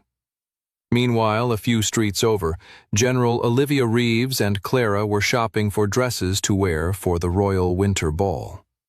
Olivia Reeves went through the racks of dresses. No, definitely not, no. Clara just looked around the clothing shop in amazement. She marveled at the fact that this was her life now, fighting monsters in dungeons, then shopping for dresses so that she could attend a royal ball. Only a few months ago, Clara didn't even know what feeling full after a meal felt like. "Yes," said Olivia, pulling out a gorgeous dark green dress. She turned to Clara and shoved it toward her. "This will be perfect for you. Go try it on." As Clara went behind the large curtain drapes of the dressing room, she heard Olivia sigh. "What is it, General?" asked Clara as she got undressed and stepped into the gown the superior traveler had recommended for her. "I'm just thinking about how much I love Février," she sighed. Clara's ears perked up at this. The general didn't really let down her guard often. She was always barking orders and making commands. She had a way of being stern even when drinking with her colleagues. Clara admired her for that, even saw herself in Olivia a lot of the time. "Are you a big fan of Love Spell Day?" Clara asked, waiting behind the curtains to hear how the general replied. "If you tell anyone I said this," said Olivia, "that I'll kill you. Don't doubt me for a second. But yes, I do love Love Spell Day. I've never really properly celebrated it before." Clara admitted. It was one of those holidays that seemed frivolous back in the orphanage. Due to the annual royal ball, the holiday didn't even result in big noble feasts for them to steal from, which were the most important aspect of a holiday for Clara back then. A holiday was merely an exploitable moment for more food. Except that was never the case for Love Spell Day. You couldn't satiate your stomach on love.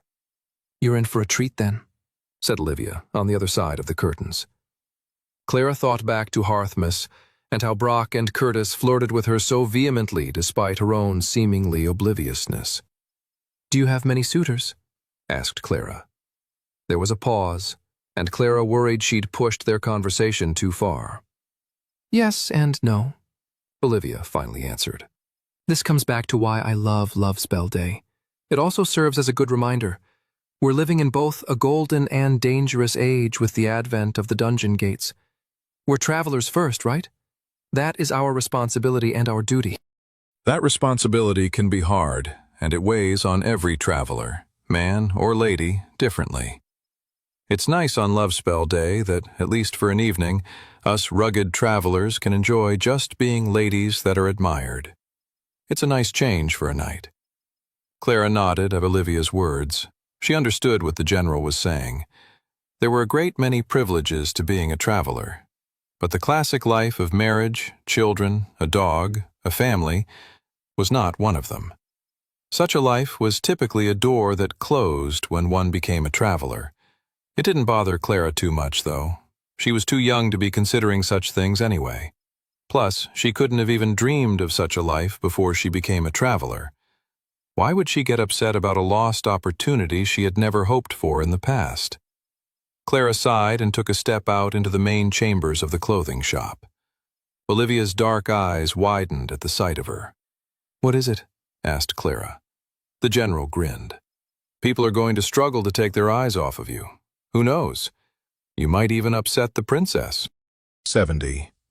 Finally, the night of the ball came, and all the travelers who were attending gathered in the front hall of the guild, all dressed up in their formal attire. Despite perfect tailoring, Toby couldn't help but feel uncomfortable in the suit he was wearing. It cost more than the total amount of coins he had pickpocketed as an orphan over the course of his entire life. "Where's Clara?" Toby asked Sam. "Look," said his black-haired friend. Toby looked to the stairs, and his eyes widened and his stomach flipped as he saw Clara walk down the stairs. Her auburn hair was held up with bangs framing her face. She was wearing a beautiful dark green dress that matched her eyes. She had on gold earrings and a simple pendant hanging around her neck. Sam put his hand on Toby and whispered in his ear, "Whoa, you might be competing with a few other nobles for that dance tonight, Tobes." "Hey, you guys," said Clara, approaching them. "You look great." "So do you," said Sam cheerfully. Toby's eyes just kept fluttering, and he couldn't get words out. "Yeah, you look, what's the word?" Clara blinked at him. Her cheeks blushed. "Is it that hard to say something nice, Tobes?"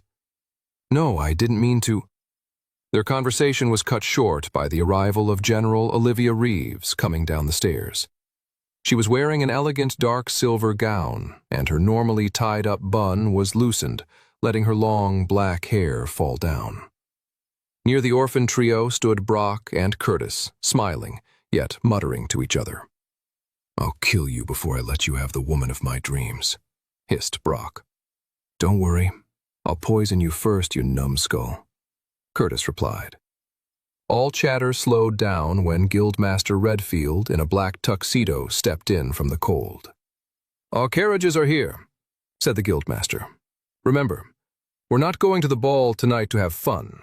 This is a mission, a highly consequential one. The standing of the guild and the balance of power in Resfall can all change on a night like tonight. It could cost us our jobs, maybe even our lives." And on that cheerful note, the group left the guild and entered the large carriage that would take them to the Royal Winter Ball. Meanwhile, across the city of Resfall, high up in the royal keep, sat Princess Alice Grace in front of her dressing table, getting ready for the Royal Winter Ball that would soon begin in the Great Hall, just a few floors below her. She was sitting in front of her mirror, putting on her earrings, just fiddling with the last bits of that night's outfit. She'd already put on earrings and taken them off and switched them for another pair. She was struggling to put this new pair in, accidentally poking the wrong part of her ear. "Ow," she said aloud, followed by another. "Ow." Alice had to get everything just right. She had to live up to the standards of a royal woman, first set by her great-grandmother, who was considered one of the greatest queens Volsungar had ever seen. "Focus, princess," said a voice behind her. "We can't have you greeting everyone with blood running down your ears, can we?" Alice looked over her shoulder at an older woman wearing a demure black dress that covered her shoulders and had a white button at the top. The woman had a short bob of gray-silver hair. This was Alice's personal handmaiden, Mildred Cross, hand-selected by her father, the former king, when she was just a baby. She frowned at the older woman. She wasn't ready for the ball yet. She was nervous. Also, while she liked Mildred quite a bit, she did feel slightly jealous of other noble girls who had a handmaiden closer to their age. Mildred wasn't much for gossip. Really, she wasn't much for talking either. Mildred mostly liked to stand quietly and say nothing. "Are you not nervous in any way, Mildred?" asked Alice. "No. Why would I be nervous for an event that involves a group of people standing around, acting in accordance with their social status, and then occasionally dancing in a predetermined pattern? As far as I can see, there are absolutely no changing variables for the evening ahead." Alice made a face. Now she felt like a total goof for feeling nervous. Of course, she was the princess, and there would be a lot more eyes on her than there would be on Mildred. So what did the handmaiden know? "I'm guessing you don't believe in destiny then, Mildred?" The older handmaiden paused. "Destiny is merely an organizing principle to explain what cannot be explained," said Mildred. "The way you see things, I feel like tonight will be quite boring for you, no?" "Perhaps," said Mildred. "I misspoke a moment ago. There is one changing variable tonight." Alice's eyes widened at that statement. "Really? What is it?" "I rather not say." "You have to," said Alice. "As princess, I demand it." The older woman looked Alice directly in the eye. Alice had seen this look from Mildred before, a look that suggested there was more beneath the woman's stony exterior than met the eye. "The one changing variable tonight," said the handmaiden, "is you, princess." "Me?" gasped Alice. "But why?" "There is no more time," said Mildred, eyeing the setting sun outside. "It's time you made your entrance. Remember, princess, hold your dress up, don't trip." Sam looked out the window of the carriage as it arrived at the front entrance to the royal keep. Glowing magical mana bulbs were floating in the air, and a beautiful red carpet had been laid out across the steps. Guards stood at attention at the bottom of the steps, while royal staff was offering assistance to any of the guests where they could. "I can't believe we're this close to the keep," said Clara. Sam turned to her and grinned. "We're about to get even closer." The group from the Travelers Guild exited their carriage and made their way up the steps and entered the royal banquet hall. The beautiful room was lit up with candles and glowing chandeliers hanging from the ceiling. Light pink mana bulbs floated across the high ceiling like little mischievous pixies celebrating Love Spell Day by using their magic to make people fall in love. While the others looked around in awe, Sam was taking in the room. The large circular tables adorned across it, the royal dining table at the front for everyone to see, the dancing area nearby. In Sam's first timeline, there had been a terrible attack at this ball. One person in particular had been grievously harmed, and that was Princess Alice Grace's personal handmaiden, Mildred Cross. The wounds eventually led to her death a few weeks later. Many scholars in Sam's previous timeline came to believe that maybe Princess Alice's assassination may have been thwarted had the handmaiden survived. Beyond knowledge of the attack and the particular person who was injured, that was all Sam had to go off of. While knowledge of the attack was widespread, The details were kept out of the public record as to not harm the morale of the kingdom. As the group of travelers picked up hors d'oeuvres from passing waiters and helped themselves to glasses of punch, Sam assessed the room, trying to piece together where the most dangerous points of attack could come from. As Sam was mentally preparing himself and taking everything in, his thoughts were interrupted by the sight of a tall, pale-skinned man with a long brown ponytail. Sam shuddered. It was the royal court advisor, Clarence Erdstrom, the main culprit behind Princess Alice Grace's assassination. 71. Sam's eyes narrowed as he felt anger bubble up inside him as he stared at the royal court advisor. It was never proved, but the court advisor was the person who most clearly gained from the teenage princess's death. He became the acting head of the Volsunger kingdom, turning the society into an authoritarian military state obsessed with using the dungeon gate system to gain more and more power to take over all of Westria.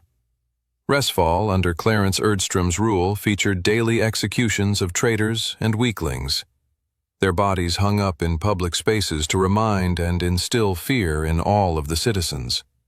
Every person in the kingdom walked around in terror of being accused of traitorous behavior, and so, in turn, accused others in fear of being accused first. There was no doubt Resfall and the kingdom at large had a lot of problems and issues, but no one who lived to see the changes in Sam's previous timeline would ever want to return to that world with Clarence Erdstrom in power. The court advisor moved towards the group of fancily dressed nobles and began to mingle. Sam felt every fiber of his being compelling him to get closer to the man. If he killed Clarence here and now, he could potentially stop so much horror and pain that would be inflicted on the kingdom. Of course, Sam hesitated. Clarence wasn't the only person who gained power from the death of Princess Alice Grace, and killing him here and now would send any other accomplices back into the shadows. I still don't know who Clarence is working with, Sam thought frustratedly. The most obvious guess was the Spectral Church, but the institution didn't fare well under Clarence's villainous leadership in Sam's first timeline. That didn't prove, though, they weren't involved in a secret deal and then had a falling out after the assassination of the princess. But Sam didn't want to make any major decisions on mere guesswork. He wanted to find actual proof of their secret and treasonous alliance. Even though the rational part of his brain told him to hold back, Sam couldn't help but move towards Clarence. Perhaps it was his anger moving him forward. When he got close enough to Clarence, he suddenly felt a power source of energy push him back. Sam used his mana sense and his eyes widened in shock. Clarence Erdstrom was no slouch. He was emanating a powerful level of energy that would keep anyone from getting close enough to harm him. Sam wasn't sure if it was a specific spell, rare item ability, or just very advanced mana manipulation. But whatever it was, Sam knew that even if he wanted to destroy Clarence Erdstrom here and now, he was not capable of doing so. Sam took a deep breath and let his anger subside. He recognized the situation as a reminder of why he needed to keep training and growing stronger.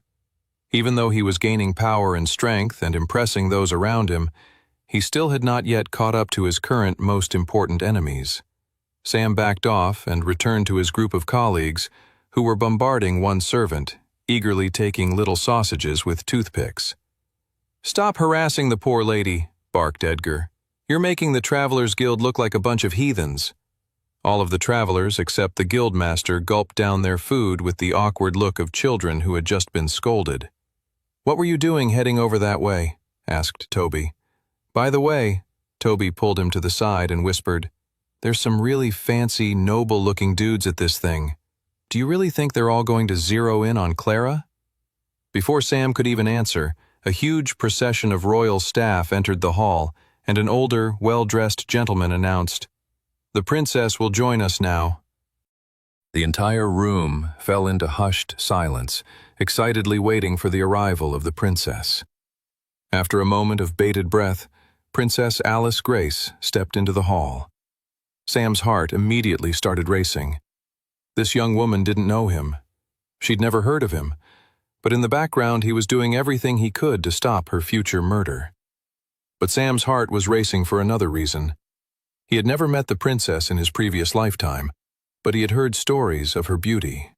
He was realizing how wrong those stories were. They did not do Princess Alice's beauty justice. She had wavy blonde hair and big, gorgeous blue eyes.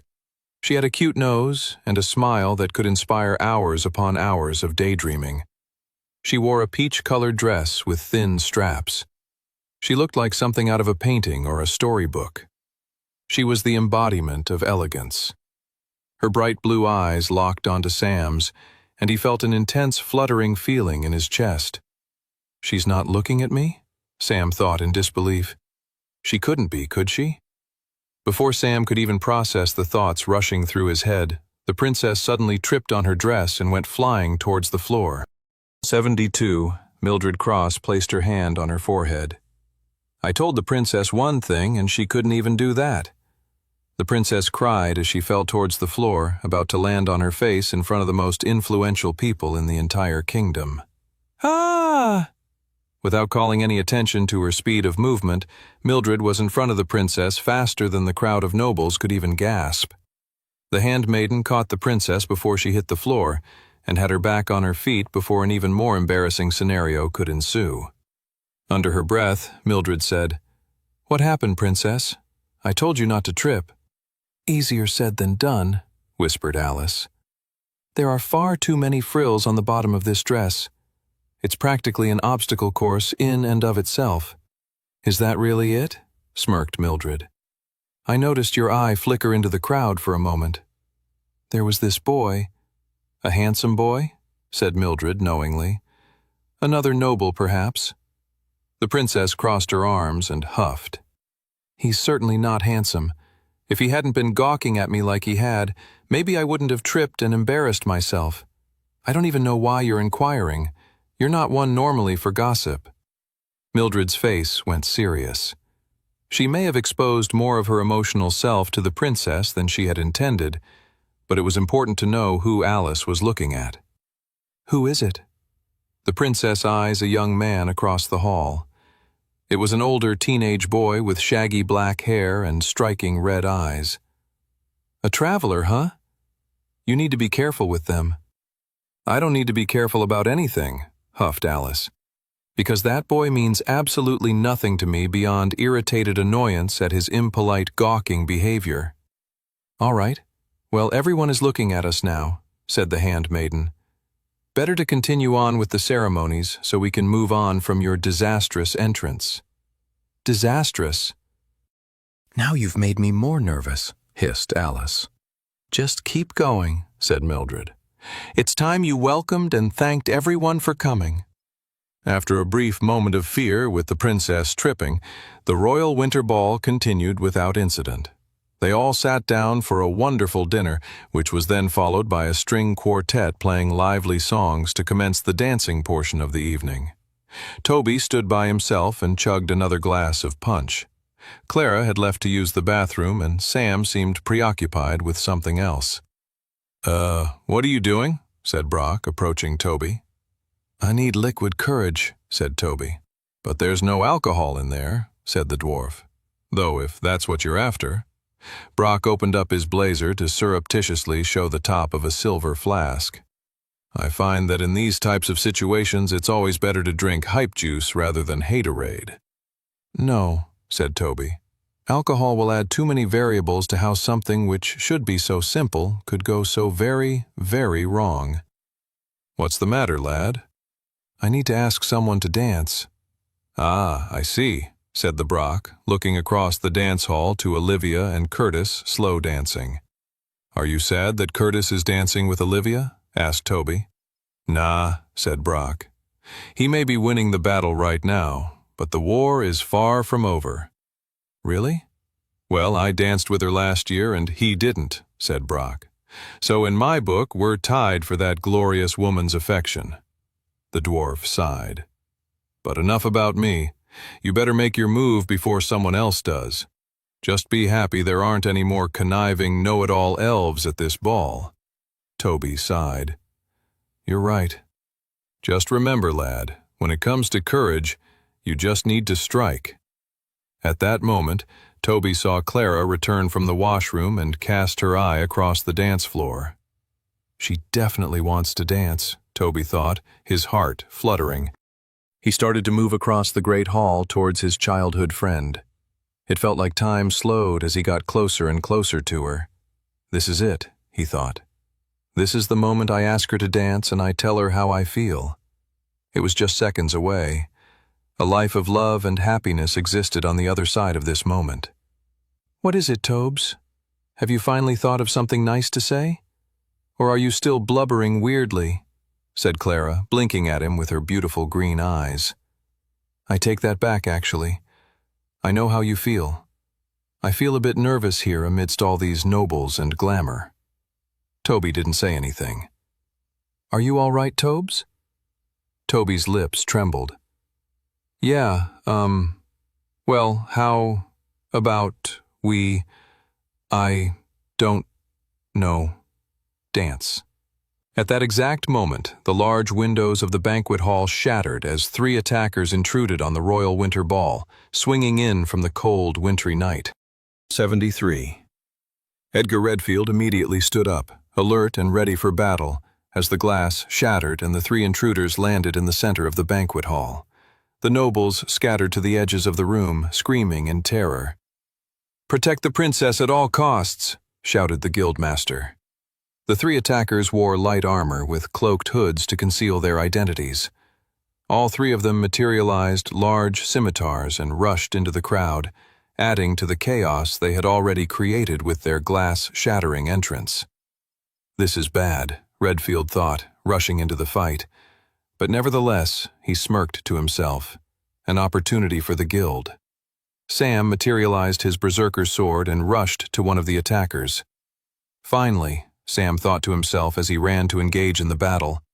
I've been waiting for this. The cloaked attacker swung his scimitars right at Sam's head.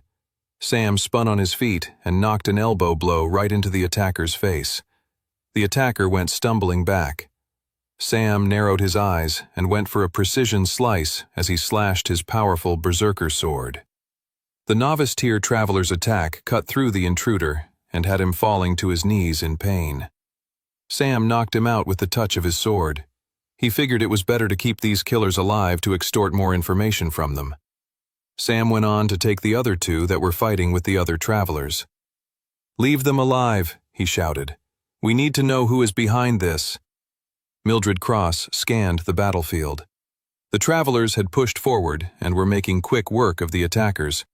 A circle of the travelers had formed around the princess. Something doesn't feel right, thought the handmaiden as she looked around the area. The travelers in attendance were faring too easily on such a momentous attack. Mildred quickly considered everything she knew about the attackers so far. They made a bold entrance, she thought. Too bold. It must be a distraction. Her heart raced as she tried to figure out what the attackers were trying to draw their attention away from. That's when she saw the faintest movement on a chandelier high above. Mildred's eyes narrowed, and that's when she saw the 4th hooded attacker. The attacker leapt from the chandelier and came hurtling down with his knife drawn right towards Princess Alice. Oh no! Mildred could tell she wouldn't be able to get the princess out of the way in time. There was only one thing she could do in time to stop it. Her mind instantly saw Alice's old father, the now dead king. This is why you hired me, she thought. The reason I'm here. Mildred moved with intense speed and leapt in such a way that her whole body protected the area above the princess, defending her from the incoming attack. Mildred braced herself for the intensity of the attacker's blow. The assassin's knife was seconds away from puncturing her flesh and leaving a devastating and deadly wound. If she didn't die tonight, it would only be a matter of time that such an injury eventually killed her. She closed her eyes, accepting her fate. She would rather die protecting someone she cared for than seeing that same person be harmed. But then, at the very moment that the dagger should have plunged into Mildred's stomach, a huge crimson-red blast shot across the banquet hall and into the stomach of the descending assassin. The bright ball of magic knocked the assassin across the room, smashing him into a nearby wall, where the body slid to the ground with a gaping hole from the blast's power. Mildred then collapsed onto the ground, her shoulder absorbing the bulk of her pain. She quickly got her bearings and looked around to see who had unleashed that powerful magic blast. Mildred had never seen anything like it before. It wasn't quite fire magic or any other type of elemental magic she'd seen in the past. She looked and saw the young man with shaggy black hair and crimson-red eyes, the one that had caught Alice's eye earlier. Who is this boy? She thought to herself. How can such a young and low-tier traveler wield such fearsome power? 74, Sam panted, catching his breath from the battle. He was surprised by how much adrenaline was coursing through him, despite the fact that he knew the attack was coming beforehand. He scanned the room, and everyone's faces were filled with a mixture of fear, surprise, and shock. The most terrified of the group were the nobles who had hidden underneath the tables. "Is the attack over?" asked a rich older woman. "How could this happen?" said another. "Volsungur is the strongest kingdom of them all, is it not?" Now that any sense of immediate danger was gone, the nobles felt free to vocalize their outrage. Royal guards turned over the fallen bodies of the attackers, removing their armor to find out more about them. "They have opaly crests beneath their armor," said one of the guards. Opaly was the human kingdom to the south of Volsungur, across the southern seas. Clarence strode forward, his face full of anger.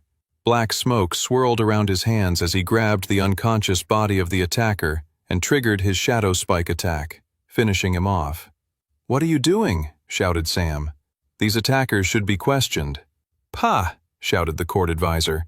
"Why am I not surprised to see such cowardice coming from the Travelers Guild?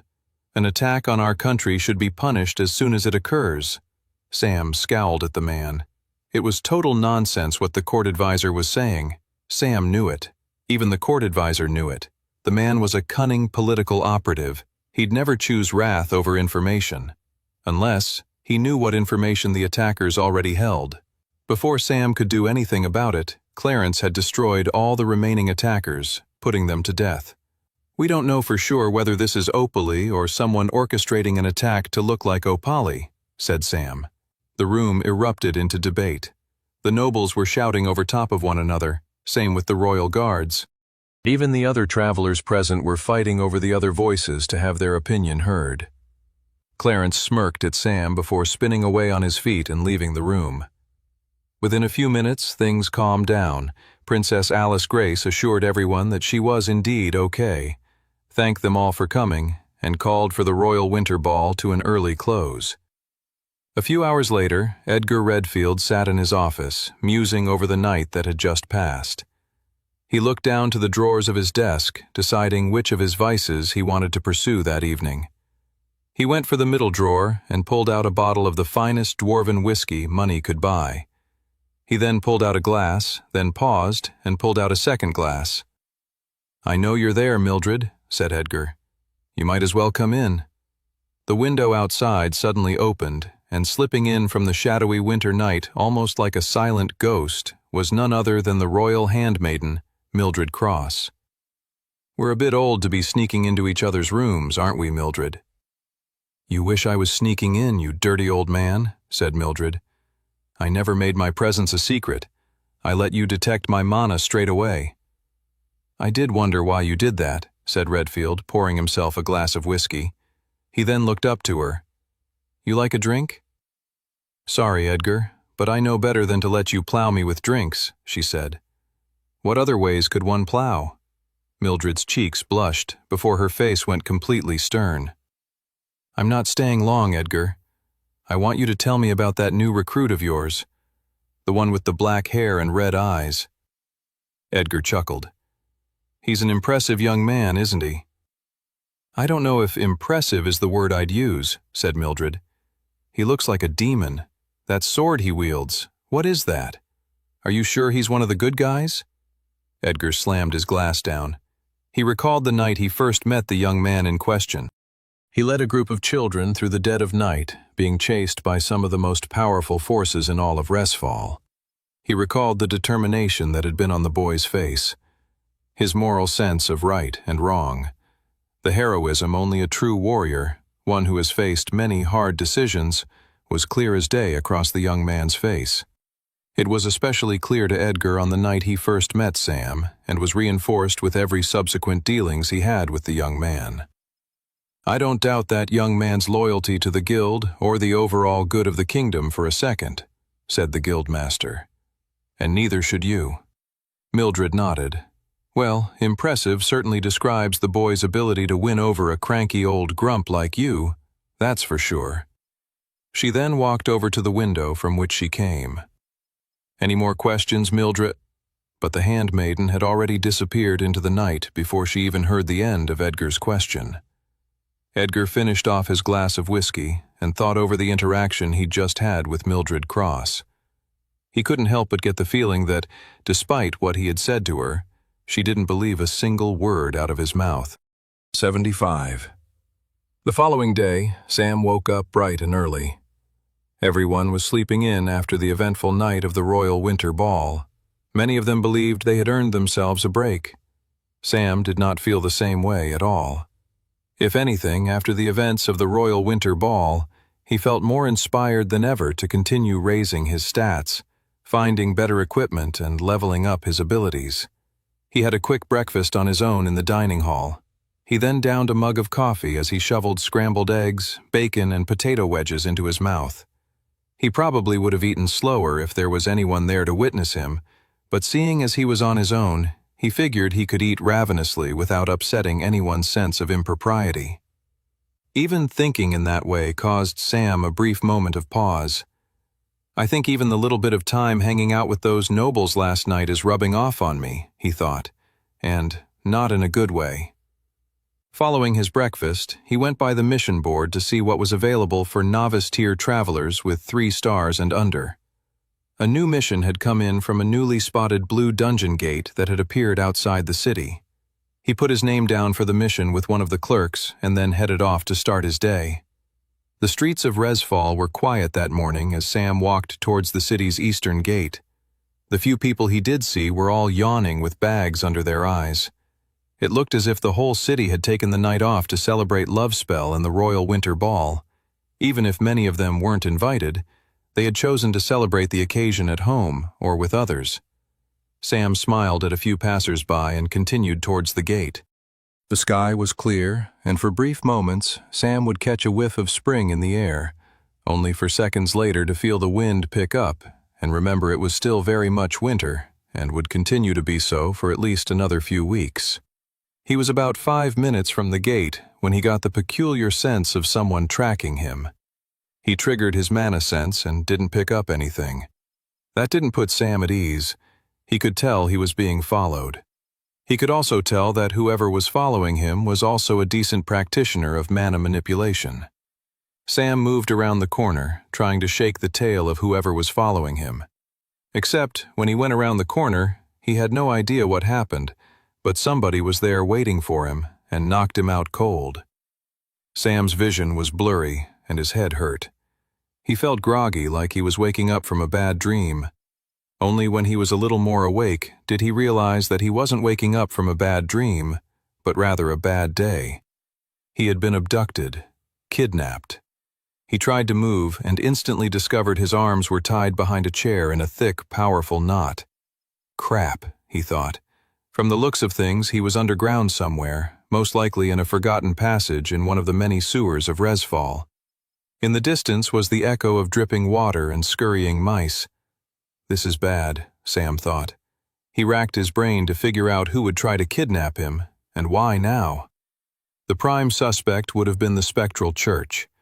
Sam had completely upended their experiment with the White Gate and left dozens of their traveler priests for dead in their secret underground headquarters.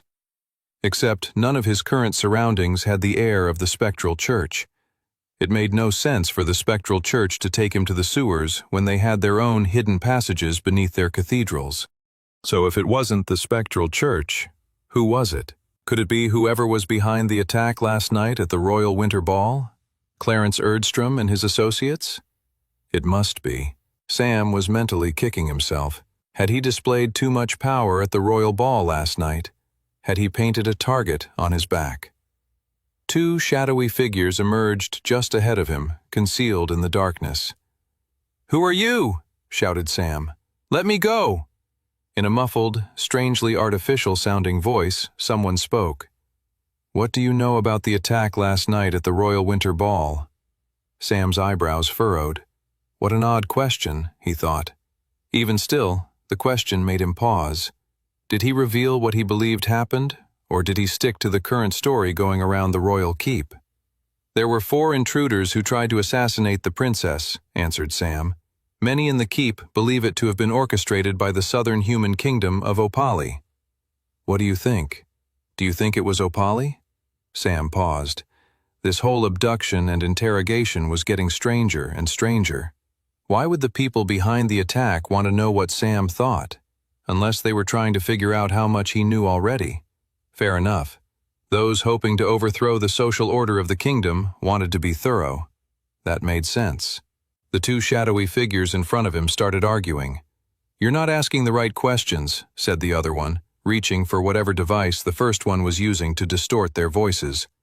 Why were you gawking at me unless you were trying to kill me, you red-eyed weirdo? Sam now understood who was interrogating him. But in many ways he was only now more confused. Princess Alice? Sam asked, hesitantly to the 2 shadowy figures in front of him. No, said the figure. That's not me. What makes you say that? You just referred to yourself as the target of the assassination, said Sam. You have given our identities away, sighed the other figure.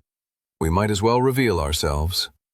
Stepping out from the shadows were Sam's 2 kidnappers, the last people he'd ever have guessed that would abduct and interrogate him in a sewer. Princess Alice Grace and her handmaiden, Mildred Cross. The 2 kidnappers stared at Sam with serious expressions. Sam couldn't believe it. Why the heck would the princess want to kidnap me? He couldn't help but feel a bit underappreciated since these were the exact 2 people he had rescued the night before. They returned the favor by kidnapping him and interrogating him? I'm sorry, said Sam. Why have you kidnapped me? You don't get to ask questions, said the princess.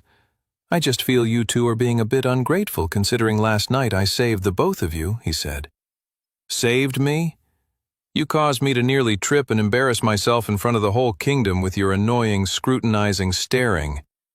Sam could not believe the words he was hearing coming out of the princess's mouth. Is she really more concerned about having almost tripped at the ball over the attempted assassination? He stared at the princess in disbelief. For a brief second he couldn't help but notice how pretty the princess was, even how cute she looked in her irritation, but then he shook his head. I don't care how beautiful the princess is, he grumbled, especially when she's this annoying. Princess, said Mildred, as we spoke beforehand, we haven't gathered here today to discuss the tripping incident. The handmaiden then turned to face Sam directly. Of everyone there last night, you seemed the most prepared for an attack. Don't think I didn't notice you. You were calm from the beginning to the end of the whole incident. You never looked surprised. You see why that might be suspicious? Sam was growing irritated. In all of his calculations and considering the different variables, he never thought saving Mildred Cross would then lead to her interrogating him in a grimy underground sewer. A traveler is trained to prepare for all situations, said Sam. Normally, a novice-tier traveler doesn't display such characteristics as immaculately as you did last night, said Mildred. Sam sighed. Can you elaborate on why you're suspicious of me? Mildred crossed her arms. Last night, 3 people came in through the windows to attack the princess. Those 3 people were merely a distraction to allow the 4th killer to jump down from a hidden spot in the ceiling. How do we know the 4th attacker was not a distraction from something else? Perhaps a strange traveler, whose record is nowhere on the books of the Travelers Guild prior to his official traveler status, and who wanted to create a means of entering the good graces of the princess and the nobles at large. For the first time since the interrogation began, Sam grinned. He had known the stories of Mildred Cross from his previous lifetime, that she was a thorough and cunning fighter, that beneath her somewhat plain exterior was a truly strategic and tactical fighter. I see, said Sam. You can believe me or not, but that was not my plan. I see why you might consider me suspicious. Given that you don't know me, I wield a pretty monstrous-looking sword, blah, blah, blah. But you seem to be ignoring the most fundamental question about the attack last night.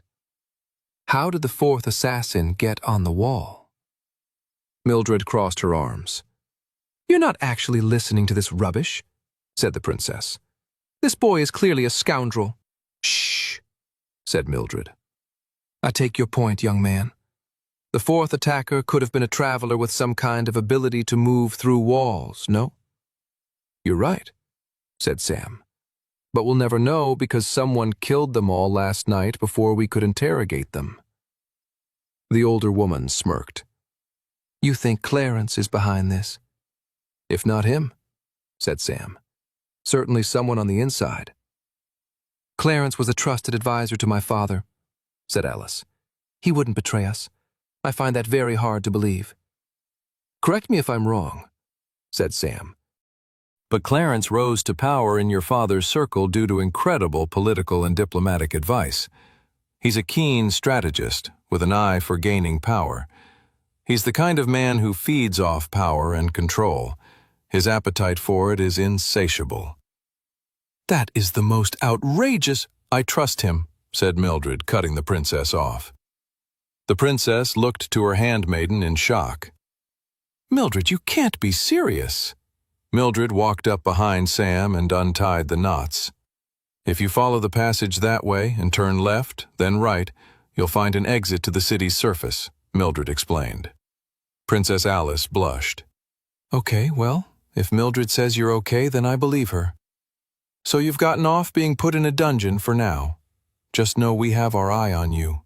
I plan on being a great queen of the kingdom when I have my official coronation in a few months' time. I can't have people wrecking my kingdom from the inside out. Sam nodded. He didn't want to argue with them anymore.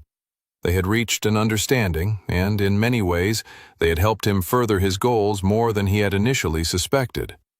He had turned their suspicion and attention in the direction of Clarence Erdstrom, which was exactly where it should be. The future assassination attempt on the princess' life was crumbling in multiple directions, exactly as Sam had intended. Until next time, said Mildred. I hope not, said Sam. Likewise, huffed the princess. The kidnappers and Sam headed off in the opposite directions.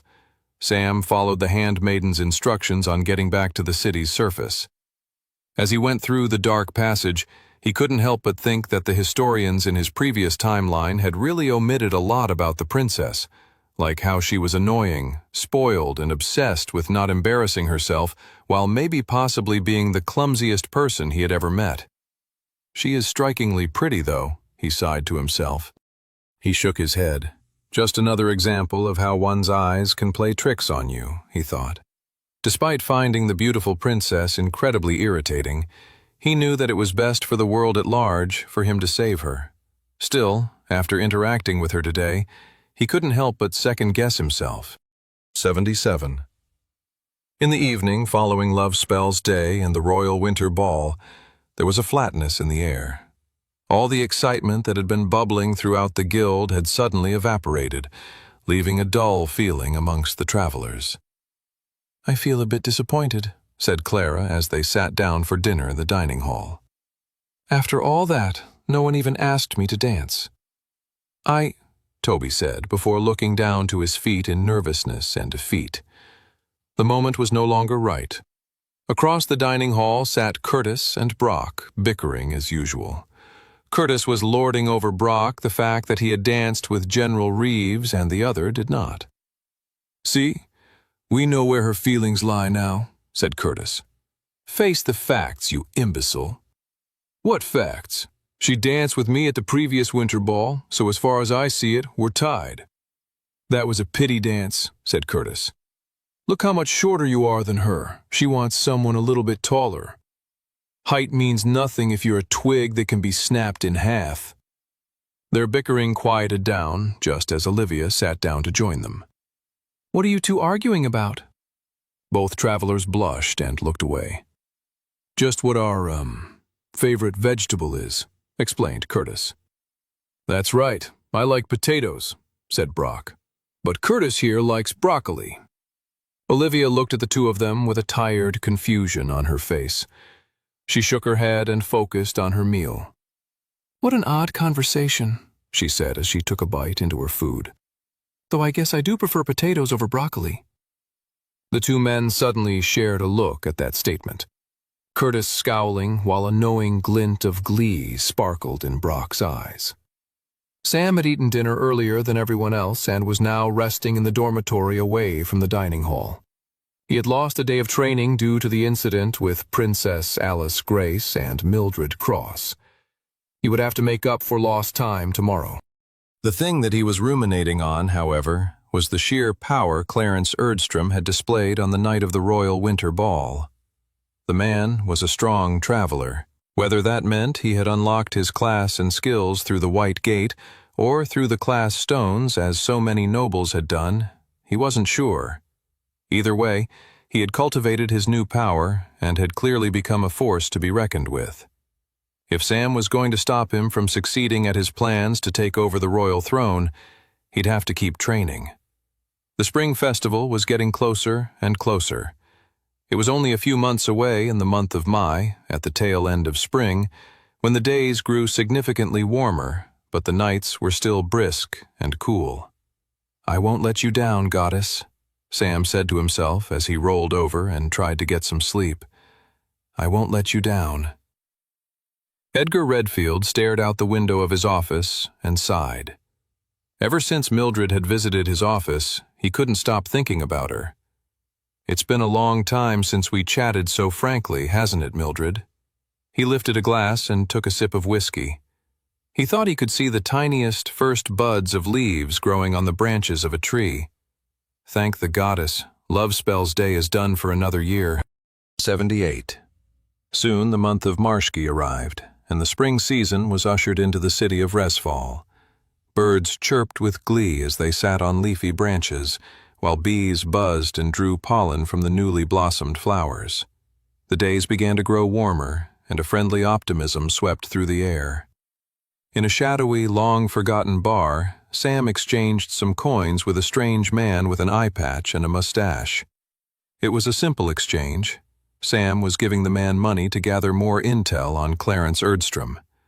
Under different circumstances, Sam would have done the spying and detective work himself, but he wanted to maximize his training, and he figured someone could do the more labor-intensive part of the spying for him while he went off to get stronger.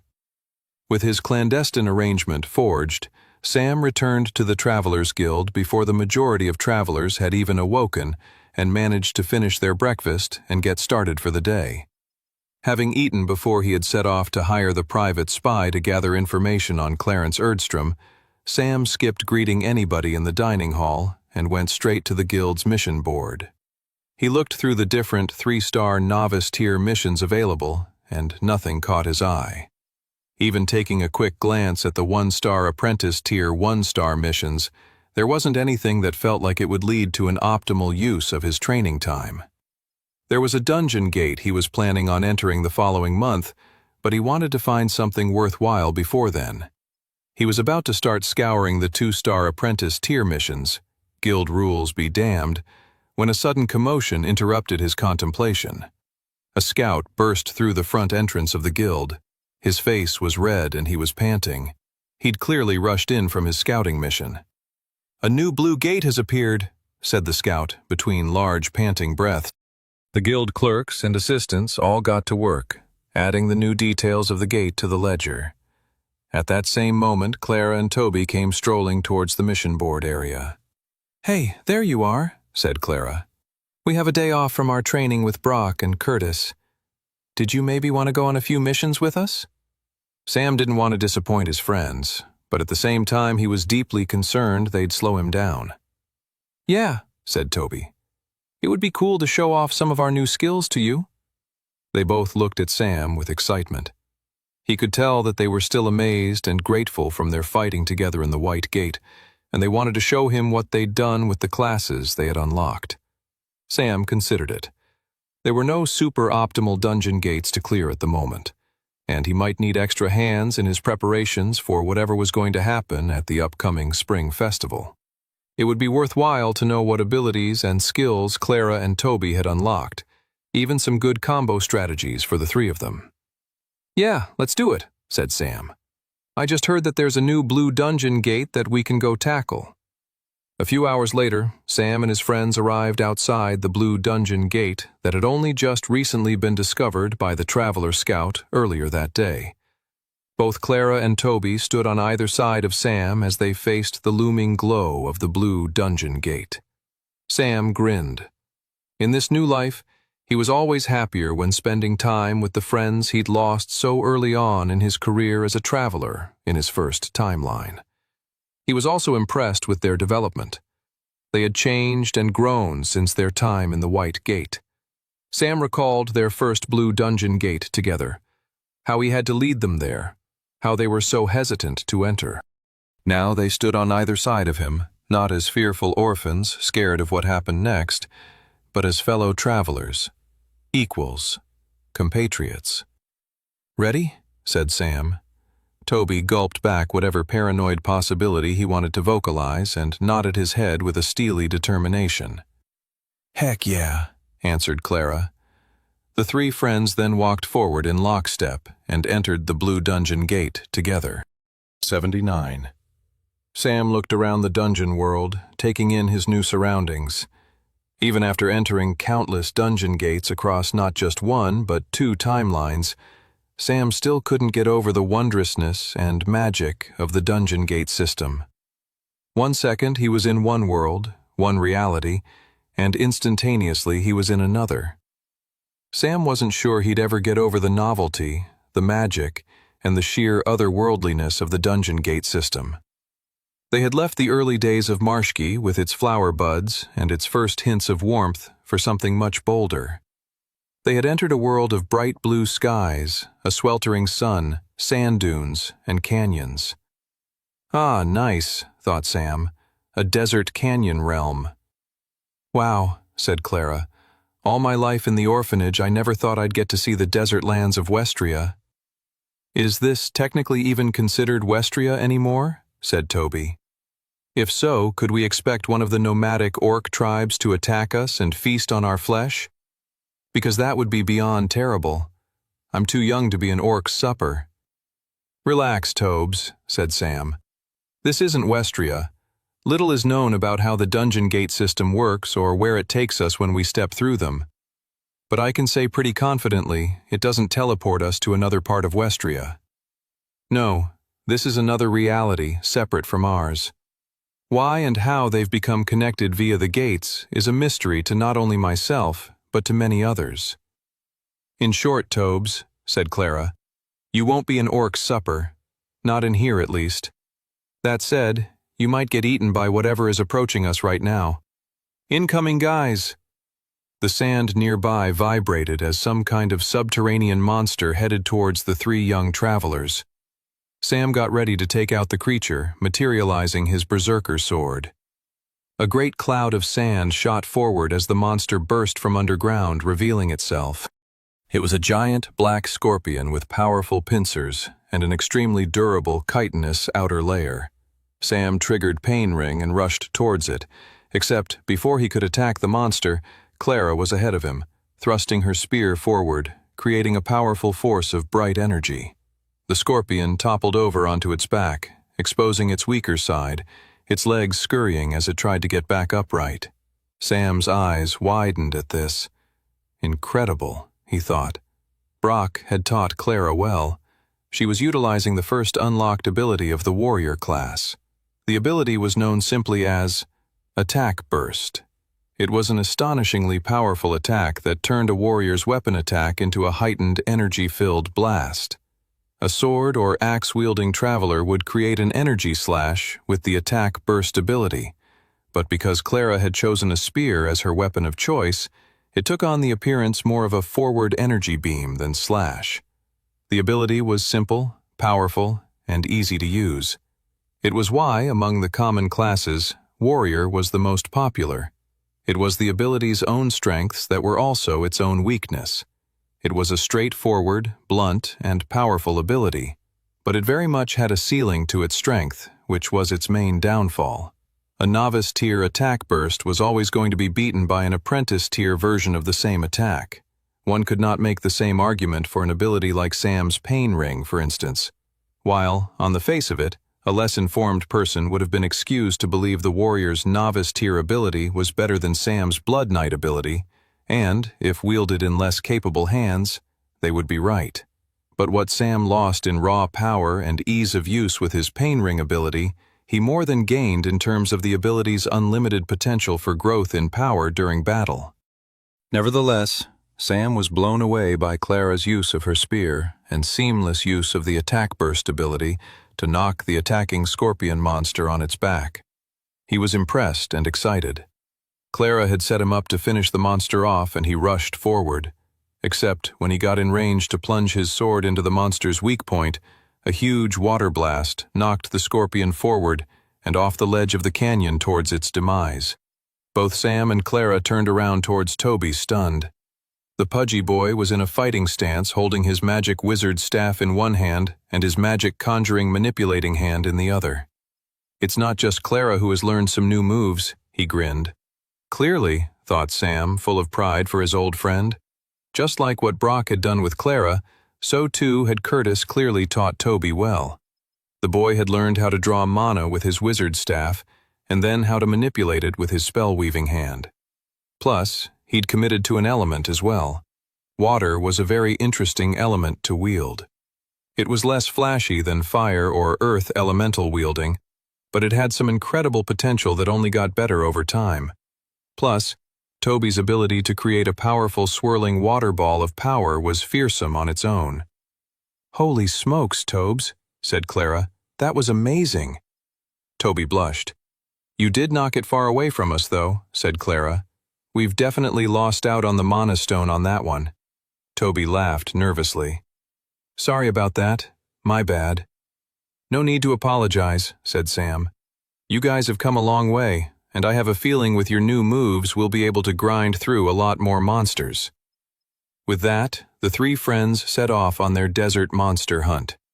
The trio spent the next couple of hours scouring the desert terrain, destroying every minor monster they could find.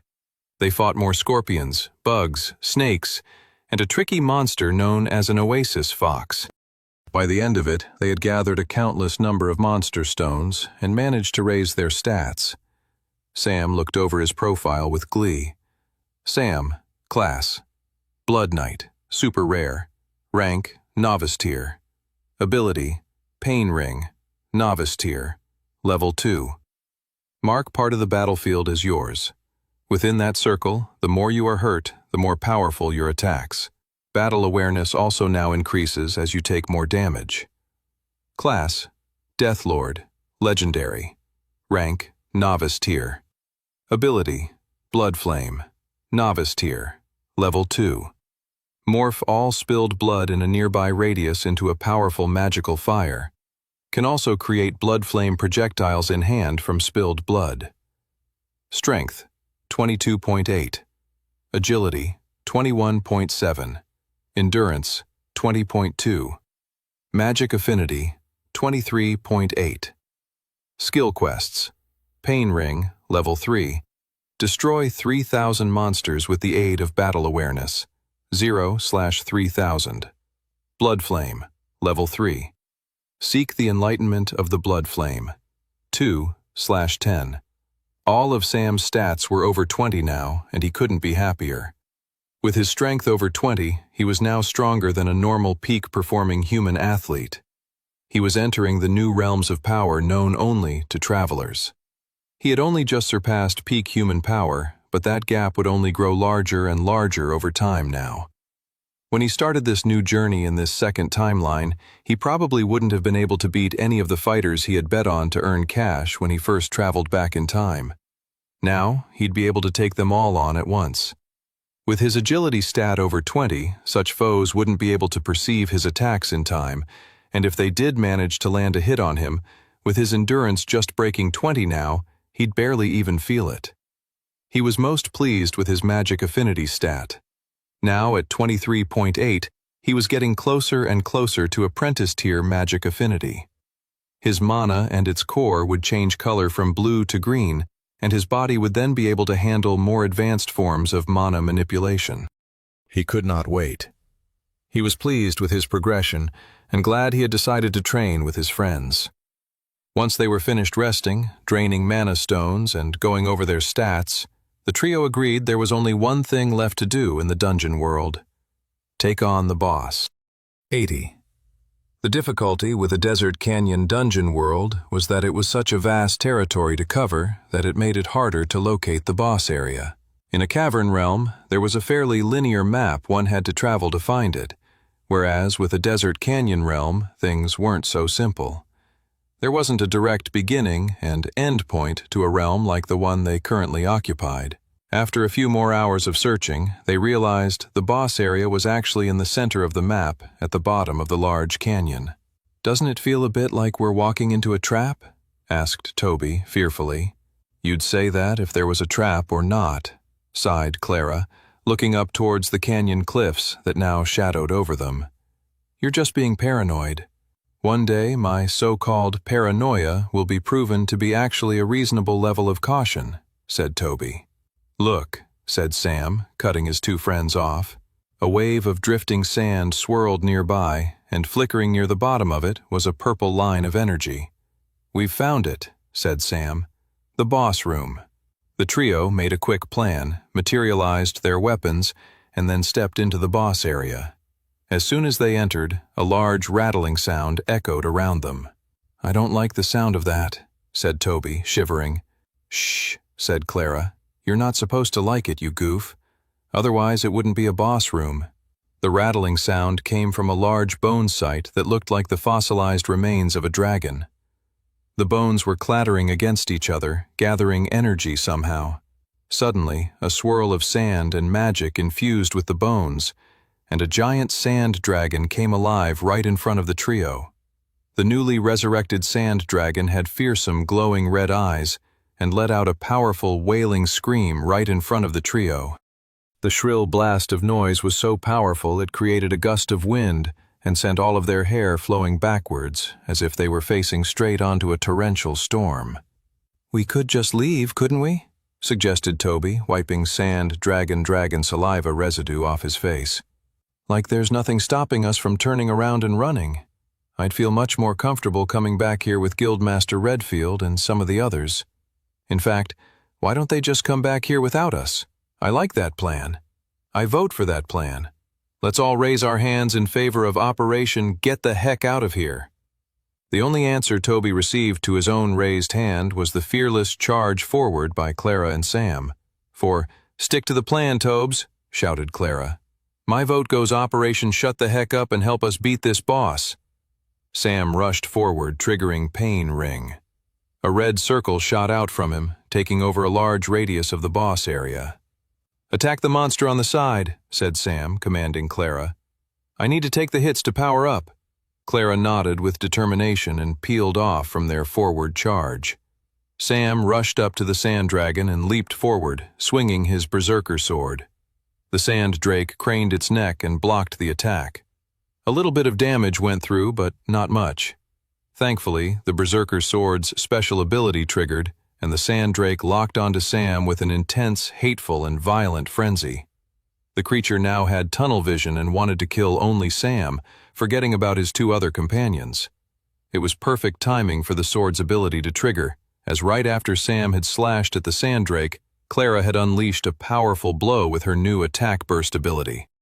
A bright flash of powerful light and energy smashed into the sand drake's side, dealing a significant amount of damage, which in any other circumstances would have the sand drake turn its sole attention on her.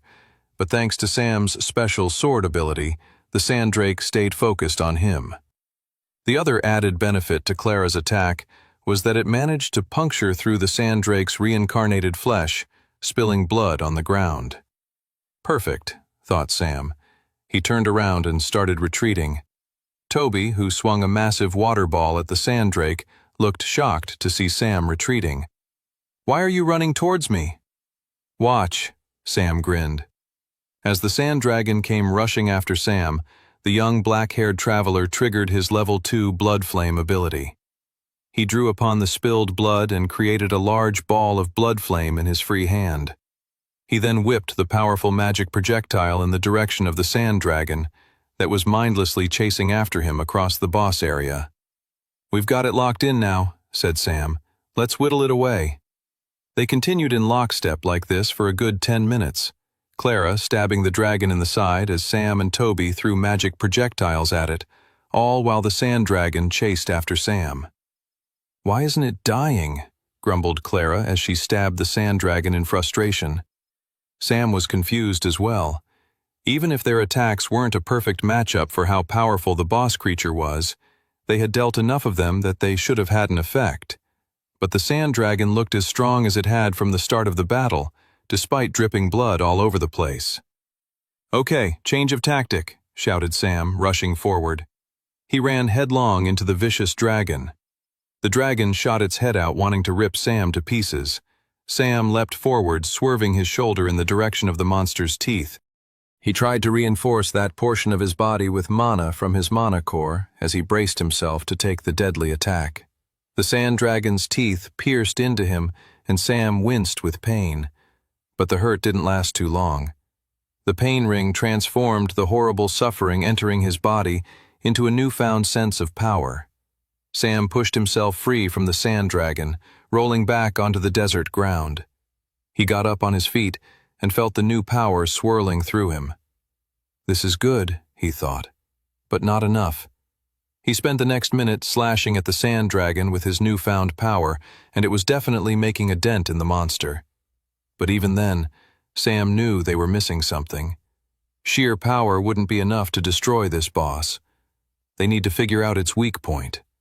That was why a minute after allowing the dragon to take a horrific bite out of him, Sam was rushing forward to let it take another.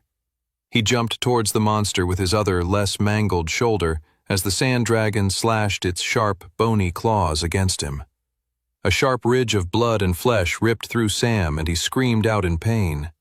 "Sam!" shouted his companions. Sam's heart raced and his vision swirled as his body was filled with unbelievable suffering. The horrific feeling didn't last long as his necklace of healing began to patch his bleeding body back together. As he swayed back onto his feet, Sam's vision was changing. The advanced evolution of his pain ring ability was finally taking effect. The sand dragon's mouth was glowing, specifically at the end of either side. Sam recalled how in his very first attack the sand dragon had protected his face.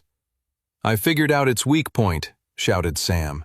He retreated for 30 seconds, returning back to their earlier formation as he explained the strategy of how they were going to finally finish this blasted boss monster. They quickly formed a new position. Toby drew as much energy, mana, and power as he could to create a massive floating water ball and hurled it towards the sand dragon. The boss monster ducked its head, only for Clara to come right at him with her attack-burst spear thrust. The sand dragon swerved from it, only for its eyes to widen with absolute shock as Sam swung in for a massive blow right in its weak spot.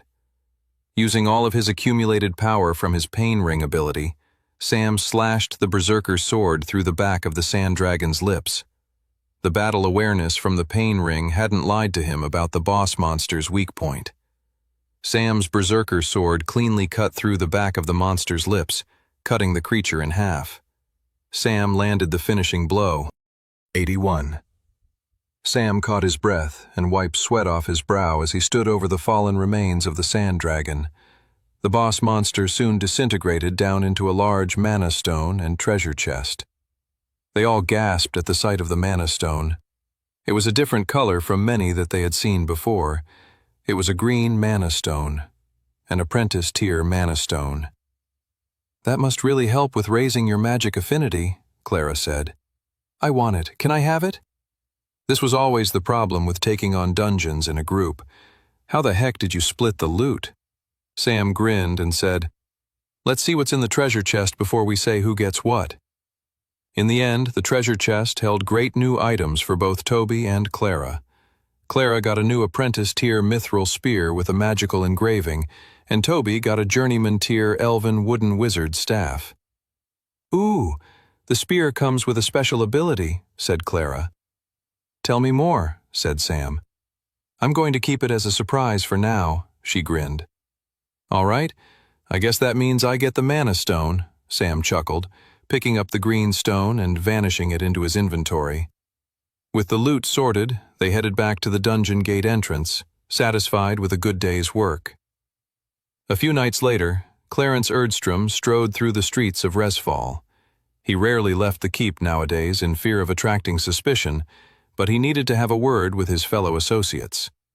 He kept a hood up and furtively looked around the city streets with suspicion.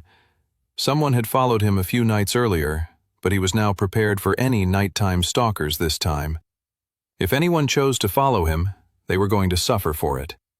Clarence moved quickly through the streets, sticking to the shadows, moving through alleys and forgotten sections of the city. His body was filled with frustration. He'd been planning the attack on the Royal Winter Ball for months. While he hadn't expected to finish off the princess, he was hoping to get that damn handmaiden out of the way. Now his entire plan was disordered. He needed to rethink everything. The problem, however, was that he couldn't quite figure out why his initial plan at the ball had failed.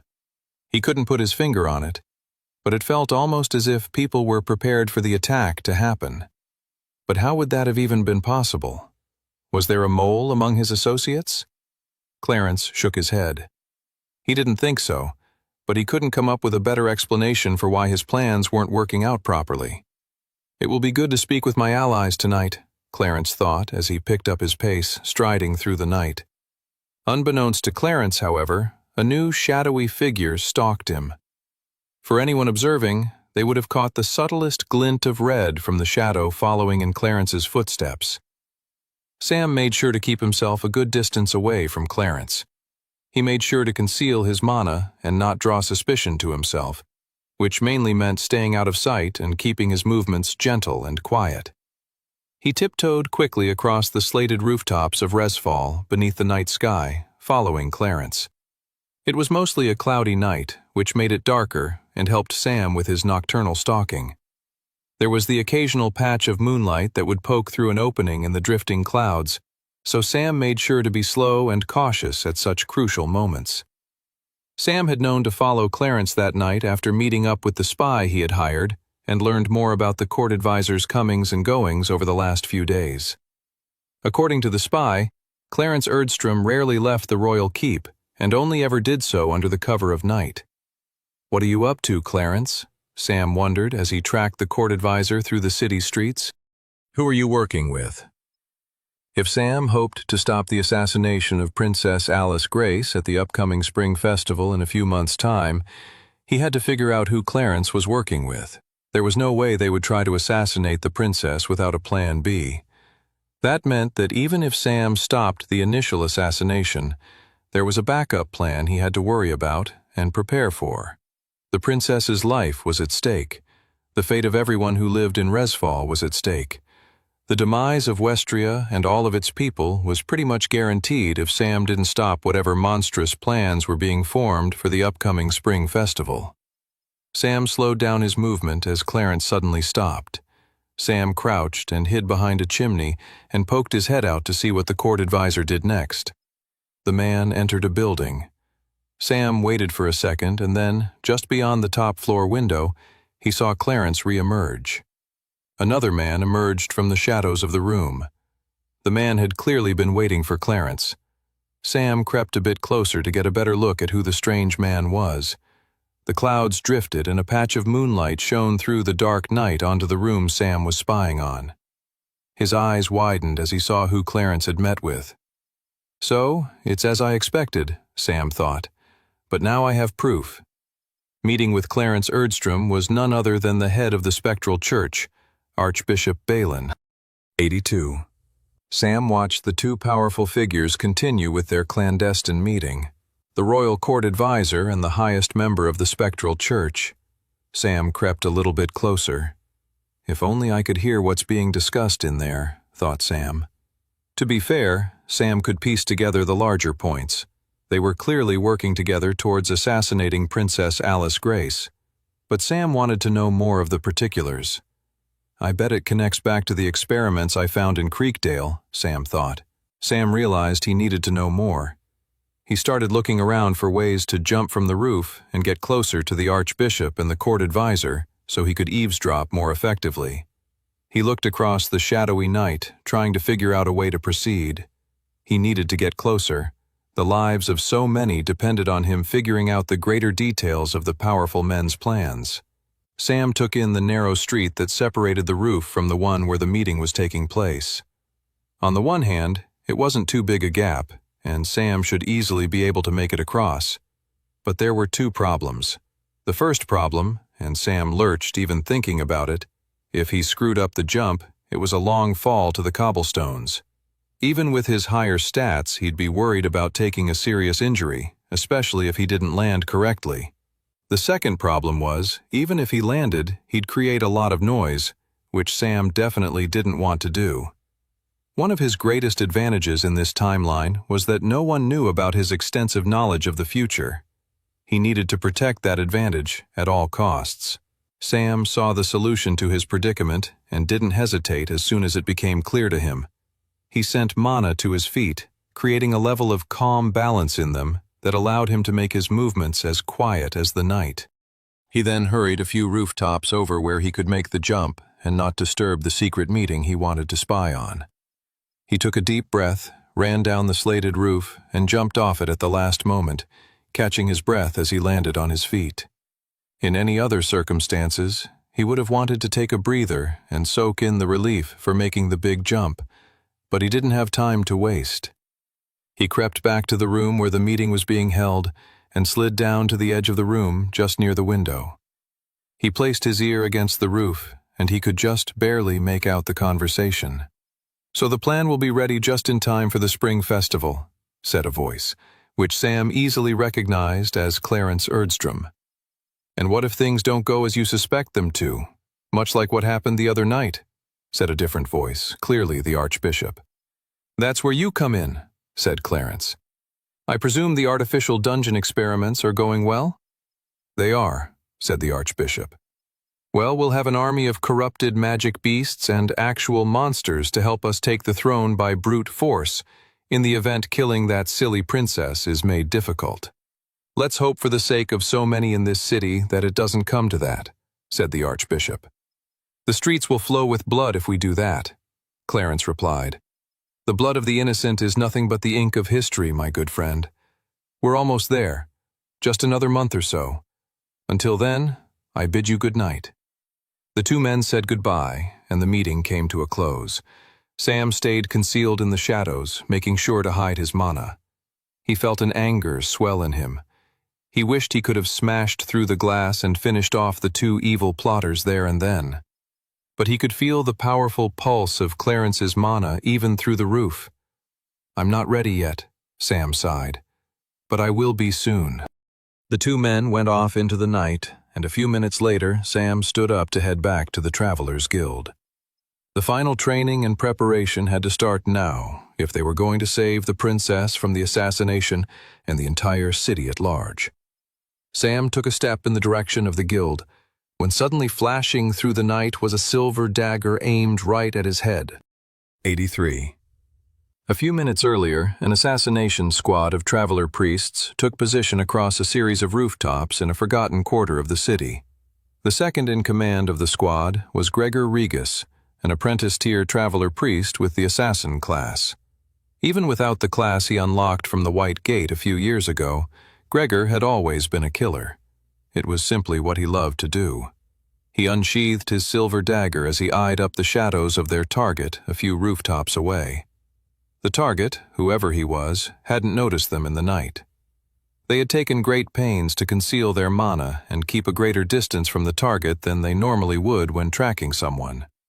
Normally, keeping such a distance would have been extremely difficult, but because they knew the court advisor's route beforehand, they could take a more hands-off approach to tracking their prey.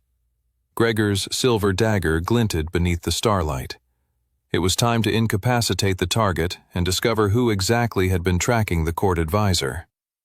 "It will be my pleasure," Gregor thought as he pulled his hand back and then threw his silver dagger out into the night towards the person hiding in the shadows of the rooftop nearby.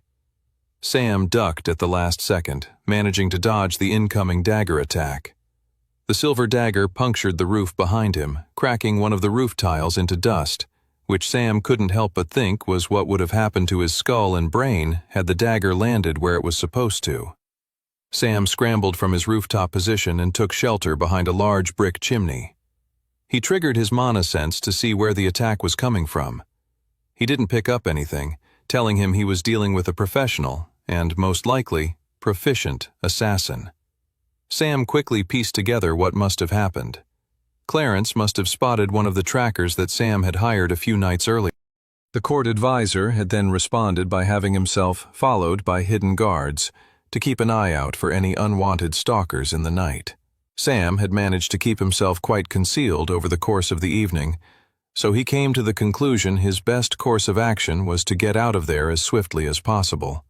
Sometimes there were moments when it was best to fight, and other moments when you needed to know it was time to run. Sam jumped off the roof and descended into the shadows of the street.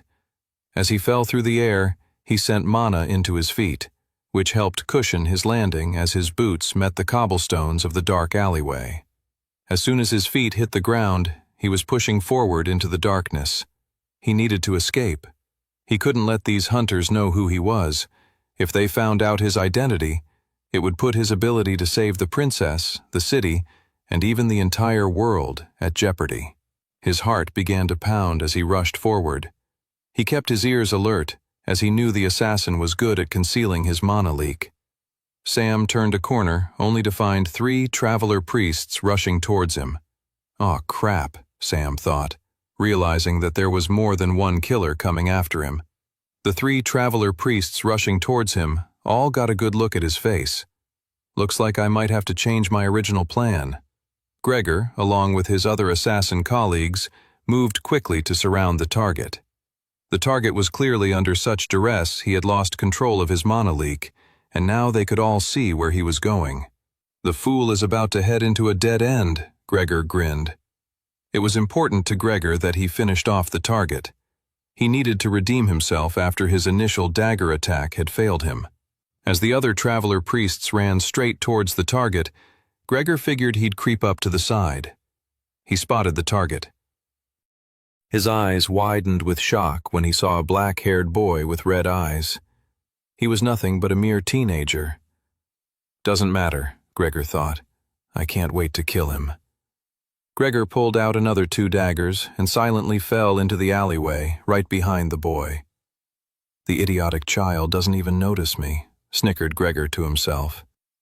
Finally, Gregor went for the kill, but out of nowhere the boy materialized a horrifying, powerful sword with ridged edges that looked like the teeth of some terrifying magic beast. The blade materialized and went right through Gregor's chest. "You think I didn't notice you?" said the boy as Gregor collapsed onto the ground. 7 other traveler priests were now standing in the front of the alleyway to take the boy on. The boy left Gregor to his demise and turned to face the others. "I tried to avoid fighting, but you wouldn't let me go," the boy explained. The black-haired boy cracked his neck. "Now you will pay the price." 84. Sam gripped his berserker sword tightly and materialized his fiery flame sword in his other hand. As the 3 traveler priest warriors rushed at him, Sam immediately triggered Pain Ring. A ring of red energy shot forth from Sam's chest, surrounding the alleyway. The traveler priests used their warrior attack bursts to deliver a devastating blow. Sam swerved to take the hits in the least vulnerable areas of his body. He winced with both agony and satisfaction as he felt the pain morph into added power and strength throughout himself. "Kill him!" shouted one of the traveler priests. "He's clearly only novice tier if such basic hits are going through." Due to the chaos of the battle, the attackers didn't see Sam smirk. Another accidental perk of the Pain Ring ability, Sam thought. It lulls your enemy into thinking you're weaker than you are. With Sam's newly gained strength, he took on the 3 incoming attackers, while the 4 wizards in the back flung elemental projectiles of fire and lightning. Sam swung his flame sword upward, clashing with the battle axe of one of the traveler priests. He thrust his berserker sword forward, puncturing through one of the traveler priest's armor, and feeling the crunch of his sword rip through flesh and bone. The axe-wielding traveler priest cried out in agony, his body going limp. Gripping onto the handle of the berserker sword that was still wedged inside the dying man, Sam immediately pivoted the nearly dead attacker's body and used it as a shield to block a particularly large incoming fireball. The now dead traveler priest was covered in flames. Sam swung his sword, flinging the flying body in the direction of the magic users. When the fiery body smashed into the ground, Sam triggered his blood flame ability, adding 2 types of flame to attack the wizards. That will keep them distracted for the time being, Sam thought. The 2 close-ranged warriors came at him, one wielding a sword and another a spear. The swordsman went for a bold slash toward Sam's neck, trying to separate his head from it. Sam ducked, only to come face to face with the spearman's deadly thrust. He jumped backwards, retreating slightly. The 2 warriors worked so well together, he was going to have to separate them if he wanted to finish them off. Glancing just beyond the warriors, he saw the wizards were still dealing with the blood flame, but it would dampen in another minute or so. He'd have to finish these warriors before then. The 2 warriors rushed at Sam once more.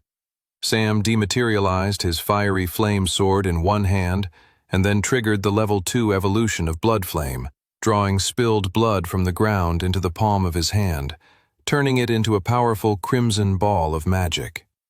"He may only be novice tier," said the attacking swordsman, "but he has some strange class I've never seen before. Be careful." "He's nothing but a weak little kid," sneered the spearman. "Let's kill him." The spearman rushed forward and Sam whipped his blood flame projectile in his direction. Rather than shooting the blood flame ball right at the spearman, Sam targeted the ground where he was going. This forced the spearman to leap backwards, throwing off the coordination with the swordsman.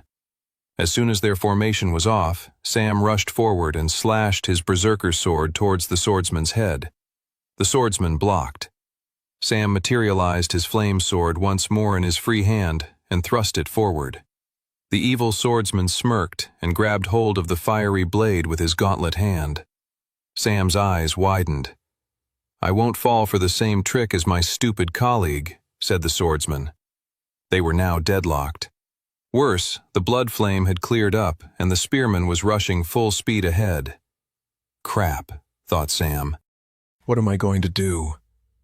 In a millisecond, he caught sight of the swordsman grimacing from the pain of clutching the flame sword. Sam's eyes followed along and saw blood dripping through the metal gauntlets, protecting the warrior.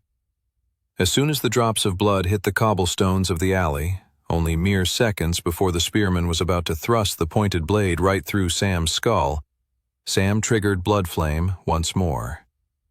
The swordsman and spearman erupted in flames as Sam leapt backwards and watched his enemies' bodies flail as they burned alive. Sam didn't have time to catch his breath as the 4 magical projectiles were suddenly hurled across the alley once more. "Looks like the wizards are back on my case," Sam thought as he swerved to dodge the attacks. He thought he had managed to avoid being hit when a lightning blast knocked him in the side and pushed him against a wall. Sam's body shook spasmodically from the lightning attack coursing through him. He saw the wizard preparing to make a cautious movement towards him while he was still down on the ground. Sam quickly got back on his feet. His vision changed slightly, and he noticed that all the wizard's hands were glowing with a faint red color. The level 2 passive ability from his pain ring was now coming into fruition. Sam had taken enough damage to now perceive his attacker's weakest points. It made sense that the wizard's weakest point would be their hands. They needed it to cast spells. Without them, they were done for. Unlike a warrior or more direct fighting classes, wizards didn't have naturally high defensive capabilities, as they didn't normally have to train their endurance stat as much. 2 of the wizards had leapt up to the rooftops on either side of the alley. They had created a formation where he could only attack one of them at a time. Sam dematerialized his weapons, freeing up his hands. "The boy is crazy," shouted one wizard. "He disarms in the heat of battle?" Sam ignored the wizard and rushed towards the magic users still facing him on the street level. Sam rushed forward as lightning bolts and fireballs descended from the wizards above into the alleyway below, exploding right behind him. As Sam sprinted forward, he drew large blood flame balls into either one of his hands, flinging them up at the wizards. He did the same thing once more with the wizards right in front of him, except this time he whipped the magic projectile with a little more particularity. He threw the blood flame balls right at the wizard's fingers. The wizard's eyes widened with fear, leaping back and losing their composure over the battlefield. Sam then materialized his berserker sword when he got up close to the two ground-level wizards and swung it with both his hands. The blade ripped through their cloaks with ease, leaving behind two mangled corpses, separated in half. It didn't matter what tier the wizards were. The combination of Sam's increased strength from the pain ring and the wizard's own lack of endurance stat meant that Sam could cut through them with ease. The two wizards above shivered in fear and turned to run, which was the biggest mistake they had made that night. Sam materialized his throwing daggers and threw them at the wizards. Both daggers hit their mark, right in the back of the wizards' skulls. When you retreat, Sam thought to himself, you expose yourself even more to the enemy. The bodies of the dead wizards above slumped forward and fell off their respective rooftops, collapsing onto the ground below. The fight was over, and only carnage remained. 85. Sam looked over the remains of the battle. Dead traveler priests were strewn all across the alleyway. Do I just leave someone else to come upon this destruction? Sam wondered. If Sam hid the bodies, that might cause more alarm within the ranks of the traveler priests and those plotting the assassination of Princess Alice Grace. On the other hand, though, there might be more of them coming as backup. Sam decided it was better to take advantage of the opportunity to escape now with his identity still concealed. He stepped over the dead bodies and into the shadows of the night. Just under 30 minutes later, he was back at the Travelers Guild. He immediately headed up the stairs towards the Guildmaster's office. He had to tell the Guildmaster that a fight had broken out between an official Travelers Guild member and the Spectral Church's soldiers. That was too big of a political crisis to ignore. As Sam approached the Guildmaster's door, he saw light glowing beneath it, so he knew the man was awake. He knocked on the door. Who's knocking at this hour?" "It's Sam." "Just a minute," croaked the man. There was a shuffling behind the door until eventually he said, "Come in." The old man's cheeks were flush and he was sitting behind his desk. "I'm surprised to see you're up this late," said the Guildmaster. "I'd say the same to you," Sam replied. "What were you up to just now?" "Nothing. Just reading some documents." "You know what? It doesn't matter. What do you want?" The redness in the Guildmaster's cheeks faded away as he took in the seriousness of Sam's gaze. Sam then told the man about the fight that had just occurred. "Will this lead to a public clash between the Travelers Guild and a spectral church?" asked Sam. Redfield shook his head. "The spectral church won't want this coming out. They wouldn't want a defeat to be known so publicly throughout the city. Still, if there are bad actors in Resfall working on something, they'll know they now have a strong opponent coming after them." Sam nodded at the Guildmaster's words. Redfield stared at Sam for a long time and then finally said, "You still haven't explained why you were out so late this evening. I haven't pressed you on whatever secrets you so clearly wish to keep to yourself, but if the city is in danger, I think it's time you let me know whatever it is you're holding back." Sam knew this moment was coming. From the second he had stepped into the office that night, he knew this was where the conversation was ultimately going to lead. He knew he had to choose his words wisely here. "I will share with you information I believe to be true," said Sam. "But if I do, you have to promise me you won't act on it without my consent." Redfield crossed his arms. "Seeing as I'm the Guildmaster, that seems a bit—" "Take it or leave it," said Sam. "You're right to think people are in danger, but we're all currently walking on a knife's edge, and the wrong move will cause more deaths than you realize. We need to be precise and calculated in our actions. Only if you can promise me that can I share what I believe might happen." Redfield looked at Sam for a long time. "Ever since you arrived on that cold, fateful night in Wintersmid, I knew there was something strange about you. I'll accept your terms. Now please, share with me what you can." Sam gulped, and then began to tell the guildmaster about the upcoming assassination attempt of Princess Alice Grace. He shared everything he knew, including all the bad actors he believed to be involved. He shared everything except for the fact that the goddess had sent him back in time from 5 years in the future. When Sam was finished, Redfield was very quiet. The old man had his arms crossed, and he was deep in thought. "Why don't we act now?" "Because if we do, some of the bad actors involved will escape, and then they can plot a new plan that we have no idea of whatsoever," said Sam. "Right now, we can take advantage of the fact that we know what they're going to do and can draw them out. Once we do that, we can finish these enemies off for good." Redfield let out a long sigh. "All right," he said. "Then we're going to have to start preparing as soon as possible." Redfield pulled out a drawer from behind his desk and took out a glass of whiskey and poured himself one. "Would you like a glass?" asked Redfield. "You seem older beyond your years." Sam paused. Could Redfield somehow know that he was from the future? That he was really a 21-year-old in a 16-year-old body? "Ah, better not," laughed Redfield. "You don't mind if I drink, though?" "Not at all," said Sam, breathing a sigh of relief. From that point on, Sam and the guildmaster began preparing for the spring festival, where someone was going to attempt to assassinate the princess. There was still 1 more month until the spring festival. That would be enough time to train more travelers and put contingency plans in place. It was also enough time for Sam to do the final piece of training he wanted before the assassination attempt. There was a special piece of rare equipment he wanted to acquire before the upcoming spring festival. Even if he had wanted to, he wouldn't have been able to acquire the rare equipment until now. Sam grinned as he thought about it. The arrival of another irregular gate was fast approaching. 86. A few days later, Sam woke up to the sounds of high-pitched shrieks. At first, Sam thought he was having a nightmare involving a banshee.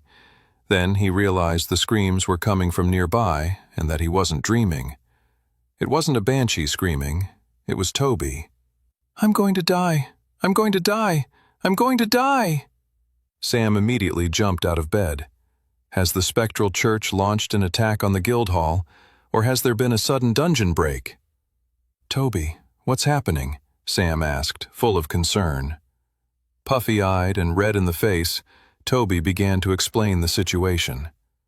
"There's a new type of pollen in the air that suffocates you from the inside out. I took a big foolish whiff of that exact contagious flower yesterday in one of the city's gardens." Sam's heart immediately began to calm down. He looked out the window and saw buds of leaves returning to the trees and a bright, clear blue sky day.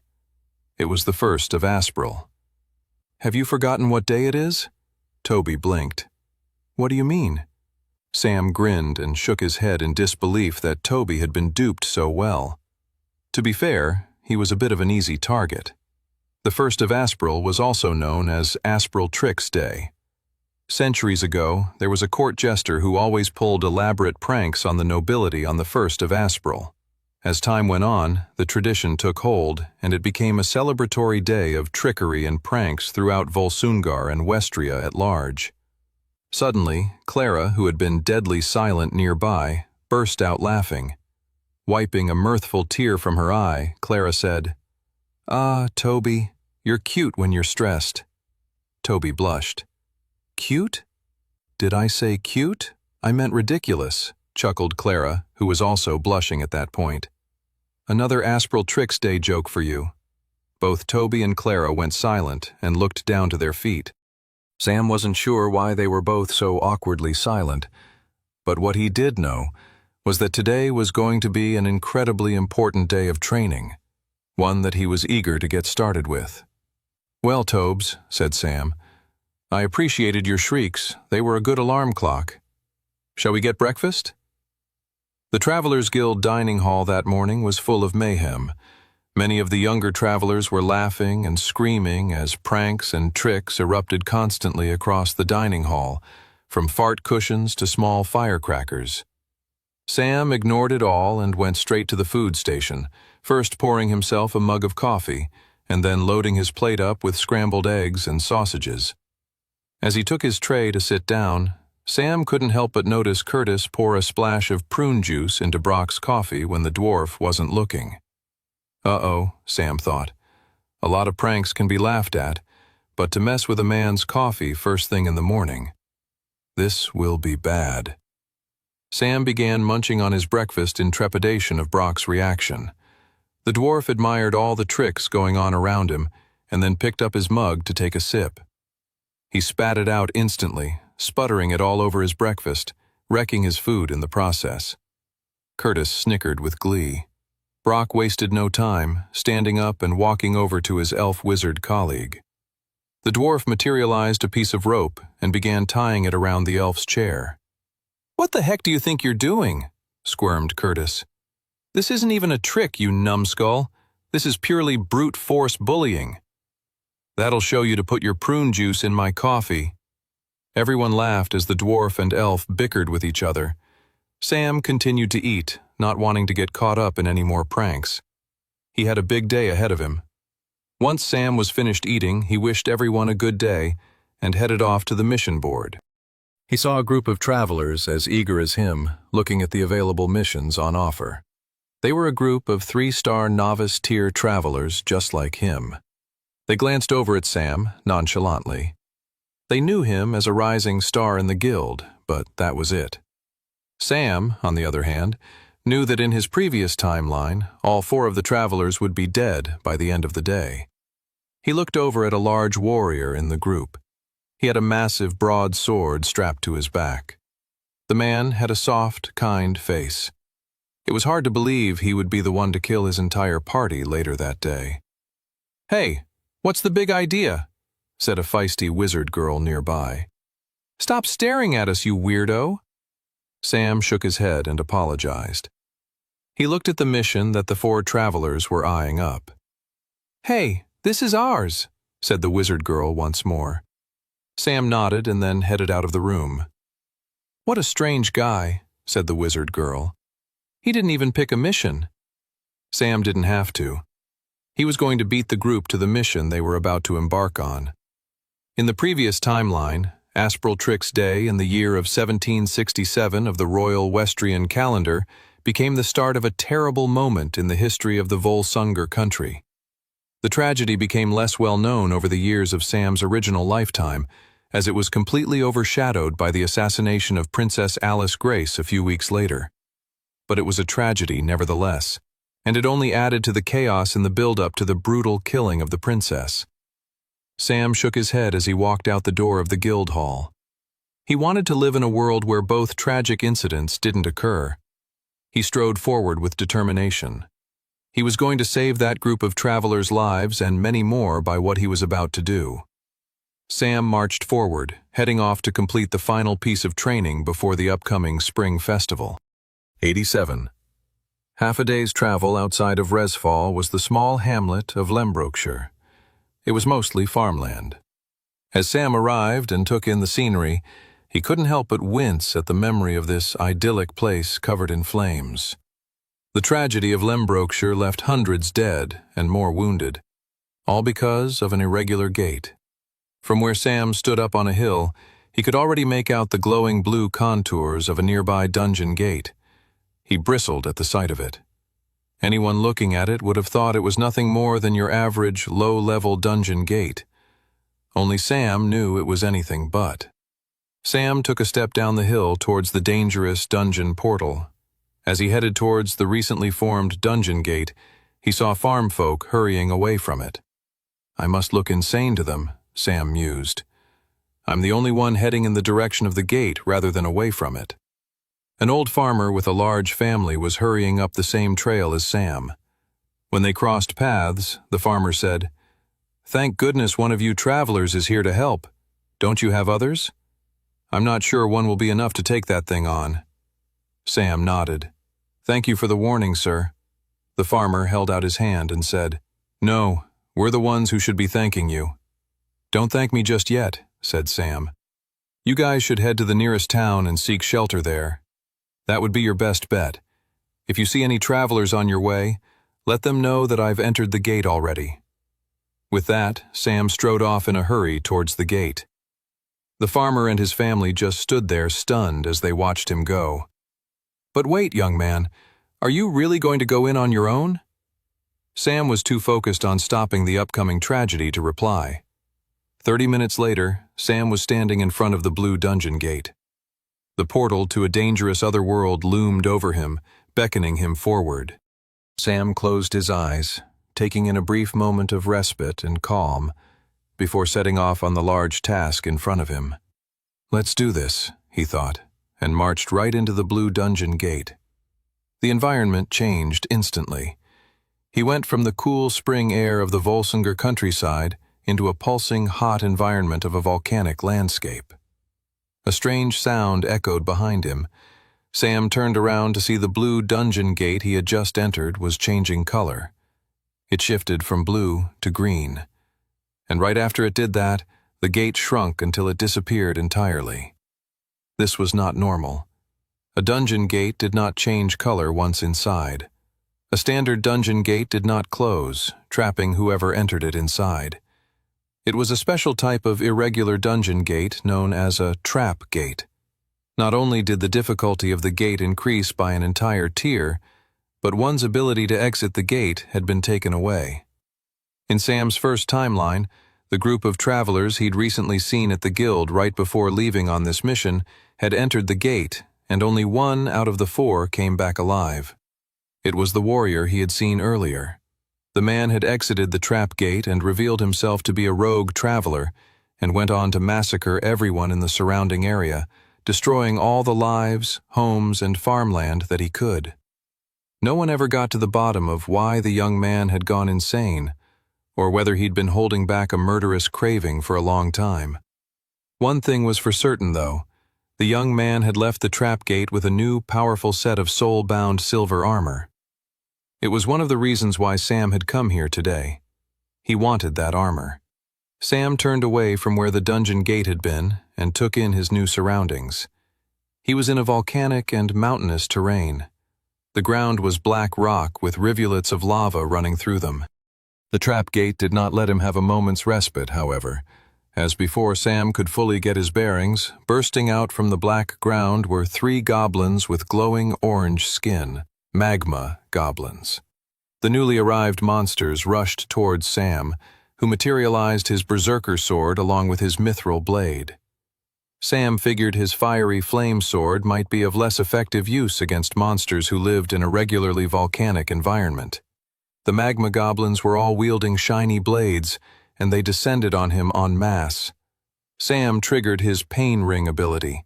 A red circle shot forth from his body, marking the battlefield. Each of the magma goblins managed to get a hit on Sam, and he winced with pain as their daggers stabbed into his flesh. The pain subsided as his Blood Knight ability converted that suffering into increased power coursing through his body. As he prepared to retaliate, he felt the wounds close shut as his necklace of healing worked to patch up the damage. Sam thrust his mithril blade towards the attacking monsters, and they all leapt out of the way.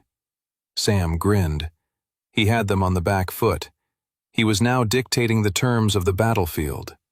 The key to many combat victories was having control over the environment. He quickly dematerialized his mithril blade into his inventory and materialized his set of throwing daggers. He whipped them at the magma goblins, forcing them all to jump closer together right in front of him.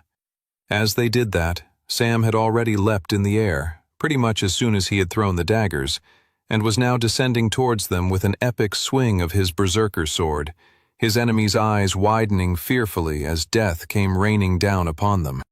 88. Sam's berserker sword crunched through the magma goblin's ashy flesh.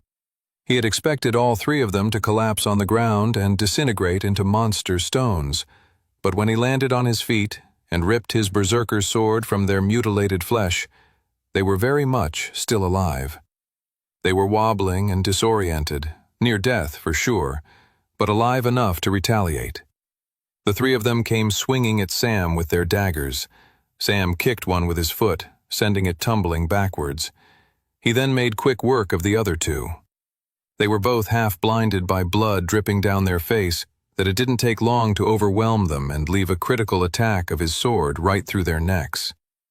With only the final magma goblin to focus on, Sam was able to overpower it with ease and destroy it within seconds. Sam stood over the carnage, breathing heavily. His fast-beating heart slowly began to ease in intensity as the seconds passed and no new attackers emerged. Sam picked up the newly acquired mana stones and contemplated the fight.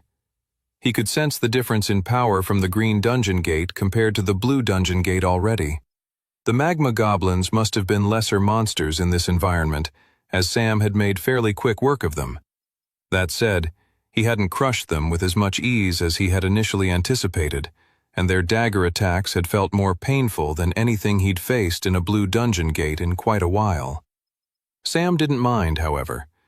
If he wanted to increase his stats and powers, he'd have to fight increasingly more powerful monsters. He welcomed the increasing difficulty of the irregular trap gate. He wiped sweat off his brow and turned back to where the dungeon gate entrance had been. The only way to survive and beat back an irregular dungeon gate like the trap gate was to beat the boss who lingered inside. That would be the only way for the dungeon gate to reappear and offer him an exit back into his world. But before he went looking for the boss, Sam wanted to do some training. He stepped forth into the volcanic landscape, ready to fight some more monsters. Over the next couple of hours, Sam fought hordes of magma goblins, fire elementals, ash pixies, and sentient boulders, which were bizarre boulders with arms and legs that would attack Sam by rolling down hills from above in an attempt to smash him to death.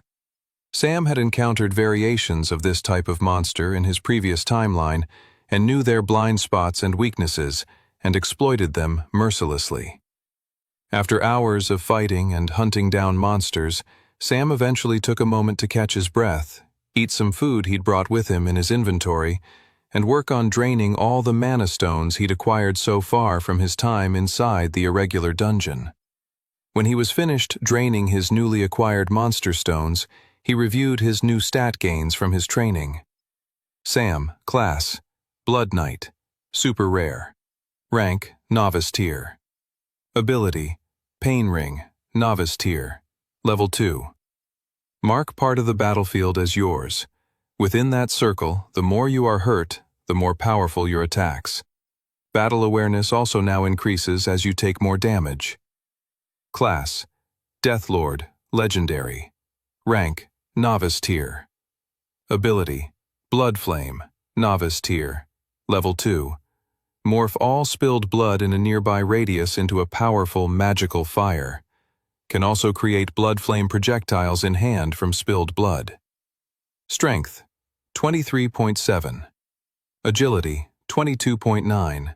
Endurance, 21.1. Magic Affinity, 24.9. Skill quests. Pain Ring, level 3. Destroy 3,000 monsters with the aid of battle awareness. 120/3000. Blood Flame, level 3.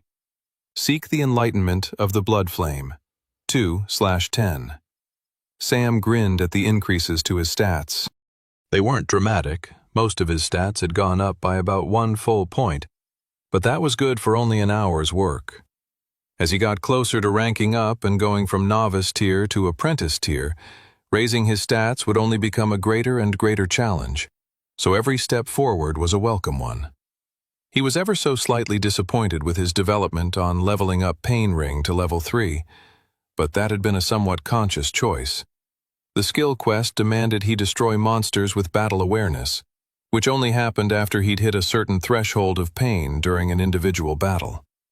He had made the choice when training to focus more on the quantity of creatures slain rather than the quality of how he slayed them. In short, he was killing the monsters faster than they were able to deal damage to him that would have triggered his battle awareness. Still, Sam wondered if he could maybe find a better balance so that the quest was moving forward at a bit of a faster rate than where it was at now. After reviewing everything once more, Sam triggered his mana sense to see if he could detect any more monsters in the vicinity. He sighed. It was as he suspected. He'd cleared the dungeon of the lesser monsters. There was only one more thing left to do then. The main reason, outside of stopping a horrific tragedy, why he'd come to this gate to train for. Irregular gates were much more likelier to have powerful, unique bosses that would drop valuable treasure. Sam was desperate to acquire that prize for himself, meaning it was time to fight the Irregular Gates boss monster. 89. The search for the dungeon boss was easier than Sam had initially anticipated. The problem with an open-area dungeon world was that there was no linear path towards the boss, which made searching for them more difficult. In the case of the current dungeon Sam was in, he made the judgment call that the large volcanic mountain that loomed at the center of the dungeon was most likely where the boss resided. It took Sam an hour to get to the foot of the mountain, and then a few more hours climbing up the ashy rock, getting closer and closer to the volcanic center of the dungeon. His body was drenched in sweat as he carried himself further and further up the large rocky mountain until eventually he reached the precipice. He stood over a cliff and looked down into the fiery, lava-filled depths of the volcano. His eyes winced, and he took a step back. The heat was on a whole other level. It had been like placing his head right over a pot of boiling water. The entire skin on his face prickled and hardened from the sheer intensity of the heat. Sam used his mana sense to see if he was right about where the boss was. A huge throb of mana emanated forth from right inside the volcano. Sam was at a loss. He could see where the boss was situated, but he didn't see how he could get to wherever it was located if it was surrounded by hot, flowing lava that would melt through his skin and bones at a mere touch. What kind of creature can possibly live in such a hot environment? Sam wondered with fear. At that moment, a bright red tentacle shot forth from the pool of lava and into the sky. The tentacle loomed over Sam. The young traveler's eyes widened at the sight of the strange tentacle. What the? Sam jumped back down the steep ridge of the volcanic mountain as the strange red tentacle came hurtling down towards him. Sam didn't want to waste any time and got straight to work fighting the boss. He wasn't going to wait for the boss's full entrance. Sam triggered Pain Ring, marking the battlefield with the red circle of his Blood Knight ability. At the same time, he materialized his berserker sword and rushed forward, swinging the giant nightmarish blade at the tentacle. The attack landed, creating a burst of blood from the tentacle, as the berserker sword's ridges stabbed through the tentacle and pinned it to the ground. The tentacle pulled away, ripping itself free, even at the expense of destroying its flesh, and then immediately recoiled back into the pool of magma. Sam readied himself for the boss monster's next move. He braced himself for a retaliation, but was also worrying that he may have accidentally scared the boss monster into too defensive a position. After a few seconds' silence, the boss monster finally retaliated. Suddenly, over 10 tentacles shot out from the pool of lava and into the sky. They all then fell towards the different ridges. There's too many to attack, Sam thought, looking at all the tentacles. The tentacles then dug into the ground, propelling the main body of the boss monster out from the pool of lava and onto the mountain ridge in full view of Sam. His eyes widened at the grotesque, terrifying sight of the boss monster. The boss monster was none other than a giant magma octopus. It had a countless number of tentacles beyond just the ones that had helped prop it up. It had 2 large, bright blue eyes that stood in strong contrast to its bright red skin. Sam rushed forward to attack the nearest tentacle. He swung forward, but with even greater speed, the boss monster swung a tentacle at him, slashing at his body as if its own tentacle were a sword to slash enemies with. Sam jumped to dodge the attack, only to be smacked in the back by another tentacle coming in from the opposite direction. Sam went flying, his body crashing into the ridge of the black stone mountain. His back and body ached with pain, and the worst part was the frustration that all of the suffering was out of the marked part of the battlefield of his Pain Ring ability. Sam got up as quickly as he could and rushed towards the Pain Ring. While the bulk of damage wouldn't contribute to extra strength, some of the lingering pain could still be converted if he could make it back to the Pain Ring before his necklace of healing worked to undo the damage. As Sam sprinted back to the Pain Ring, the magma octopus started shooting massive fireballs from its mouth at him. "Two can play at that game, jerk?" shouted Sam as he landed back in the Pain Ring and triggered the second level of his novice tier Death Lord ability. The blood from the magma octopus's first tentacle was still festering on the ground, and Sam drew from it to create a ball of blood flame in the palm of his hand. He then whipped it right at the magma octopus. The boss monster was quick and swiped it away with one of its tentacles. Crap, thought Sam. He decided he had to change up his strategy. He was currently basing his battle position from where he set his pain ring at the start of the battle, but it was no longer an optimal position. He had to start over. Right as another meteoric fireball came towards him, he dove out of the way and started rushing around the circumference of the black stone volcanic summit. A trail of explosive flame blasts followed behind him as he sprinted forward. He felt the heat of the blasts on his back, along with the burst of disintegrated black stone falling onto him. The black dust that sprinkled on his back with each flame blast was a constant reminder of what would happen to him if he took a direct hit from one of those blasts himself. It was a reminder that made him only run faster.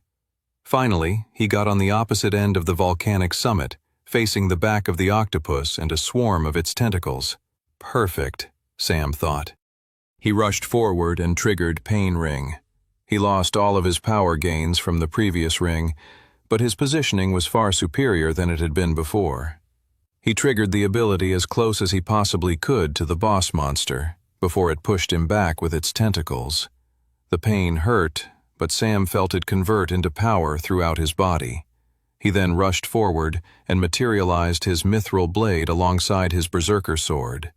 It's time to litter this battlefield with blood. He started slashing like a barbarian as the tentacles came at him. One tentacle wrapped itself around his stomach, trying to suffocate him. Sam squirmed and fought to get free. The lack of oxygen was causing his body to shut down, but the pain was converting into strength as well. Sam felt his vision going blacker and blacker. Just a few more seconds now, he squirmed. The tentacle clutching Sam lifted him up in the air. Oh no. Sam realized what the magma octopus was about to do.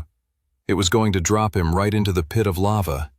Too bad my strategy is coming to fruition before yours, dumb monster, Sam thought.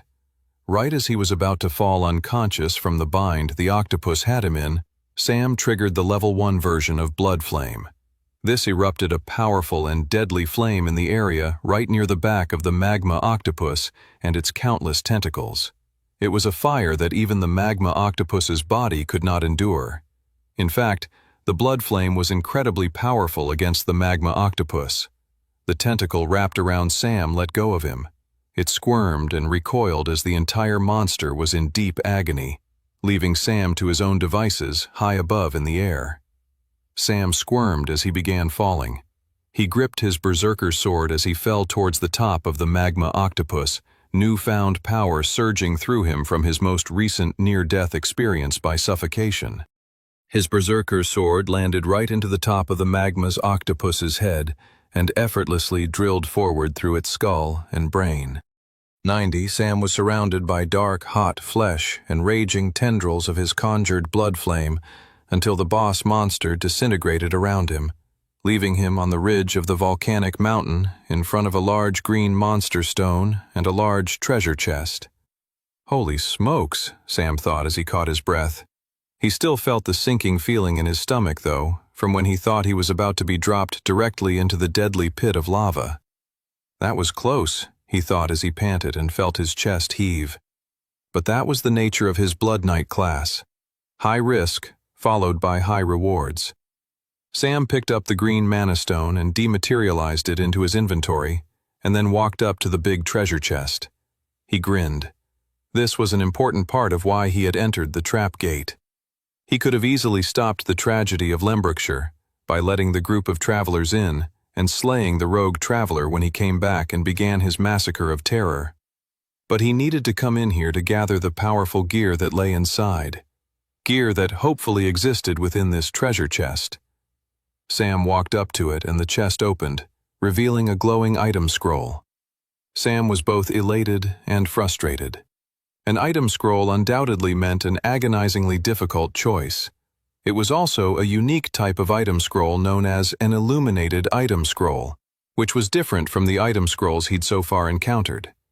An illuminated item scroll was not a scroll that specifically catered to the traveler who found it, but rather offered the same items to whoever found the scroll. To make up for this, the items were normally even more powerful and rarer than in a regular item scroll. He unfurled the scroll and took in the words of what items he could choose from.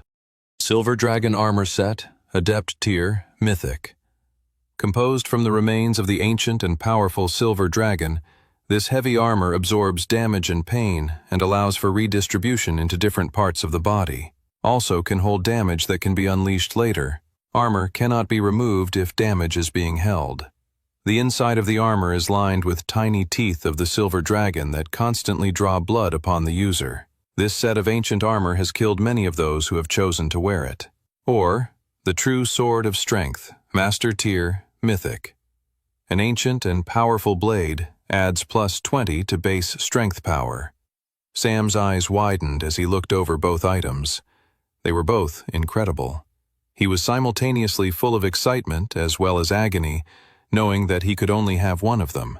The Silver Dragon armor set was perfect for his Blood Knight class. Being able to absorb pain and redistribute it later meant he could walk into a fight and, upon using Pain Ring, immediately raise his power levels.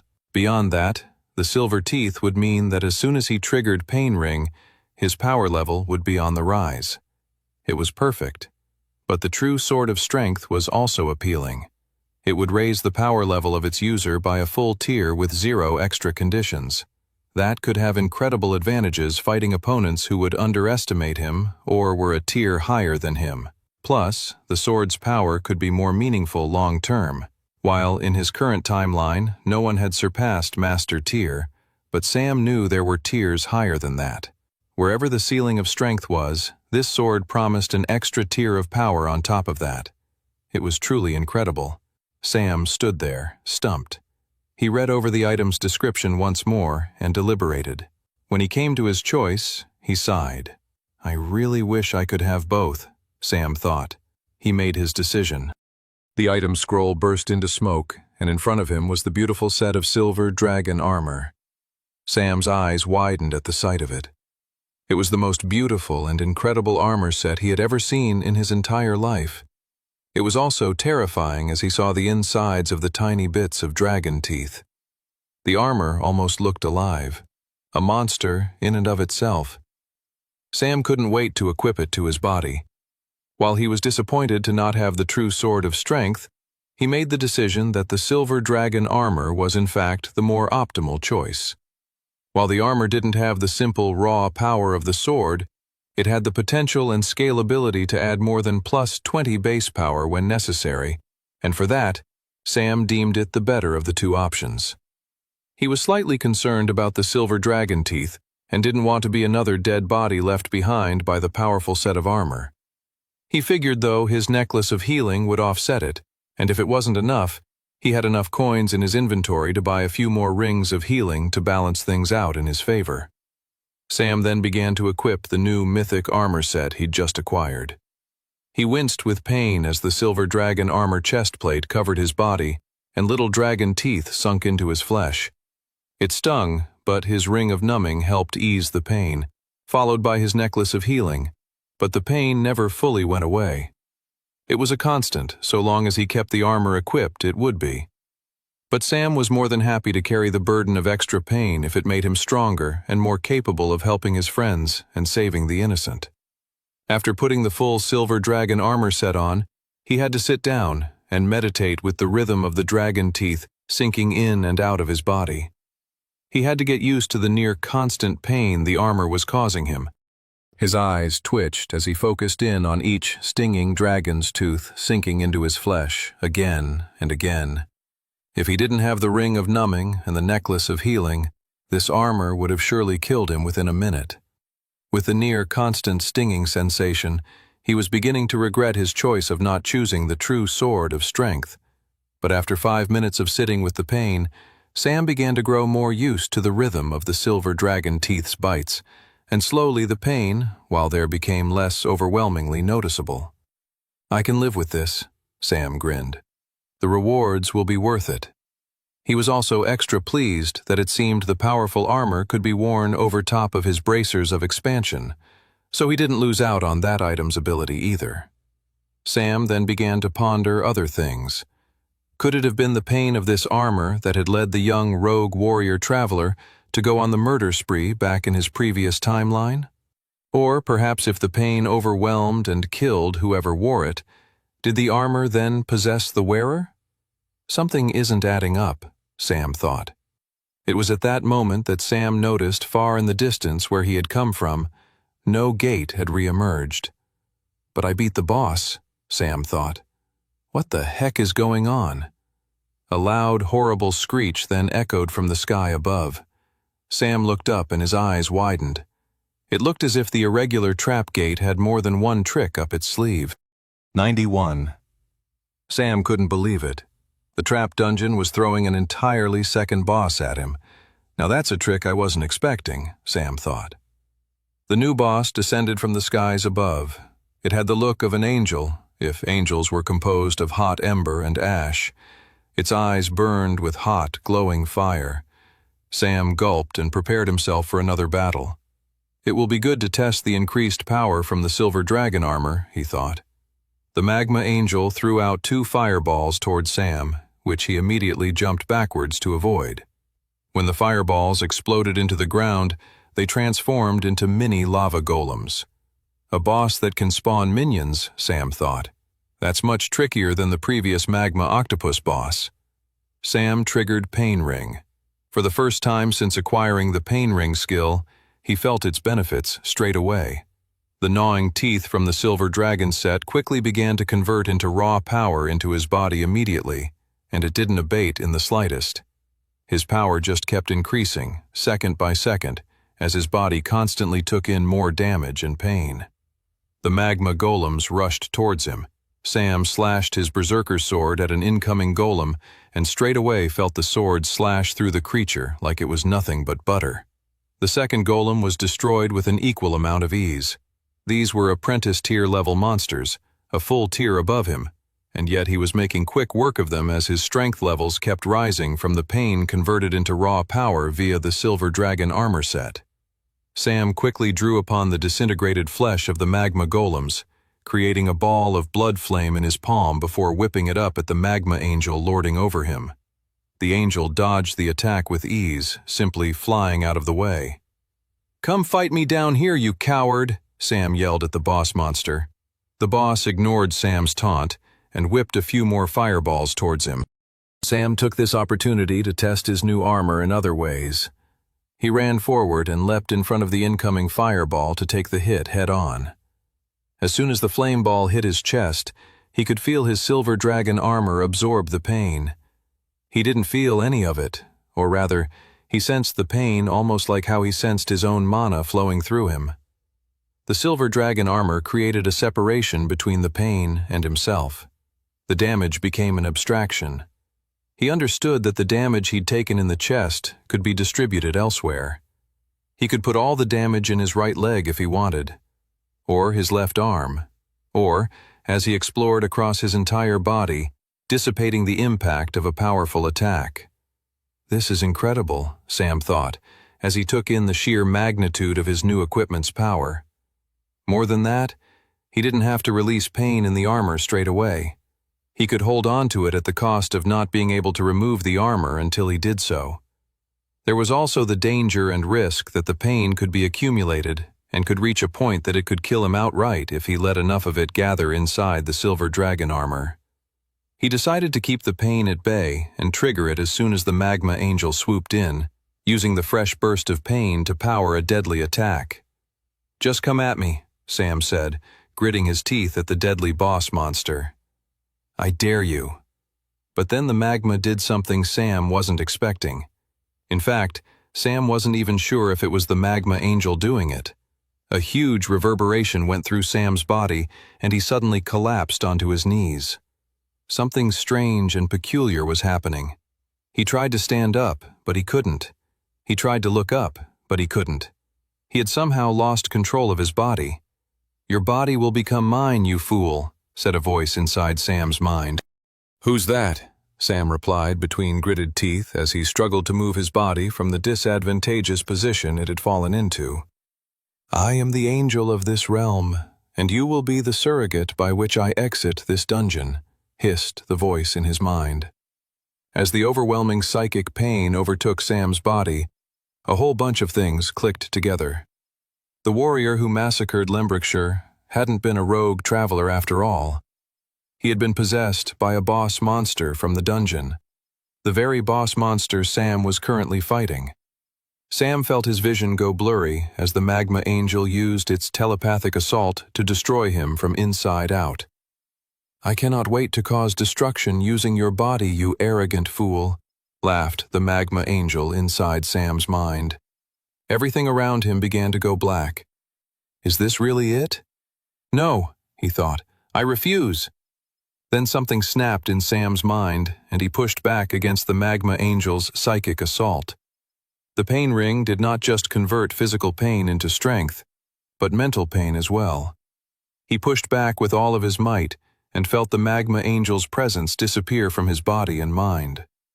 More than that, Sam pushed the magma angel with such telepathic force it knocked him unconscious, floating above the volcano. The boss monster began to fall. In seconds, the creature would splash into the molten lava at the center. But that didn't satisfy Sam in the slightest. For a fire-based creature, the molten lava was not a guarantee of the creature's death. Sam wasn't sure what to do. If he leapt to attack the falling magma angel, he'd be outside of his pain ring and losing his incredible newfound strength. He then had an idea. He ran towards the edge of the volcano and sent a huge amount of his mana into his feet, pushing himself off the ledge and hurtling high into the air. Then, as he came into close proximity to the falling magma angel, he triggered a new pain ring once more and then unleashed the extra damage from the fireball that had hit him earlier. "Ah!" Sam screamed as he took in the pain and swung his berserker's sword with all of his might as he moved through the air. He felt his power surge as his blade cut right through the neck of the magma angel and lobbed off its head. 92. A huge force of travelers had gathered outside the fiery glow of the green apprentice-tier gate in Lembrickshire. Edgar Redfield stood overlooking it, preparing for whatever horrific danger might come out.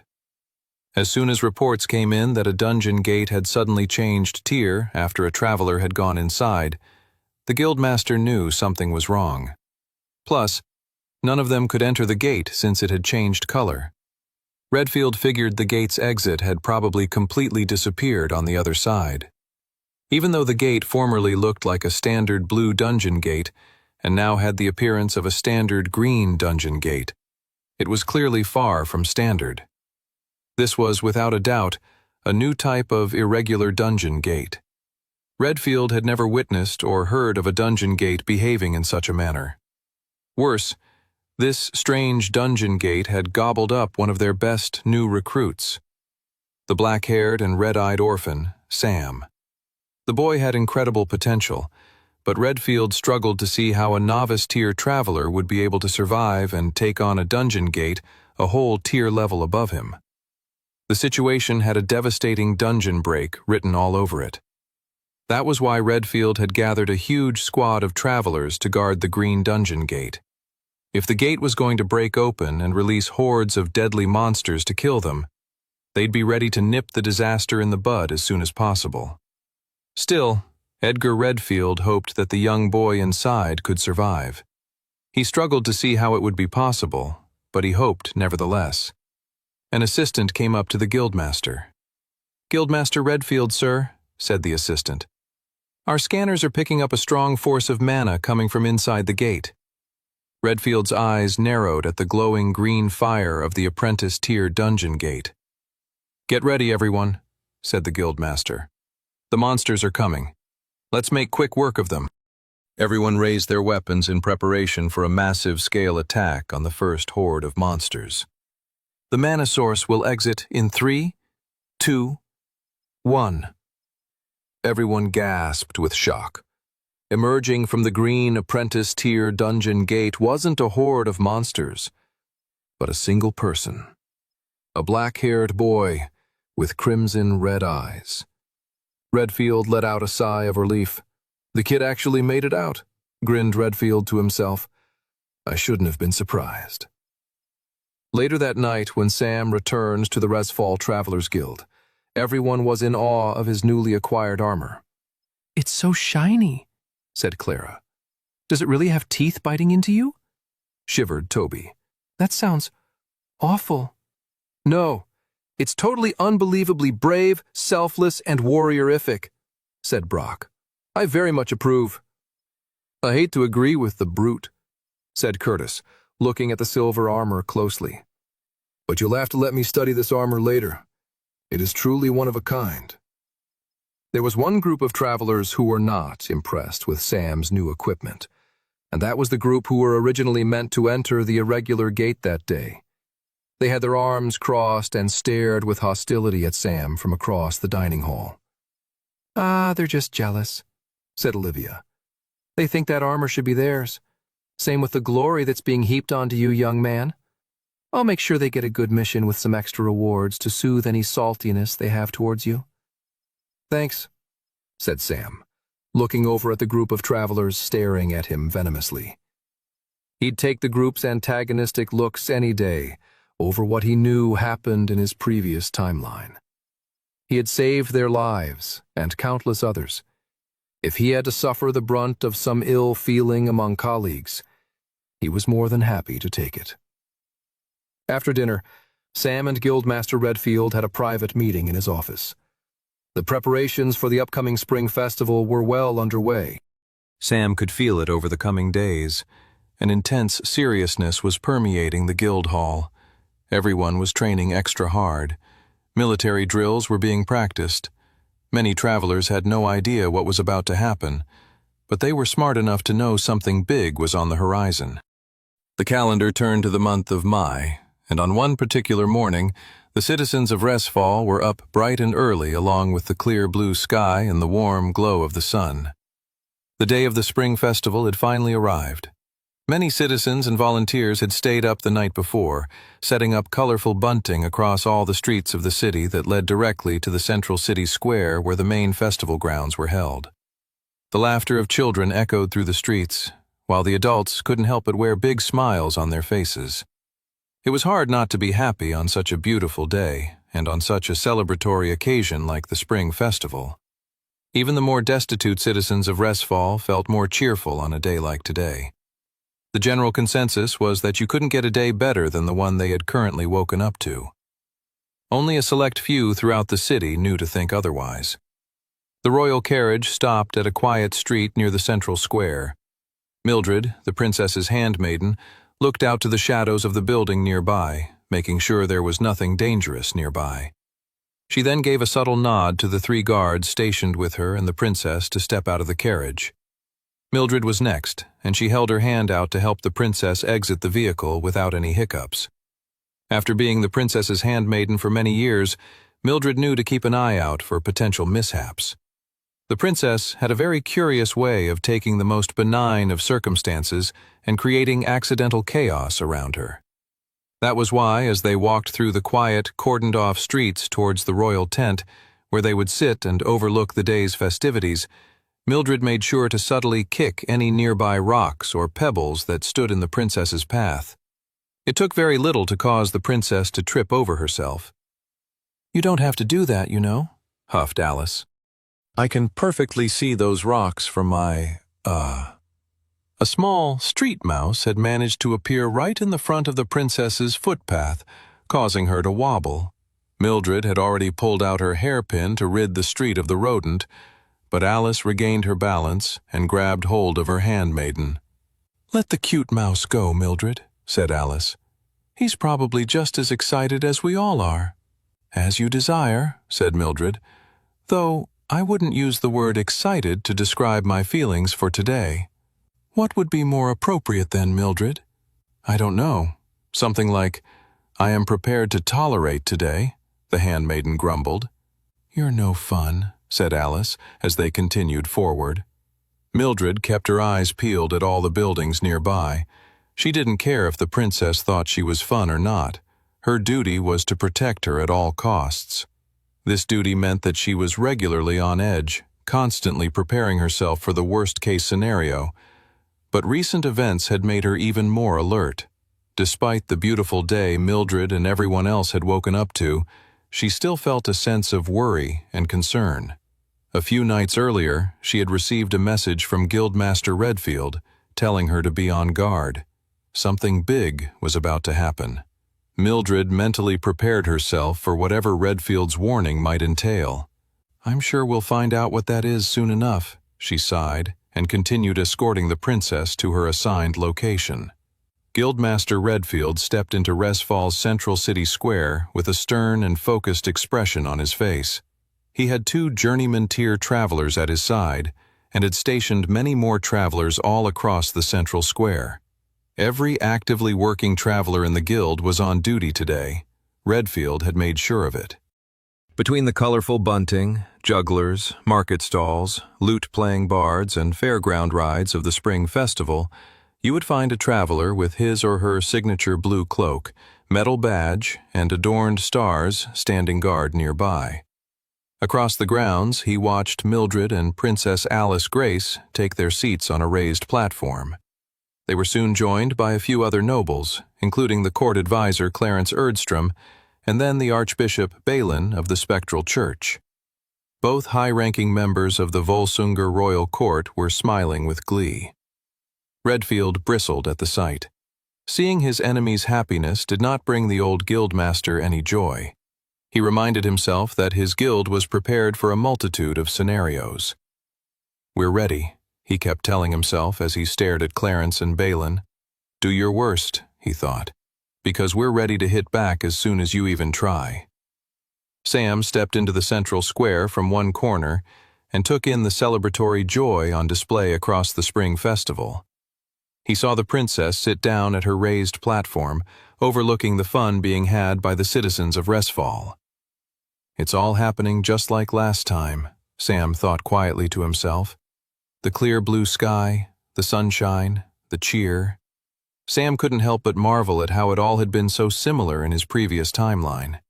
But he took solace in the fact that the day was already different than it had been in his first life. For one, his friends Clara and Toby were here in the crowd, ready for whatever happened next. Sam took it all in. He knew where he had to go from here. He knew what he had to do next. He knew that so much of the future history of Westria would be determined in the next few hours. The princess would either be killed, and the course would be set much like Sam's first timeline towards a future that would result in the end of the world in a few years' time. Or a new direction could be set where maybe, just maybe, the citizens of Westria stood a fighting chance against the Demon King and the Black Gates. The events of today would set the course for the world of tomorrow. The assassin, Pitt Pearson, entered Resfall through the eastern gate, keeping the hood of his black cloak raised. Entering the city was easier than expected. The hustle and bustle of the spring festival brought a level of chaos and excitement throughout the city, so it was easy for Pitt to evade the security checks as the guards were simply too overworked. He passed by excited and smiling citizens, all eager to join the celebrations of the spring festival. Pitt noticed the citizens ignored him or avoided looking in his direction. He would have thought he'd stick out like a sore thumb amidst the multicolored bunting decorations and bright sunny day with his dour black cloak. But everyone wanted to celebrate, so they avoided looking at him. They didn't want to catch whatever gloomy feeling emanated from him. Not on a special day like today. "Oh, it will be special, all right," Pitt smirked to himself. He looked up at the mid-morning sun and realized he had to quicken his pace. He pulled out a piece of paper with the coordinates of where he was meant to go. He hurried forward through the streets. He eventually arrived at an abandoned terraced house. Pitt pushed the creaky door open and stepped into the dusty debris of the uninhabited home. He walked up the staircase to the top floor, where he found a room with a hole in the wall, which allowed him to enter the building next door. The entire row of buildings was in serious disrepair. He soon found a small room with a window that overlooked the central square of the city, placing him exactly in the line of sight of Princess Alice Grace. The assassin had arrived at his coordinates. Sam moved through the streets with quick determination. As he strode forward, he couldn't help but remember this same day in his previous timeline. the day when so much changed. He gulped, just thinking about it. In his previous timeline, the princess had stood up to give her customary traditional toast to officially begin the celebration. Just as Alice had opened her mouth, but before she had said anything, a magic bullet went through her throat, marking the beginning of the terror that would take over Resfall. Sam remembered the screams that had echoed forth, the bloody hole that formed through the princess's neck as her pale, dead body flopped forward. I can't let it happen again, he thought as he moved forward through the streets. Mildred's eyes darted across the festival from the raised platform she sat on. The princess smiled out to the citizens below, while also fidgeting in her seat. Is there anything wrong? Asked Alice, leaning over. You seem more tense than usual, which is saying something because you can normally be, how do I put it, quite tense. I'm fine, muttered Mildred, her eyes darting all over. She was looking for clues, some kind of sign of something wrong, but she couldn't see any threats across the festival grounds. The odd man or woman who'd had too much mead before noon were being handled by guards or low-tier travelers. A few drunk and disorderly people were to be expected. Redfield wouldn't have warned her if that was all he had meant. I'm ready, Edgar, to do my duty, she thought to herself. But I can't do it until I know what is happening or about to happen. Princess Alice let out a sigh of relief. She was nervous. This was her first spring festival toast she would be giving since her father, the king, had passed away. You can do this, said Mildred to the young teenage girl. I know you can. The princess built up her confidence and stood up. As soon as she stood up, the crowd quickly went silent across the central square. All the festival attendees were giving their attention and respect to the young princess, for she was about to give the traditional royal toast. Pet quietly opened the window of the abandoned room. No one noticed or cared. The crowd's entire attention and focus was now on the princess. Let the real show begin, he grinned to himself. He knelt in position and triggered his class ability. Suddenly, a magical sniper rifle composed of shining blue mana formed in his hands. It was an extremely rare ability that very few people possessed. It was a special class he had unlocked in the White Gate long ago. He had earned it from killing people and monsters from far away with a bow and arrow. The rare class was known as Sniper. He positioned his sniper rifle on the windowsill. He closed one eye and aimed at the young princess's throat. He watched as she raised her glass. She was about to open her mouth and give a speech. The assassin's finger moved towards the trigger of his magic sniper rifle. In less than a second, the princess would be dead. The assassin, Pitt Pearson, was milliseconds away from pulling the trigger of his magic sniper rifle when he heard a noise behind him. The sound jolted him from his intense concentration. He turned around. Nothing was there. He sighed with relief as he took in the empty room around him. Why would anyone else be here? Fears of being double-crossed began to enter his mind. He'd already been paid handsomely for the first half of this job, and he was looking forward to even more when the mission was complete. He took his position once more. The princess had started her speech. It doesn't matter, he thought. My bullet will be the perfect interruption to whatever nonsense she's spouting. But before he could pull the trigger, there was another noise. This time the noise was louder and closer to him. He could make out the sounds of footsteps. He turned around to see a young black-haired boy with red eyes emerge from the shadows of the dilapidated room. The young man rushed towards Pitt with a massive, terrifying sword raised. Then Pitt saw nothing at all, but utter blackness. Mildred smiled for the first time that day as she watched the princess give her speech to the large crowd of onlookers. She was proud of the young princess. The young teenager was facing her fears, taking responsibility of her royal duties. It gave Mildred confidence that Alice would grow into a fine queen of the Volsumgar nation. Let the festivities begin, said Alice. The crowd responded with a deafening cheer that echoed and reverberated across the entire city. The princess sat back down, and Mildred felt a flutter of relief. She couldn't exactly say why she felt a sense of relief, but she did. Her concern for the rest of the day's events hadn't evaporated. but she felt better somehow, as if danger had been avoided. The handmaiden couldn't help but notice the court advisor, Clarence, looked visibly annoyed. Edgar Redfield eyed the celebrating crowd. He was waiting for a moment of chaos, but it had yet to happen. Had Sam succeeded at his goal? The guildmaster shook his head. It didn't matter. They still had to stay alert. As the strange young orphan had explained to him, the first part of the mission was thwarting their enemy's original plan. The second part of their mission would be to defend and stop their enemy's backup plan. If the boy had succeeded, though, Redfield assumed the backup plan would have commenced almost immediately. What are Clarence and the Archbishop waiting for? Edgar wondered. It made the guildmaster fearful that Sam had maybe not been as successful in his plan as the old man had hoped. Sam caught his breath, standing over the dead body of the assassin. The novice-tier traveler couldn't believe such a squirmy little man had been so consequential in his previous timeline. Sam was relieved the killer was dead now, though. The last 30 minutes had been intensely pressurized. Days before the festival, he had scouted out where the assassin was going to be based on his memories from the first lifetime he had lived through. He had been able to track the bullet to this narrow, abandoned, inconspicuous, and forgotten building. They could have had someone stationed in the building, but Sam had wanted their enemies to follow through with their plan at least until the last second. He didn't want to tip them off how prepared they were, any more than he had to. Sam looked out the window to the spring festival in full swing. People were dancing. The cheer that had been so quickly evaporated in his previous timeline was allowed to continue for a bit longer. The day's events had now taken a massive divergence from Sam's original life.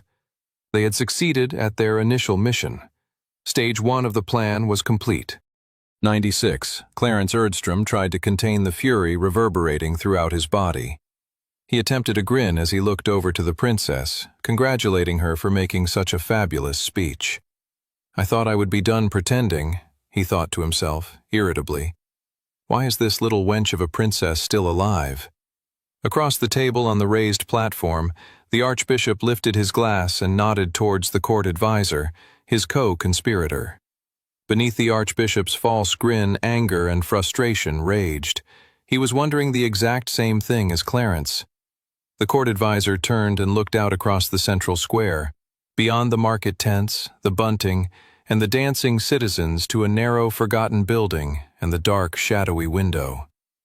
What happened beyond the darkness of that window, Clarence thought to himself as he gritted his teeth. It all seemed impossible to him. They had covered their tracks. They had been cautious in their preparations. Did the information of their plan leak out somehow? Clarence took a sip of his drink. He tried to cool his anger. It wasn't as if they didn't have a backup plan. Alice leaned back in her seat and gave a theatrical sigh of relief. It's a lot of pressure being the royal host to a party, she said. The whole fun of the day hinges on your ability to get everyone excited. It's silly, I know, but my gosh, is it stressful. Mildred gave her the side eye. We all have our duty, Your Highness. The girl blinked. Sorry, you're right. I shouldn't complain. My duty is not as hard as others. Mildred shrugged. Be careful with your words, Princess. Perhaps your duty is not as laborious as others, but it isn't easy being a symbol of power, hope, and nobility. You carry a greater burden than you realize. Alice blushed at her handmaiden's words. She straightened herself on her chair, getting up from the slumped position she had momentarily found herself in. She smiled out at all the happy citizens celebrating all around her. In that moment, Alice couldn't help but think about her great-grandmother. Maybe, Alice thought to herself, I could lead this nation after all. Redfield kept his arms crossed as he watched the spring festival unfold. His stomach was twisting in knots. He made sure to not stare, but as his eyes moved across the festival, they always returned to two people. Clarence Erdstrom, Archbishop Balin. We foiled their initial plan, Edgar thought. What are they waiting for now? He wished he could just arrest them that instant. But he had discussed it over with Sam, and they had agreed they couldn't. The court advisor, and especially the Archbishop, had their loyal supporters, Such actions would be perceived as a brazen power grab by the Travelers Guild, and so they had to wait for the two of them to show their true colors. The citizens of Resfall wanted a balance of power between the different institutions of the city. If Edgar attacked before anything were to actually happen, it would make them appear like the very insurrectionists they were trying to stop. Redfield hated that they had to do that. He hated it more than his chronic back pain, which was saying something. Redfield scanned the crowd. He couldn't see any evil agents. There were hardly any Traveler priests present. He couldn't fathom what their enemy's backup plan could be. Nevertheless, they had prepared for the worst. He just hated waiting for the worst thing imaginable to actually occur. Clarence took one last sip of his champagne and placed his glass down emphatically. He looked out to the shadowy window where the assassin had been planning to strike from. I can hold out hope no longer, the court advisor thought to himself. He had hoped that maybe the assassin had been held up the gates or been interrupted by some strange occurrence, but he should have acted by now. There was no reason the princess was still alive a few seats over from him right now, other than the assassination attempt had been thwarted. It looked as if they were going to have to initiate their backup plan. Clarence turned towards the archbishop and nodded his head. The court advisor kept his hands hidden beneath the table and snapped his fingers when no one was looking. An explosion of shadow magic burst across the city square. I didn't want it to be like this, Clarence thought, but I see no other way. Let the hostile takeover begin. 97. With the snap of Clarence's fingers, wisps of black shadow exploded across the central square. The citizens all gasped at the sight of the burst of black smoke, not immediately recognizing the danger, but believing it to be part of the festivities. But when the wisps of black smoke transformed into strange, crawling monsters with glowing red eyes and drooling hunger for living flesh, they realized this was far from pre-planned festivities. Ah! The whole festival erupted with screams. Clarence grinned at their terror. Nothing will stop me from taking over the throne of Resfall for myself. He quickly quelled his grin and screamed with terror. He was planning ahead for when he had taken over. He'd make it look like he had nothing to do with this attack. He had nothing to do with the shadow crawler monsters rushing towards the princess a few seats over from him. Nothing at all. Alice watched terror unfold in astonished disbelief. Monsters had suddenly appeared in every direction. They were sickly and repulsive and composed of black shadows. They were worse than any monster she had ever witnessed in a nightmare. They were truly horrific.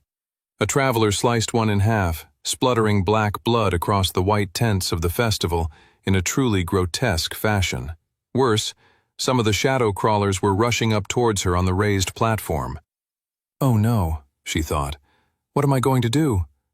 As the shadow monsters climbed, one galloped across the festival and leaped, flinging itself right towards Alice.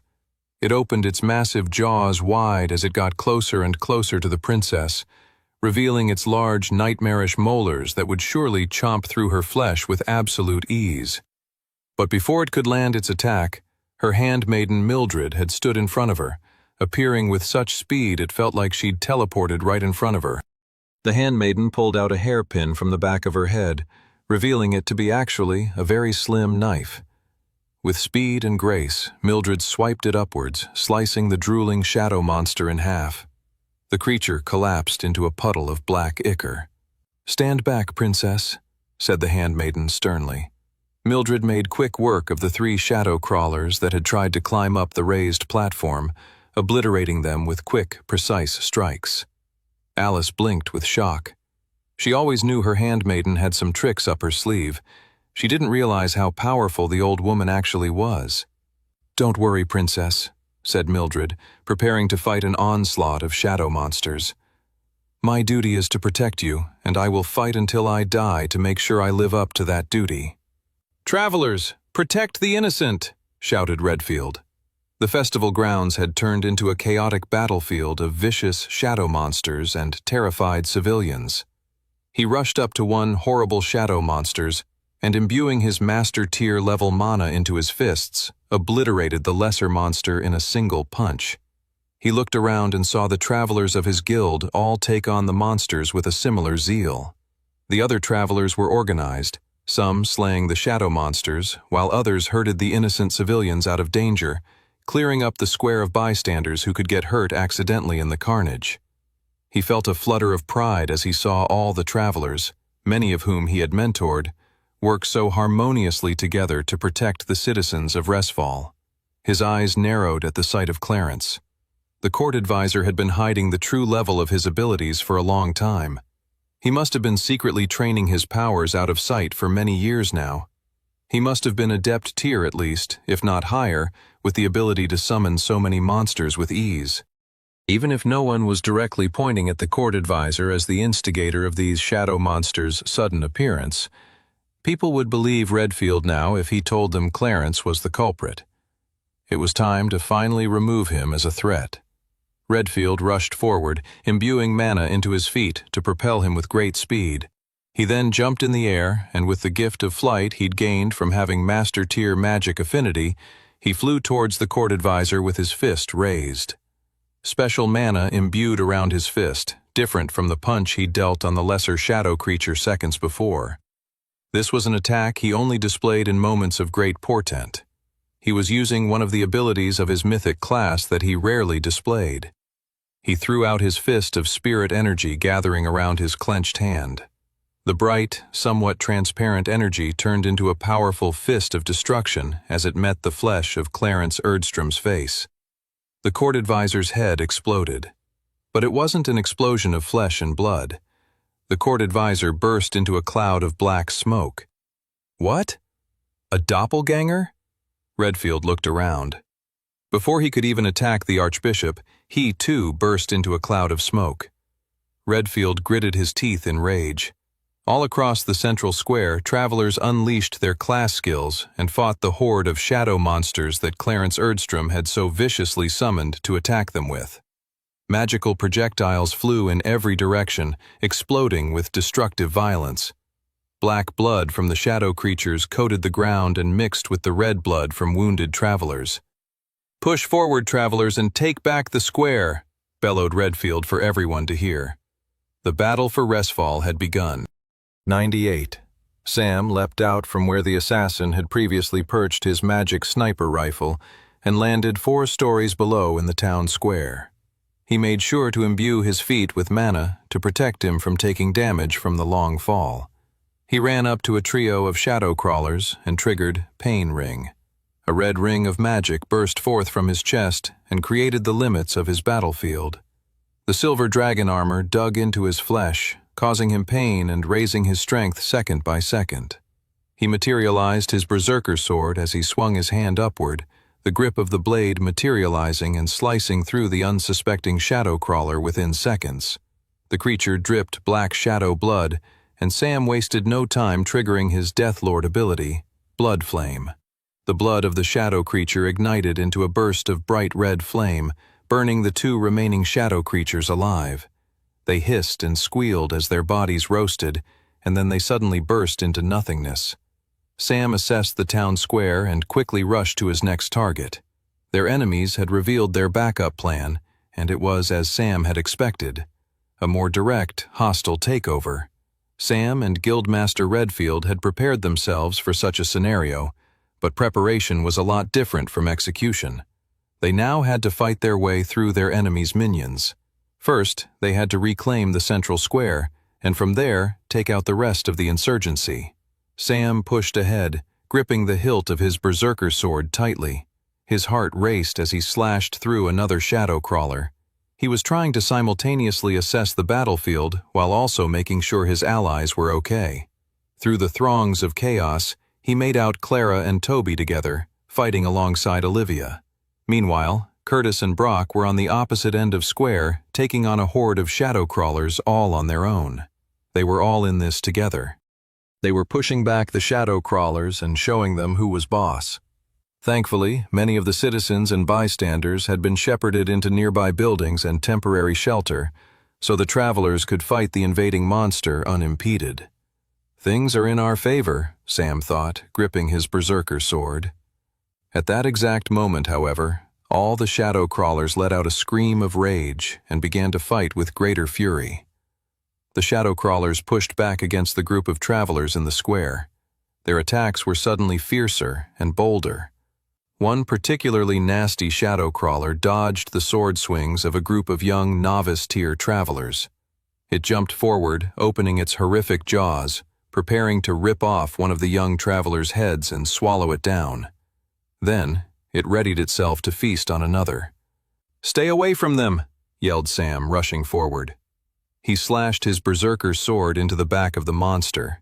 He felt the ridges of his blade shallowly dig into the creature's strange, monstrous flesh. Harmful, but not enough to kill it. Sam would need more power to kill it. This particular shadow crawler must have been at high apprentice tier levels of power. Thankfully, his sword's special ability triggered. The large, grotesque being from the shadow realm turned around with a frenzied anger and hunger for Sam's death. "Exactly what I wanted," Sam grinned as the large shadow crawler galloped towards him like a feral beast. Sam leaped backwards, retreating from the incoming beast. The shadow crawler was drooling, leaving a trail of nightmarish saliva on the ground as it chased after Sam. It was clearly angered by Sam's retreat.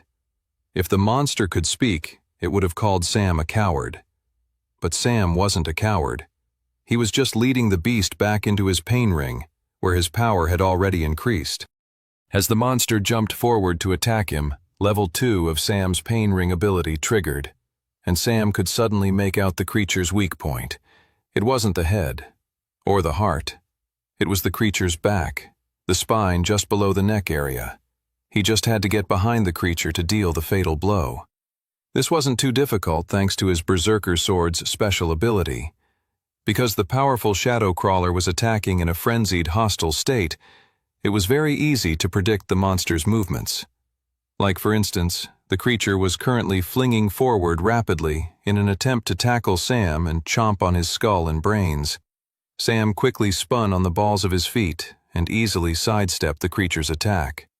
As the monster crash-landed on the ground below, he stabbed it right in the back of his neck, where his pain ring had indicated was the weak point. The shadow crawler collapsed on the ground, dead. Sam then turned around and shouted to his colleagues, "The shadow crawler's weak point is in its upper back just below the neck." Toby and Clara nodded their heads nearby. They knew to take Sam's word for such things. Suddenly, a blast of water flung across the former festival grounds right into the back of another shadow crawler, sending it to the ground in a weakened state. Clara then followed up Toby's first hit with her attack burst ability, sending her spear right into the weak point, killing the shadow crawler. Anyone who may have ignored Sam's advice was now fully convinced. If 3 novice-tier travelers were able to take out the shadow crawler threat with such grace, so could they. Soon enough, the travelers had reclaimed the festival grounds from Clarence's summoned minions. Sam ran to a nearby building, sending mana into his feet. He jumped onto a window ledge and quickly scaled the building. He wanted to get a better view of the city. Maybe get a sign of where the plotting archbishop and the court advisor had disappeared to. His heart sank as he looked out to the city beyond the central square where they had been fighting. The whole city was overrun with monsters. Not just shadow creatures either. They were monsters from beyond the dungeon gates. Sam shook his head. It all comes back to what he'd discovered in that lab near Creekdale. The insurgents had clearly amassed an army of monsters from their experiments with artificial dungeons, along with powerful animals corrupted from mana leak. Alongside the deadly creatures, there was also a huge force of traveler priests. The treasonous actors were now going to use that army to take over the city. Sam's heart raced as he took in the full implications of the insurrectionists' backup plan. And then he grinned, knowing he'd outmaneuvered his enemies once more. 3 weeks prior to the spring festival, Sam and Guildmaster Redfield began having regular meetings in preparation for the upcoming festival and the chaos Sam had claimed would be unleashed there. "I know for a fact the princess's life is in danger," Sam explained. "But beyond that, it is my belief that the whole city is in danger. Our enemy's ultimate goal has less to do with killing the princess and more to do with seizing control of Resfall." "I see where you're going," said Redfield. "There are even more brutal ways of gaining control over the city beyond murdering the princess. Exactly, said Sam. We must prepare for a city-wide fight against an army of mercenaries, monsters, and traveler priests. Don't worry, said Guildmaster Redfield. We'll be prepared. Sam looked out to the city of Resfall. Smoke, fire, and screams emanated from below the rooftops across the capital of Volsungur. Remnants of the clear blue sky and shining sun were still there, but Sam could already tell the air and sky would soon be covered in smoke and ash. The sounds of battle echoed across the city. The traveler priests and monsters on their side were pushing through. Sam clenched his fists. Any minute now, he thought to himself. The traveler priest known as Father Teo rushed through the streets with glee. He could hear the screams of terrified children, the cries of babies, and the tears of families in terror. The day had finally arrived, he thought to himself. The day when the spectral church took control of this blasted city. A new age is dawning, Teo thought. The time of the annoying travelers was coming to an end. The rise of the traveler priests was upon them. Teo saw a lone traveler in the streets, wounded and retreating. His blue cloak tattered and stained with blood. Easy prey, the traveler priest thought to himself.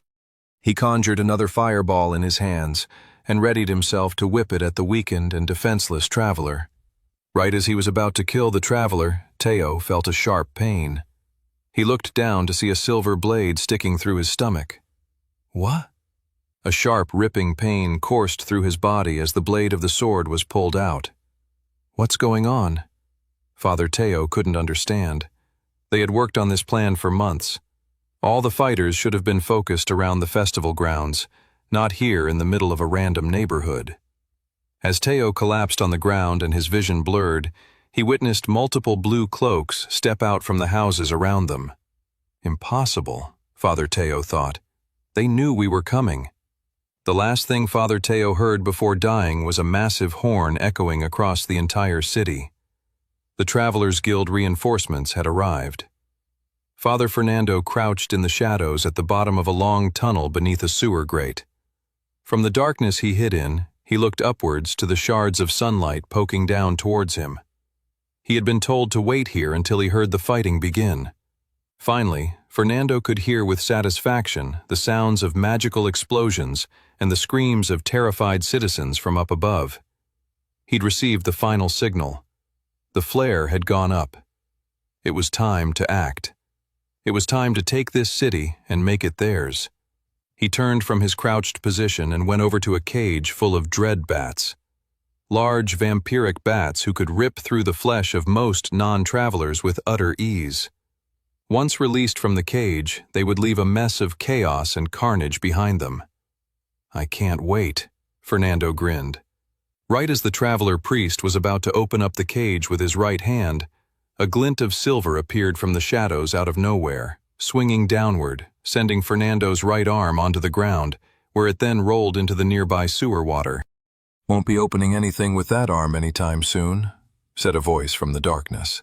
Fernando's eyes bulged with shock as pain writhed through his entire body, shooting up from where his arm had been.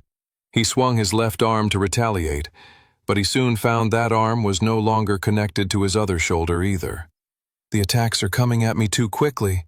Blood was leaking out of either side of him now, and his vision was going blurry. He felt a kick knock him to the ground. Finally, he could see multiple blue cloaks of the travelers who had attacked him. So, you knew I'd be here, huh? Fernando said, smiling with blood as he slowly died on the floor of the sewer. Even if you were that prepared, there's too many of us for you to catch us all. Stopping me will do nothing. One traveler lifted up his sword like an executioner above Fernando's dying body and said with calm, stoic confidence, "We plan on capturing and killing all you scumbags. Too bad you won't be there to see me prove you wrong." And with that, the traveler plunged his sword into Father Fernando's back, ending the man's life in an instant. Sam grinned as he saw his plan come into fruition. All across the city of Resfall, travelers stepped out from their hidden positions. Some had been hiding underground, others in abandoned buildings. Guildmaster Redfield had quietly requested recruits for a big dungeon gate mission a few weeks prior, drawing loads of extra travelers from the different guild posts throughout the country. If the monsters and traveler priests thought they could easily overrun the city, they were about to be very disappointed. 100 Edgar stood on the raised platform, fighting off shadow crawlers with his spirit druid claws. "You warned me something big was going to happen, Edgar," said Mildred. "I didn't know you meant this big." The two esteemed fighters stood on either side of the royal princess, protecting her from powerful attacks. Edgar's heart raced as he felt his skin get hot and sweaty. He was consumed with anger. He thought venomously about the scheming and traitorous archbishop and court advisor. "I'll destroy them both with my own hands," he thought to himself. He hadn't felt this angry in a long time. He hated the treasonous villains more than his chronic back pain or Hearthmas carolers or jesters who handed out pamphlets for their comedy shows on the street. "And I really hate those jesters," Edgar thought between gritted teeth.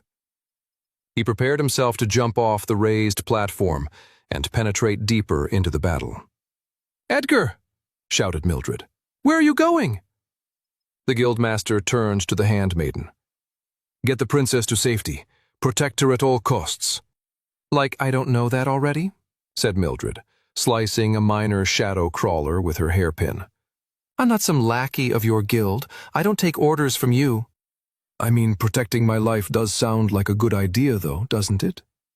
piped the princess. Edgar smirked. "See you at the end of this." Mildred sighed and looked at him in a way that she hadn't in many years. "Be safe, Edgar." "You too." With that, they flung themselves into the battle. Sam turned in the opposite direction to look further into the city. The Grand Cathedral and the Royal Keep were much further and deeper within the capital. The leaders of the insurgency had most likely headed to those power centers of the city to regroup and commence whatever other dastardly plans they had in store. "We have to go after them immediately," Sam thought. But before Sam could even formulate a short-term plan, the roof he was standing on exploded. A giant shadow monster the size of 10 shadow crawlers combined lumbered through the streets. It had a massive fist, and its punch had destroyed the rooftop Sam had been standing on. He got his bearings as he fell through the air and managed to land on his hands and feet, properly imbued with mana to help cushion his fall. "Sam!" shouted both Toby and Clara, rushing to his side. "What is that thing?" gasped Clara. "I have no idea," said Toby, "but I don't like it. It looks like it can kill us. Did you see what it just did to that roof?" "Now is not the time to get scared, Tobes," shouted Sam as he brushed off debris from his fall and rushed to take the monster on. Sam and Clara also rushed forward to take the epic monster on too, but then a bright, angelic light appeared above them, followed by a less tranquil battle cry.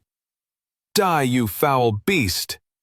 It was the guildmaster falling from high above with his fingers interlocked into a hammer shape.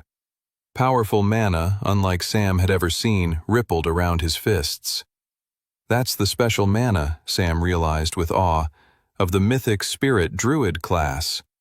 Edgar screamed as his powerful blow crashed through the skull and body of the giant shadow bruiser and obliterated the monster seconds later. Everyone was blown away by the extent of the guildmaster's power. As he stood up and brushed some dirt off his arms, he said, "Don't act so impressed. I am the bloody guildmaster after all." Even in Sam's previous lifetime, Guildmaster Redfield had been known for his enormous strength and the mythic rarity of his class, but he was known for rarely displaying his class's power and abilities, relying more on his martial fighting abilities and mana manipulation. For him to be using his class abilities so openly was a sign that he was worried about the outcome of the overarching battle they were in. Edgar marched towards them and whistled for all the nearby travelers to come closer. They had cleared the festival grounds, while other squads of travelers were taking on distant monsters invading all the different parts of the city. "All right," said the guildmaster, looking particularly at Sam. "We have a few moments to make a plan. What's next?" Clarence stood on the balcony just outside the great throne room of the royal keep, grinning at the chaos and destruction happening across the city. Smoke and flames swirled out from the rooftops and grounds of the streets. Metal clashed with metal, magic exploded into magic. Screams of terror echoed into the sky. I caused all of this? Clarence grinned at his handiwork. Out of all this chaos, a new leader will rise, and it will be me. The throne will be mine. He then materialized a powerful orb from his inventory. They hadn't planned on unleashing this power today. If only that little stupid princess had been assassinated like we had originally planned, Clarence thought with a scowl. It didn't matter. They had this orb. It was the ultimate backup plan, and Clarence had now deemed it necessary. He channeled his mana into the orb. The orb glowed with power, the energy so intense it blew Clarence's hair back like a stormy gust of wind. The orb's power became so overwhelming that Clarence had to throw it out into the air off the balcony, but that still didn't stop the rippling intensity of the artificial dungeon orb. The orb flew through the air until it suddenly stood motionless in the sky, and then started to expand. Yes, grinned Clarence, it's working. His eyes widened at the sight of their brilliant creation. Sam and everyone around him paled at what they were seeing happening in the sky. In the air, just above the royal keep, was an expanding orb of clear energy. Please tell me that isn't what I think it is, said Toby. If it is, then the likelihood of me surviving this battle has just dropped significantly. Mind you, it wasn't very high to begin with, but Clara nudged him in the ribs. Toby's paranoid ramblings were certainly not helpful for morale. Sam gulped. His greatest fears were coming true. Clarence Erdstrom had just unleashed a new type of irregular dungeon gate. It was a clear-colored dungeon gate, also known in his previous timeline as an artificial dungeon gate. Dungeon gate scientists like the one Sam had found in Creekdale had figured out a way of creating a portal to a dungeon world on their own, reverse engineering the process of the dungeon gate's random appearances. In Sam's previous timeline, when Clarence ruled over Resfall, he forced his enemies into different artificial gates as a form of torture and execution. Sam bristled at the memory. He then explained to his allies what they were all currently witnessing. What's the big deal? Said Olivia. We destroy Clarence and the Archbishop, and then we clear the dungeon. Easy peasy. I wish it was so simple, Sam explained. If the artificial dungeon was like a standard dungeon gate, we would have enough time to do as you explained. But the clear dungeon gate is unique, in that it only takes an hour for the dungeon break to occur. Everyone gaped at Sam's words. The likelihood of my survival just decreased by... Clara nudged Toby to shut it. But the paranoid young wizard traveler was not wrong in his assessment. They now only had an hour to stop Clarence, the Archbishop, and the deadly dungeon gate hovering above them in the sky. 101. Chaos swirled around them. Everyone was looking at Sam for directions, even the guildmaster. Okay, said Sam. We need to split in. You should never split the party, gasped Toby. Everybody knows that. In this case we have to, Sam explained. Clarence and the Archbishop are both channeling their mana into the dungeon orb. This all works in our favor. You see, artificial dungeons have one major weakness.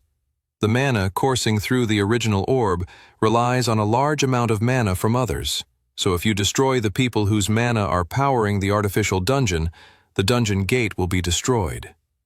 All right, that settles it then, said Edgar. We need to split up. Here's what I propose, said Sam. Edgar and I will take on Clarence, while you three take on the Archbishop. Olivia and Clara nodded with determination. Toby gave more of an exasperated, I guess I'll go off and die if you say so-esque shrug.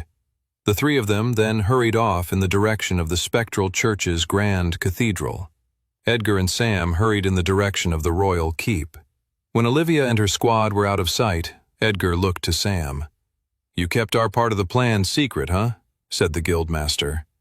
I didn't want to worry them, said Sam.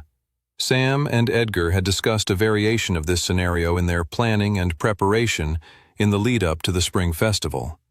From his knowledge in his previous timeline, Sam knew that Clarence had a very powerful shadow shield ability. It would take a lot of time and a high level of magic affinity to break through, a level of mana control Sam had yet to achieve, though Edgar had it in spades. While Edgar focused on breaking the shield, Sam could help sway the tide of both this battle and history itself, before reconvening with him to take down Clarence together. "Go on ahead," said Sam. "I'll meet you there." "Sounds good to me," said Edgar. "I hope I'll get to destroy him before you even arrive." Edgar then jumped in the air and hovered above Sam. This was the awesome power unlocked with Master Tier mana manipulation. Flight. Edgar waved and said, "See you in a bit," before zooming off through the air towards the royal keep. Olivia strode forward with the two young novice tier travelers behind her. She wished it was Curtis and Brock, but they were stationed elsewhere in the city. "I hope those two goofballs are okay," she thought to herself as she moved forward. They easily fell apart without her as an organizing force. Olivia sighed and accepted that she would have to make do with the two young recruits. It was just a bit nerve-wracking, was all. She could rely on her two squad members to do what was necessary, whereas with these two, she felt a greater responsibility for their well-being. When they turned the corner, they spotted a large trio of trolls heading in the direction of the Grand Cathedral. "All right, team," said Olivia. "Let's make quick work of these monsters. We don't have any time to waste." She triggered the level 1 version of her Paladin class's novice tier ability, Divine Inspiration. The ability added an exuberance and courageousness to all nearby allies, which resulted in greater damage from their attacks. She quickly glanced to both Clara and Toby, and could see the new feeling of greater power and excitement filling inside them. "Let's go!" she yelled. Olivia charged forward, drawing her sword. She slashed two of the trolls at their legs, toppling them over. The one still standing swung its club at Clara, only for it to collapse backwards as Clara unleashed a powerful warrior-class attack burst with her spear, right into the monster's stomach. Behind her, Toby threw out an extra powerful water blast right into one of the other trolls, so it knocked into the other, completely disorienting them. It was enough for Olivia to reorient herself and finish them off. The three trolls disintegrated into mana stones, and she turned to the two young travelers behind her. She was impressed. "You're giving Brock and Curtis a run for their money," she grinned. "Now come on, let's go." They hurried forward towards their destination. They had 55 minutes left before the dungeon gate in the sky unleashed another wave of monsters upon the city. Edgar flew above the rooftops of the city. He witnessed the battles of monsters, travelers, and traveler priests. He wished he could go down and help all his allies and guild members. But they each had their own part to play, and he knew what his role was. He landed on the balcony of the castle, only to find he couldn't move any further into the palace. A shadow shield was blocking him, just as Sam had predicted. "Do you really think you can hide behind this, Clarence?" Edgar stretched out his arms and began channeling his spirit druid mana into the shadow shield. "Hide all you want, Clarence," shouted Edgar as he pummeled more of his master tier mana into the shadow shield. "I'm coming for you." Across the city, Brock was doing what he loved most, fighting and destroying monsters with his big and heavy warhammer. A small regiment of goblins rushed towards him and he obliterated them with a single smash of his hammer. Nothing remained but green goblin blood staining the cobblestone streets before disintegrating into mana stones. "Piece of cake," laughed Brock as he rushed forward at a new enemy that had emerged. His instructions from Olivia at the start of the day had been simple. Protect the innocent and destroy any threats to the well-being of Resfall. Brock was certainly succeeding at the latter. In fact, he knew no better way to protect the innocent than killing anything that threatened them. A group of boulder golems emerged, and Brock quickly headed towards them. Even before getting close to them, he swung his hammer on the ground and unleashed special apprentice-tier warrior ability, specific for hammer specialists. The ability was known as Shockwave. A ripple of energy shot forward from his blast and knocked the boulder golems on either side. By the time the boulder golems had regained their bearings, Brock had already smashed half of them into nothing but pebbly dust. The journeyman-tiered dwarf warrior was looking around for his next target when a horrific shriek echoed from the skies above. 4 harpies descended through the sky towards him. Their skin was fleshy and disgusting, and they had narrow, slanted white irises for eyes. They flew towards him with inhuman, finger-like claws ready to scratch and dig through his skin. "Arr!" he groaned. "I hate flyers." He searched for cover. If he could get the harpies fighting on the ground, he'd be able to use his hammer against them. It would be harder to land a strike if they were swirling in the air just above him. Unfortunately, he was in the middle of a wide boulevard, and there was no immediate direct cover. Retreating would only result in his death. He then took in his surroundings and came up with a new plan. He moved a few yards away, and as the harpies came closer towards him, he lifted his warhammer with both his hands and smashed it into the ground, unleashing his shockwave ability again. The ripple of energy went forth across the ground, but the harpies paid it no heed. They were in the air. A land attack was no threat to them. Except Brock had been clever in the way he'd smashed his hammer. The shockwave he created had managed to pick up a piece of debris and shoot it forward across the formerly broken ground Brock had already created in his previous fight with the rock golems. In so doing, Brock had created a powerful projectile rock that smashed right into one of the harpies, leaving a gaping hole in its chest. Blood and guts splattered everywhere as the harpy plunged to the ground dead. "Bullseye!" cheered Brock. But he wasn't out of the woods yet, as the 3 remaining harpies were now much closer to him. He swiped his hammer in a wide arc, but the 3 harpies easily dodged the attack. Brock was beginning to panic. His warhammer was no good against these blasted harpies. It was too slow, and there were too many of them. He then decided to do something risky. He dematerialized his warhammer back into his inventory. He snatched his hand out and clutched onto an arm of one of the harpies. He pulled it forward, and it tried to rip its claws through the flesh of Brock's arm. "They didn't give dwarfs burly fists for nothing," he shouted, as he imbued mana into his right fist and smashed it through the head of the trapped harpy. The harpy disintegrated in his hands, and Brock turned to fight the remaining 2. But he had lost sight of them, and that was when he felt a pain in his left shoulder. "Ah!" he screamed in pain, collapsing on his knees. The harpies were stronger than he was expecting. They must have been on his tier level, or had at least a comparable level of strength stat. The pain was overwhelming. That was when another hot strike hit his other shoulder. Brock's eyes watered as he tried to resist the intensity of the pain, but that only made him squint and lose focus. He swiped the air with his fists, trying to grab hold of another harpy. "There's only 2 left, Brock," he commented to himself. "You're not going to let your whole dwarven race down by being destroyed by a couple of nasty harpies, are you?"